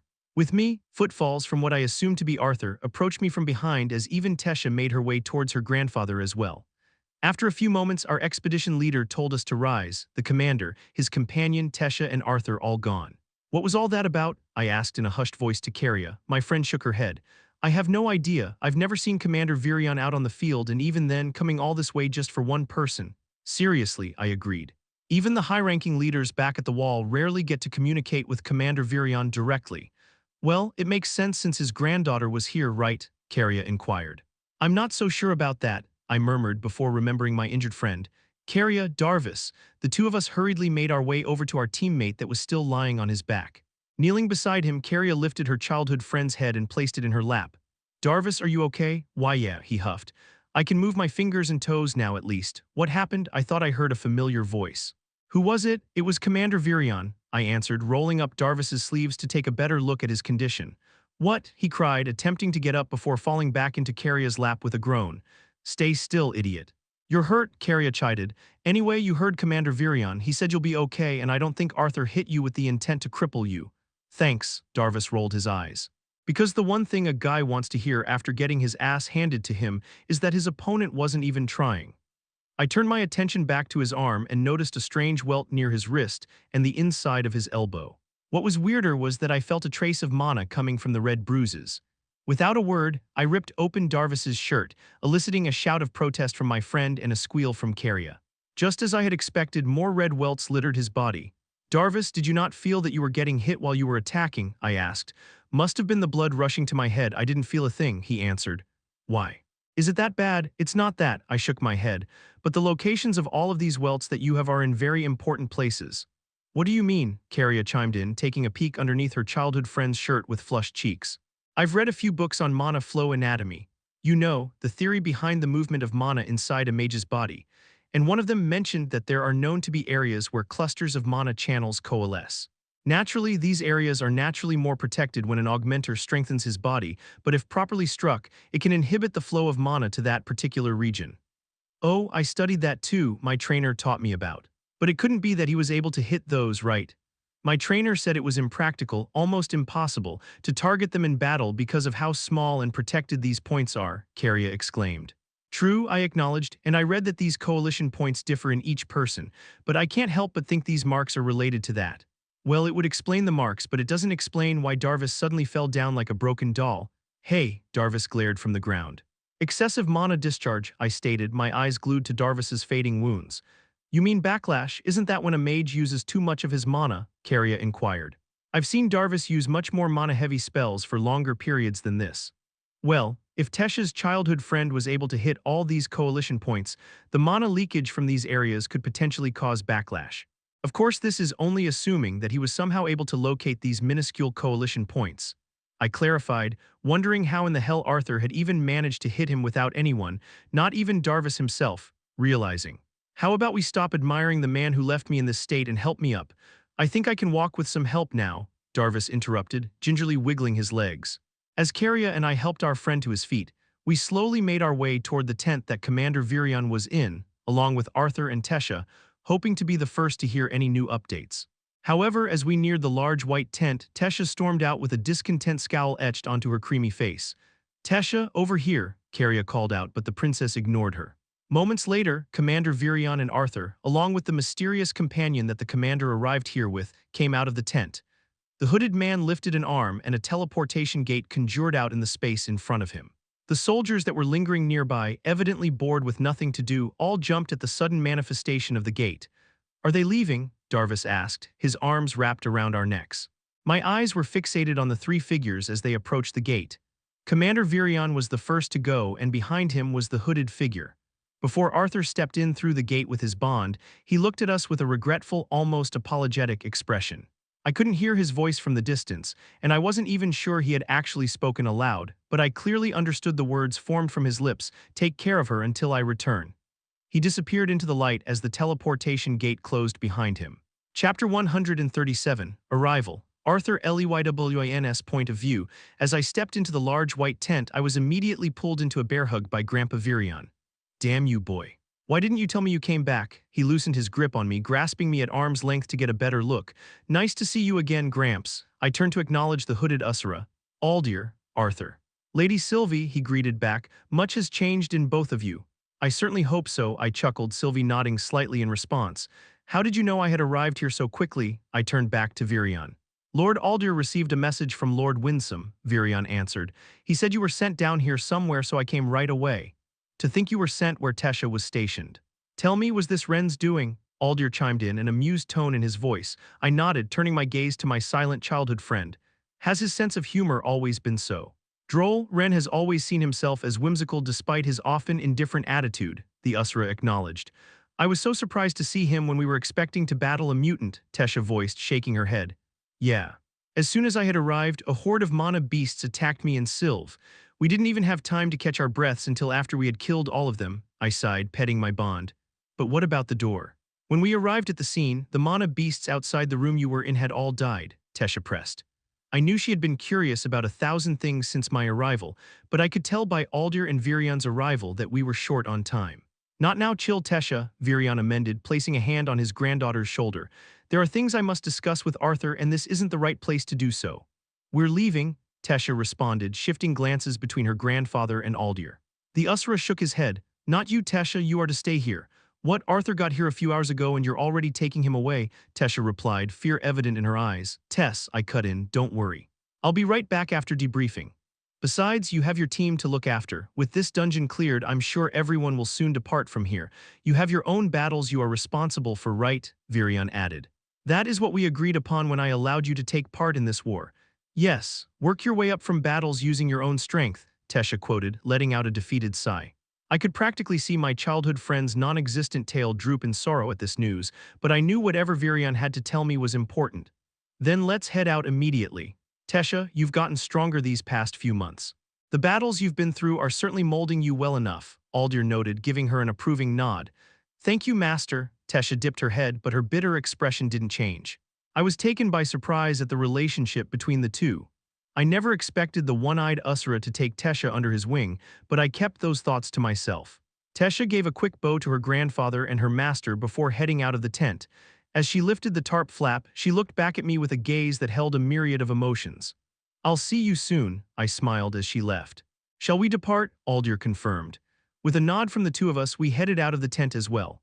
Outside, before stepping into the teleportation gate that Aldir had conjured, I locked eyes with Tesha's teammate Stannard and muttered for him to take care of Tesha for me. I hadn't meant for him to hear it, but Stannard seemed to understand as he nodded meaningfully. It took us a few minutes after stepping through the gate to arrive at the floating castle that the council had made their base, the reason being that the flying fortress constantly moved miles above the ground without a set pattern or destination. After our distorted surroundings focused, I noticed we had arrived inside a small, cylindrical room with no windows and only one set of double iron doors. "How come you didn't talk to Tess back there?" I asked my bond as she scampered along next to me. "A lady needs to have a secret or two," Sylvie voiced coyly. "Oh, you're a lady now," I shook my head. Somewhere along the last 2 years, my bond had gained the ability to talk freely, but for some reason she chose not to speak unless it was with me. "I'll surprise Tesha with it next time," she replied, giggling to herself. Virion and Aldir both looked back, obviously curious as to what my bond and I were discussing mentally.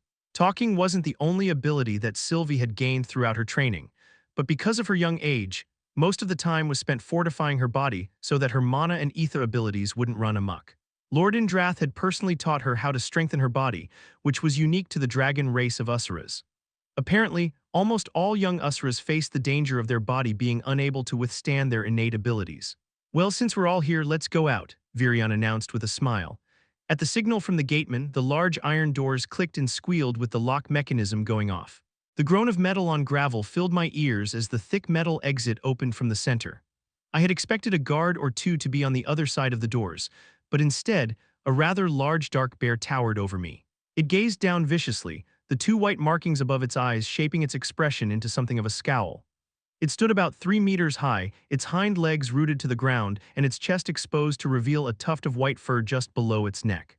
Despite its angry-looking eyes, its exposed teeth gave the impression of a smile, 2 rows of white daggers protruding jaggedly out of its mouth. "Brother," a melodious voice chirped. For a split second, I thought it was the bear that had spoken, but Ellie, my little sister, appeared from behind the beast with goofy grin on her immature face. While subtle, my sister had definitely changed over these past few years. Her ash-brown hair ran freely down her shoulders instead of in pigtails which she had sported when she was younger. While her dark round eyes still shined with innocence, her thoughtful gaze toward me contained a profound maturity.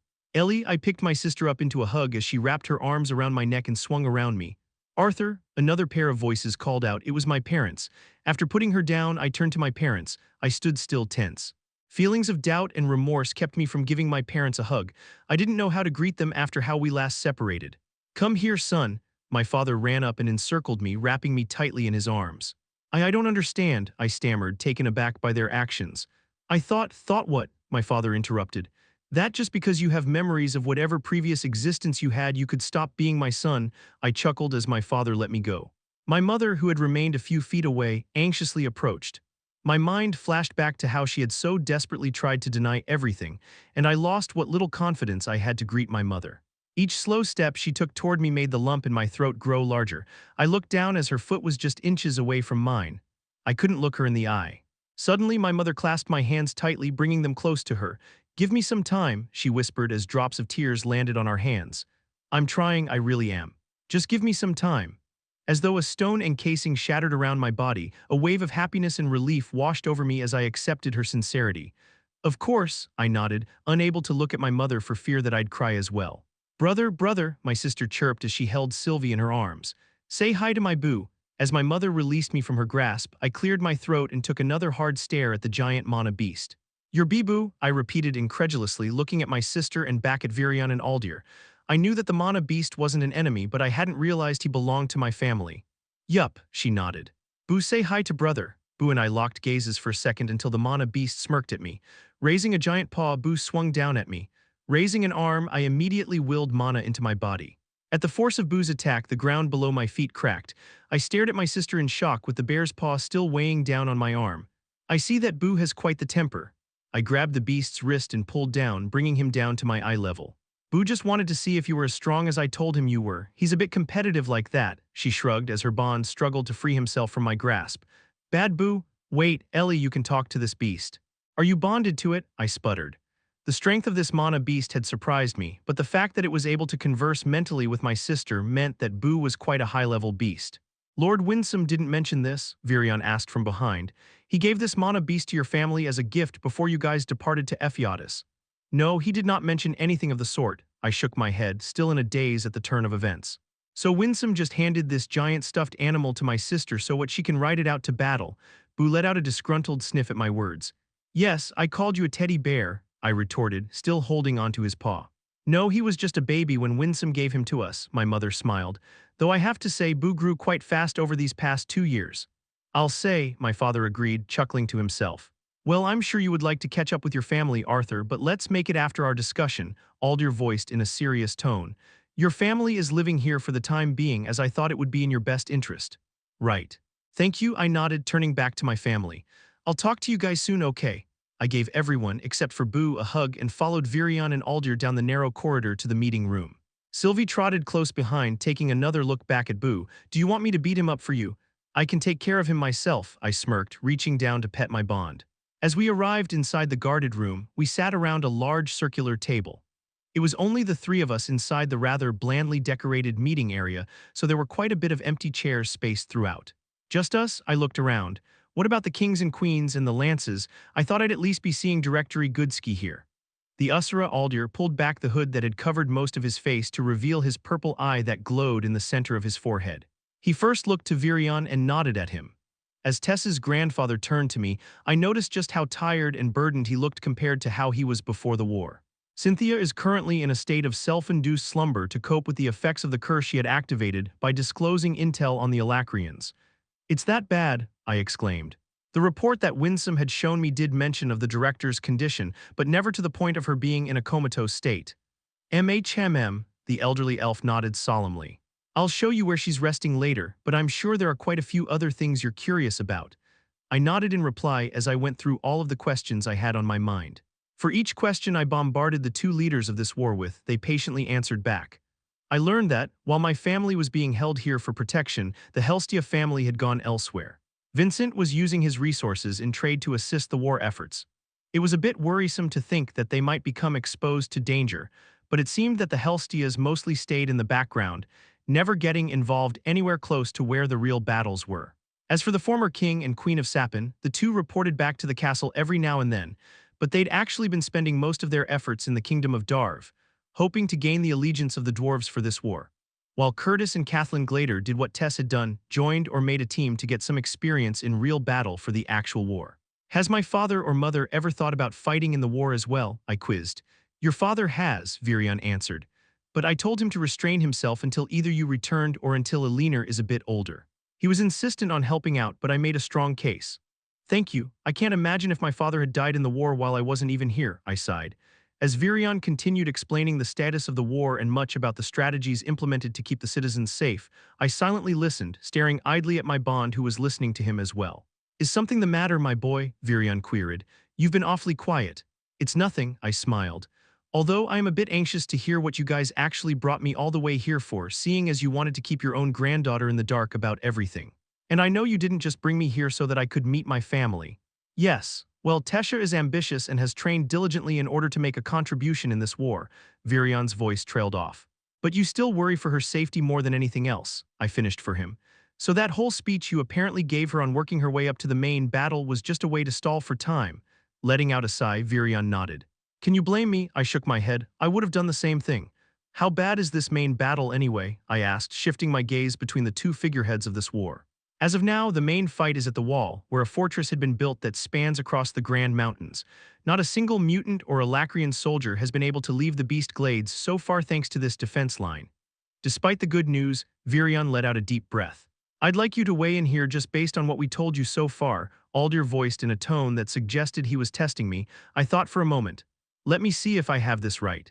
From what you guys have dealt with so far, it seems like the Alacrian army's plan is to somehow infect certain Mana beast leaders so that they can control the beasts to lead their own hordes to fight for them. That, along with the Alacrian mages that have been using hidden teleportation gates set up by spies to bolster the size of their soldiers here on Dicathen, adds up to be a pretty dangerous fighting force. Agreed, Aldir acknowledged. But it's suspicious. I studied Aldir and Virion's faces. I mean, I understand that the Beast Glades is the perfect territory for them to establish, especially if they have a few S-Class or SS-Class Mana beasts under their control, but it seems too straightforward. If none of them were able to get through this defense, it either means that our side is that much stronger or that they're stalling for time. And by the look on your face, Virion, I'd say it's the latter. Evidence that has come to light not too long ago has confirmed our suspicions, Virion agreed, a sympathetic tone in his voice. Now, Arthur, I can't have you blaming yourself for what I'm about to tell you. What is it? I raised my brow. Aldir pulled out something from underneath the table and slid it over to me. They were pictures of an abandoned ship. By the structure and frame of it, I was certain I had seen something like this before. It's not the Dicathen, if that's what you're wondering, Aldir explained. After seeing this, the artificer Gideon finally admitted where he got the ingenious idea of the so-called steam engine he was so proud of. I looked over the pictures one more time, trying to convince myself from accepting what my brain had already figured out.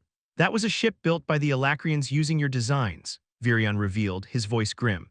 Before I had the chance to respond, the dark wooden door to the meeting room suddenly flew open as an armored soldier desperately stumbled into the room. Commander Lord, the soldier greeted hurriedly, still trying to catch his breath. What is it? Virion asked impatiently. They've been sighted, Commander, approaching the western coast.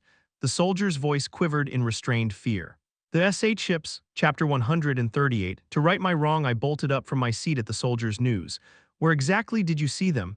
Jay, just a few miles south of Ediston. Sir, he replied, hesitant on what to call me because of my age. I rushed past the guard and headed out the door. Come on, Sylv.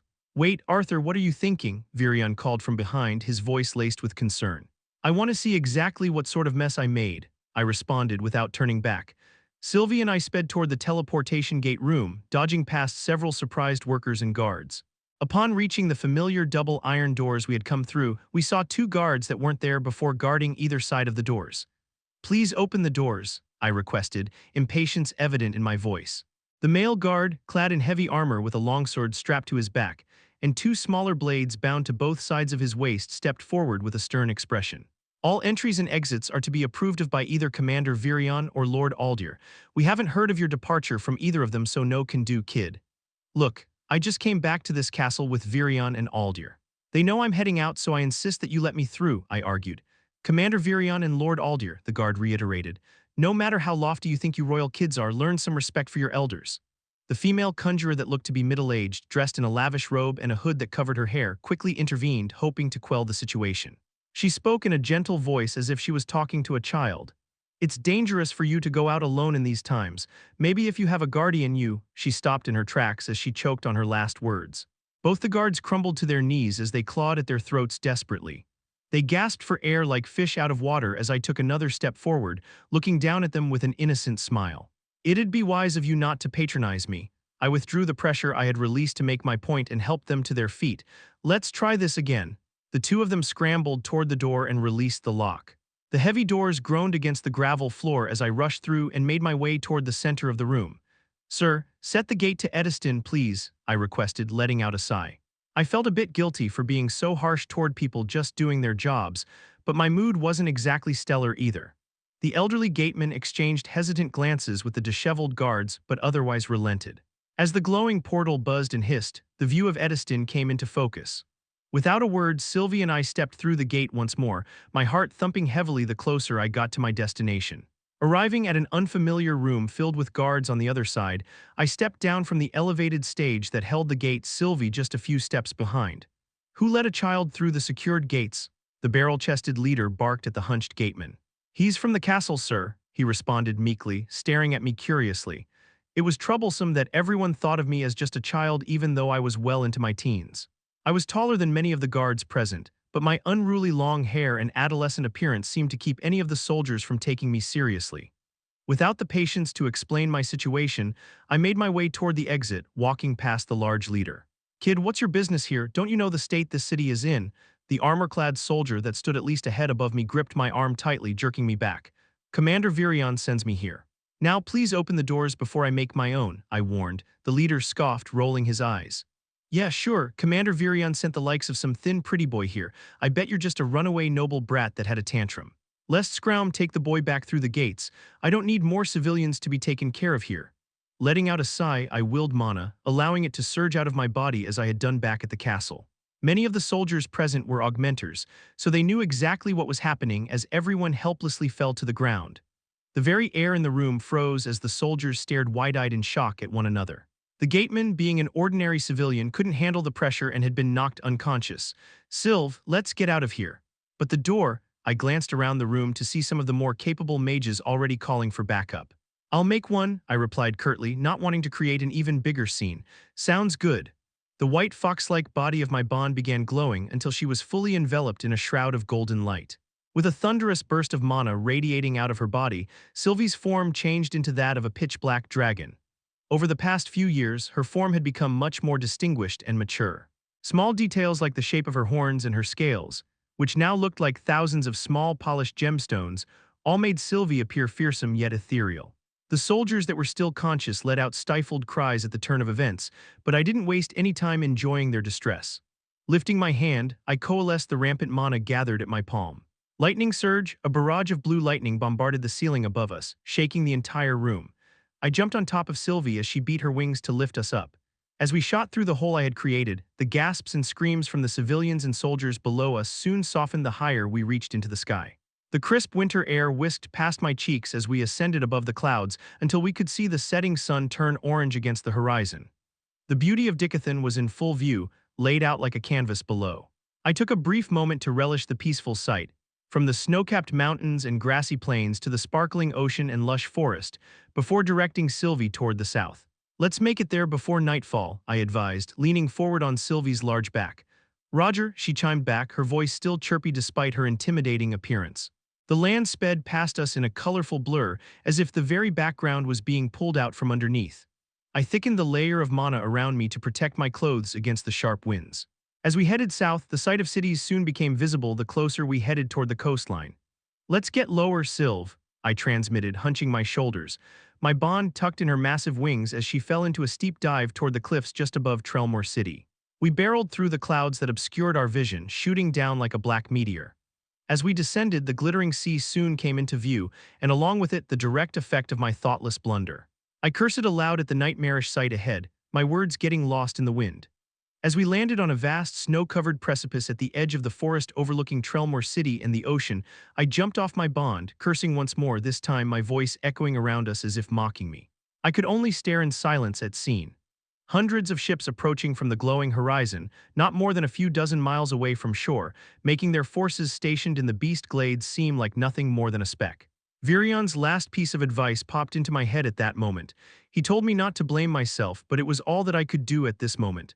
This being my second life, I had insight and knowledge that people of this world didn't have. Despite this knowledge and my wisdom, I didn't think about the consequences that would arise from a seemingly harmless act that would benefit those around me. Memories of the day I had given Gideon the blueprints for the steam engine became all too clear and agonizing. Because of my advice, a ship that could be built to traverse the ocean had ended up in the wrong hands. I couldn't help but ask myself if the Vritra clan getting their hands on this technology was what expedited the war that they had been evidently preparing.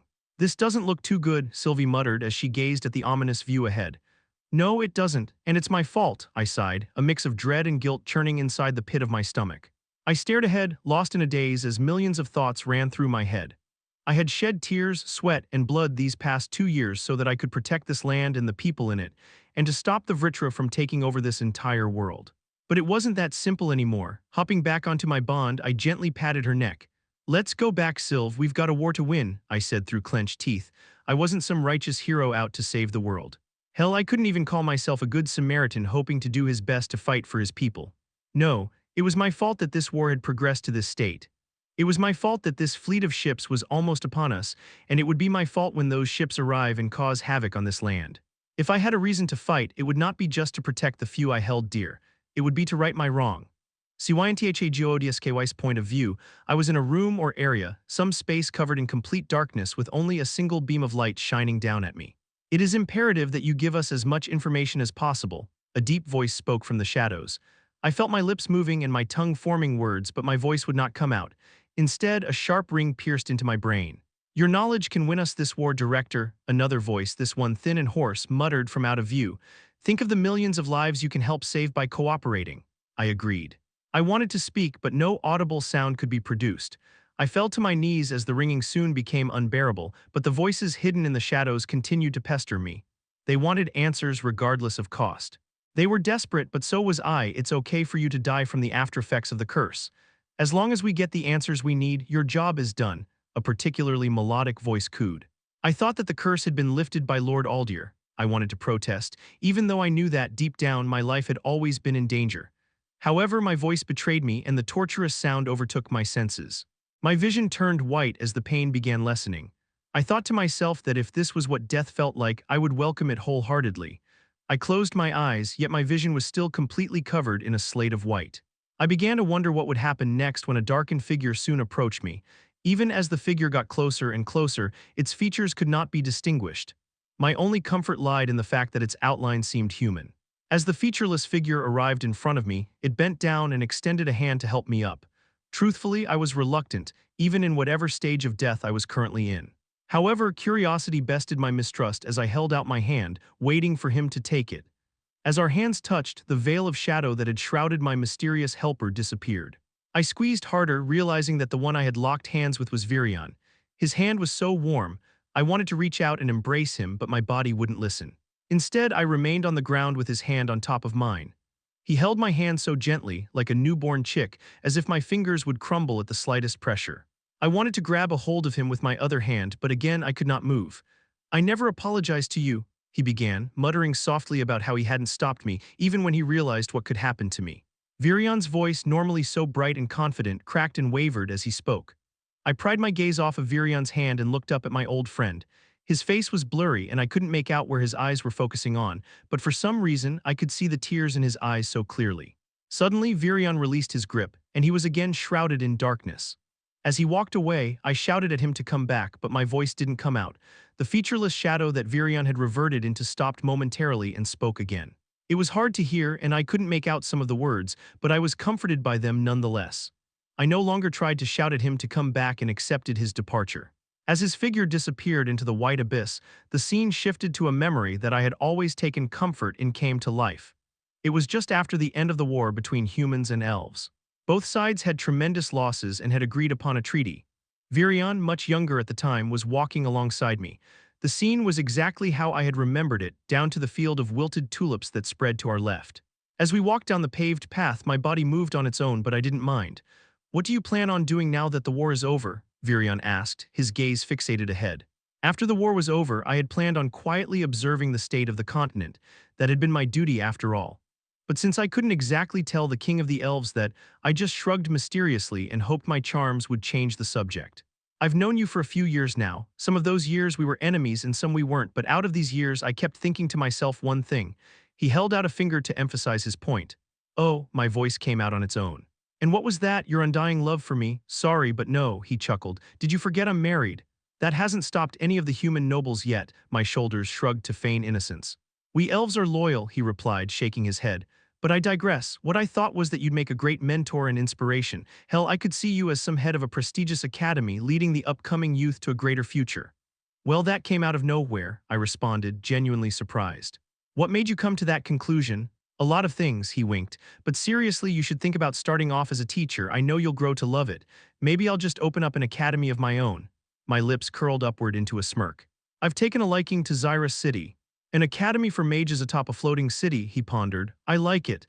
My body stopped and I watched Virion as he continued walking. "Then what say we open the school together?" Looking back over his shoulder, he stifled a laugh. "Yeah, and we can call it the Goodski and Eralith School of Mages." I could feel my face flush from embarrassment. "No, but maybe I'll send my kids or perhaps my grandkids when they turn of age. That is, if your school is good enough for them," he winked before turning back. "I'm really going to make one, you know," I huffed. "Just wait and see. Xyrus Academy will become the greatest institution for mages." "Xyrus Academy in Xyrus City," Virion tilted his head. "Not very original." "Well, I can't call it the Goodski and Eralith School of Mages, now can I retorted, puffing out my cheeks. "And you'll be darn lucky if I let any of your descendants attend." "Ouch," he chuckled. "Well, here's hoping for the success of Xyrus Academy." Virion raised an imaginary glass in his hand to a toast. Seeing his joking expression, I kicked him in the shin, making him laugh aloud even more. I remembered clearly wishing right then and there that this moment would never end. I also remembered the clear feelings of regret that I had not met this man sooner. Maybe if we had met earlier, my loyalty to my continent and to the Vritra could have wavered. No. By this time, my heart had already wavered. "I'm the one with the injured leg here," Virion called out from ahead. "Hurry up." I stepped forward, hoping to catch up when a piercing pain bore a hole in my chest. The flower-filled scenery turned a shade of red. I looked down, finally having control over my body, only to see a black spike sticking out of me with my heart at the tip. "Hurry up," Virion called out again, this time from afar. I reached out to him and called for him, but I remained anchored by the pitch-black spear jutting out of my chest. As if the spear was reeling me back, the once pleasant scene I was reliving got sucked away from me. As my world faded into darkness, the sight of Virion walking away was the last thing I saw before a bone-chilling grip enveloped me. As I sunk deeper into the depths of the abyss pulling me in, I could have sworn I heard a childish voice apologize to me. Virion Eralith's point of view. A blood-curdling scream jolted me awake. I didn't know when I had fallen asleep, but my body immediately got up from my desk chair. Heading out of my study, I narrowly avoided a guard rushing in the direction of the shriek. "See Commander Virion," he saluted, skidding to a stop. "What is going on?" I looked around, watching the other guards all heading in one direction. "I'm not sure, Commander. The scream seemed to have come from just a floor beneath." "There shouldn't be anyone, Anna," I gasped. The only occupied room just immediately below this level was Cynthia's room, with Anna taking care of her. The guard's eyes widened as he turned and headed down. Immediately following behind, I pushed aside the horde of armored guards. Arthur's family was just outside the door, but they were all staring inside. Everyone was staring inside. Lifting my gaze, my eyes stopped at the scene just a few feet ahead. "No," I let out as I hobbled closer, unable to believe my eyes. How who?" I stammered, but Anna was just as shocked as she shook her head. My head spun as the clutter of noise and murmurs around me became muffled. I took another step, but my legs gave out underneath me, and I stumbled against the bed. Cynthia Goodski lay peacefully in bed, her arms by her side and a thin white sheet over her body. And out of her chest was a pitch-black spike jutting out, covered in blood. Covered in her blood. An indiscernible howl ripped out of my throat as I sunk to my knees, clutching tightly at my old friend's cold, lifeless hand. Chapter 139, Warring Premonitions. "You're clear, Nico, hurry," I whispered, looking over my shoulder in case someone passed by, since seeing two adolescent boys huddled up in front of a house door only spelled trouble. "Just stay on guard, Gray. I think I'm close to unlocking it," my dark-haired companion hissed back as he worked on the doorknob. I watched in doubt as Nico fumbled with the hairpins he had stolen from one of the older girls into the keyhole. "Are you sure you can open it? This is," he said impatiently through gritted teeth, "a lot harder than that guy at the alleyway made it seem." Suddenly, the doorknob clicked and both our eyes brightened. "You did it," I exclaimed in a loud whisper. "Bow down to my powers," Nico proclaimed, holding up the colorful hairpin he had used to pick the lock high in the hair. I smacked him on the shoulder and pressed my finger to my lips. Nico shoved the hairpin back in his zippered pocket and nodded at me before we tiptoed in through the wooden door. "And you made sure that the owners are out today," I verified, scanning the meticulously furnished house. "I scanned this house last week. Both the husband and wife go out at this time and don't come back for another hour or so. We have plenty of time to grab a few things and go," Nico answered, his eyes scanning for anything of value that we can stuff into a bag. Letting out a deep breath, I reasoned to myself that it was necessary. Stealing from someone, however rich they were, didn't sit right with me, but I had overheard the conversation between the orphanage headmaster and those government people. I was only able to hear a few comments, but it seemed like our orphanage was in danger because we didn't have enough money. "This should be enough," Nico nodded as we both looked inside the backpack we had brought. "Now how are we going to get money for this?" I questioned. "We can't exactly give Headmaster Wilbeck all of this jewelry." "Way ahead of you," he smirked. "I found a guy willing to pay cash for anything he finds interesting, and this guy is okay buying off two 12-year-olds. He doesn't ask questions, I don't ask questions." "Simple as that," Nico shrugged as we headed out the door. Taking the back route toward the back end of the city, we blended in with the crowd of people walking along the cracked sidewalk. Keeping our heads low and paces brisk, we veered left into an alleyway. Weaving through the piles of trash and stacked boxes of who knows what, we stopped in front of faded red door protected behind another gated metal door. "We're here," Nico spoke as he motioned for the bag. Slipping it off my shoulders and handing it to him, my friend knocked the door 4 times in an unfamiliar rhythm. Slicking his black hair and puffing his chest out, he let out a couple coughs and narrowed his eyes to appear more intimidating as any scrawny 10-year-old can be anyway. After a few seconds, a rangy old man in a worn-out suit came out from the other side of the red door. He stared down at us from behind the metal gate with a scrutinizing eye. "Ah, the rather persistent child. I see you brought a friend," he said, unwilling to open the gate. Nico let out another cough to clear his voice. "I've brought some items you might have interest in." My friend spoke in a deeper tone than normal, but surprisingly it didn't sound fake. He opened the drawstring bag in his hands to show the lanky, narrow-eyed man a peek at some of the jewelry we had just stolen. Raising a brow, the man unhinged the lock on the gate, opening it slightly with a shrill creak. As he scanned the area around us, he bent down to examine the bag. "Not a bad collection. Did you steal this from your mother, perhaps?" "No questions, remember," Nico reminded, tightening the string to close the bag. "Now can we come in and discuss prices?" The thin man looked around once more with suspicion in his eyes but eventually let us in. "Close the door behind you." As we arrived inside the dainty shop, a thick layer of smoke greeted us. From the other side of the room, 2 men were puffing out clouds of smoke, each with a cigarette between their fingers. While the dense cloud of gray covered much of their facial features, I could at least distinguish their general shapes. One of the men was burly, muscles clearly displayed underneath his tank top. The other man was much more round, but with thick, firm limbs that showed he wasn't any weaker than the other man. "Come, children. Let's get this over with," the thin man said as he scratched his unshaven cheeks. Nico and I exchanged glances, but only he went up to the counter as I looked around the shelves displaying various books and gadgets. After a few minutes, my gaze fell on a thin, tattered book. From the few words I could make out from the spine of the book, it seemed to be a rather old instruction manual on Kai. Gingerly removing it from the shelf, the first thing that struck me was that half of the front cover had been ripped off. My first instinct was to put it back. After all, the orphanage had books in much better condition on core developing for Kai use. However, my fingers seemed to move on their own as they flipped through the pages. Inside it were pictures and diagrams of a person in different poses with arrows and other lines around the figure. I wanted to take it with me and was half tempted to ask for the price, but I held myself back. This book was a luxury when we needed the money to save our home. As I continued my attempt at discerning the vague instructions, I lost interest, and my eyes kept falling back on the 2 men playing cards on the foldable table.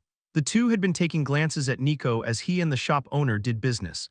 I buried my face in the old book, taking a peek from behind the pages. I wasn't sure what they were up to, but I didn't want to stay long enough to find out. Fortunately, Nico had just finished his transaction and approached me, flashing a quick smirk before putting his stoic face back on. "Did you find something interesting?" he asked, eyeing the book in my hand. "It's nothing," I said, quickly putting the thin, coverless book back on the shelf. "You can take it if you want," the rangy store owner said from behind as he leaned his elbow on the front counter. "No one knows how to read it and it's just been collecting dust here." "Really?" I asked, suspicion surfacing on my face. He revealed his abnormally white teeth in something akin to a smile as he nodded. Without another word, I quickly tucked the book in the bag and murmured a thanks to him. As Nico and I left the store through the back door we had entered from, my friend unzipped his jacket and showed me the wad of crinkled cash. "See, I told you it'd all work out," he beamed. "I guess so," I replied, still skeptical about this whole endeavor. I felt bad for the couple who lived there, but I comforted myself in the fact that we didn't take much of their jewelry. Nico explained that only taking a few items might make them suspicious, but they'd be hesitant in calling authorities for potential theft. Also, since the married couple that lived there were well past their retirement age, the cops would most likely assume that they had just forgotten or misplaced the items. I let out a relieved sigh as we made our way back to the orphanage. The further we were away from the scene of the crime, the better I felt. "What did I even come here for, Nico?" I asked, dodging people as we walked down the street. "Feels like you did this all on your own." "Hey, you got a free book out of this, right?" Nico patted my shoulder. "Besides, it's more fun. We're being followed," I cut in, whispering as I continued looking ahead. I had felt two pairs of eyes practically boring a hole in my back almost as soon as we had left the shop, but since we were going straight, I didn't want to assume. However, I had been able to catch a glimpse of one of the guys, and I instantly recognized him as one of the smokers from the shop. "This way," Nico ordered in a hushed tone. As we reached the outskirts of the city, we took a right into an alleyway, hopping on top of a trash can to reach the other side of the locked fence. I landed nimbly on my feet as Nico clawed out at the fence to keep from losing balance as he fell to his feet. Quickly, we ran down the old alley that smelled like a mixture of rat turd and rotten eggs. Hiding behind a particularly large pile of trash, we waited. Soon, two pairs of footsteps could be heard, growing louder as they approached. "Little rats made it easy for us," a hoarse voice snickered. "A fitting grave for them," a gravelly voice replied. "It's the two men from the shop," Nico cursed as he quickly hid behind the trash again after taking a peek. "I knew it," I clicked my tongue as my eyes began scanning for anything I could use as a weapon. "They're probably here to either get the shop owner's money back for him or to steal it for themselves," Nico deduced, clutching the money in his jacket tightly. Suddenly, a darkened figure leaped out from the other side of the pile of trash we were hiding behind, casting a giant shadow over us. "Surprise!" the barrel-chested thug exclaimed with a sinister grin. "Run!" I screamed at Nico, pushing my friend forward. He had no time to retort as he briskly made his way down the narrow alleyway darkened by the tall buildings around us. As the muscular man swung his beefy hand, I backstepped out of reach. The sharp air from the force of his strike tickled my nose as I immediately reached down and swung a broken plank I had spotted on the floor just below his ribs. The burly man buckled, more from surprise than pain. I used that chance to bolt toward Nico, who was getting chased by the burly thug's round companion. But before I could get there, the man smacked Nico to the ground, knocking the wind out of my friend. As Nico gasped for breath, the pumpkin-bodied goon lifted his right leg over my friend's body. "Over here, pig," I roared, hoping the provocation would make him turn. "What do you say?" the thug snarled, turning around to face me. I didn't stop running as the brawny thug approached from behind. My mind whirled, thinking of possible ways to get out of this situation despite how hopeless it seemed. My eyes darted around until they fell onto the sight of a loose nail stuck inside a brick of a building's wall nearby, about almost 3 meters off the ground. Cursing once more under my breath, I feigned to my right just before the musclehead behind me could make a grab. Sidestepping without even glancing back, I leaped up, hoping to reach the nail. As my body shot up, for some reason, everything around me turned silent. The world around me slowed as I could hear my heart thumping erratically, as if every other noise had been tuned out. I realized mid-jump that I wouldn't be able to reach the nail, but I was surprisingly calm. My peripheral view all came into focus as if I was looking at everything around me all at once. Utilizing a deep crack in one of the lower bricks, I sprung myself off to reach the rusted nail. As I pried out the nail, I pushed off the wall with my feet to accelerate towards the hefty thug. I could slowly see the man's expression change from surprise to grim concentration.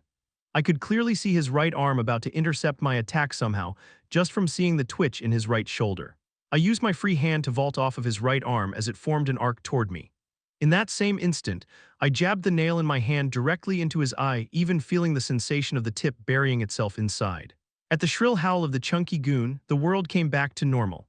I tumbled gracelessly into a pile of old boxes as my opponent frantically clawed at his face, too afraid to go near the nail in his left eye. "Come on," I urged, pulling the wide-eyed Nico back up to his feet. I looked back once more to spot the muscular thug trying to tend to his friend's injury to no avail.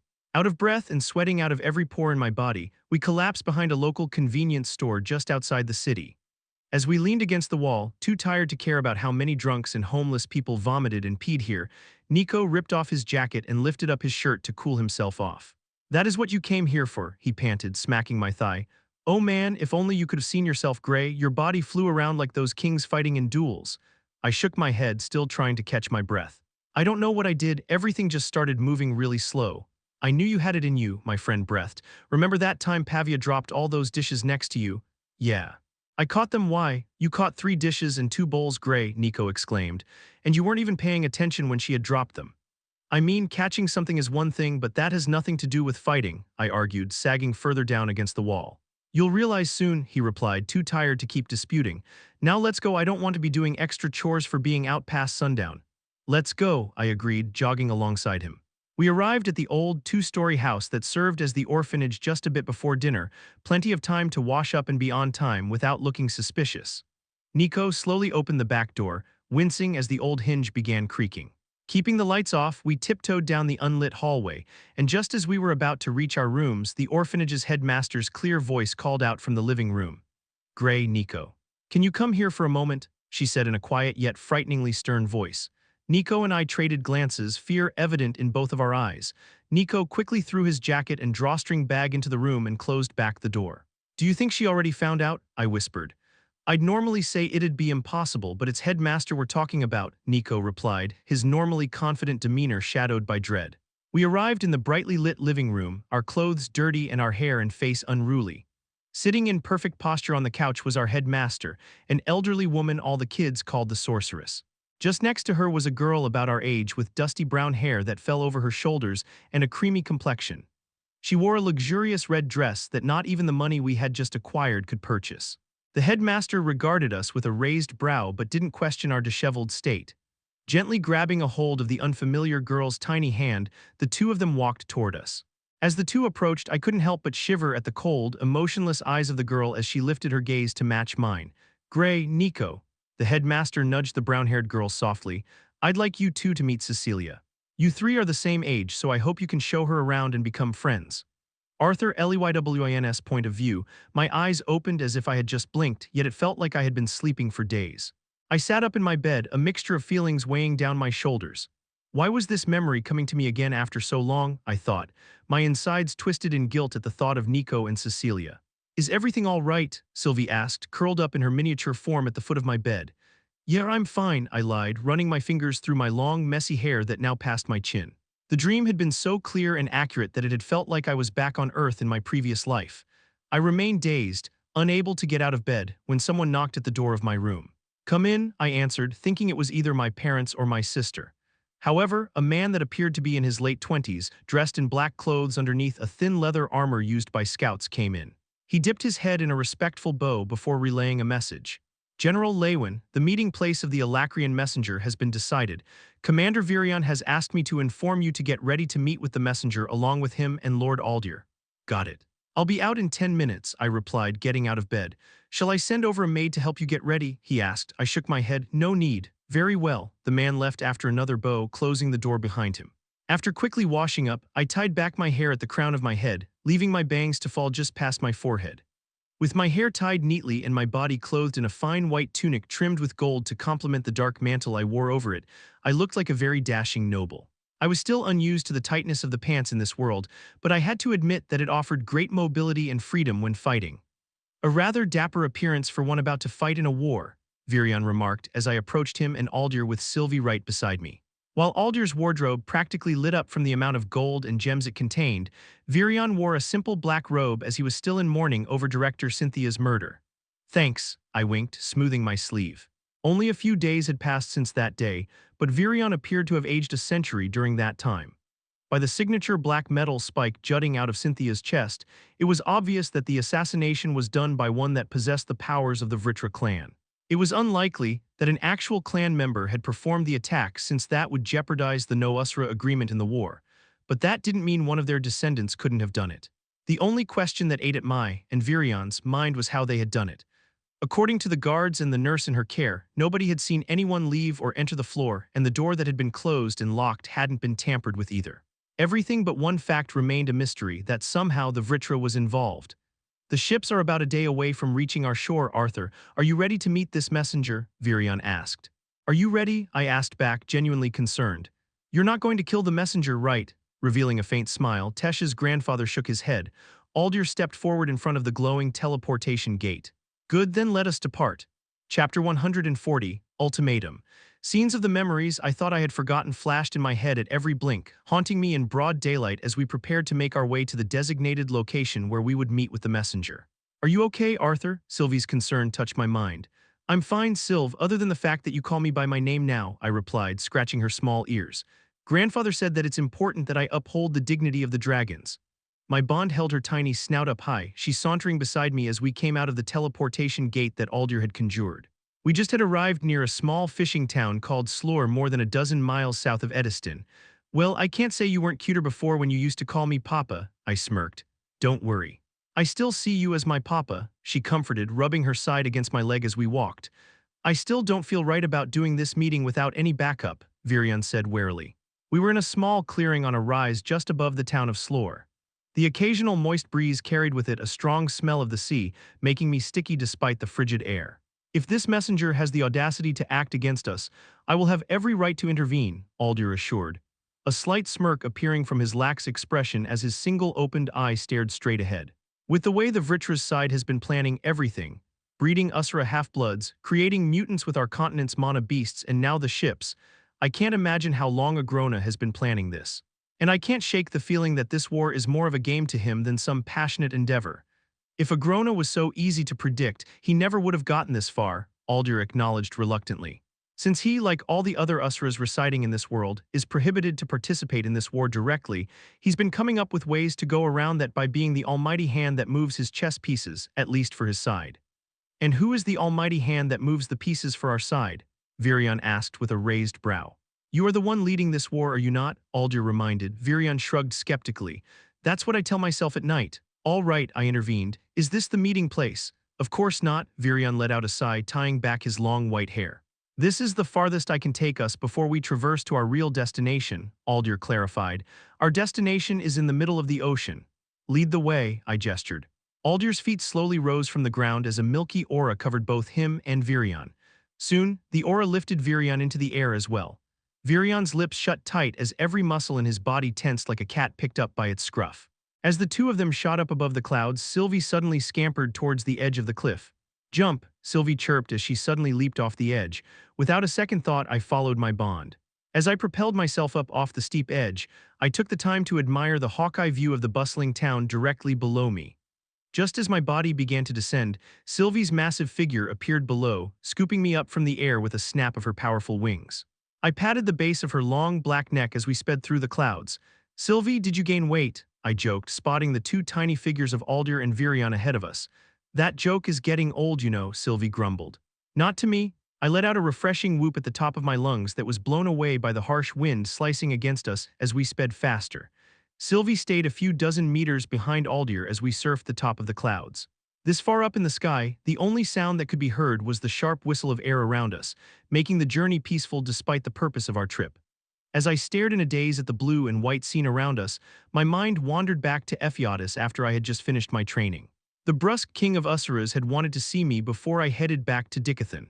That was the second encounter I had had with Lord Indrath, and also the moment I realized who Meyer was.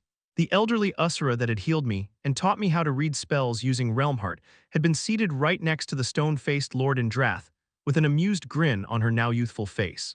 As I stood speechlessly with my mouth ajar, Lord Indrath beckoned me with a simple, "I'm sure you remember my wife, Meyer." Needless to say, the meeting hadn't gone as I had thought it would. For one, Lord Indrath had been much less critical this time compared to the first time we had met. He'd even barely acknowledged my improvement, although he had added that if I hadn't learned with Meyer's help, then I would have been a lost cause.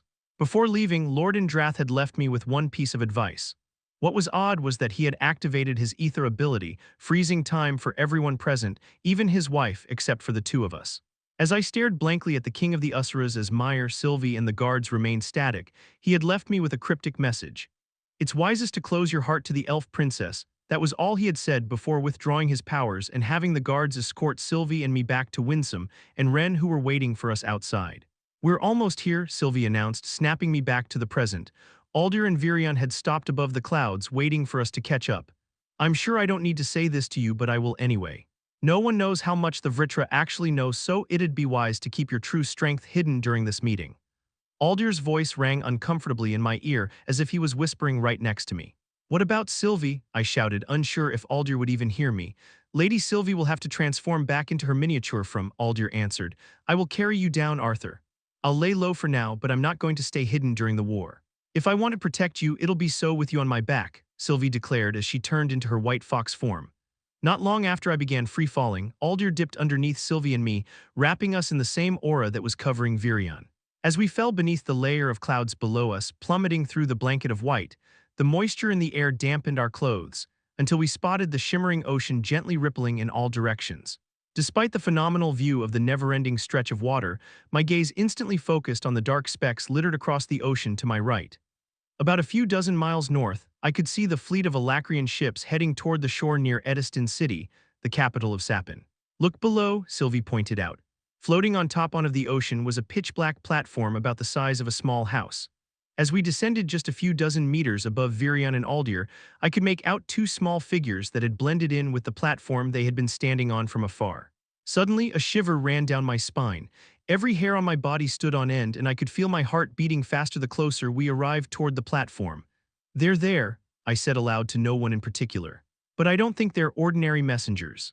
Arriving atop the platform with a soft landing, the three of us with Sylvie behind me walked toward the center, my jaws clenching at the sight of the two supposed messengers. By the familiar pale gray skin tone and striking red eyes, I knew they had to be part of the Vritra clan. Welcome to our humble abode, the taller of the two sneered, his lanky arms spread wide open. Virion narrowed his eyes. We assumed that we'd be meeting with a messenger. That position seems to be beneath both of you. I'm flattered, but at this moment we are mere messengers, he replied with an exaggerated smile while his companion remained silent. Examining the two Vritras separately, despite their ancestry and blood, the two couldn't be more different. The one on my left stood just a bit taller than me with a ramrod-straight posture. The Vritra had deep-set eyes underneath heavy lids, giving a mysteriously charming quality to his stern face. With his neatly cropped head of ash-black hair and his tight-fitting black armor underneath a lavish purple cape, the Vritra looked like someone out of every female's dreams if it weren't for the pair of horns jutting out just above his ears. The other Vritra, the one that had been talking, stood well over 2 meters, towering over everyone here despite his hunched posture.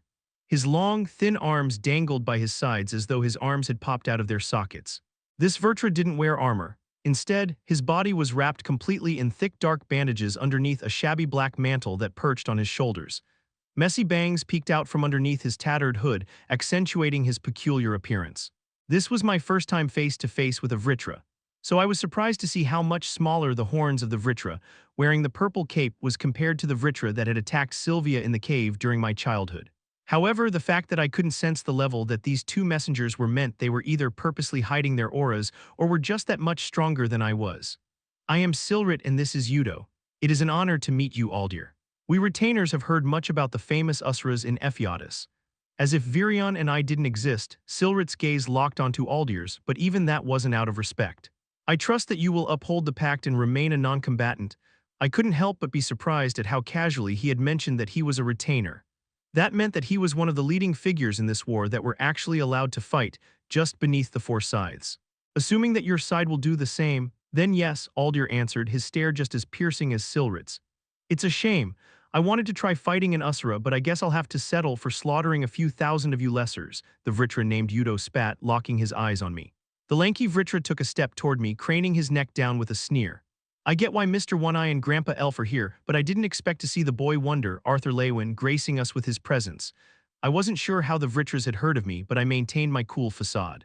I could say the same for you. To what pleasure do we owe the retainers for showing their faces here? Like Silrit said, we just didn't want to send an innocent messenger to get captured and tortured for information. Because that's what I'd do. Yudo's slanted red eyes peered into me, searching for signs of fear or anger. Instead, I returned his provocation with a smirk. "I can't wait to find you on the battlefield," he replied with a murderous gaze, his lips spreading into a wicked grin. "Why wait? I love slicing through children's flesh the most." "Yudo, enough," Silrit reprimanded. "What?" Yudo shrugged innocently. "Mr. One Eye here can't touch us anyway. Neither would I want to touch any filthy Lesherans," Aldir answered apathetically as he peered into the lanky Vritra's eyes. "Now, since we didn't come here to exchange frivolities, get on with your message and disappear from my sight." By the slight twitch in Yudo's brows, I could tell his attempt at provoking Aldir had backfired. However, before the lanky Vritra had the chance to respond, Silrit stretched an arm in front of Yudo to stop him. "The message that His Majesty has tasked me to deliver to the leaders of Dicathen is simply this. Surrender the ruling family and mercy will be given to those who deserve it. Continue resistance and our army will eradicate everyone on this without discretion," Silrit recited, his gaze still only on Aldir. "You call those terms?" Virion burst out. "That's a one-sided ultimatum," Yudo revealed a cocky sneer as he dipped his head lower to be eye level with Virion. "Be thankful you even have the choice, don't worry. If you decide on the first option, I promise to be extra gentle when slicing off your head." Silrit stared daggers at his companion. "We weren't sent here to incite a fight, Yudo. That was never my intention, just a friendly warning of the upcoming battle," the lanky Vritra replied, but then turned to Virion with a perverse grin. "I hope to meet you and your granddaughter, Elf King. I'll make sure to enjoy myself thoroughly as you helplessly watch." Disregarding Aldir's warning, I stepped forward, ready to draw the sword in my dimension ring, but in that instant Virion moved first.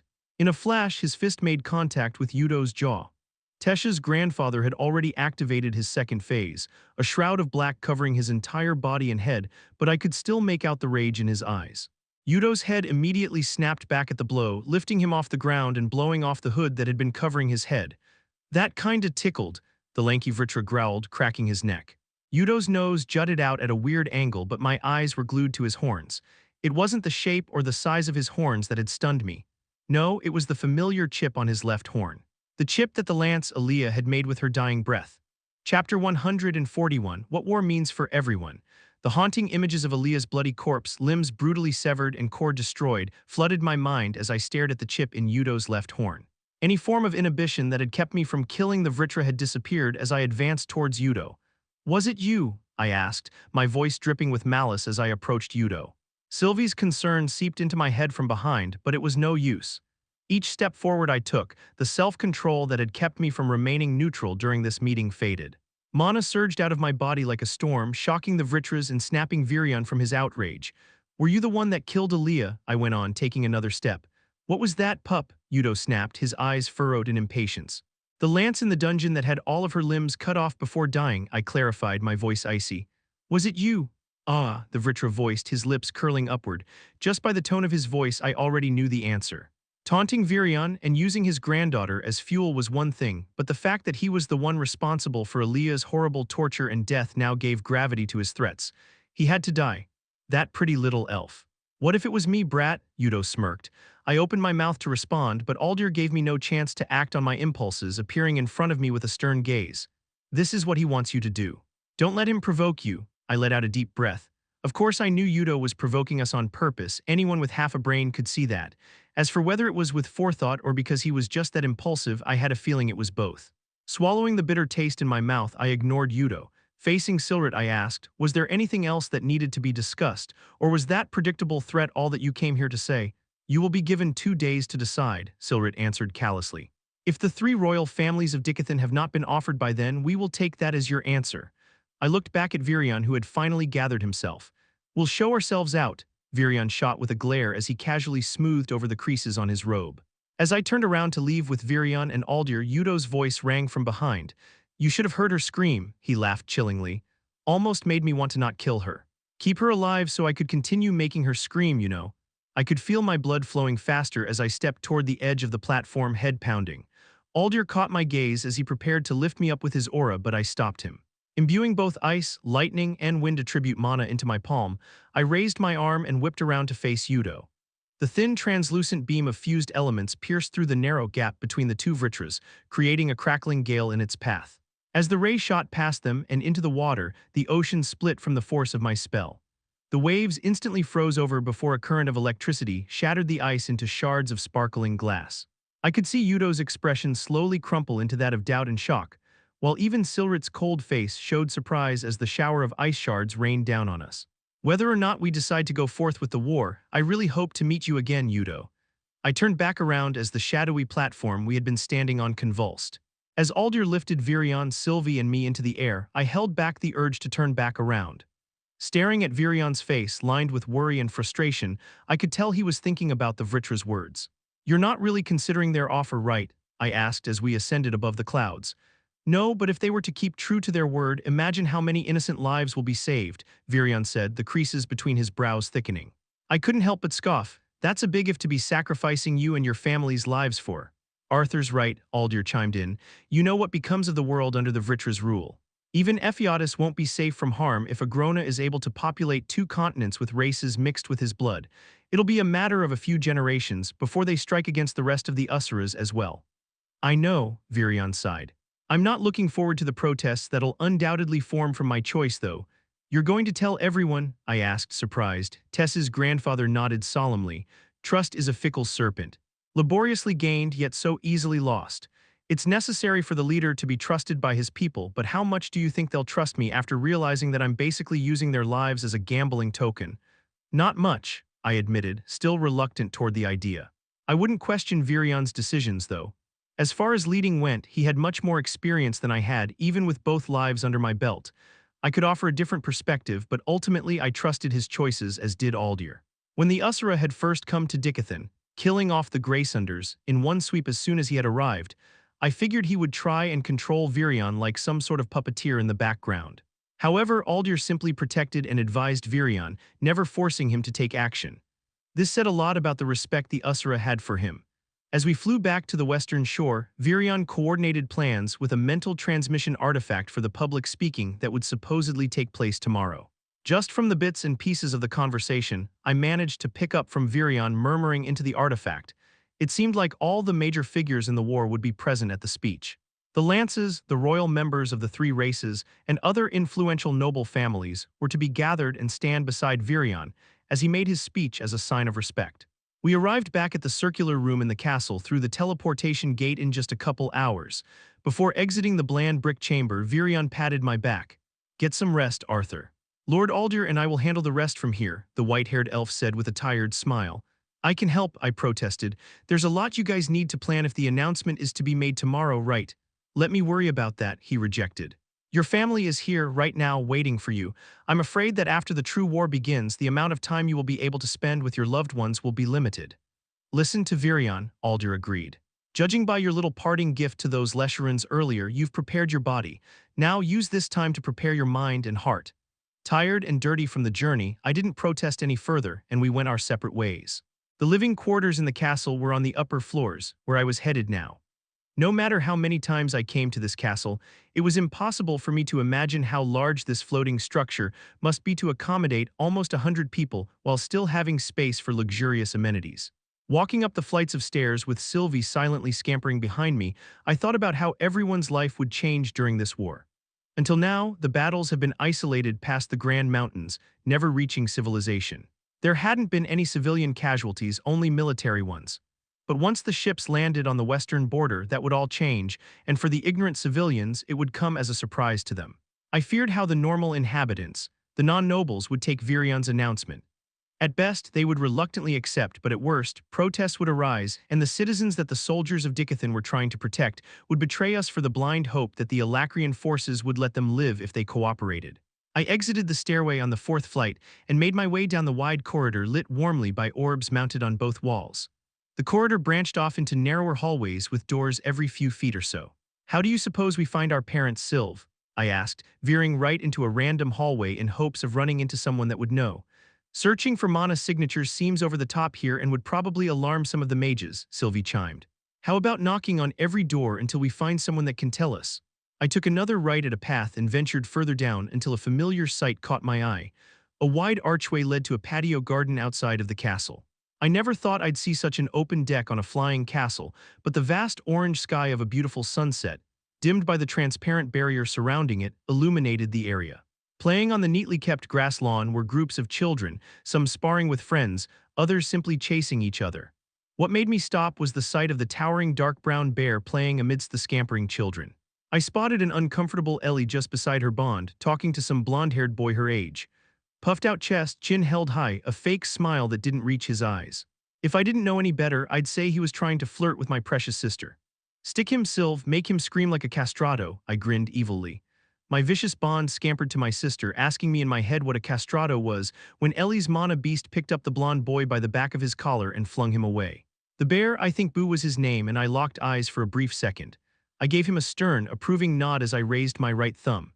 Boo responded with a furry thumbs up as well, still seated next to my sister, and it was at that moment that I felt that Boo wouldn't be such a bad companion for my sister after all. Sylvie, Ellie exclaimed when she noticed the little white fox scampering towards her. Looking up, her face lit up when she saw me. Brother, the children, all nobles that had come here for safety, whipped their heads, dropping whatever they had been doing. Some of the parents nearby, seated on the patio chairs talking to one another, turned around to look at me. As I walked toward my sister, I could feel everyone's eyes following me. Ellie scooped up Sylvie and embraced her tightly before looking back up at me. Brother, you're back already? Yup, I smiled, glancing around at the onlookers. Dipping my head, I whispered into my sister's ear. Why are they all staring at me? There's not a noble in Dicathen that doesn't know who Arthur Leywin is, she giggled. You should see how those nobles treat me. So that's what it was. I thought I had done something wrong to your friends here. I let out a relieved chuckle. Turning to Boo, who remained seated on his hind legs, I raised my hand. Good to see you, Boo. The giant mana beast responded with a low grunt and received my hand with a large paw. When did you two get so close? Ellie marveled. Men with common objectives tend to bond fast, I answered, the two of us nodding at each other once more. What? No, never mind, that's not important. It's good that you're here right now. You've got to stop them, Ellie amended, shaking her head. What? Stop who from what? I could hear the worry in her voice. Ellie pulled me back out of the patio, away from the other children and parents as her eyes nervously darted left and right. It's Mom and Dad, she said solemnly. They've decided to join the war. Chapter 142. Unexpectedly, leaving Sylvie with my sister, I made my way to my parents' room. I strode down the corridor, my gait growing faster with each step as I arrived in front of the door labeled Leywin Family. I took a deep breath to steady my nerves. The thought of what Ellie said, that my parents really planned to take part in the war, filled me with unease. A dull thud resounded as I knocked on the wooden door. It's open, the warm voice of my mother chimed from the other side. The hinges creaked as I turned the knob and slid the door open. Bags lay open on the floor with clothes folded neatly beside them. I stepped inside and looked around to find my father polishing his gauntlets, a set of chainmail armor spread out beside him. My mother, who had been walking toward the door to greet their visitor, stopped when she saw me. She masked her surprise with a sullen smile while my father dropped his gaze as soon as he saw my expression. So it's true, I muttered, picking up a polished shin brace beside my father. Son, my father put down the gauntlet and rag but remained seated. We weren't expecting you back so soon, my mother added, taking another step toward me. Were you planning on leaving without saying anything to me? I asked, my gaze still focused on the shin brace in my hand. Of course not, but we wanted to finish preparing before you got back. My mother lifted her hand, hesitating just a bit before she placed it on my shoulder. A mixture of feelings welled up in me as I squeezed tightly at the metal armor. Confusion as to why they had suddenly decided to fight, irritation that they hadn't even bothered to discuss this decision with me, and anger that they'd be willing to risk their lives when Ellie was barely 12. I finally pried my gaze off of my hands and looked at my father. I thought you guys were going to wait until after Ellie got older before joining the war. Commander Virion advised us to stay until Ellie was older or until you came, my father said, his gaze firm. I don't believe that you guys suddenly decided to fight in the war just because I came back, I replied doubtfully. We didn't, my mother answered, her hand squeezing my shoulder more tightly. I just got a transmission from Helen. My father stood up, his gaze unusually vicious as he tested out his gauntlets. They were attacked in a dungeon as everyone was getting ready to leave. They stayed back to buy some time for the younger soldiers to escape, but, I echoed. My father, Reynolds Leywin, the man who had always endured any hardships with an optimistic smile, looked up with an icy venom in his eyes. Adam didn't make it. No, I shook my head. That's impossible. I was there just yesterday. I was the one that cleared the dungeon and killed the mutant holdup inside. My father nodded solemnly. Apparently after you left, as everyone prepared to depart, another horde of mana beasts led by a mutant attacked them. Helen thinks that the bottom floor of the first dungeon was connected to another dungeon. The fight was a mess because no one had been expecting a battle. The Twin Horns and some other veteran soldiers stayed and bought some time for everyone else, my mother continued. Luckily, the mutant was only B-class, but because its army was larger and caught them off guard, there were more deaths than necessary, including Adam's.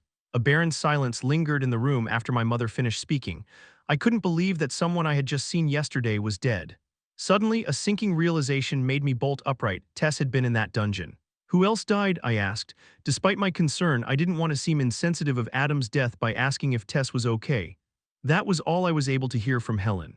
It was an emergency transmission, so the message was rather short, but seeing as she didn't include anyone else, I figured the others that died were soldiers we didn't know, my father added with a sigh. Although Commander Virion probably knows more now since some time has passed. Helen would have surely mentioned if something had happened to Tess, but it still made me uneasy, to say the least.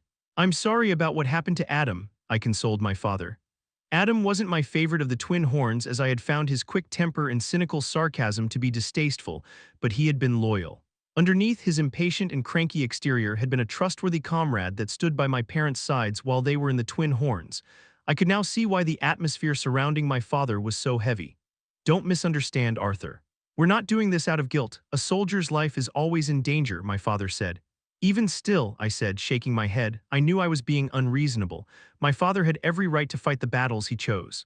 But it was my own selfishness of wanting to keep the ones I loved safe that made me want to try. It didn't matter what level your core was or how knowledgeable you were about mana manipulation. No matter how much you strengthened your body or heavily you equipped yourself, death could come at any moment in a battle. No matter how strong I became, I firmly believed that. Yet my father was willing to risk his and my mother's lives when it wasn't only unnecessary but reckless. Arthur, it's not his fault, my mother consoled. I'm the one that wants to go back to the Twin Horns and help out in the war. What? I blurted, completely taken by surprise. You want to go to war? She nodded. Yes, but you can't. I turned to my father, bewilderment practically written on my face. I mean, Dad said you avoid using magic because something happened in the past. Why now? My mother cast a glance at my father, who dipped his head in a solemn nod. Arthur, sit down. I obeyed, taking a seat at the foot of the bed as my mother gathered her thoughts. What else did your father tell you? She eyed me guiltily as she amended her words, but I didn't take it to heart. She had told me to give her time to accept who I was, and I could tell that with her being overly mindful she was trying. That's about all he told me, I said. He said the rest was to be told by you when you were ready. What we never told you, Arthur, about the Twin Horns was that there was actually one more member. My brows furrowed as I glanced over to my father, who remained silent. Her name was Lensa, a talented and young augmenter at the time, my mother continued. She went on telling me a story of a very bright and hopeful mage that had joined the Twin Horns shortly after my father had brought in a young Alice from Valden City. My mother's eyes glazed over as she described how she and Lensa had hit it off immediately, Lensa's brash and straightforwardness meshing well with my mother's timidity. Lensa had done well for herself as an adventurer even without the help of a party, to the point where she was already fairly well known. So when she had asked the Twin Horns if she could join their party, it came as a surprise to everyone. My mother closed her eyes and paused for a breath. It had only been about 2 years since she joined when the accident occurred. My brows furrowed in apprehension as I imagined what sort of accident had transpired when my mother faintly smiled. It isn't some dramatic calamity that befell us. Not everyone's life is as exciting as yours is. Embarrassed, I let out an uncomfortable laugh as I scratched my cheek. We had gotten careless and ran into an ambush by a pack of stingers. None of us had sustained any major injuries, and I thought very little of it as I healed everyone's surface wounds. My mother pursed her lips to keep from crying. The thing about being an emitter is that everyone expects you to know how to heal every injury, that your magic is a one-spell cures, all when that really isn't the case. My father placed a consoling hand on my mother's back as her body shuddered. I didn't know at that time either, since it hadn't been that long since I had awakened, and I never fully trained in the different aspects of healing. I didn't think I needed to. Wiping away her tears, she looked up at me with red eyes. I closed everyone's wounds, except the venom from the stingers' tails had infected the flesh below. Your father and everyone else was able to get treated in time before it could do any harm, but for Lensa, the wound was close to her mana core, and after I had closed her wounds, the venom spread. I drew in a breath sharply. Then, her mana core had gotten infected to the point where she could no longer practice mana manipulation. I had robbed my friend and teammate of the one true joy in her life. At least she's still alive, I said, trying to comfort her until she shook her head. She went off by herself into a dungeon and never came back out, my mother said. She had always said that she wanted to die gloriously in battle, but she went into a high-risk dungeon without being able to use magic to get herself killed. And you know what the funny part is? My mother looked up, trying to keep any more tears from falling as she scoffed. If I hadn't closed the wound, the doctor would have been able to easily extract the poison. She probably would have been fine if I hadn't healed her. I opened my mouth, hoping words would form, but none did. My father remained silent as well, his hand still gently stroking my mother's back. After a few minutes, my mother composed herself. I've been scared to properly use magic for anything more than minor injuries since then. Back when we were first on our way to Xyrus and we had gotten attacked, I was barely able to bring myself to heal your dying father. But after you told us about your secret and went off to train, Elder Rinia helped me as well while we were holed up in that cave. I doubt Adam's death was a sign, but after everything the Twin Horns has done for your father and I think it's time for us to be there for them. The resolution in my mother's eyes made it clear that she didn't say all this hoping to gain my approval. That's not the only reason though, my father said in a hushed tone. Now that you're back, it's been killing me thinking about you, fighting out in the war while we're here, safely twiddling our thumbs and waiting for good news. But what if something happens to either of you? What will happen to Ellie then? I argued, still uneasy about letting them out to battle. The same goes for you, Arthur. No matter how strong you are, death rarely comes from just weakness. It sneaks up when your guard is down. I'll protect your mother, and you can bet that our goal in this war will be to make it out in one piece and come back to you and your sister, but you have to do the same. My father paused for a second as his gaze hardened. We may not have raised you as we thought we had with your past life's memories and all, but you can be damn sure that Ellie sees you as her loving brother, so don't be so eager to sacrifice yourself for some vague greater good, and come out of this war safely. Even if we lose this war, there will always be a chance to fight back. The only situation where you truly lose is when you die, because there are no second chances after that. I couldn't help but let out a soft chuckle. Well, you know what I mean, my father snapped, eliciting a faint smile from my mother. Suddenly, a hurried knock drew our attention to the door. After trading glances with my parents, I said, "It's open." The wooden door swung open to reveal Virion in the same black robe he had worn earlier today in our meeting with the Vritra. "Boy, have you heard, Commander Virion?" My parents bolted up from their seats. "Please, just Virion is fine for Arthur's parents," he replied with a quick wave of his hand. "Is it the attack?" I guessed, judging by his perturbed expression. "Good you have then," Virion nodded. "And have you told your parents?" "My parents were the one that told me." Virion's brows raised in mild surprise, but he merely let out a sigh as he regarded my parents. "Then you must have heard what happened to your ex-party member," my father responded with a solemn nod. "You have my deepest condolences," Tess's grandfather lamented. "Some of the soldiers that were there arrived at the castle just now.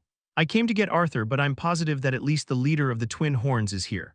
Would you like to come with us?" After sending a quick transmission to Sylvie that we were going to be on the lower floor and to stay with Ellie, the four of us hurried to the teleportation room. The towering iron doors that protected the teleportation room had been left open as soldiers, still worn from battle, stumbled out of the glowing gate in the center of the room, some still with their weapons drawn and bloody. Guards lined the walls in case anyone other than Dicathen soldiers made their way through the portal, as handmaids and nurses waited with fresh gauze and vials of antiseptics and ointment to provide treatment to the badly injured soldiers. Spotting Helen first, I nudged my parents' attention to her direction. Needless to say, she was in a miserable state. Her metal chest guard was cracked with only a fragment of her shoulder brace still attached to her. The leather armor that protected the rest of Helen's body had gashes in it, lined with dried blood, but her expression wasn't that of weariness or pain. There was a raging tempest in her eyes as she walked down the platform with her broken bow still in hand. "Helen," my father called out. My parents immediately rushed toward Helen. The leader of the Twin Horns' expression softened at the sight of my parents as she received their hug. Leaving Virion, who was still anxiously waiting for Tess to walk through the portal, I made my way toward Helen. "I'm glad you're safe," I said, giving her a gentle hug. "I'm sorry for what happened to Adam. If only I had stayed down there with you guys." "Don't," Helen stopped me. "No good ever comes out of thinking like that. What happened happened. The best thing to do is focus on how we'll make those damn Alacrians and their mutant pets pay. What you have to focus on now is resting," my mother said. "Come, we'll have a nurse look at you." My mother guided Helen, who had insisted that she was okay, with my father trailing closely behind them. I figured they'd tell Helen about their plans on rejoining the Twin Horns, but I remained in the room to wait for Tess to come back.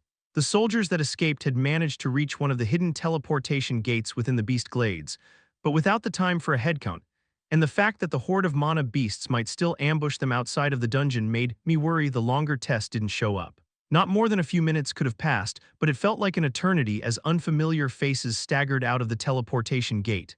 Finally, a familiar face popped out of the portal. It was the boy named Stannard. He had a few scuffs on his tunic and pants, and his face was smudged with dirt, but I took the fact that there was no blood on him as a positive sign. I didn't hesitate to dash to him, pulling him aside almost instantly as he stepped out of the gate. "Whoa, what Jiv, where's Tesha? Was she with you?" I bombarded, gripping his arm tightly. Arthur Leywin, his face twinged. "Ouch, your grip is a bit tight." I immediately let go, my gaze still shifting between Stannard and the teleportation gate just in case Tess came out. Sorry, Stannard, I heard about the ambush in the dungeon. Where's the rest of your team? I asked impatiently. The noise level in the room had grown as more soldiers filled the area. Some were groaning in pain while others were talking to guards and filling them in on what had happened. They should have been behind me, he replied, looking back. It was too crazy. We had to keep running just in case they chased after us. Stannard was shivering as his knees buckled. I put his arms over my shoulders and helped him to the side where he could sit and lean against the wall. Looking at everyone's state, Helen had clearly understated the severity of the ambush to my parents. As I veered over the crowd of soldiers, I spotted the rest of Tess's teammates. The girl named Caria was carrying the boy I had dueled against Darvis, I think on her back, his feet dragging on the ground because of their difference in height. The short augmenter was easily carrying her teammate despite the multiple wounds on her body. Her curly brown hair was amuck, caked with blood at the ends, and her leather armor was tattered beyond repair. Rushing to them, I lifted the unconscious Darvis and began carrying him, surprising Caria. Thank you, she replied meekly as I guided her to Stannard. As I put Darvis down, the wild-haired augmenter stirred awake. Letting out a pained groan, his glazed eyes focused on me. As soon as he realized who he was staring at, his eyes narrowed. Because of that bloody technique of yours, I couldn't muster up any mana to fight. Despite his anger, his voice came out hoarse and weak. I'm sorry. I really am. Darvis sunk back against the wall before falling back into unconsciousness, joining the sleeping Stannard. I snagged a pitcher of water from a handmaid passing by and gave it to Caria. She immediately buried her head inside the glass pitcher, gulping down the water before passing it back to me completely empty. Caria. I gently shook her shoulder to keep her from falling asleep. I need to know what happened to Tesha. Caria's eyes were half closed as she opened her mouth to explain. She was about to speak when instead her lips curled into a grin. She pointed behind me wordlessly. Confused, I looked over my shoulder. Hobbling out of the portal dirty, with clothes tattered, hair amuck, armor dented and cracked, but alive and in one piece was Tesha. Chapter 143, Numbers Behind Age. TESSIAERALITH point of view. I stepped out of the teleportation gate and onto a platform, feeling weary and frustrated. I could have helped back there, but they wouldn't let me. The soldiers that stayed behind to fight all echoed the same words, that I needed to go and my safety was priority. What the hell was the point of training so damn hard if everyone treated me like some glass sculpture? I let out a deep breath, hoping to expel the frustration out of my system, but all it did was remind my body how thirsty I was. Looking around at the crowd of soldiers, guards, and nurses, I sought out looking for anyone holding a glass of water to quench my parched throat. Then I caught the sight of my teammates. Stannard and Darvis were asleep against the wall while Caria was sitting up, speaking to someone when she pointed at me. The man she had been talking to maintained his crouching position as he turned his head. My chest tightened as he stood up. His furrowed brows and sharp gaze that regarded his surroundings instantly relaxed as he locked eyes with me. It was Art. I couldn't help but mindlessly stare as he walked towards me. The first time I had seen him in 2 years, he was covered in blood and grime, looking somewhat like a monster himself. However, the Art that was approaching me now was completely different. Dressed in a sharp white tunic lined luxuriously with gold and a long black mantle that seemed to shroud him in mystery, he exuded a sort of grand aura that belittled every royal family in Dicathen. His long hair was bound up, accentuating the sharp lines of his jaw, while locks of auburn bangs fell messily over his forehead, and past his azure eyes that crinkled from his breathtaking smile. He was almost upon me when I snapped out of my daze. There were soldiers and guards nearby that I had to keep my composure around. It had barely been a day since the last time I'd seen Art, and judging by his demeanor from the last time we had met in public, I'm sure he disliked emotional reunions. Letting out a hoarse cough, I tried to stand taller, puffing myself up to muster as much poise and dignity that I could despite my unkempt appearance. I stuck out my hand for him to shake, keeping my expression stoic. Good to see you so soon, Arth. My gesture was ignored as a powerful hand wove underneath my arm, landing firmly on my back as he pulled me toward him. I stumbled forward by the sudden force and my face pressed against the thin tunic, bathing me in his warmth. I'd been approached, pursued, and courted by almost every man brave enough to look past my lineage, but the only thing I felt for them was either pity or annoyance. However, at this moment, my body felt as if it had been both frozen and melted at the same time as I remained motionless in his embrace. Whether the entire room had fallen silent or my sense of hearing had just disappeared, I couldn't tell, but my other senses had become overwhelmed. From inside the safe haven of his sturdy arms, a faint hint of oak and a crisp ocean breeze filled my nose as I felt the side of his face bury into my neck. My limbs remained frozen, but my empty stomach continued to flutter uncontrollably, while Art's arms squeezed just a fraction tighter. I'm glad you're okay, Art finally spoke. His warm breath blew against my neck, sending shivers down my spine. My arms twitched, instinctively wanting to hug him back, but the piercing stares of everyone around us made me stop. "Oh, of course I'm okay," I said, barely mustering up the strength to push him away despite how every fiber in my body wanted me to pull him closer. I could feel blood rushing up my neck to the very top of my head as I stared at Art, his face just inches away from my own. I could see his eyes moving, tracing every feature of my face as he studied me. He let out deep breath, as if a large weight had been lifted, and looked at me with a gentle smile. "Come on. I'll take you to your grandfather." It felt as though I was swimming in some sort of thick, viscous liquid in my head, the world blurred by with muffled conversations and shadows of people I couldn't quite make out. My body seemed to move on its own, acting and responding on instinct as my mind kept recalling my arrival back inside the castle. Now that I was just remembering it, my mind started analyzing every action and inaction of the scene, trying to put meaning into everything Art did at that moment. The firmness yet tenderness of his hug, the desperation and relief that poured out of him when his eyes locked onto me. I replayed the scene over and over again in my head, nitpicking every little detail. However, the conclusion that I had reached every time was the same. I hated how composed he was every time we met. And after all of this time, I hated how I still felt weak and helpless in front of him. I wasn't able to see much of Art after our initial meeting at the castle. I was swept away by a team of nurses as soon as my grandfather had released me from his embrace and escorted to my room. After checking to make sure my teammates had been tended to, I plopped gingerly into my bed, finding comfort in the fact that my simply furnished room was exactly as I had left it. As the nurses removed my armor and wiped me down with scented towels, I felt my body sinking deeper and deeper into the sheets until the world faded to darkness. "Should tell her, Virion." Art's familiar voice pulled me out of my slumber. Rubbing my eyes, I squinted at the morning sun just barely peeking above the layer of clouds below us. It took my brain a second to assess the situation before a frightening thought struck me. I immediately peeked underneath my covers, letting out a sigh of relief to find myself clothed. "She's going to find out eventually. You can't hide something like this from her, it's impossible." Art's muffled voice came from the other side of the door. He talked in a hushed tone, but his words rang clearly in my ears. "It's fine if she finds out later, but she's not ready for this. Now shush, what if she hears?" My grandfather whispered back. "She'll listen to you if you respect her enough to tell her.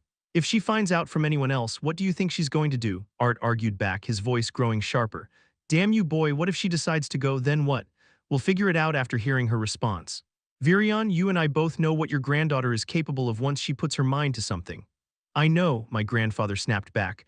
"I just can't, with Cynthia dying by the hands of those Vritra bastards right here in this castle." "What if?" I couldn't hear the rest of their conversation as my heart began beating louder and louder. "Master Cynthia is dead. That's impossible, right?" Master Cynthia had always been leagues above anyone I knew in terms of magical abilities. Her expertise in mana manipulation was on par with, maybe even above, Grandpa's. She had taught me everything from basic control to advanced execution of spells while sword fighting. There is no way she would be killed so easily. I tried convincing myself, but my hands trembled as I held on tightly to my blanket. I sat up on my bed, wiping away a stray tear that had managed to escape from my eye, and waited for the two of them to come in. "Come in," I answered immediately after they knocked on the door. Art, dressed simply in a gray tunic and black pants with his hair tied up into a knot, came in first, followed by my grandfather, who was wearing the same black robe he had been wearing yesterday. Art took one glance at me and let out a sigh as he closed his eyes. "How much did you hear?" "Everything," I answered matter-of-factly. My grandfather took a step forward, his face furrowed in concern. "Child, take me to her, please."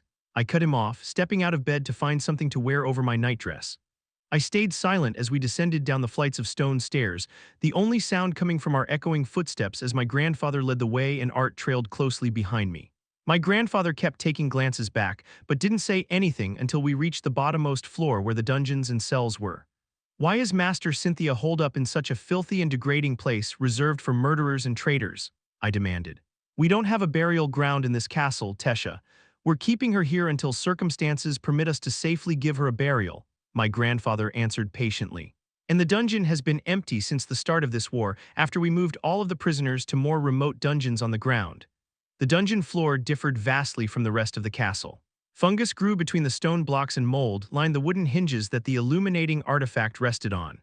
The foul, musty smell blended with the near-toxic odor of decay and waste. The area seemed as if it was purposely designed to repulse the prisoners held here. What my grandfather said was true, only a hollow silence lingered rather than the screams and moans of prisoners. At the farthest end of the floor, there was a single metal door with a soldier standing guard. "Open the door," my grandfather ordered. The armored guard nodded, his expression hidden underneath his helmet, as he stepped to the side and turned the rusted handle without turning around. As the metal door screeched against the uneven ground, a flawless stone casket lay in the center of the empty cell with a small pile of flowers resting on top. "Only a few people know of her death," my grandfather explained, walking up and gently laying a hand on the top of the stone coffin. "She deserves a public ceremony, all of her past students, the professors who taught at Xyrus. She doesn't deserve to be here," I muttered. My grandfather nodded. "I know, then why?" I said harshly. "Why is my master rotting away in a corner of this foul dungeon? For everything she had done for this continent, she deserves a diamond coffin and a countrywide funeral. She deserves anything but. This, Tesha," Grandpa rested his hand gently on my back, hoping to quell my anger. "How could you keep this from me, Grandpa? If I hadn't heard you through the door, when would I have found out?" "After the war," I scoffed, shrugging his hand away while my vision blurred from my tears. "Is there anything else you're hiding from me? Despite everything I did to try and show you that I was mature, you still treat me like a child." "That's because you are a child," Art snapped. "What?" I blurted, my face getting red from anger rather than embarrassment. "How can you? You should know better than anyone else how I'm feeling, but you call me a child. You of all people." My childhood friend wore a calloused expression as I huffed in frustration, regarding me with a stern eye that made me doubt yesterday's memory of him affectionately hugging me. "Maybe it's because I know both you and Grandpa Virion so well that I'm saying this, Tess. What you're doing right now, needlessly putting yourself in harm's way just to prove a point, is no better than a child throwing a tantrum," Art continued.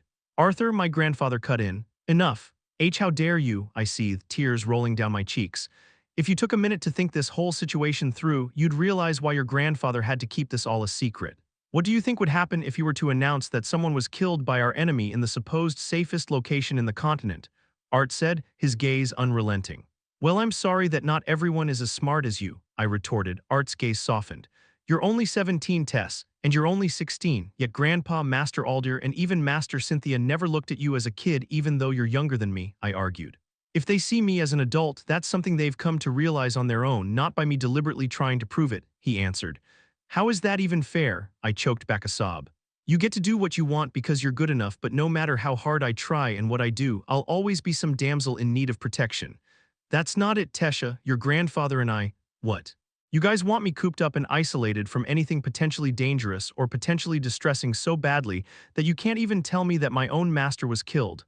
I cut in, my face numb with anger.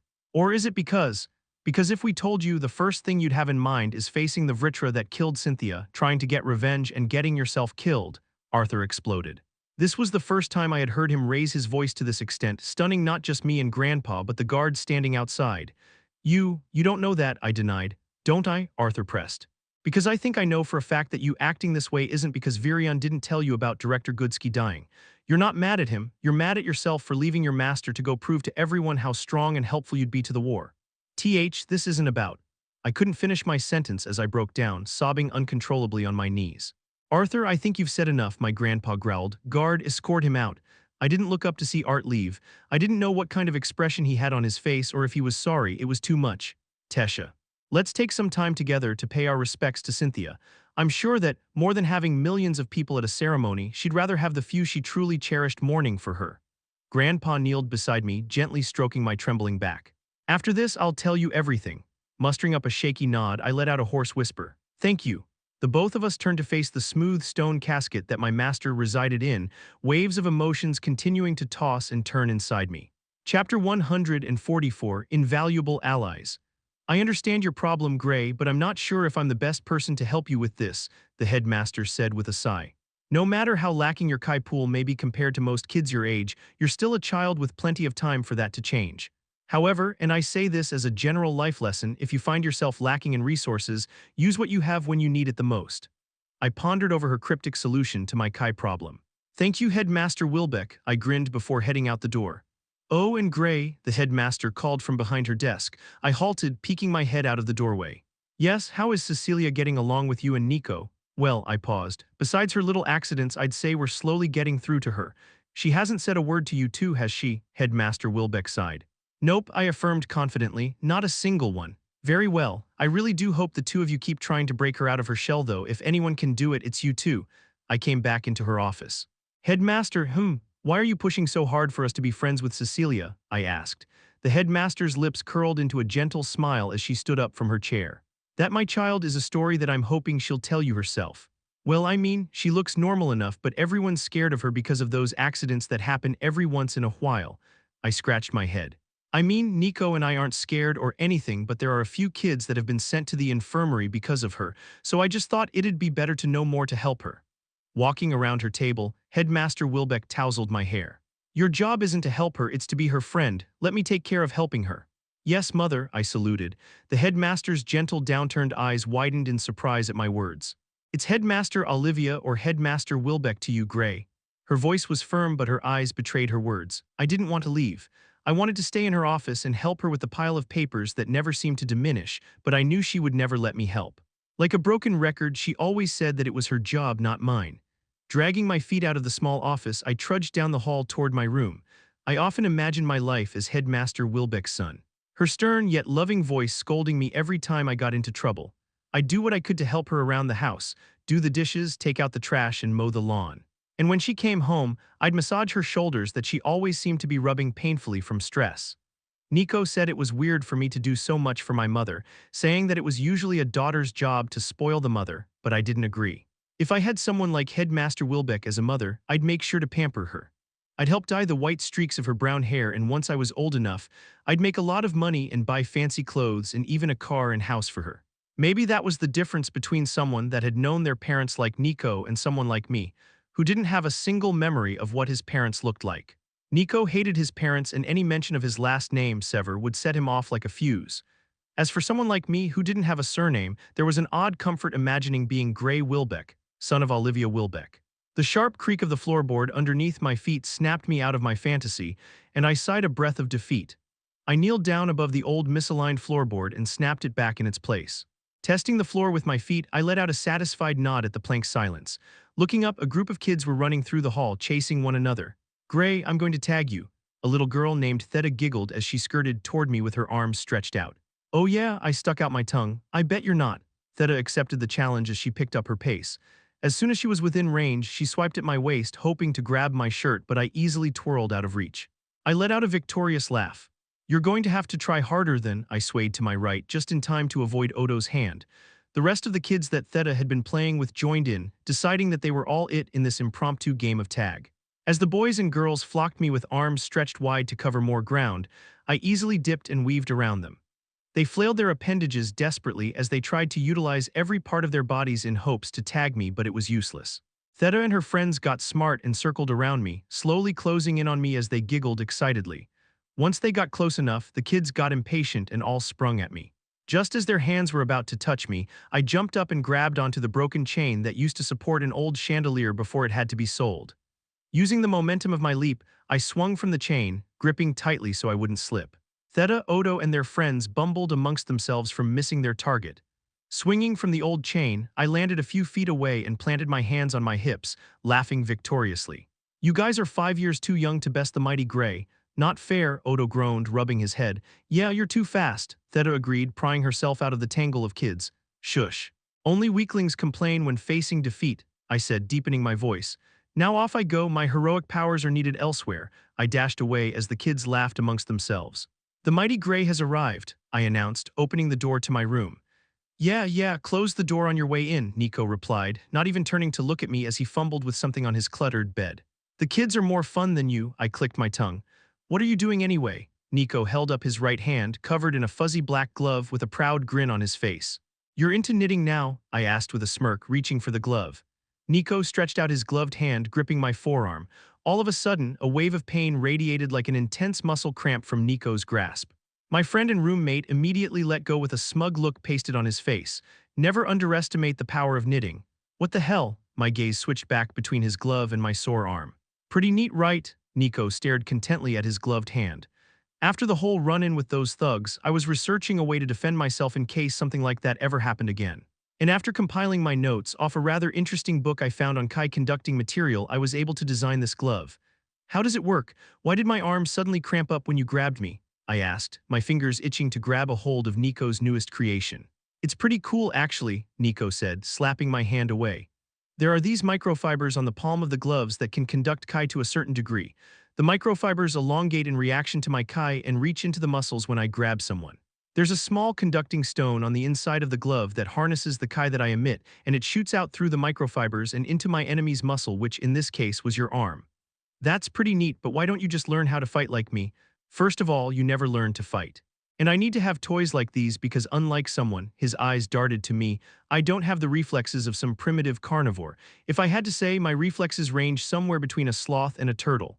I couldn't help but chortle at the comparison. Well, the glove looks useful and all, but it seems like it'd only buy you some time, I pointed out, flexing my cramped hand. Yup. And another downside is that the microfibers, which I had to buy with part of the money we got from pawning off the jewelry, don't last very long, Nico sighed as he took off the fuzzy black glove. I looked at the stacks of books piled all over his side of the room. I'm sure you'll think of something around it. By the way, how did you give the money we got to the headmaster? I gave it to a guy I know. He gave it to Headmaster Wilbeck as a generous donation in return for a percentage as a cut. I groaned. How much of the money actually ended up in the orphanage anyway? With you buying your books and material and giving a cut to a guy you barely know, I doubt even half the amount made it to the headmaster. I didn't have any other choice. No way in hell would Olivia take money from us. She'd just start bombarding us with questions. It's Headmaster Wilbeck, I corrected, thumping my friend's head. Besides, I got a few books that you could use too, check it out, Nico exclaimed, pointing to a small pile of books behind him with his thumb. Oh, I could feel my eyes light up as I reached for the books. Very well, this magnanimous gentleman will forgive you. It's magnanimous, Nico chortled, shaking his head. Unable to think of a witty comeback, I decided to let it go when the room began shaking. I groaned. Don't tell me, yup, it's Cecilia again. She's having another accident, Nico said. As the rhythmless waves of shaking continued, we remained in our beds. It's longer than usual this time, I pointed out. Nico got up and put on his glove. Let's go check it out. It's dangerous. Remember what happened to one of the volunteers that tried to hold her down? Yup, that bear of a man couldn't even make it near her. Nico shook his head from the painful memory. I just can't stand having to wait like this until Cecilia passes out. I can't imagine how much it's hurting her. I let out a sigh and got up as well when a thought struck me. My lips curved up into a smirk. You like her, don't you? No way, I don't even know the girl. I didn't respond as my smile widened. Nico's brows twitched. All right, I just think she's a little pretty. That's all, MHMM, I shrugged, dodging a slap from my friend. Pieces of broken plaster from the ceiling rained throughout the hallway as the entire orphanage shook. I spotted Theta and Odo hiding underneath the dining table along with some of the other younger children on our way to Cecilia's room.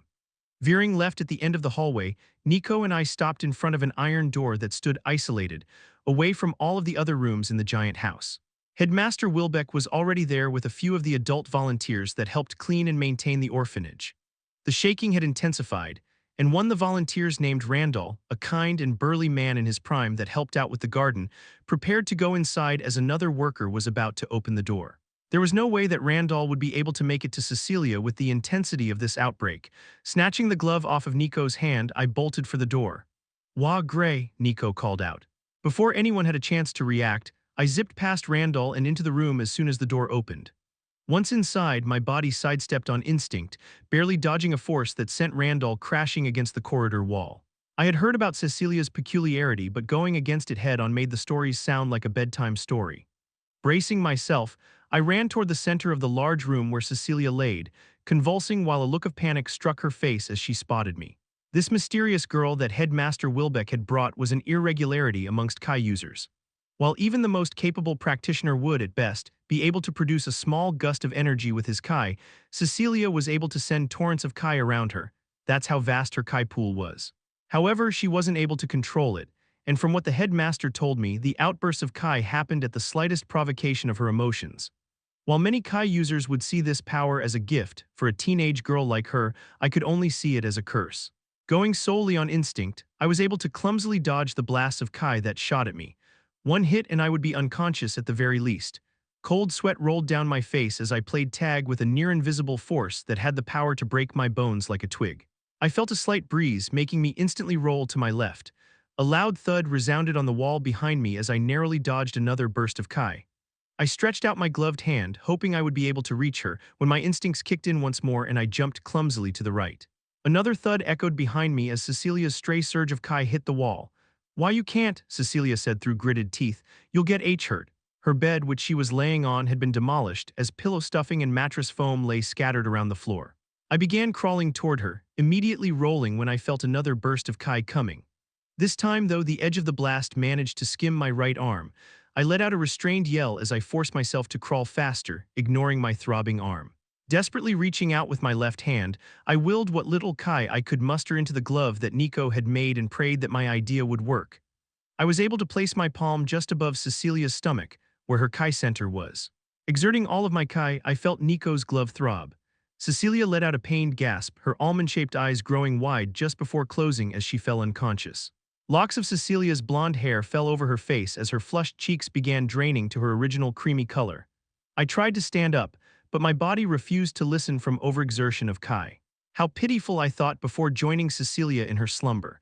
Arthur Leywin's point of view. Sir, please wake up. An unfamiliar voice startled me awake, dragging me out of the unwanted memories I had been dreaming of. As my vision focused, I was barely able to make out the shape of a woman, her features shadowed by the sunlight directly cast to her face. Sir, I'm begging you. Please, we need you washed and prepped for Commander Virion's speech. The handmaid shook my arm gently as I turned away from her, still half asleep. Move out of the way, I'll wake him up. A familiar voice grunted as a loud crackle resounded from his direction. I immediately sprung to my feet, catching the projectile of lightning in my hand. Baron. A displeasure to see you again, I said sharply, still in a foul mood from my argument with Tesha yesterday. I see you've learned some new tricks, Baron responded with his hand still outstretched. It had been over 2 years since I had last seen the blonde lance. He hadn't changed much, except he had cut his hair short and the scowl on his face was even harsher. Don't you know it's dishonorable to attack someone behind their back? I asked, hopping off my bed. Well, we're in times of war, he shrugged before turning around and heading out the door. Now get changed. The rest of the lances are already by the teleportation gate. I watched as Baron, whose brother I had killed, walked out of my room. He and I would always have our differences, but I got what he meant when he said that we were in times of war. Both of us were invaluable allies. The handmaid timidly approached me. Sir, please, I'd hate to keep nagging, but it's okay, Rosa. I just got direct consent from Commander Virion to speed up the process. Another, much bulkier handmaid interrupted as she stomped in, pulling a large cart covered by a sheet. The handmaid named Rosa switched glances between her coworker and me. Are you sure, Malda? I don't think we should do anything to offend. Malda held up a meaty finger to silence her associate. She then turned to me with a stern gaze as she rolled up the sleeves of her blouse. Now, sir, if you're not in the mood or you're not capable of washing yourself, I'll be more than happy to get into the shower with you and wash you. I inadvertently took a step back in horror. No, I'm very much in the mood to wash myself. Very good, she said. After you wash, please dress in this set of armor Lord Aldir prepared for the speech today. Malda dramatically removed the sheet covering the cart she had brought in, revealing a mannequin dressed stunningly in a suit of armor that I would soon be wearing. Chapter 145, From the Balcony. I look ridiculous, I grumbled, hobbling closer to the mirror to study myself. The plated armor was gaudy and inefficient in design. My chest and shoulders were protected by a silver pauldron and a gorget that reached up to my chin, allowing for only minimal movement of my neck. Even more restricting, my hip and thighs were guarded by a tassel that prohibited me from raising my legs. The subtle detailings on my gauntlets and greaves matched the ones on my breastplate, and a blazing red cape fell down to the back of my knees, covering the large, decorative sword strapped to my lower back. You look awe-inspiring, sir, the timid handmaid praised as she began tying up my hair. Anyone who can fight proficiently while wearing this death trap deserves my respect, I replied, trying to lift my arms above my shoulders. Well, at least you'll look impressive to the crowd, Sylvie pointed out from my bed, still half asleep. Zip it, you're lucky I'm not making you wear any armor, I shot back. My scales are my armor. Sylvie arched her back, stretching like a cat as she nimbly hopped off the bed. There, all done, the handmaid announced, carefully placing a golden band to secure my hair in place. This armor is not only majestic, it has many protective runes engraved into it. I understand the armor, but must I have this sword on me as well? I have one and it's a pretty nice one too, I said, taking out Dawn's ballad from my dimension ring. The timid handmaid rubbed her short brown hair as her eyes shifted away uncomfortably. It's very pretty, sir, but it's too thin. It doesn't make you look powerful. The bear-like handmaid cut in, firmly securing my pauldron with her meaty hands.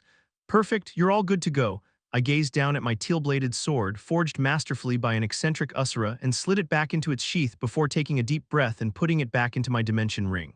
As I walked stiffly out of the room, Sylvie, still reluctant to talk unless we were completely alone, chirped in my head. I bet you're going to impress the crowd with your new armor. I'm hoping to stay at the sidelines through this whole speech. I know that Virion wanted all the main players here today to raise morale, but I think the lances are enough for that. I thought back as we made our way down the empty hallway. The residents and most of the workers inside the castle had been escorted through the gate earlier this morning so they could find a seat in the crowd. I didn't get a chance to see my family today, but they did leave a message with that timid handmaid saying they looked forward to seeing me up on the balcony. I can't believe Virion decided to have the speech done at Ediston, though. Isn't that where the Alacrian ships are heading? Sylvie voiced, concerned as she nestled on my shoulder. I think it makes sense. It's a bit of a wild card, but if done right, and I'm sure that's what Virion is shooting for, the crowd will see our force as much more imposing up close than their ships from afar. I guess. Even walking down the stairs became a task in this bulky armor, and I became more and more tempted to just jump down the center of the spiral staircase, regardless of who might inconveniently be at the bottom. The sharp ringing of my metal greaves on the stone pathway toward the teleportation room echoed throughout the narrow corridor, alerting the two guards stationed of my presence. Once I reached the familiar iron doors, both the augmenter and conjurer guard welcomed me with a courteous bow as they began unlocking the imposing entranceway to the circular room. "Everyone is waiting inside," the augmenter announced as he slid open the metal door, revealing the central figures of this war. It was quite a sight as Baron Wykes, Vere Ori, and Aya Greffin, the three remaining lances, stood, clad in decorated white armor just as gaudy as mine.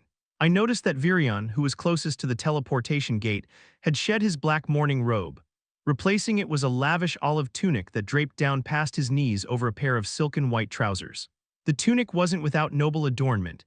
It was lined with aureate trimming that matched the golden sash wrapped around his waist. A bronze circlet lay snugly just above his brows, while his hair fell loosely over his shoulders in a curtain of white. Standing adjacent to the commander, the pinnacle of authority surrounding this war, were his son and father of Tess, Alduin Aralith, and his wife Muriel. Alduin wore a silver tunic of similar decoration and design to his father's, while Muriel wore an elegant silver dress obviously meant to match with her husband. "Look who finally decided to show up," Virion said with an approving nod as he gazed at my attire. "Commander Virion." I dipped my head respectfully, turning toward Tess's parents, King Alduin and Queen Muriel. "It's been a while." "That it has," Alduin smiled, rubbing his chin as he regarded me with a scrutinizing eye while Muriel responded with a faint nod. I then turned to Blaine and Priscilla Glader, the former king and queen of Sapin. "King Blaine and Queen Priscilla, it's been even longer," I said with a polite smile, bowing as much as my armor would allow me to. Blaine had aged since the last time I saw him. More streaks of gray lined his mane of fiery maroon hair. Silken black tunic underneath large gunmetal pauldrons that covered his shoulders and collar gave him an intimidating aura. His wife, Priscilla, on the other hand, had chosen to wear a fluttery black dress lined with engravings of silver flowers. Her black hair was tied up, exposing her neck that seemed almost pure white in contrast to her dark attire. The two kings and queens couldn't look and feel any more different, but each of them held an air of dignity that could only stun the crowd that was waiting for them. "You've grown," Muriel pointed out, her sharp eyes seeming to look through me rather than at me. "Growing comes with age," I replied. "Of course it does," Blaine grunted, "and you'll continue to grow not just in height but in strength, which is what I need from one of my best soldiers." I glanced back at Baron and Vere, Blaine's lances, and shook my head. Regardless of my roots or race, with a war of this scale, I'd like to consider myself a soldier to this continent. "It's finally nice to meet you, Arthur." An elderly dwarf that had been standing hunched alongside Virion and the two kings and queens stepped forward, getting between Blaine and me as he extended a hand.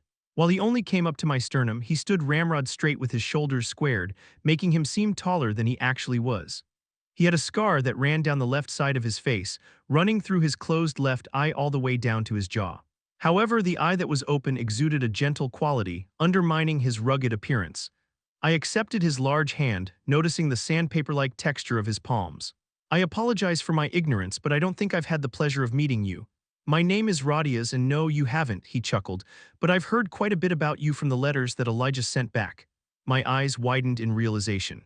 "Then you must be, yes, I'm the one that took the child in when he was an infant." He looked at me with a solemn smile that sent a sharp pain through my chest. "That's Elijah's guardian," Sylvie voiced in my head, surprised. I'm sorry I couldn't get there in time to help him," I said, lowering my gaze as I ignored my bond. Radias shook his head. "It's not your fault, that child was always a magnet for trouble." Clasping his hand with both hands now, I stared straight into his eyes. "If he's still alive, I'll be sure to bring him back to you, I give you my word." "Thank you," he whispered, letting go of my hands that somehow seemed so fragile now. "Radias is the new delegate for the dwarves." "We'll be going on ahead first," Virion spoke. "The gatekeeper will receive my transmission and signal you to go through when the time is right." As the six of them walked through the gate, the teleportation room became silent. I made a mental note to make sure to spend some more time with Radias. I was curious as to what young Elijah and the man that raised him were like.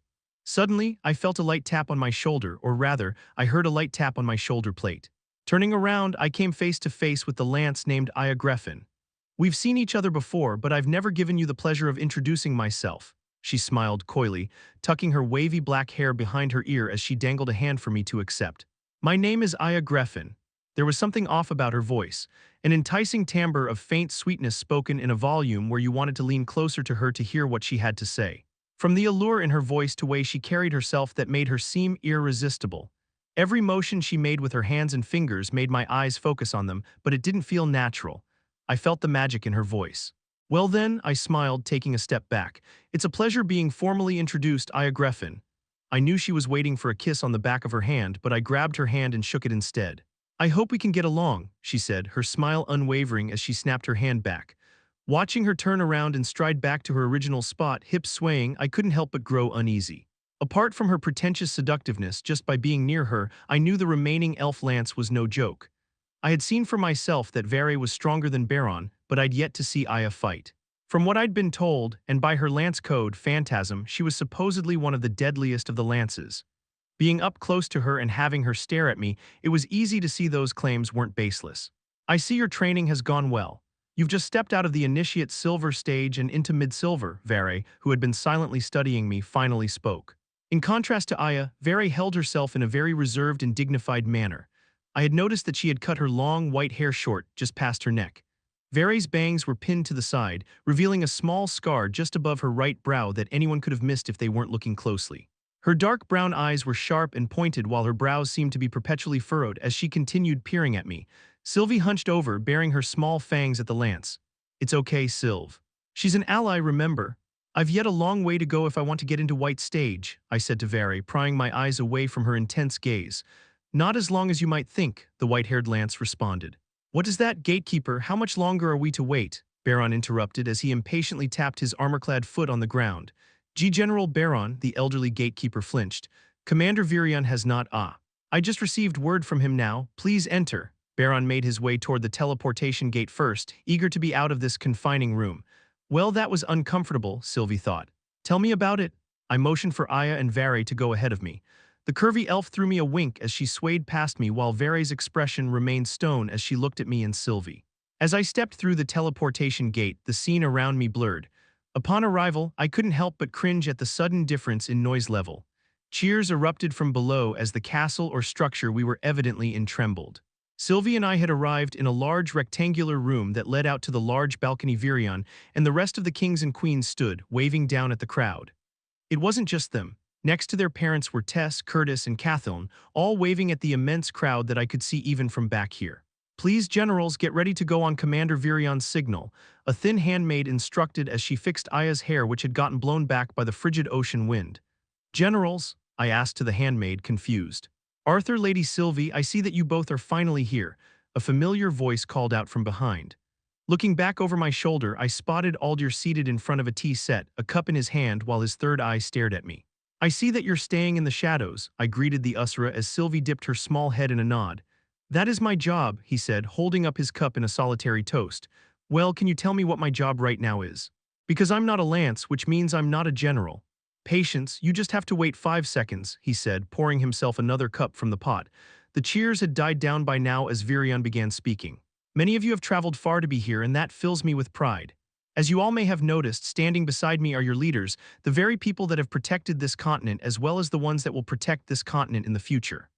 Another wave of cheers erupted as Radias, the Glader family and the Aralith family waved once more. However, while these are the heroes you see in the light, there are heroes of the shadows that continuously risk their lives to fight for this continent.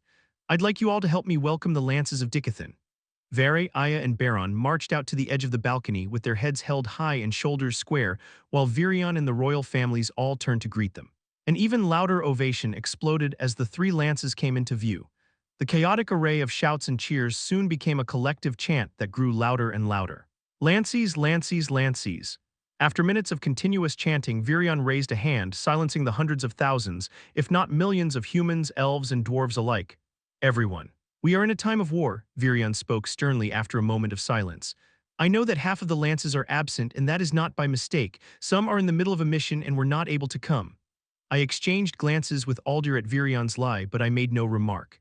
I knew what revealing one of the lances had already been killed would do to the crowd. Virion continued.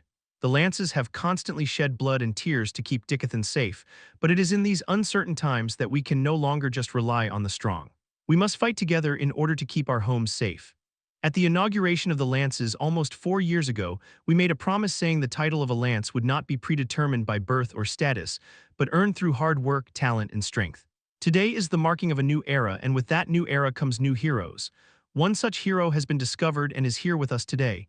Please welcome with me our newest lance, Arthur Leywin, Chapter 146. Speech and Statement. Virion, Radias, the lances, and the two royal families all turned to me as I walked up towards the balcony edge. The applause rose to a deafening crescendo at my appearance as Virion waited for me at the very end. While Baron and Vere had calloused expressions on their faces as they let me through, Aya's lips curled into a coy smile as she nodded approvingly.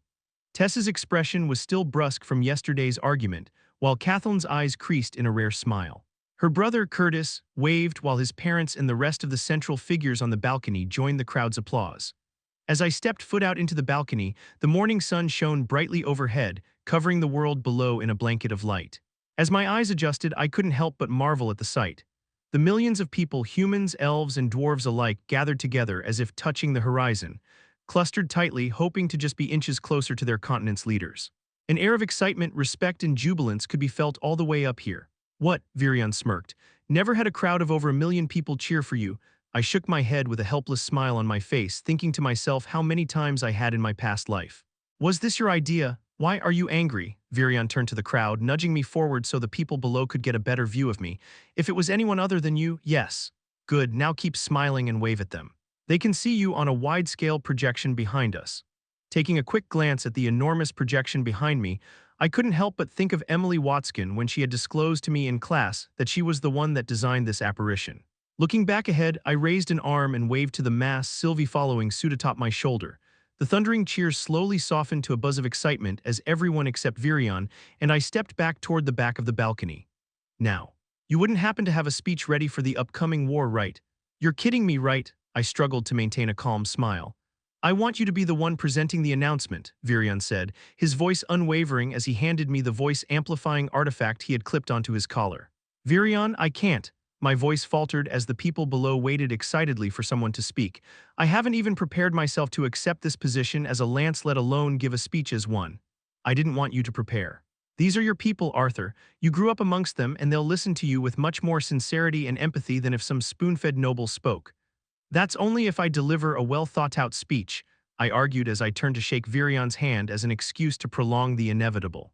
I trust you, just speak from your heart. Virion stepped back as the trickle of cheers silenced into an anxious rest.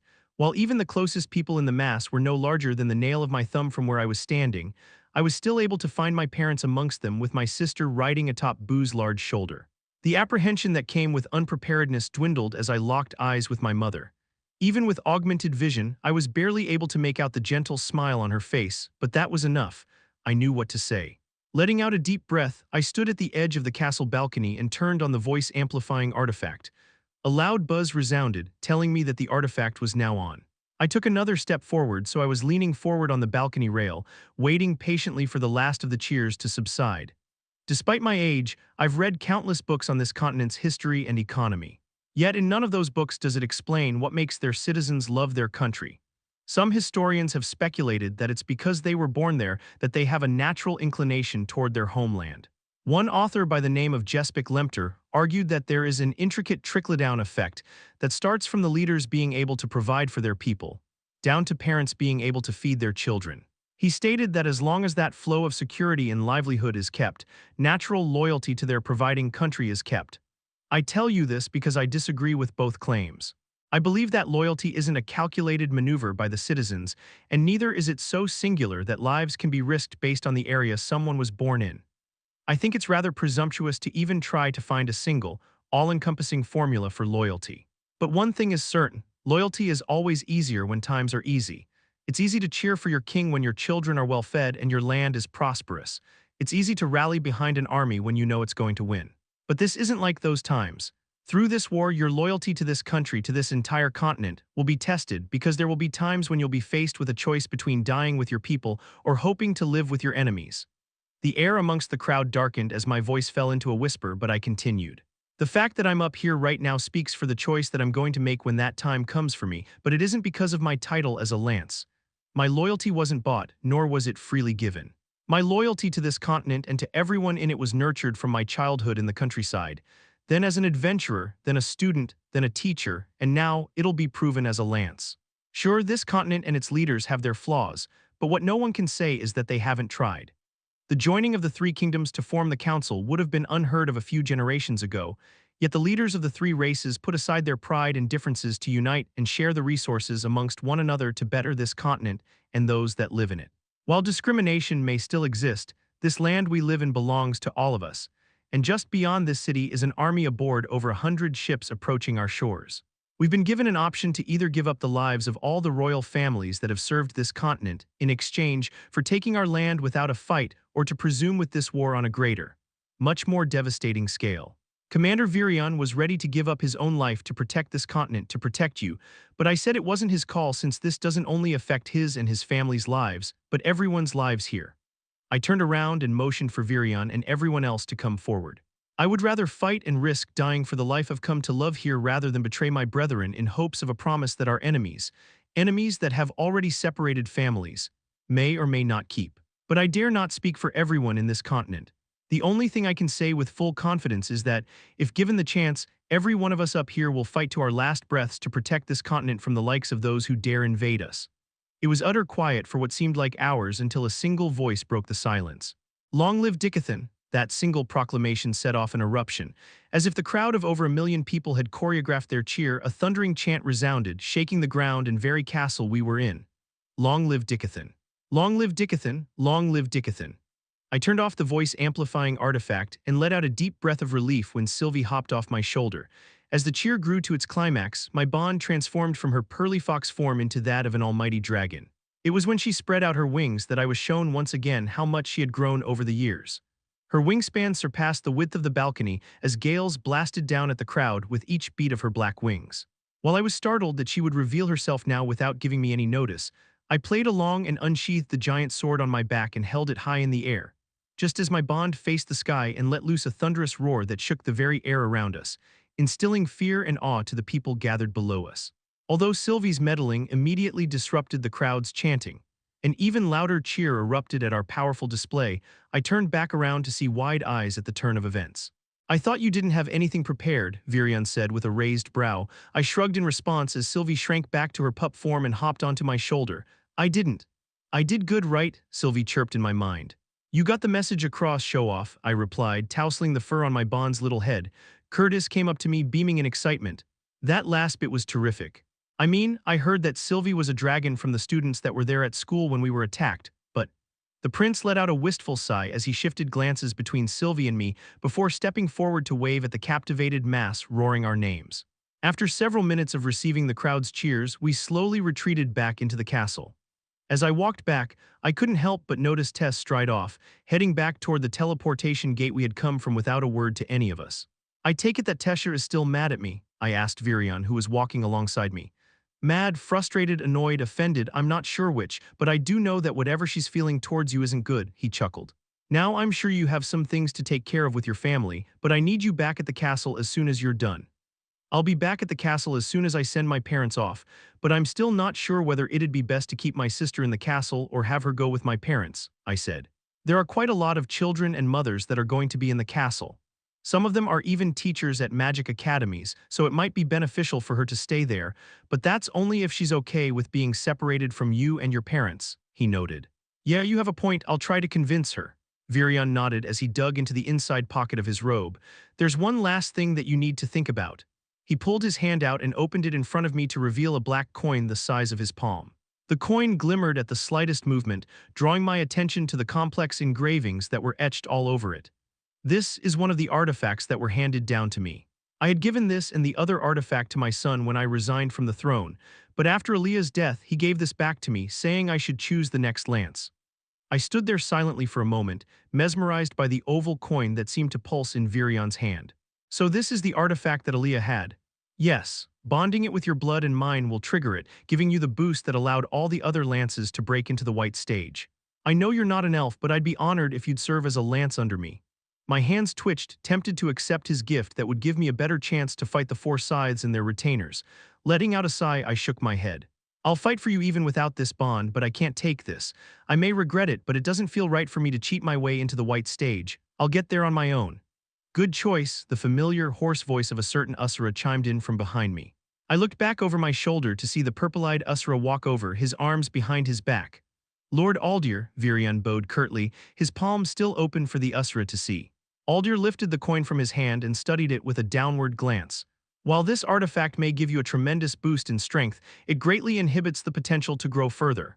The Usura tossed the coin back to Virion as he continued speaking. Normally, I'd recommend that any lessers take the opportunity to use this, especially in these dangerous times, but Arthur, you're a different case. Your talent aside, and you Lady Sylvie's dragon blood courses through your veins, and the powerful will of her mother inside your mana core. It may serve as a risk during the war, but I'd suggest you don't take it. Thank you for the heads up, I replied. Taking a look around, I noticed that, while Blaine and Priscilla Glader remained here, Curtis and Kathleen, along with Tess and her parents, were gone. Are you heading back to the castle right now as well? I asked Virion. Virion nodded solemnly. There's much to prepare for. Blaine and Priscilla will help prepare this city with the help of their lances in the meantime. We won't know where exactly they'll land or how spread out they're going to be, but it's vital that we protect this city. Fortunately, the ships are still a few days away. I understand. I'll meet you back as soon as I've taken care of everything here. As Virion and Aldir prepared to go through the teleportation gate, the white-haired Usura turned back, matching my gaze with his single purple eye. Arthur, are you ready for this war? My lips curled up into smirk as I let out a chuckle. No, but I don't plan on losing to those damn Vritras. Aldir smiled in return and turned back around. Good. That's what I like to hear. Chapter 147, Roll. As Virion and Aldir headed back to the castle, I remained behind to wish my mother and father, who were insistent about rejoining the Twin Horns and helping out in the war, off. As we said our goodbyes, I had tried to dissuade them from going near the western shore where the fighting would be the heaviest, but they were against it. What frustrated me was that I couldn't blame them for it either. For them, this land was their home and protecting it was only natural. For me, maybe there was a certain amount of detachment despite growing up here since I remembered my previous life. I treated Dicathen as my home because this was where my family was, and it was a large factor as to why I decided to fight against the Vritra. Removing the last of my armor, I sank down into my seat and let out a deep breath. Damn it, I cursed, rubbing my temples. Getting into an argument with them wasn't the best way to part, Sylvie spoke as she laid down, resting her head on her paws from the top of the polished tea table. Thank you for enlightening me, I rolled my eyes. I just don't understand why they wouldn't listen to my advice. I didn't say anything wrong. You basically told them to go off into some remote area and stay hidden, she replied. Those were not the words I used, I retorted, kicking off my boots, but that's what you meant. I just want them to stay safe, I murmured, conceding. Sylvie hopped off the tea table and onto the armrest of my chair. If they were more concerned about their own safety, your parents wouldn't have cared to join the war. Well, I'm more concerned about my family's safety than this war. I'm thankful that they're at least leaving Ellie behind, but that doesn't mean they should just go out risking their lives. My bond nodded her head. I know, I'm just hoping that they know I'm concerned for them as their son, not as some. I let my voice trail off as I let out another deep sigh. It's going to be hard for them to discern now that they know, Sylvie said softly, placing a comforting paw on my arm. I sank lower into my seat as I stared at my bond for a moment. When exactly did you figure out what I was anyway? I think I've always known, but I just could never come up with the term to describe it. We do share thoughts after all. Every thought, I asked, stunned. But you only answered when I directly spoke to you, and I don't hear your thoughts unless you're speaking directly to my mind. For me, speaking to your mind is much like speaking out loud. I've learned to keep some thoughts hidden. I can't say the same for you though, she giggled. My eyes grew wide in horror. That means, do I know about your constant emotional turmoil when it comes to Tesha? Yup, she grinned. I let out a groan. Don't worry, I've listened to all of your fleeting thoughts since I was born. I didn't start understanding until a bit later, but I've grown used to it over the years, she consoled, her sharp teeth still showing as her grin remained. Well, I haven't grown used to anything at all, I grumbled. Sylvie's grin faded as she stared at me with her bright yellow eyes. We're going to battle soon. Grandfather told me while training me that while I'm still far from reaching the level of a true Usura, his blood still runs through me. This means that while I can fight alongside you in this war, I'm not invincible. The best way to stay alive is to rely on each other. Of course, I said, confused by what brought this on. I'm saying this because I have things that I've hidden from you, things I've just found out recently, and I feel like you're the only one that I can trust with my life, she replied, reading my mind. Sylve, you know that you can trust me with whatever it is. I've raised you since you were born after all. Thank you. My bond hopped off the armrest and onto my seat and rested her head on my lap. There was a moment of silence as I pondered what she said. I knew she could read my thoughts, but as she mentioned, it really didn't matter. No matter how curious I was, I didn't bother asking her what these things were that she had found out. She would have already told me if she wanted to. What worried me was the fact that this was the first time she had expressed any sort of fear for her life.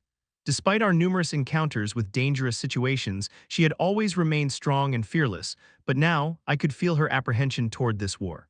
I gently stroked Sylvie's soft head. How did you get so smart anyway? It seems like ever since coming back from Ephiatus, you've had this huge growth, and don't get me started on your growing ego.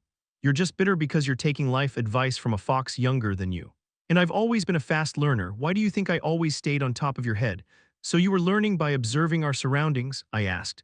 Yup, and it helps that you know a lot and I have free access to your thoughts, she confirmed as she nestled in closer to my leg. I could tell she was tired, so, while I had 1,000 questions about her seemingly sudden change in demeanor, I knew I had to wait. My eyes remained focused on the steady breathing of my bond as she slept soundly. She hadn't really changed much. There was still a sense of immaturity in her voice despite the change in the way she spoke. It felt like she was forcing herself to become more mature. I wasn't sure what Lord Indrath had drilled into my bond while training her, but one thing was for sure, she had become aware that she was an Usura. As Sylvie's breathing became slower and more rhythmic, I leaned my head back on the chair, staring up at the flat ceiling of my room as I organized my thoughts. While Virion and the rest didn't know this, Winsome had told me what Agrona and the rest of his clan was like.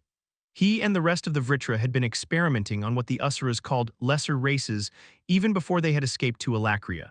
The few accounts of mages that had appeared at the wall weren't anything special, but I knew they were simply cannon fodder meant to create mayhem with the mana beasts under their control to divide our forces.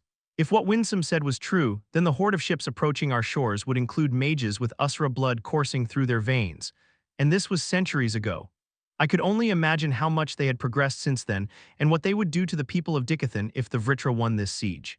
This place would just become a breeding ground for soldiers that Agrona would use to conquer Ephiatus.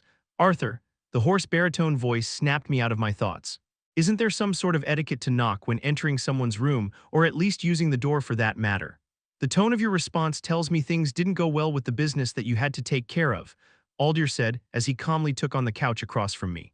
Why are you here? I thought you would be with the council, I said, ignoring his words. There is something that I need from you, Aldir replied, his glowing purple eyes piercing gaze directed at me. I stared back, my gaze unwavering. And what is that? There was a tense silence until Aldir let out a sigh. Your help, Aldir admitted. Lord Indrath told me to rely on your judgment throughout the course of this war, and after your speech earlier, I think I understand why. What did Lord Indrath mean when he said to rely on my judgment? I asked. As I sat up, Sylvie stirred awake but drifted back to sleep almost immediately after. Lord Indrath realized that your contribution to this war shouldn't be limited to just being a sword. While there will be times when you'll be needed in the field, sending you out to every battle that occurs will only tire you out. The times when you won't be needed, you'll be by my side in the council, strategizing with us and giving us your input. Let me get this straight. You want a 16-year-old making life-changing decisions with the council? I scoffed. Aside from the fact that you are just a lesser, you're not a normal child. Don't think that this eye is just a pretty decoration. I knew there was something off about you the first time we'd met, but it was only by Lord Indrath's words that I had realized just how much. Is there something I get in return for helping you? I asked, resting my head on my hand. Aldir's eye narrowed. I came in good faith to ask for your help, but it is to both of our benefit that you cooperate. Losing this war means either dying, getting enslaved, or worse. Not just for you, but for your loved ones as well. You could have at least thrown me a bone, I sighed. Yeah, I'll help, but I'm not sure how much of my advice the council is willing to listen to. Virion might listen, but everyone else. Let me worry about that, Aldir replied. Besides, you won't only be in meetings, I have other plans for you as well. When you say other plans like that, it sounds kind of ominous, I chuckled. As I said, you are a powerhouse in this war, maybe more so than the Lances given a few years. I would certainly not waste your abilities by having you sit through those lessers. I mean the council bicker with one another. I shook my head and let out a helpless laugh. It must be frustrating for you being here and restrained from helping despite the amount of manpower you could provide just by yourself. My time will come. If the defense of this siege is successful, then our army of Usuras will be able to take care of Agrona and his weakened force with the help of the Dicathen army. It seems like this war is far from over, I sighed. Yes, but this fight will be the start of a new era. If Dicathen wins and fights alongside us Usuras, Agrona and his clan of traitors and mutts will fall, and everyone will gain access to a new continent. Aldir sounded hopeful, almost excited, despite usual calm demeanor. You've lost someone to Agrona, haven't you? I asked, seeing the expression on the Usura's face. Many of us lost a loved one in that battle. No, it would be better described as a massacre, Aldir answered, the brow underneath his third eye twitching. Well, you heard what I said to Virion. I have no intentions of losing this war, but if you're going to ask my help in this, you need to trust in the advice that I do give. Letting out a laugh through his nose, he replied, Never did I think that in all my years a lesser would speak to me like this. Well, these lessers are fighting your battles for you, so at least have the decency to call them by the names of their actual race, I replied with a smirk. You ask for a lot, Arthur Leywin, but very well. The white-haired Usra stood up, smoothing out the creases in his ivory robe. It's about time I headed back down to the meeting room. It worries me every time I leave those less people alone for too long. We will be expecting you shortly. I let out a chuckle. Sure, I'll go down soon, but I'm curious about something. What is it? The Usra replied, looking back over his shoulder. The two remaining lances that couldn't join us today. I know you said 2 years ago that they're working under you, but you didn't kill them or something, right? Aldir shook his head. Even I wouldn't be so rash as to kill a lance on a whim. While political envoys can be replaced, the power of a lance can take years to develop, even if they had a particularly high compatibility with the artifact. I planned on bringing up the subject on those two at the meeting, but since you brought it up, I'd like your input on this matter. I nodded fervently as the Usura revealed what he had been planning by using the two lances when an idea struck me. My lips curled into a wicked grin as I let out a devious laugh. Not bad, but I have a better idea.